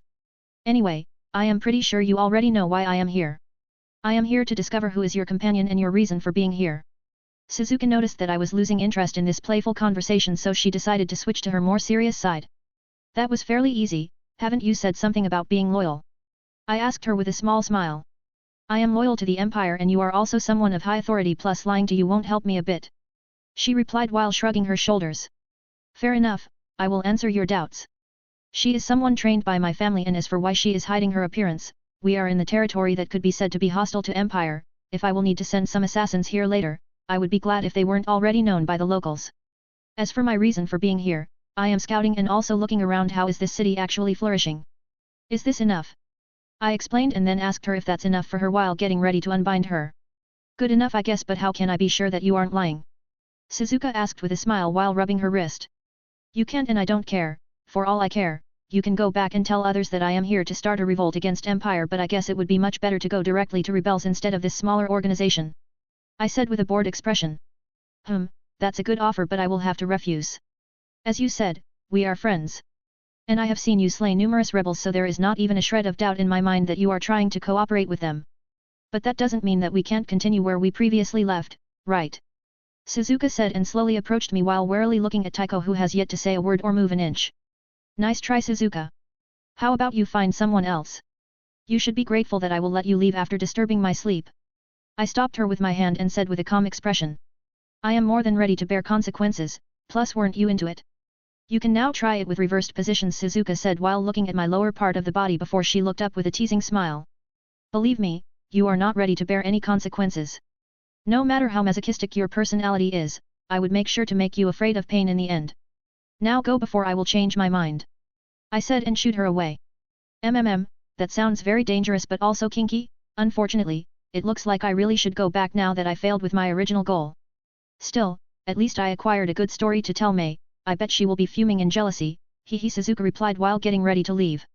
She will at most smack you for fooling around while having a different mission, well, enjoy it as much as you can.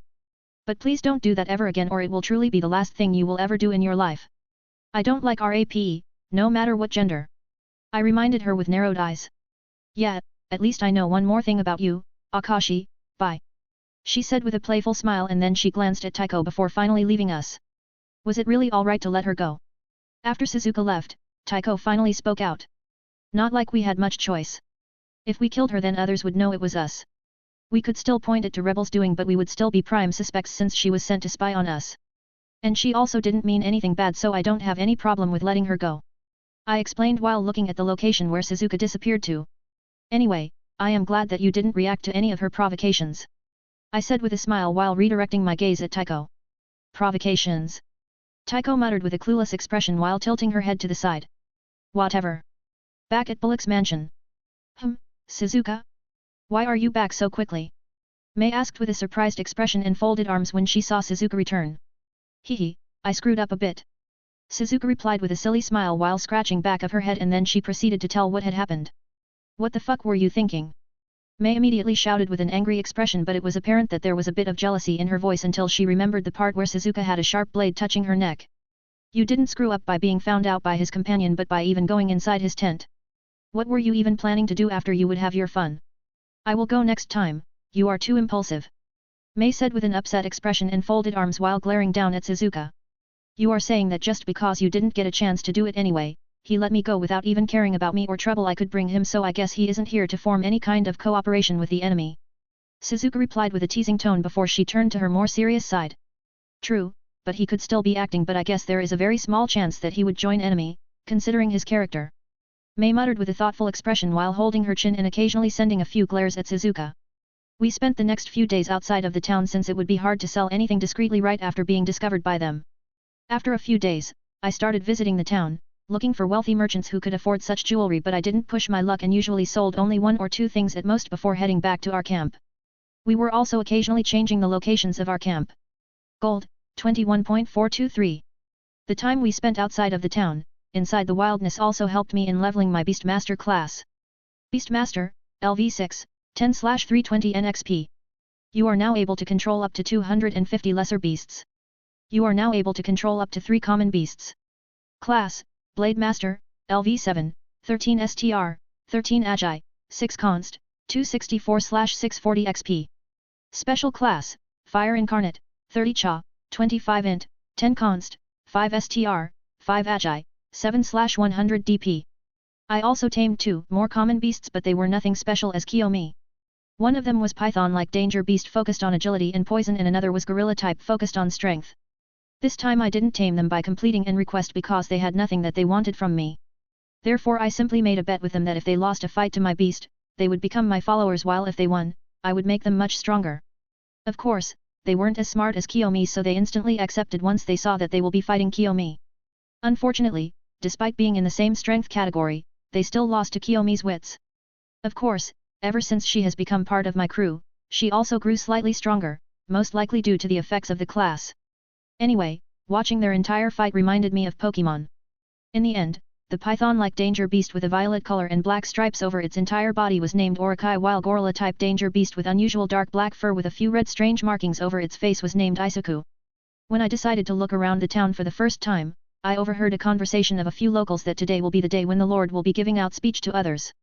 Hearing so, I couldn't help but attend, since he was also part of the reason why I came here. 97:96 The Lord of the Path of Peace. When I attended the Lord's speech, my eyes were immediately attracted to the man standing on top of the podium on the town's square. He is a tall and slender man with a necklace around his forehead with Path of Peace's sign in the middle, which was also the organization name. He has long white hair with 2 long bangs on each side of his face, reaching his neck. Everyone, these are dark times we live in, but we mustn't give in. We mustn't surrender to despair, it would only make our comrades and families sacrifices in vain. The Lord started his speech, but I quickly lost interest, and although I listened to it, none of it interested me. However, I still made sure to observe his body language and his eyes. I also didn't forget about the surroundings, and there was no person who would look at him with hate in their eyes. Is this guy really honest in what he is saying and doing? I thought with a slightly curious expression, since everything told me that he is a genuine kind leader. However, a kind leader doesn't mean a good leader. Amidst his speech, one of the citizens started crying over recent death of his sister, which slightly interrupted the speech, but the man standing on the podium only looked down at the crying man with a sad expression and sympathy in eyes before he started cheering him up as much as he could. Alright, he is a genuine one. He could also be acting, but his eyes were genuinely filled with sympathy. I am quite experienced when it comes to reading people through their eyes. Although I can't just say who is corrupted filled with desire for power or who is honest just by looking into their eyes, once I observe them for some time, I can somehow judge them. And this Lord is making it much easier for me with his body language. He continued in giving the speech, and this entire interruption only served to strengthen people's will and desire to live. However, when he was about to finish and leave, our eyes suddenly met, which wouldn't be that surprising since I noticed him paying a lot of attention to all people standing in front of the podium, however, he suddenly widened his eyes in surprise when he saw my face. I broke the eye contact by closing my eyes and turning around to leave while making my cloak flutter in the gentle breeze. When I left the town, I was stopped by a person wearing priest combat-like clothing with a white cloth hiding their face. It was apparent that he was guard equipped with only light armor. "Our Lord wants to speak to you. Can you please wait for a bit here with me? The Lord will come here personally in a few minutes," he said with a respectful tone while bowing down a bit. It doesn't sound like he knows who I am. Anyway, I am not in a hurry to leave and I originally wanted him to come to me like this. "Alright, but let's move to a different location, my camp is not too far away from here. Is it alright with you?" I asked with a calm and neutral tone. "Most certainly," he replied shortly with respectful tone, so I started walking towards my camp where Tycho should also be right now. When we came back, Tycho was a bit confused about the additional person but didn't say anything and the guard also didn't mind one more person around. After 5 minutes passed by, the guard waiting with me went towards the man leading a small squadron of guards towards our camp. "Lord," the guard bowed down and joined to the squadron of more than 15 people. "Hello, I am sorry for wasting your time like this but I really wanted to talk to you, The Lord left his men a few meters behind him before he approached me and said with an apologetic smile. "Akashi, you probably already know who I am," I said and took off my hood. I might have an idea based on your look but I am still not entirely sure, however, that doesn't matter at all. Thank you for giving some of your time to me, Akashi, if you don't mind me calling you that," the Lord said with a thoughtful expression before a small kind smile appeared on his face. "Suit yourself," I said and sat down on the trunk of the fallen tree. "To be honest with you, I am not entirely sure why I even want to talk to you but the second I saw you, I knew that you are going to be someone important in reconstructing this entire world," the Lord said with a forced smile as he knew how absurd it sounds. Why do you think so?" I asked with a curious expression. "The truth is, that I have the strange power of seeing the future. Of course, I can't just see everything that will happen but I can see if someone is important for the better future of this world or if, well, it looks like your red thread is already strengthened quite a lot but there is one strange thing." He started explaining with closed eyes and small smile before he stopped to look at Tycho hiding under the cloak. He smiled at her before he redirected his gaze at me and continued. Tycho flinched when she heard his words. "I see, what is that strange thing?" I was a bit more confident that he really can see future or simply the things that can't be seen just by anybody. I raised my right eyebrow and asked with a curious expression. "Haha, how to say it, this has never happened to me but I see more than one red thread connected to your soul, I could also be mistaken but I find it fascinating." He released a forced laugh before explaining while warily glancing at Tycho. Tycho just glanced at me with a slightly confused expression but she wasn't disturbed at all by his words. I see. If I remember correctly, one can't cut this thread no matter what, right?" I muttered with a thoughtful expression. "That's right, you can stretch and tangle it but breaking it is impossible unless you can control fate. But this is a different type of fate. One might say that these dark times are because of fate which can be the truth but it can be changed only by fighting against it. This red thread is a completely different type of fate, you can say that it only means good for you. It will never betray you so I find it fascinating that you have more than one. You are an extremely lucky individual, Akashi." He explained in a slightly excited manner but he quickly calmed down. "Not sure if I would call it lucky, if you know what I mean," I said with a slightly annoyed expression. "Haha, I think I know what you mean but you should be ready to embrace it anytime instead of being caught off guard." He laughed a bit before replying with a friendly smile. We continued talking for some time, he even explained to me his healing powers. Although he doesn't understand how is it possible for him to do that, he still decided to use it for good and thus he slowly became known as Lord. This entire conversation made me think that he is similar to me, I also can control fire without any medium like Taigu. I tried to bring up a conversation about different worlds, very careful not to bring any suspicion on me but he acted completely clueless and only replied with what his theories are. Overall, I am sure that he isn't someone from a different world. "Oh, I have finally remembered who are you?" he suddenly exclaimed but his friendly smile never disappeared. "Really? If that's so, why aren't you calling your guards?" I asked with an amused smile. "I know that you aren't someone who would just shed blood for no reason. Despite what I have heard about you or what rebels are saying about you," he said with a calm and completely confident smile. "Oh? Really? But what if those rumors are true?" I asked with a wide crazy smile while releasing all of my killing intent focused on him. His smile disappeared for a moment when he felt such a potent killing intent that could be developed only by killing numerous people but soon enough, he closed his eyes and a calm smile returned to his face. He was sitting in front of me without shivering in fear or anything. "You are good." I genuinely praised him with a smile. "Not at all, I wanted to run away but what kind of person would I be running away after saying that you are harmless to anyone who hasn't done anything to you?" I decided to trust what I truly felt about you, Akashi. He replied with a smile, but beads of sweat were still visible on his forehead. Anyway, you have said something about me reconstructing the world or having my part in it. Do you really want someone like me to participate in it? Someone who has killed countless people without any remorse, for my own gain and other selfish reasons? I asked with a curious expression while supporting my chin with my hand. Although I am reluctant to admit, sometimes, bloodshed is unavoidable. And everyone has selfish desires, all of that is part of humanity. However, I can tell that you truly care for those who are close to you. If you can still feel kindness, pity, and many others towards some people, that only makes you human. Not everyone is a perfect being without any selfishness inside. He replied with a friendly smile. I agree, however, I have already abandoned my humanity when I first started killing people. If you were to ask me who am I would only tell you Akashi. If you were to ask me about my race, I would tell you nothing. I don't consider myself good, bad, or whatever, but I also don't consider myself human. I said with a small smile, and Taiko turned her head towards me and I could feel her worried look on me. I think you are too harsh on yourself, but if you truly feel like that, then it only shows that you are aware of your actions. You know that some of them might have been bad without any justified reason and you don't regret it, which I greatly respect about you. He said with an honest smile and closed eyes while putting his hand on the area near his heart. What? I asked with a confused expression and narrowed eyes. You don't regret your actions even though you know that some of them are bad, however, you are still aware that they might be bad. A very small portion of people can have such a strong mentality as you. People who are usually aware that some actions are bad might be reluctant to do them and eventually regret them. And people who do bad things and aren't aware of it or simply don't care usually never regret anything, which will result in the world we live in right now. He explained with a smile, and he was getting ready to say more, but... Lord. I apologize for interrupting, but there is a citizen who needs immediate help. A small child who was playing around the podium in the town square has fallen down. Such a thing would result usually at a broken leg at most, but there have been sharp objects intended for constructions which resulted in punctured lungs. The guard came running near us before he kneeled down and quickly reported. I understand, I must go back, I am sorry Akashi. He instantly stood up with alarming expression and apologized to me. No need for that, other guards are aware that you are out here, Lord. They should be here in a minute at most. The guard who reported the situation stopped Lord from leaving. I see, I will go meet them halfway so we can treat the child faster. He still insisted, and so his guards had no reason to continue opposing this. I and Taiko naturally followed since I was interested in seeing his healing arts. 98:97 settling the score. As the Lord intended, he met other guards carefully carrying the injured kid halfway towards our camp. He instantly started treating the kid by placing his hands on his wound, and slowly a transparent green hue aura formed around his hands. One could even overlook such aura without a careful look. Kid's face quickly became rosy red under his treatment, and in the end, there was only a small stitch-like mark on the location where previously was the wound. The entire process lasted only for 5 minutes, and I had to praise his ability to heal, since even I wouldn't be able to heal that kid so flawlessly.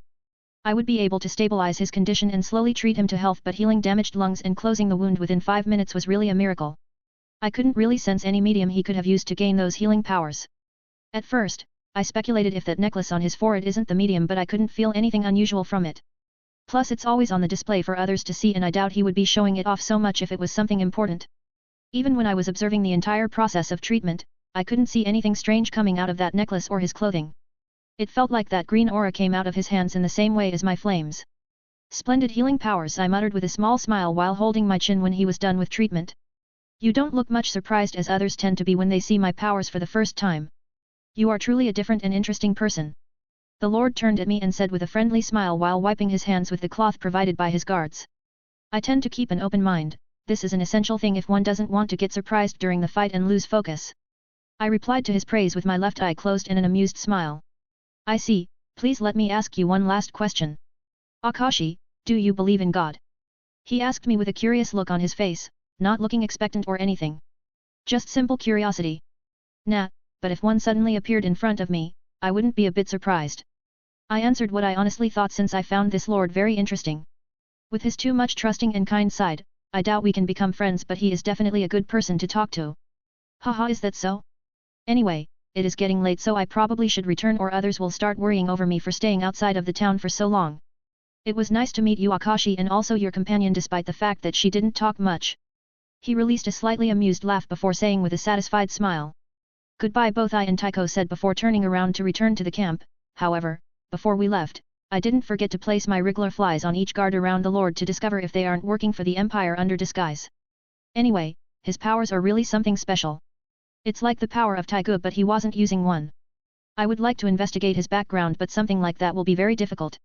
However, I have some kind of theory. To be honest, I myself have some doubts if I am 100% human. After all, I have this system thing and also that flame control which isn't exactly part of the system but it also isn't part of the Taigu. Taigu are created from living flesh of especially strong danger beasts which means that their powers originate from them. However, what if one already has that power inside them? Am I and also the Lord somehow connected to the danger beasts? None of them are spies for the Empire. I said aloud after we got back to camp and waited for more than 2 hours. Wrigglers are sure very useful. Tycho said with a smile. Don't worry, you will also learn how to control them once you will become the leader of Orberg, I said, and she nodded with a serious expression. Anyway, I am finally done, and I can finally return to finish off that guy. Tycho, can you please return to your hideout without me? I will lend you Kiyomi. I asked with an apologetic smile. Hey? Why? Is something wrong? Tycho immediately asked with a confused and slightly disappointed expression. Not at all, I just have a different destination in mind, but there is no need for you to accompany me since it is close to the capital. I explained to her and she exclaimed in understanding when I mentioned the capital. Although she was reluctant to part ways, in the end, she left on Kiyomi's back while returning back to the hideout. As for me, I will use this chance to try to develop a new technique I was thinking about for some time already. While I was traveling back to the capital, I killed numerous danger beasts that tried to attack me while I was constantly practicing my new technique. Class, Blade Master, LV7, 13 STR, 13 Agi, 6 Const, 301/640 XP. Special Class, Fire Incarnate, 30 Cha, 25 Int, 10 Const, 5 STR, 5 Agi, 17/100 DP. Beastmaster, LV6, 68/320 NXP. I was currently standing on the peak of the hill with the escarpment of more than 200 meters in height. I looked down over the edge before I looked back at the horizon. This is definitely a bad idea, but I need some kind of push to complete this technique. I won't be able to complete it within comfort. Even if I will fail, I can still survive, so it won't be that much of risk. I thought with a helpless smile before I jumped down. I immediately felt chill down my spine while I was quickly falling down like a meteor, but I calmly tried to form the wings on my back with the flames and I succeeded, but even though I succeeded, I was still falling down, much slower but still falling down. TCH. I clicked my tongue aloud with an annoyed expression and then abruptly widened my eyes while gritting my teeth since I started uncontrollably pouring my energy into my wings of flames that were as big as my own body. The wings instantly grew much bigger and the intensity and temperature of flames also increased due to being constantly supplied with a large amount of energy. My falling finally stopped and I started floating in the air. However, the moment I tried to tilt my body forward, I instantly lost balance and started spinning around. I was once again falling down, but this time it was at much slower pace and also from lower height. However, I still quickly closed my eyes and tried to regain my balance simply by controlling the flames on my back instead of balancing my own body. Just when I was about to hit the ground, I stopped spinning and I regained my balance. I gracefully landed on the ground on my legs and I quickly stopped supplying the wings of flames on my back. Energy, 1026/1515. Phew, this entire stunt drained me of 1/3 of my energy. I will have to learn how to reduce the size needed for me to actually float in the air. I can't keep spending so much energy just for flying, but it is still useful to save myself in case I will be falling from some high place.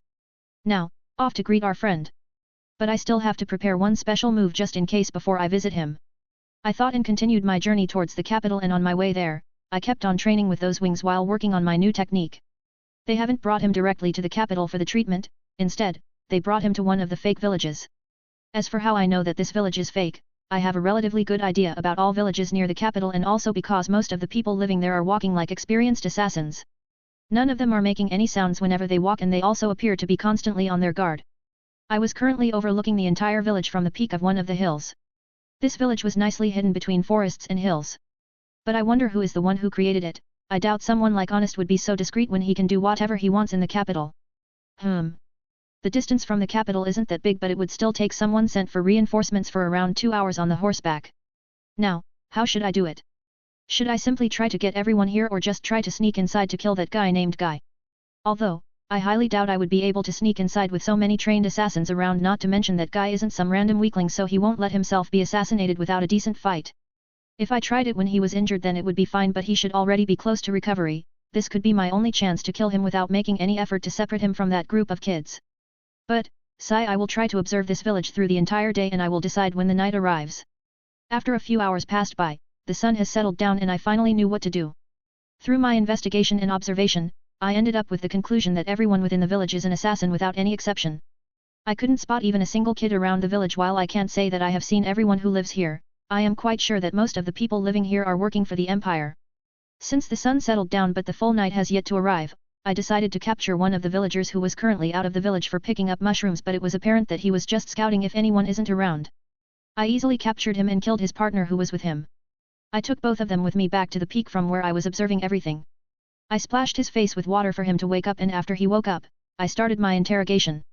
To be honest, his mind was much stronger than his combat power or awareness. I already grew accustomed to torturing people, and all I felt during it was a bit of pity, but that never stopped me from going any further just to accomplish my goal. In the end, I was able to extract information from him, so I quickly ended his suffering. The man who created this village was apparently Saikyu. Although the guy himself didn't know if it was him, but he heard his captain talking about such person more than once with a great amount of respect. If I remember correctly, Saikyu is honest Sade, and only a few high-ranking people know about him, and of course his own underling. From the entire process of interrogation, I got an idea that he might be the second most powerful man when it comes to authority. Of course, this time I am not counting the emperor himself. He usually never acts in light and only works from the darkness, so he might even be Gozuki's and Bill's superior, the one who stands behind most of the assassination units. I got more information as to how often they have any contact with the empire and other things as guards duty and their routes. Overall, I think that I can just go big this time, I thought with a slightly crazy smile while looking down at the entire village. Inside the village. Why do I feel so uneasy? Guy just woke up from suddenly feeling chill down his spine. He quickly jumped out of his bed without even caring for the girl who was lying next to him. He rushed outside of the house and looked up at the sky. You kidding, right? He muttered with a shocked expression while looking at the enormous azure sphere of some kind of energy right above the village. The entire sphere looked more like a mist or azure-colored wind concentrated in one place. What the hell is that? Everyone started panicking when they saw this sphere. There is someone on that hill. Someone shouted while pointing at the cloaked figure overlooking the entire village. Guy looked up at the hill with narrowed eyes. His eyesight was much superior to those assassins still in training, yet he couldn't make out the person's face. However, he could see that person having his right hand up aiming at the azure sphere. He suddenly saw that person form a crazy smile while slamming the ground with his right hand. Ryusute. Guy widened his eyes in horror and instantly shouted aloud, and armor appeared on his body. The azure sphere suddenly started falling down and everyone started running away from the center of the village, but they had only a few seconds before the sphere has fallen down. Bang! The explosion took place in the middle of the village where the sphere has fallen, but nothing was damaged, not even the ground. However, the azure-colored mist suddenly spread to the surroundings, quickly enveloping the entire village and its surroundings. 99:98 Guy vs Akashi. Energy, 800/1515. 1 XP for killing your enemy x139. Class, Blade Master, LV7, 13 STR, 13 Agi, 6 Const, 372/640 XP. 50 DXP for destroying entire village in one sweep. Special Class, Fire Incarnate, 30 Cha, 25 Int, 10 Const, 5 STR, 5 Agi, 67/100 DP. Oh. I was able to do it without any major problem. To be honest, I was a bit skeptical if it's gonna work due to my overly not so good control. I couldn't exactly use my usual flames since the blame could be pinpointed to me. Although no one would be able to prove it, they would still be more suspicious of me, I thought with a slightly surprised and satisfied expression while looking at the result of my attack. Although from up here it looked like nothing happened, I can see people just lying on the ground without moving a bit. Let's take a closer look, I thought, and started sliding down the steep hill. When I was almost down, I bounced off the hill and jumped right on the roof of one of the houses. I looked around before I crouched down and touched the surface of the roof. The second I touched the roof, I could feel my fingertips going colder until a slightly numb, so I allowed my passive child of fire to do its job and my fingers instantly regained their temperature. I jumped down from the roof and approached the center of the impact where everything spread to the surroundings while looking around at the corpses on my way there. When I touched the corpses closest to the center, it almost felt like there wasn't any temperature inside their body. As for other bodies some distance away, they were just cold as if they have been killed long ago. The air around the village was completely normal as if nothing happened, but the ground and all things had their temperature drained from them. This is a really interesting power, I thought with a small smile while walking around the village, but I suddenly stopped when I saw a human-size hole in the ground some distance away from me. Don't you think it's about the time you come out, mole? I asked with an amused tone and narrowed eyes. Crack! Suddenly a few meters behind me, the ground cracked open and someone came out of the underground. How come you were able to detect me? He asked me with a calm tone while scratching the back of his head that was covered in armor. Only his lower part of the face was visible, even his eyes were covered. His entire arms and hands were also covered in armor and its hands looked similar to Mole's hands but much larger, which indicated that he isn't good only for drilling underground but also for having high raw power. Although he asked me with a calm tone, after he looked around, he was gritting his teeth while maintaining his calm image. Hole in the ground right in the middle of the street, what do you expect? But I am more surprised that you decided to show up. I said with an indifferent tone with both hands in my pockets. The attack of that scale must have drained you quite a lot, might as well use this chance to avenge everyone here. Plus I wouldn't be able to call myself a man if I would keep hiding from an enemy when others died in hands of that enemy. Why the hell are you even targeting this village? He asked me while gritting his teeth. I am not targeting this village especially, I am targeting you. I replied while shrugging my shoulders. You just killed everyone because you wanted to kill me. You are insane. Who the hell are you? Are you from those Orberg? He instantly started shouting at me with an angry tone. That's about it, and yes, I am from Orberg and I came here to settle the score. I am Claws of the Reaper of Orberg. My blade and I will pray for your peaceful afterlife. I drew my sword and pointed the tip at him while performing my dramatic speech with an amused smile, making it apparent that I was fooling around. We will see who will settle the score with whom. He shouted and kicked off the ground, approaching me at an unbelievable speed. When he was near enough, he threw a punch at me with his large fist covered in armor. My blade won't be able to penetrate just any random location on his armor. I have to discover the weak point of this armor. I thought with narrowed eyes and decided to just evade his punch by jumping to the side, but when I wanted to jump away, I found myself unable to move. Oh. I glanced at my legs with a slightly surprised expression just to see part of the ground binding my legs from moving. Tisk, he really wants head-on confrontation, hey? I thought while quickly blocking his punch with my sword. The impact of the punch destroyed the ground that was binding me and I was thrown a few meters to the back. I quickly regained my balance in the air before landing gracefully on the ground once again. TCH, you were able to block that attack with that slender figure of yours. He muttered with an annoyed tone. So he can manipulate the earth thanks to that armor. Even though it isn't Taigu, it is still quite powerful. I thought with a calm expression, and only now I realized that despite exchanging a very few blows with him in the past, I know almost nothing about his combat power. He suddenly stomped the ground with his right leg. Are these little bugs yours? Are you perhaps trying to penetrate my armor with those insects? He asked me with an amused tone. Even insects have feelings, you shouldn't treat your brethren like that. I replied with a cold smile before jumping towards him. Hail of Blades. Energy, 750/1515. A3 broadsword appeared behind my back slightly above me while I was nearing him. I controlled them to attack him from different sides.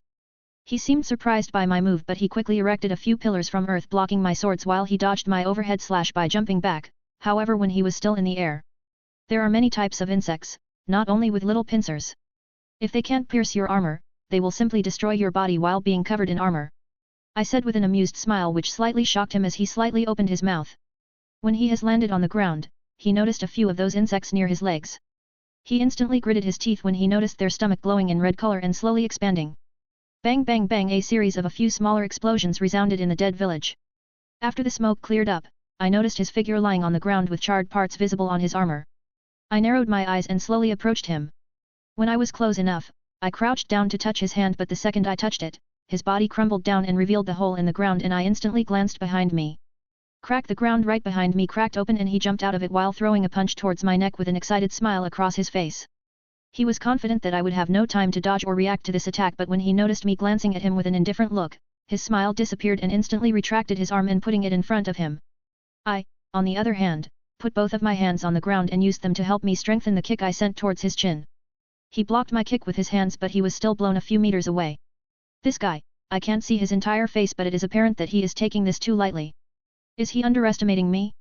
If that is so, I have to take advantage of it. He is much stronger than I thought. To think that he can still move around so quickly after that big move.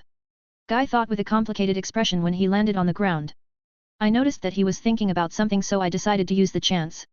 Hail of Blades. Energy, 700/1515. I once again ordered my swords to attack him from different sides. This time, I selected from his right side and from above and behind him. He seemed to finally wake up from his thoughts when he saw the blades nearing him with their tips pointing at him. I have already seen this move once, you won't surprise me anymore with this. He shouted with an angered tone and once again erected earth pillars that protected his back and right side, but he decided to catch the sword coming at him from above with his hand.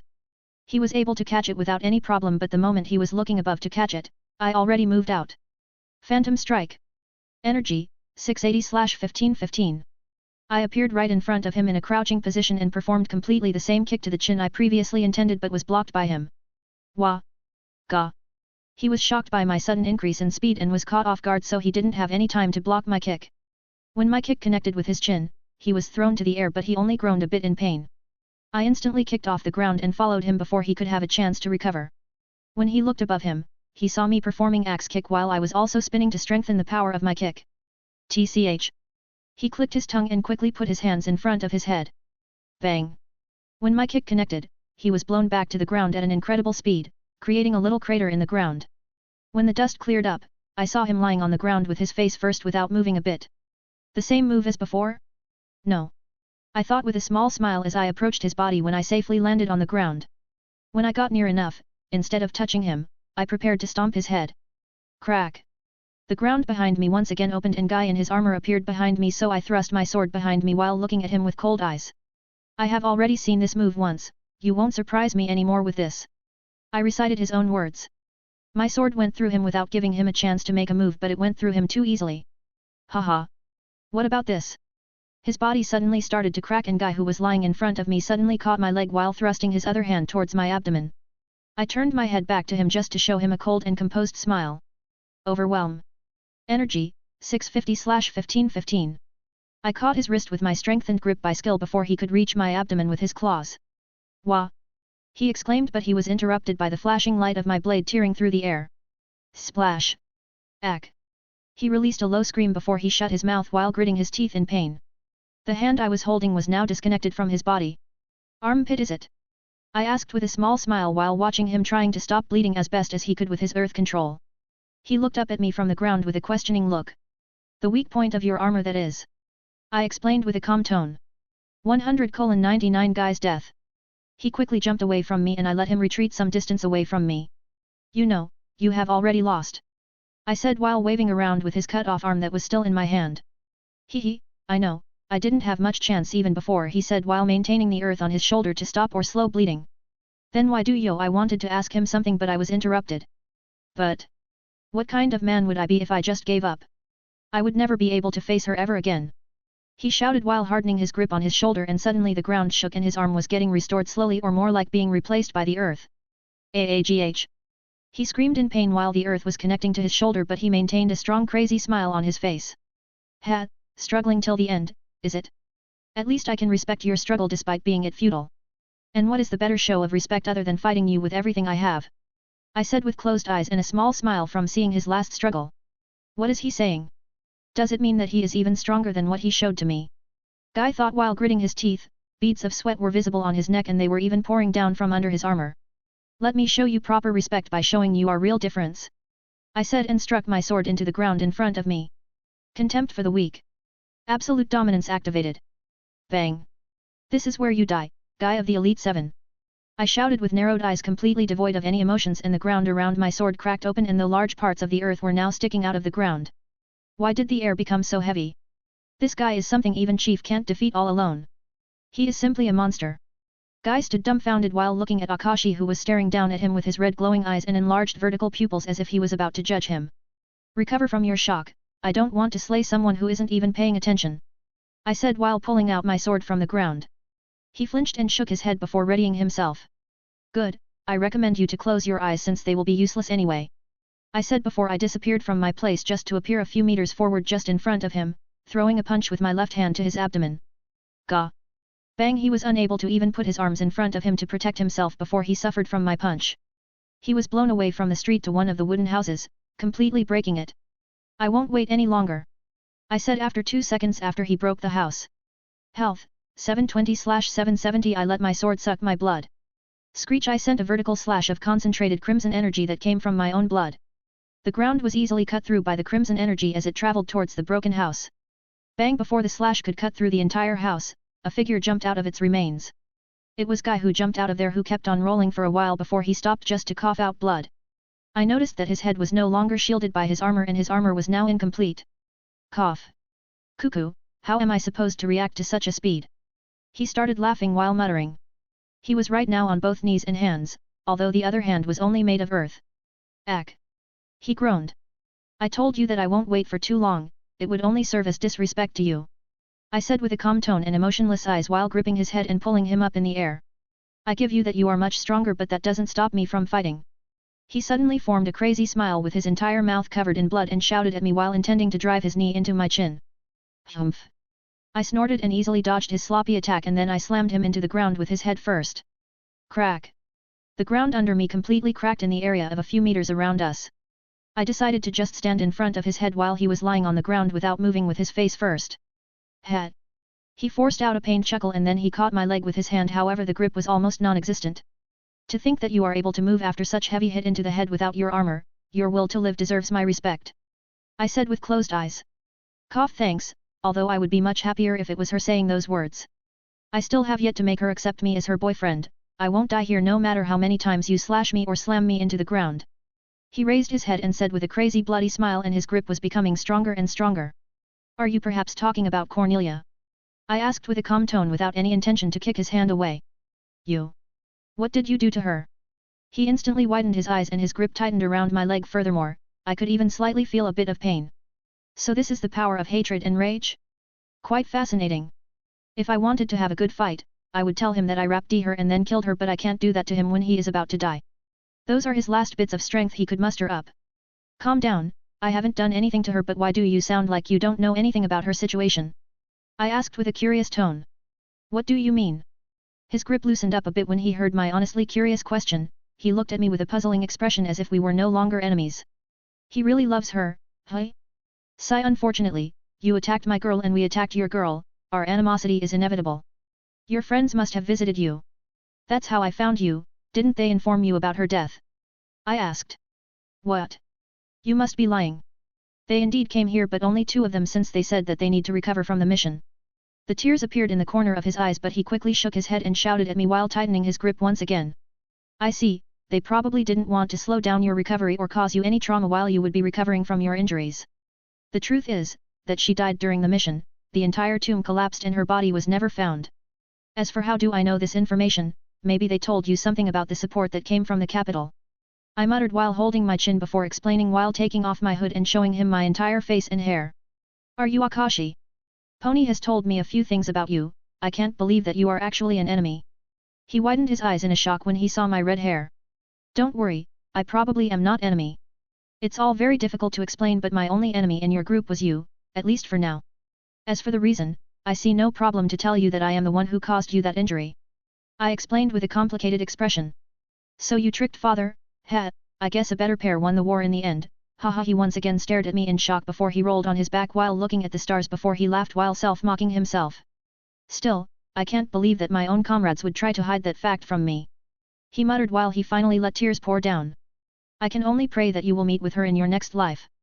After all, she looked like my previous life lover and her personality didn't seem that bad. She is definitely worth it, so never forget about her even if your mind had to split up. I said with a smile. What are you talking about? What previous life? He asked me with a dumbfounded expression. I have no idea what he is saying, but somehow I believe him. He seems like a normal guy who could even be a good friend. What a pity. I guess this is it for me, Guy thought when he felt that his body was getting heavier. It's nothing, it is just me mumbling about something. I know what has Empire told to all of you, that you are fighting for the peace of common people. Unfortunately, that isn't entirely the truth, but I won't bother you with details. I promise you that I will make what they had told you the reality in the distant future. I said, and he listened to everything with closed eyes. Father told us to never listen or believe to our enemy, but why would he be trying to sway my loyalty just before my death? Is what he is saying the truth? Are we just tools for the Empire to reign over its people with terror? Whatever, that is no longer my concern. Guy thought to himself with closed eyes. Rest in peace, Guy of the Elite 7. I shouted and pierced his heart with my sword in a quick motion. He opened his eyes while coughing out blood for the last time before he slowly closed his eyes for the last time. I guess I should at least make a grave for him. I thought, and took him to the center of the village while burning the corpses of others on the streets. I found some appropriate tools and made a grave for him while placing a relatively big boulder nearby. I carved something on it before quickly leaving before anyone will notice something strange. Although I couldn't sense anyone nearby, I was getting feeling that someone will shortly arrive. 150 XP for killing your enemy. 10 XP for using techniques related to your class X15. Class, Blade Master, LV8, 15 STR, 15 Agi, 7 Const, 32/1280 XP. Hail of Blades, 0/30/4.